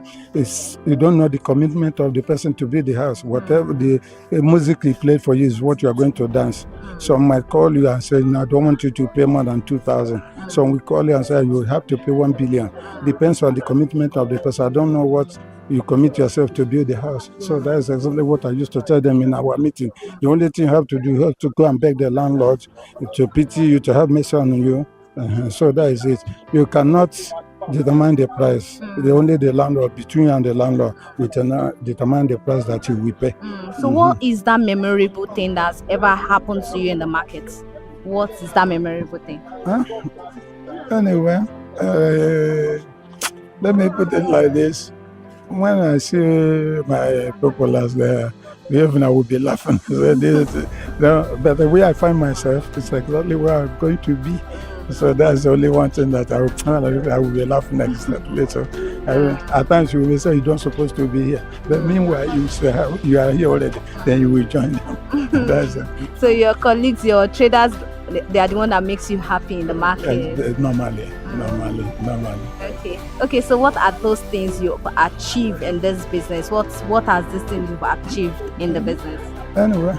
By the special grace of God, well, thank God. If I go to my place, I know I've done something tangible, and I'm still praying so that from here I've been training my children to university level. What I get, so I thank God for all those things. It's a big achievement for me equally. So I'm very happy about that. So your children keeps you going in the market. Actually.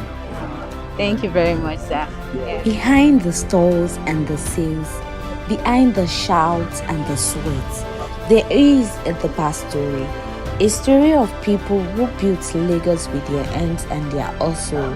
When you stand here on this crowded street, you are standing on centuries of trade, on the dreams of fishermen, mothers, and apprentices. Let's hear from a woman who told us about different festive period that happens here in this particular market in Dumota, and what happened, what they have to do when Eyo has to come out in this market. Because to them, the spirit of Eyo protects the traders of Idumota, that the market with its ancient rhythm mirrors the heartbeat of Eko itself, ever festive, ever restless, ever reborn. Ẹ káàárọ̀ mà. Káàárọ̀ ọmọ. Kí lorúkọ yín mà? Alájà Gani àti Sọmọyẹlé Onítàlù. A ti tó ọdún mélòó tẹ́ ti ń tajà níbí báyìí? Láti tí mo ti ń tajà mi ó ti lé lọ́gbọ̀n ọdún. A ti lé ọgbọ̀n ọdún. So kí ni nǹkan tẹ́ lè sọ fún wa nípa ọjà Ìdúmọ̀tà? Ọjà Ìdúmọ̀tà òkúta ìtẹ́lẹ̀ kéékèèké ó di ńlá. Onírúurú ògidì wa wọ́n kọ́lé wọ́n yọ ṣọ́ọ̀bù wọ́n gba ṣọ́ọ̀bù òun ló fi kún di kó a ṣe wà yìí tá à ń tà. Bá a sì ti wá ń tà náà à ń dúpẹ́ lọ́dọ̀ Ọlọ́run, à ń rí jẹ à ń rí mu à ń rí lò àrà burú àdídásí.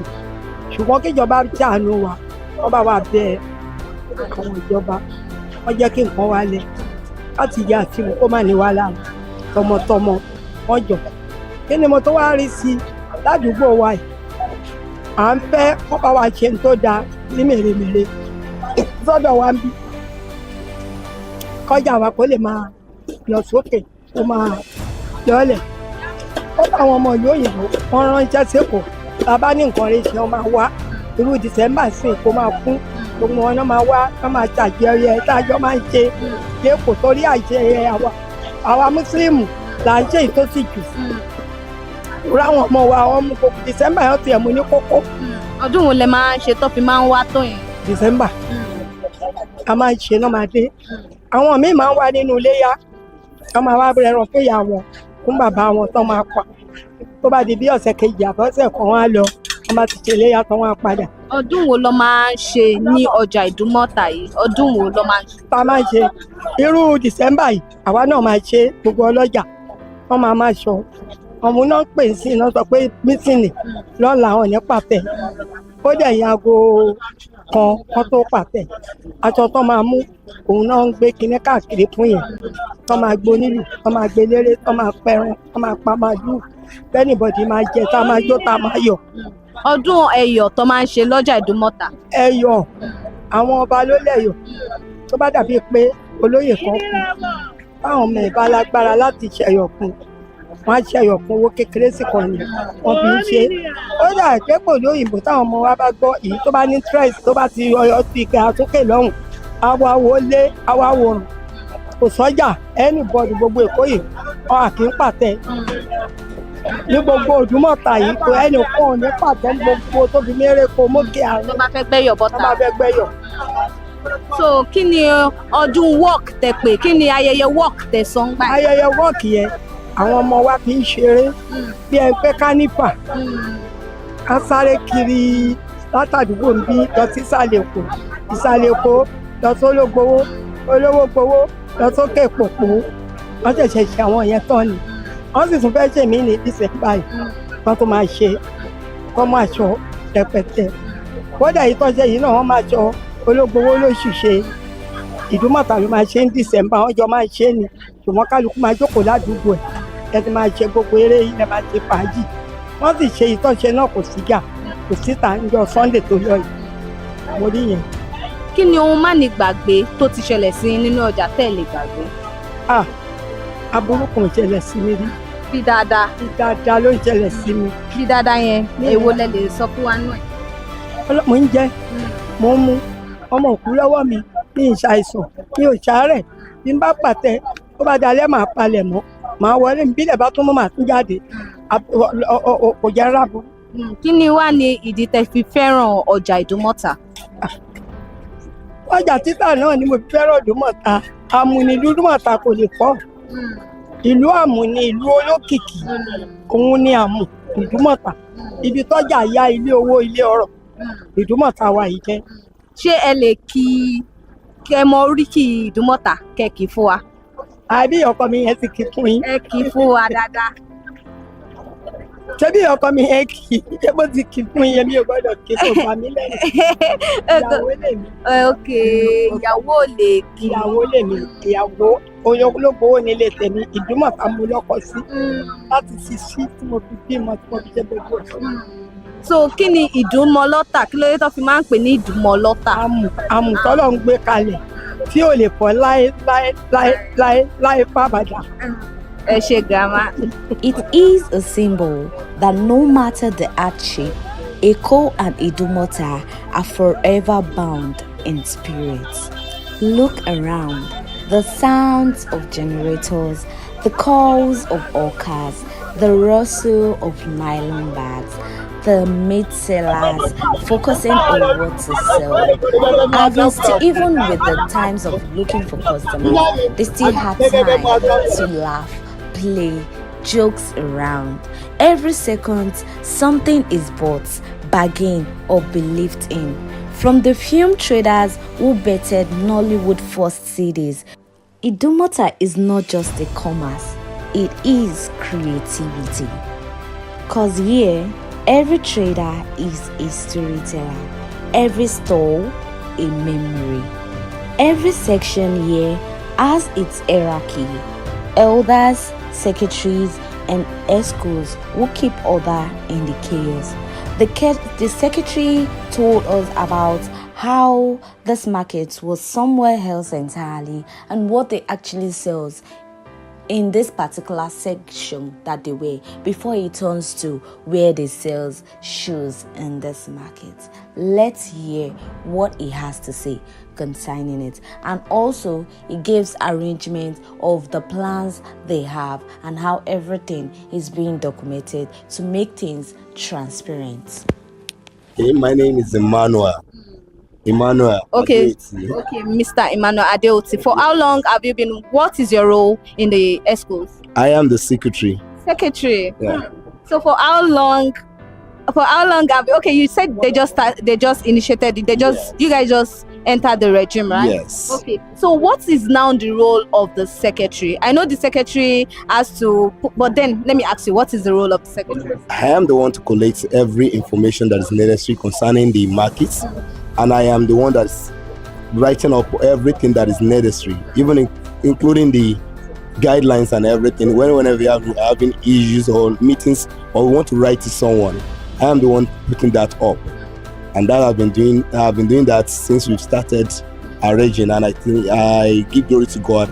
It's not by her doing, like we said, by the grace of God, there's nothing going to happen. Okay, so what is that thing you know or you've heard about Idumota? I was with this market right from the tender age when the market started, because I am brought up in this market. I know when the market started, when people begin to bring the markets from the Sumu. We were young in this market. Then there are people selling kabad, selling casserole, they are selling seal, all these seals, and they are selling soap. But when the shoe people came in, we started with going there, bringing it down, Well, along the line, we discovered as a lucrative job that anyone can just go into it. And by that, we started going to factories. Some people are even going out of this country to bring in markets. This market, as you see, we have a lot of importers in the markets. And despite the fact that we have more of importers, we never deny people of lower levels. Like I said, when we discussed, I told you that no amount you brought to this market that you cannot do business. As far as you are able to get, you have money, you bring any amount you brought into this market, you'll be able to stand. But the only problem we are having now, which is our challenges, is the issue of this developer of a thing. They do not give us room to have places to make sales. They don't give us room to have places to make sales. They make things unbearable for us to avoid any place to do. Like shops now, they started inflating price every time they are able to hand over. They are able to hand a house. So those are the things we have been finding difficult. If not for that, we are trying to make sure that even the least member of this market should be able to be boast of what is earning. But then, as a leader, have you met with the developer and talk things out and any arrangement on that? That's one of our agenda as we have been elected in. It's part of the renew constitution we are making. That is going to be part of us. There is no how if developer can come into these markets and come here and impose a price that is not in the market circulation on us. This is giving us difficulties, and they are not thinking about our own interest. They have to consider our living. If we are not able to afford the shop, how are we going to be able to afford the markets we're going to put inside? It's going to be a problem. So those are the things we are trying to fight. Though actually the new people, we have met some of them, though we have not come to conclusion, but we believe with time and the cooperation of the people in the market, we'll be able to yield the nail on its head. So the leader talks about dues, about reduction of dues and all of that. Yes. So I will ask, how transparent and how accountable are the ESCOs concerning the dues of the people in the market? That is one of the main reasons we have been elected, because initially most of these dues have been received and people complain that they are not seeing the effects in the markets. And this time around, we make sure that the market, while we were taking the dues this time around, we discovered that we make sure that everything was in a account, which we know we make it mandatory that nobody is paying in cash. So you pay directly into that account, which is going to tell us that the account cannot tell us that there is no money that gets to any other person. So one account, the whole market is in, and that's where the money comes out, the money comes in. That alone will be able to give us concrete accountability. So we cannot tell you that this money disappear. Also, that I gave money to somebody and the person did not pay in. During the period of when we started this ministry, these programs, our tenure, we have not collected a dime in cash. We rather tell them to go and pay into the account, and that is not the system before. The people take the money, and we discover that most money are not getting into the account. So those are the things we have worked on, and even the former ESCO, we are not that we are evicting them. We put them as the board of trustees. We are working with them, so we're working together. So we are only taking them to high table while we took the control of the affair. Okay, now I will ask you, what is the vision or the plan for the money being collected? What is that thing you guys are planning towards for the growth of this market? Presently, we are paying the dues, and that is what relieves the market of being troubled by the government agency. Initially, there will be a time they will just lock the markets. Before you know it, they'll say that because people did not comply to the payment of the dues.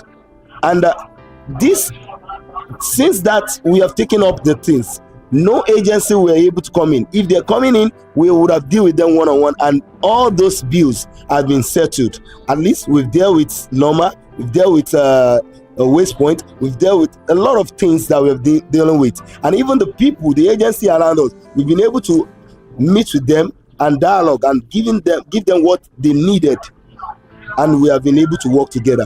And I think I'm going to say kudos to you guys on that, because immediately we entered into the market, you guys were notified and you came to meet us instantly. So I think I will say the youth are working, are really trying. Okay. Thank you very much, sir. From wholesale to retail, of shoes down to cosmetics, to lace and fabrics, down to textile, down to electronics shop where they sell lamps and all kind, down to where they sell stationaries. Everything is being fine in this place. No wonder that says, if you step into Idumota, you step into the engine room of Lagos Street. You hear the voices, you feel the movement, you see possibility in every package and every deal. And when someone says, if you can't get it in Idumota, you likely can't get it at all. It is not a boast, it is a recognition of this place's role in the city. The market distribution role makes it a backbone of commerce in the city. For sellers, the challenges include rent, competition, informal structures, regulatory pressure, yet the reward, access to buyers, and volume trades remain compelling. Let's hear what one of the sellers have to say concerning the rent of a thing and how developers are making things very difficult for them in the market. Even a mother had to tell us how the landlord had to tell them to evict from this place by December, even when they don't know what they did wrong. Everything was being said here in this market. Let's hear what they have to say. Ẹ káàárọ̀ ma. Ẹ káàárọ̀. Kí lorúkọ yín ma? Èmi ni Amdalatu Yusuf Bọ́lájókòó.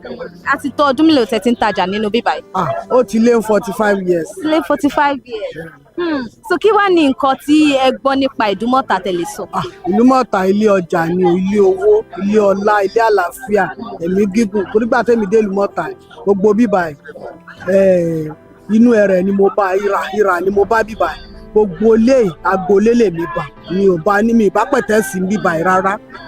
So Ọlọ́run dẹ̀ ṣe adúpẹ́ lọ́dọ̀ Ọlọ́run sọ gbogbo ẹ̀ di ọjà fún wa. Alhamdulilayi. Kí wá ní ìpèníjà tí ẹ ń dojúkọ nínú ọjà ibíbà yìí? Kí ni ìpèníjà tó wà nínú? Adúpẹ́ lọ́dọ̀ Ọlọ́run àdójúkọ ìpèníjà púpọ̀ tayọ àwọn oníláńlọ́ọ̀dù tí wọ́n fẹ́ gbé wa lẹ́mìí sókè tó yẹ pé owó tà ń san tẹ́lẹ̀ tó bá máa gbówó wá wọ́n sọ di dọ́bùdọ́bù. Wọn dẹ̀ ní sọ̀dí tí ó fi jẹ́. Wọ́n dẹ̀ ní sọ̀dí tó ṣe jẹ́ bẹ́ẹ̀. Ní báyìí sí ọtí fún wa ń wé wọ́n ní ká jáde àmọ̀dí tó ṣe ní ká jáde. Owó ọdún mẹ́ta ta sọ máa pé ní December wọ́n ní ká jáde tó yẹ kó rí bẹ́ẹ̀. Ṣé ní báyìí àbí tí. Wọ́n ní ká jáde ní December ká jáde kúrò ní December. Wọn dẹ̀ fún yín notice tẹ́lẹ̀ ọkọ̀ sọ́ọ̀nsì páwọn fẹ́. Pé ká jáde so àdé ń wáyàn láti bẹ̀ sí wọn pé kí la ṣe. Báwo ni ẹ ṣe wá ń survive? Báwo lẹ ṣe ń cope nínú ọjà? Báwo lẹ ṣe ń ṣe nínú ọjà? À ń cope náà ni Ọlọ́run kó ṣàánú wa. Kí ni ohun má ní gbàgbé tó ti ṣẹlẹ̀ sí yín nínú ọjà tẹ́ lè gbàgbé tó ti ṣẹlẹ̀ sí yín? Ó pọ̀. Ẹ sọ bíi 2 sí 3 fún wa. Mo ti bímọ nínú ọjà yìí ó kù. Ọmọ ìyá mi tó tẹ̀lé mi ó kù. Okay, so ọjà yìí ń sìn ibo lẹ ti ń gbé ọjà wá? Àwọn tó ń lọ ra wá fátìrì náà ń tà fún wa ń bì. Kí wá ní àwọn ìpèníjà tó wà nínú láti máa rà ní fẹ́tírì? Ìpèníjà tó wà ń bẹ̀ ni pé àwọn onítàkùtà ti pọ̀ jù. Ìtàkùtà ti pọ̀ jù, wọn bá wa débẹ̀ ṣọ́ọ̀bù ti ń dowó gbọ́n wa lórí, wọn bá wa débẹ̀ ẹ bá ta bàtà ní 1000 lénìí tó bá di lọ́la wá ní 900 náà ta fáwọn. Báwo lẹ dẹ̀ wá ṣe ń yín mọ pẹ̀lú bó ṣe wà bẹ́ẹ̀? À ń yín mọ náà ìgbà tá lọ́nà mi. Bàtà lọ́nà mi. Bàtà lọ́nà mi à ń yín mọ náà ni.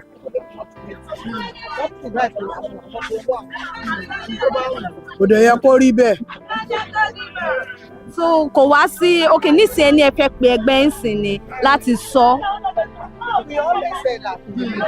Okay. So there's no solution yet. Why? A dẹ̀ fẹ́ kí solution wà. But what we need, maybe they have meeting tomorrow, you can still bring the issue out. So tó bá sọ pé this is what we want. Tí ẹgbẹ́ bá pè síta, sáwọn ọmọ ẹgbẹ́ náà bá capacity pé nǹkan báyìí la fẹ́ and we must do it for us. So now wọ́n máa ra bàtà ní bíi 2+. Ẹ̀yin tẹ́lọ̀ ra wá ní factory náà lè máa ta fún wa ní 2+ is not proper. And àwọn tó dẹ̀ ra náà wọ́n máa sọ pé oyè kan làwọn rà bíbẹ̀ yẹn. So how much the profit we are? There's no profit. We are having 200 naira, 100 naira on each place. But those people that resell, they are selling it 2,500, 3,000. They have profit more than people that are selling retail for them. So what we need, come back with meeting, Oya Katuso. I raise the hand. The first meeting we operate here, that why FRA Taja. Some are saying, oh, so we don't want that. It's like insulted. So I keep quiet. I didn't say anything about that. Say now, even they have the meeting tomorrow, I will not say anything. But then it's affecting your sales. Even our sales is drop, the profit is drop also. So then how are you now surviving with everything you are facing? we are surviving is that we are selling pieces and we are adding 300 naira on top of the one pieces. So we know with the wholesale price is 100 naira. So when we are selling it, we adding 300 naira on top of it. So we having gaining there. So I don't know what people doing at the back, but I personally, I'm still saying it. Let's use profit to sell. They don't. What is your name, ma? My name is Oluwatoyin Oshodi. I'm the wife of this Lagos Island. I know you hear Oshodi, so I'm the one. I have child, I have son.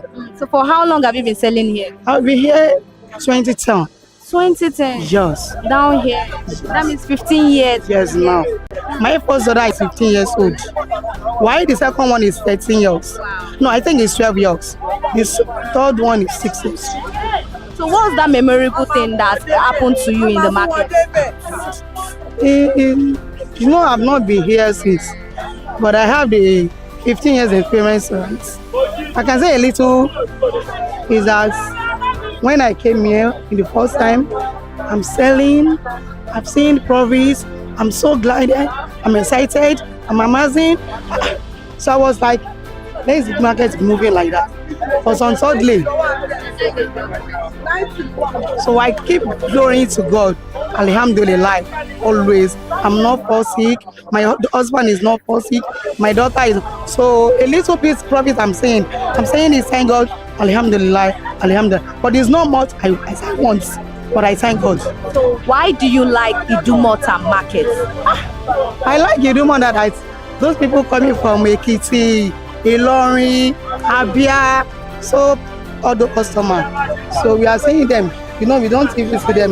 The first time we are seeing them, we're happy. We buy back price. Actually, we are seeing 2,000 each bag. So I'm happy that I want them to be coming. That's all. Thank you very much. As day turns into evening, the market doesn't really stop. Streets around Idumota stay busy. Trucks still load and unload. The bridge of commerce remains active. In many ways, Idumota never sleeps. Idumota served as a gathering point for local traders coming through the Lagos Lagoon, bringing goods from Epe, Badagry, and as far as Ijebu. Its location, linking Qatar Bridge, Iriko, and Marina, made it one of the earliest commercial crossroads in Lagos. Standing proudly over the chaos is the Idumota Clock Tower. Built in the colonial era, a sentinel of time, its hand have witnessed everything from hand-pushed carts to rowing minibuses, from coin to bank apps. When the clock strikes noon, traders glance up, not for time, but for faith. Faith that as long as the clock stands, Idumota will stand too. Marking both time and transformation. For decades, that tower has watched Idumota evolve from wooden stalls to concrete blocks, from hand-drawn carts to honking minibuses. And through it all, one truth remains: everything sells in Idumota. Behind every shout of customer lies a story of a mother sending a child to school, of a young man building his future one sale at a time, of a city that refuses to stand still. Idumota has born, rebuilt, moved, and modernized, but its soul, that hymn of resilience, remains untouched. From Idumota to Idumota, from canoes to computers, this market has traded in everything except defeat. Because Idumota is not just where Lagos buys and sells, it is where Lagos begins again. This market has seen it all, survived it all, and still beats at the center of Lagos. This is the story behind the story. This is in the marketplace.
Hello and welcome to another edition of your number one entertainment show on ConsumerHalla TV. Screen time where you enjoy premium entertainment, and not just entertainment, you get to get informed and get to know about happenings in the entertainment industry. On this show we have celebrity of the week, interviews, top 5 countdown, and everything spicy. I am Iremofe Kofoworola, the man clothed in wealth and honor.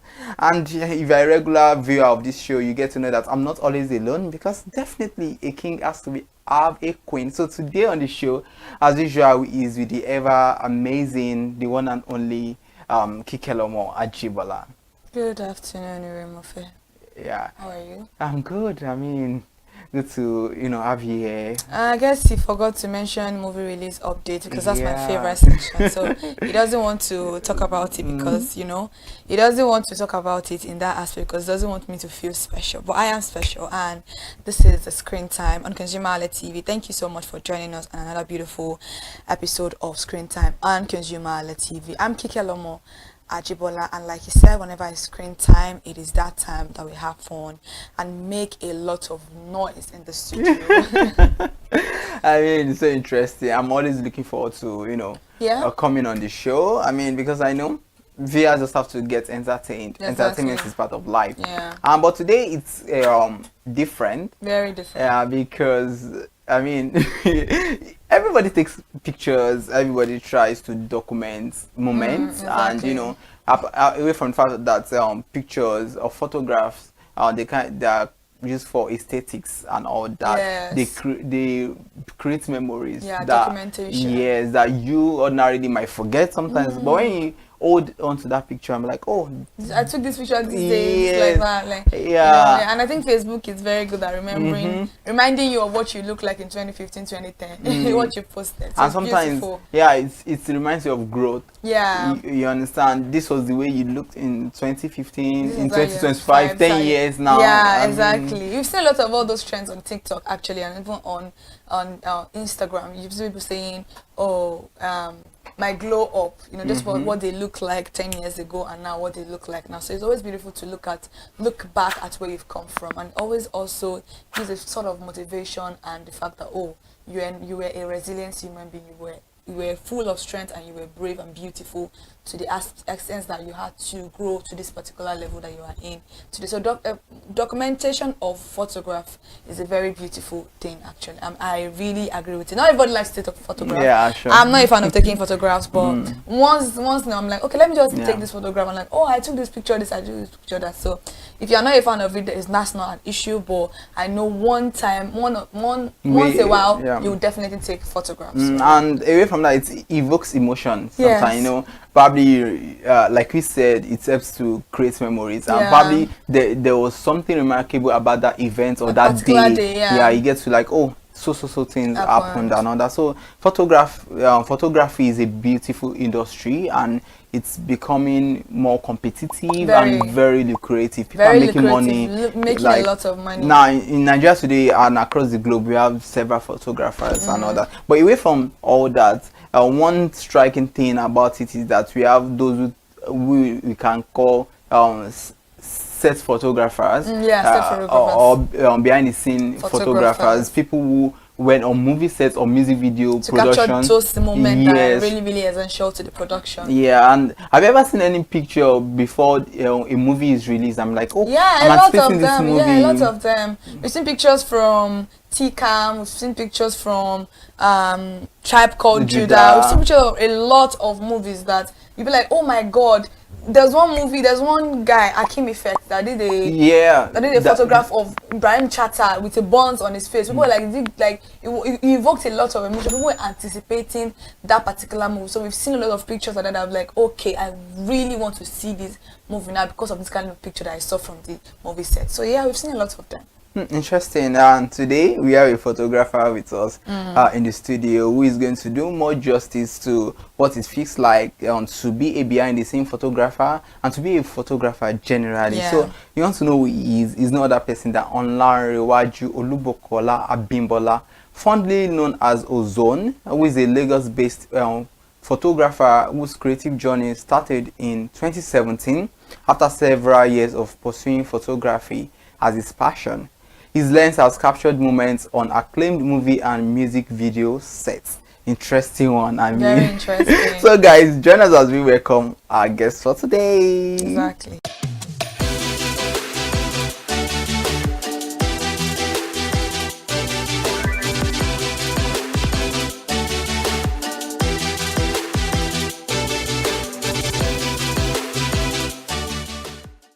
Alright, ladies and gentlemen, he is no other person than the one and only Olubukola Olanrewaju Abimbola, known as Ozone.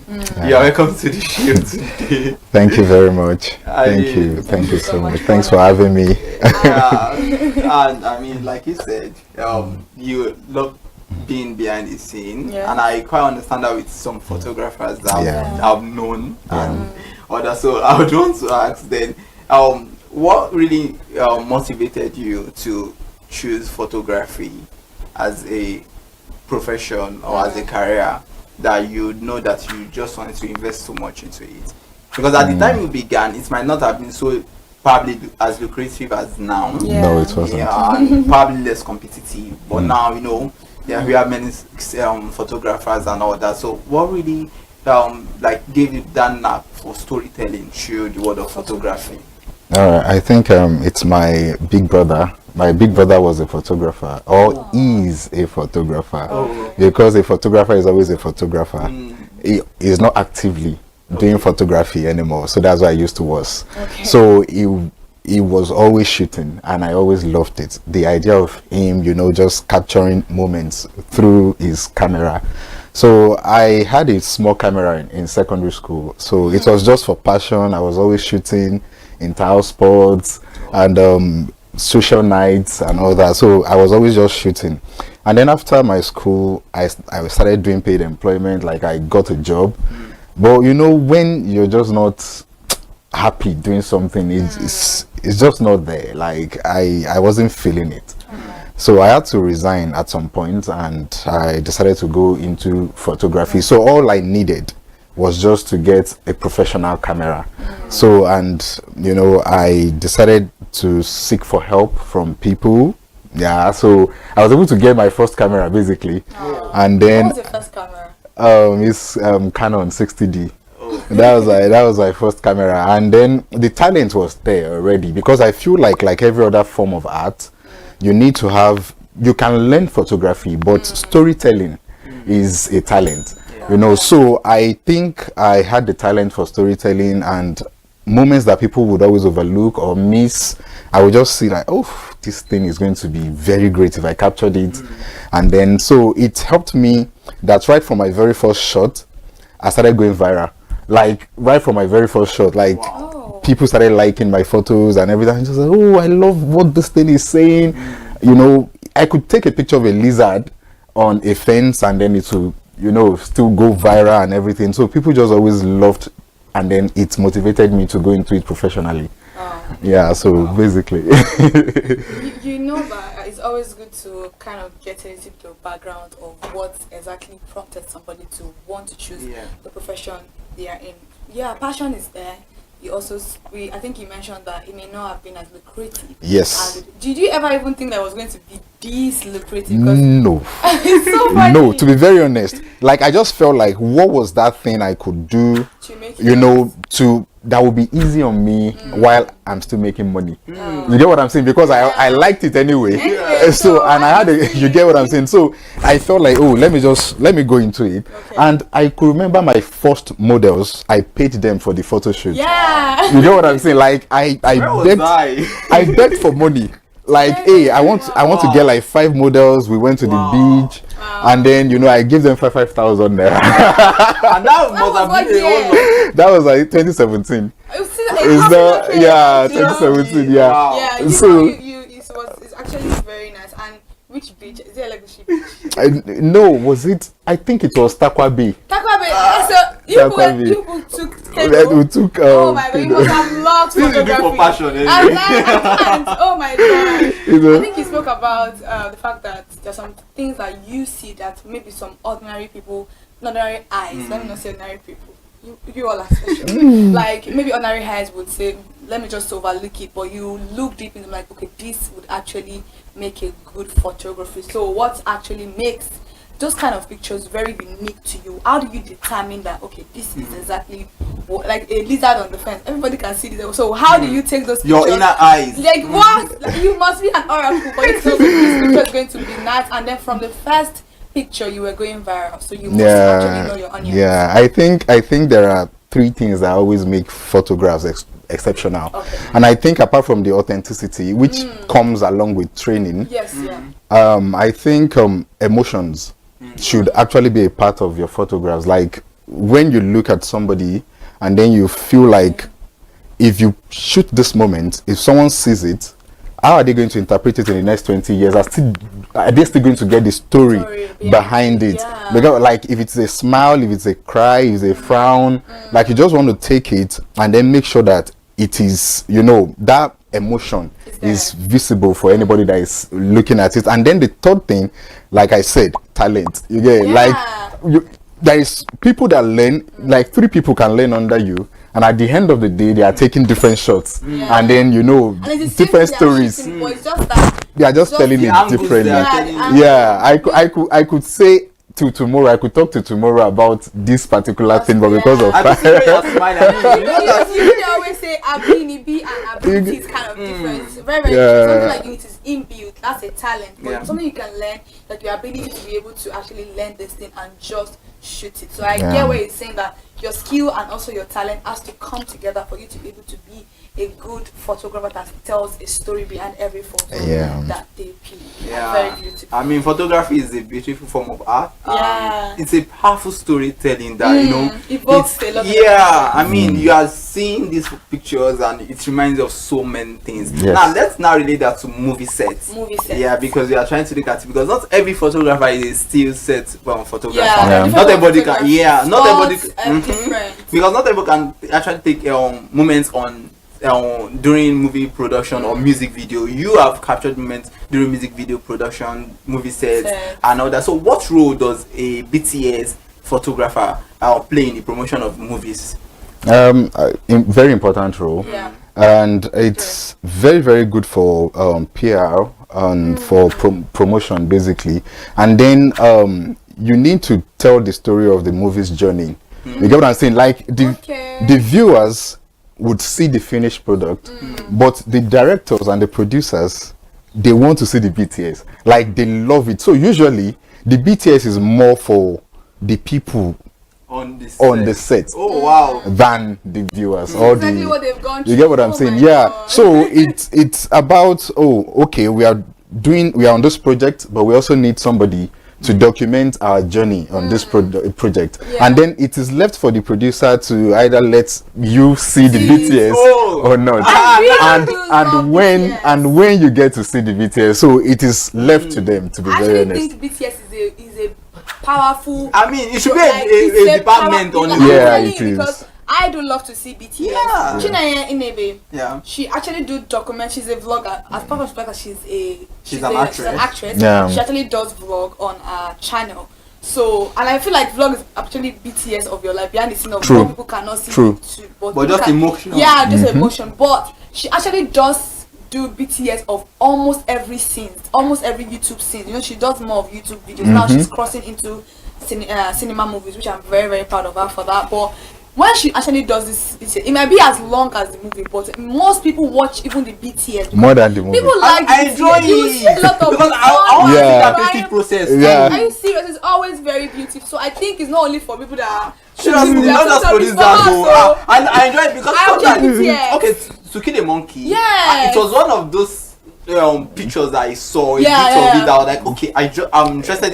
Several movies, even before you came on board now, we were talking about how sometimes you see these pictures and we are motivated to see the movie, like, what's going to happen in this movie? Because normally it's evoking emotion in all. Please let us see. We want to see. I think I love the fact that Uchenna Obunabo now is now shooting BTS of scenes that didn't make it into the movie. Yeah, exactly. He's putting it out now. Okay, scenes that didn't make it. So it's another form of making money, another way of making people say, oh, I want to go and see. Why did these people do this? It's like a form of controversy. And people are drawn to vulnerabilities. Yeah. The thing is, people want to see the mistakes that you made. Like, for instance, now if you say a multi-billionaire who is always prim and proper, and then one day the person just shows himself in a bathrobe, you know, just slippers, and then you are just like, oh, so you can be like this. Exactly. So you would, pictures like that and videos like that, you see them having series of views and countless of, like, it's form of promotion. Exactly. You don't actually need to create a bunch of promotion. Your BTS alone is a powerful storytelling for the audience. I really love BTS. It's not for you alone. Please drop that BTS. Drop it for her. Interesting. So you worked on a movie set that, I mean, the movie is not out anyway. You don't know if it's going to be a movie or series or anything. You cannot say the name of the movie. I mean, I think we can even say. No, you can. We can. Find him is Oscar Iman. Yeah. Kemi Adetiba's husband produced the movie, and in fact, when I saw some of those, pictures, because the trailer is out, I watched it and I'm like, okay, this thing, we really need to see behind the story of how this masterpiece was created and all that. So how was it like for you working on that huge project? Because I mean, if I would just come and I'm ready. It's such a big set. So I mean, how was the experience like for you? I feel like that particular project was a life-changing experience, and the reason I called it life-changing is in terms of what I was able to learn on set.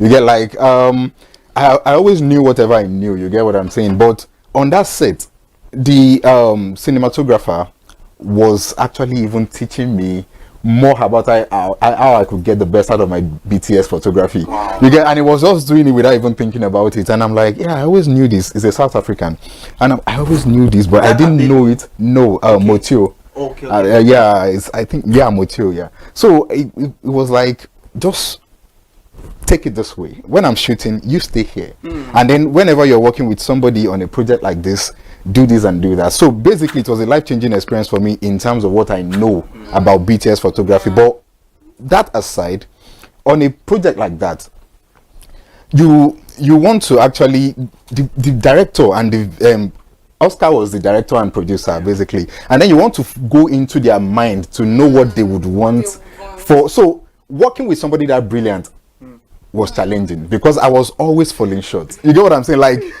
you would think, oh God, I've done this. This is great, and then you show Oscar. Oscar was just like, no, you should do it this way, and I'm like, God, and then I'll go back to the drawing board, the art director. So basically, it kept me on my toes. It was more challenging than fun for me. Like I was almost crying at some point. Like, who sent me? I wanted to just ask the emotional part too.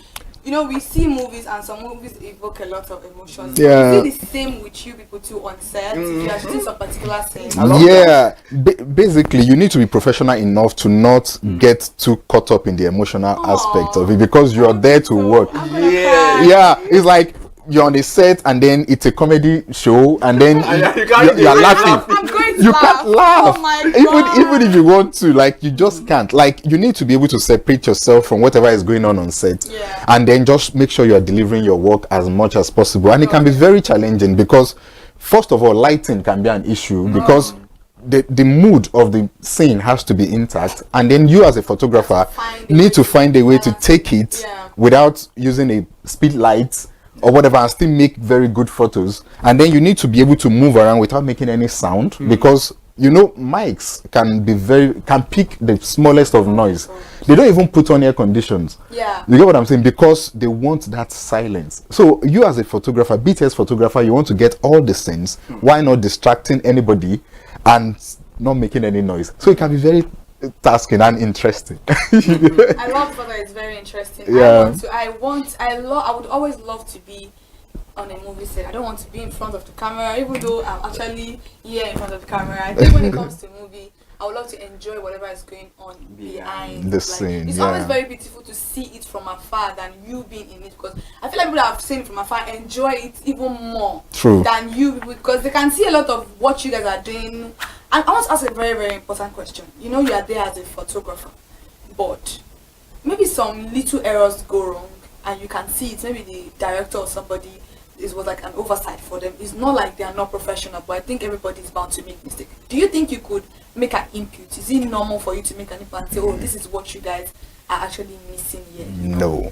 You can't make an input. Capital no. Why? The reason is, you get, when you're trying to make a movie, it's not only the director that is in charge. There is a script, and then the script is in the hands of the continuity people.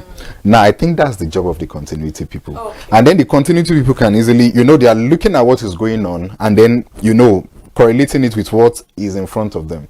If you make any mistakes, they are the ones to, yeah, you made a mistake here. If it is wardrobe, they are going to call the wardrobe department, go and fix it. If it is makeup, oh, they will call the. So I think they are professional enough to always call that. I know, but not you as a photographer. I know. I'm just, you know what I'm saying? Because we see a lot of errors in movies. I feel like if somebody, maybe another person has cited, because you said like the capital no, that you don't interfere, which I understand just because of check and balances, you should not interfere. But I feel like if you are, as a normal person, I'm on a set and I'm seeing probably maybe the cup is different from the way they placed it and the continuity missed it. You could tell the continuity.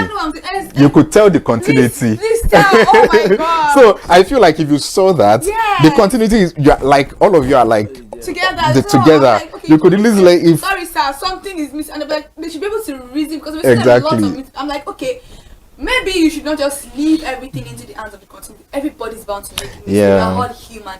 It may be a subtle mistake, but it could distract the whole agenda of the movie. If somebody else is actually seeing it, why not just call you and say, sorry sir, I think the point I'm just trying to make is that you cannot tell the director. No. You can tell the continuity and be like, oh, I think you missed this. Oh, okay. Oh, wait. And you get what I'm saying? The way the continuity can easily say, oh, that moment, don't miss it. You get what I'm saying? So we can actually communicate to ourselves about what we should do as crew members. I think if we tell director now, make director be like, continuity, you don't know what you are doing. This is really interesting. So you've worked with many brands, with celebrities. I've seen pictures taken by sometimes. I mean, I've always told myself one day Ozone is going to pay. When I have that money, So, what has been the most remarkable experience you've had with any brand or any set you've been on? Which one has been the most remarkable for you? Easily finding Messiah, to be very honest. Easily finding Messiah. And then Brian Okora and Tacha. You get what I'm saying? Because I have had the longest working relationship with Brian. Yeah, I know. You know, I started photography professionally in 2017. I started working with Brian in 2018. Up until now. You get what I'm saying? Like, and he introduced me to a lot of his friends, and you know, I've worked with a lot of people from there. So Brian, one corner first, you get what I'm saying? And then finding Messiah too, because of what it was able to teach me for that couple of months. And then with Thatcher is a whole different experience, because with Thatcher it taught me how to bring the, you know, international storytelling into what the local people also want. Like I worked with Moet and Chandon, and then gave them what they wanted. And okay, I'm working with no leave no transfer brand of Thatcher, and then I'm still trying to like, oh, what I did for Moet and Chandon, how can I do it for Thatcher in a smaller scale, or in a scale that befits our brand? So you know what I'm saying? So you know Thatcher is doing a Guinness World Record very soon. yeah. Are you going to be the one to take the picture? I don't know. There is no comment about that. There is Yeah, so that is interesting. Now let's look at it. You're a man of many parts. You're a father, husband, and a professional photographer. So how are you able to juggle all of these things to strike a balance without one affecting the other? Yeah, for me, I think you need to go back to what your motivation is in the first place. When you remember that, you would always know where your alliances and your allegiance should be. And mine, my motivation is my family. I work because of them. So basically, when I'm not on the system editing, I'm trying to spend as much time as possible with my kid and, you know, at home. You get, so when I'm not working, I'm always at home. Like my friends hardly see me. You get, like I hardly go anywhere at all, because I want to just like, you know, see me as much as possible. You get, like I think for me, I just always remember that I do everything for them. You get, That's really so that's just it. So there's no, that is just work, family. Social life is A little bit. I'm lucky because my job takes me to places, and I'm, you know, while working, I'm still social at the same time. You get what I'm saying? So that's true. You know, you talk a little bit about lucrativeness of the business. I know most people will not want to answer how much or how you people especially someone that's I understand. Exactly, I understand. I'm not going to put you on the under the bus. So let's just say on a scale of 1 to 10, rate the lucrativeness of photography right now, like presently in Nigeria. it's dicey. Do you know why? Why? Because it's not a black and white answer. Okay. The photography itself is very lucrative. I'm not going to lie. On a scale of 1 to 10, I could say 8. Yeah. But the thing is, photography money goes back into photography because of the gadgets. Okay. You know, so a lot of times you see a lot of photographers doing a lot and making a lot, but not still having a lot. Because you have to upgrade. You get what I'm saying? Apart from upgrading, if anything has issues, to even fixing in the thousands or hundreds of thousands to get them fixed. And then you're like, oh, yesterday I had like almost $1 million, and then today 80K or maybe 200K. You get what I'm saying? So it's lucrative on its own, but I wish that maybe, you know, the gadgets could, you know, something could happen and then the gadgets would just, so to now make the profit margin a little wider, you know, so that's just all I can say. But if you, Thank you very much. yeah. Now, Nigerian photography, people take pictures in Paris, people take pictures on runways and every other thing. Very short and precise. What do you think the future of photography in Nigeria is going to look like, or is looking up to? Yeah, this is why I always say that, you know, talent would excel at the end of the day. And do you know why? We have AI doing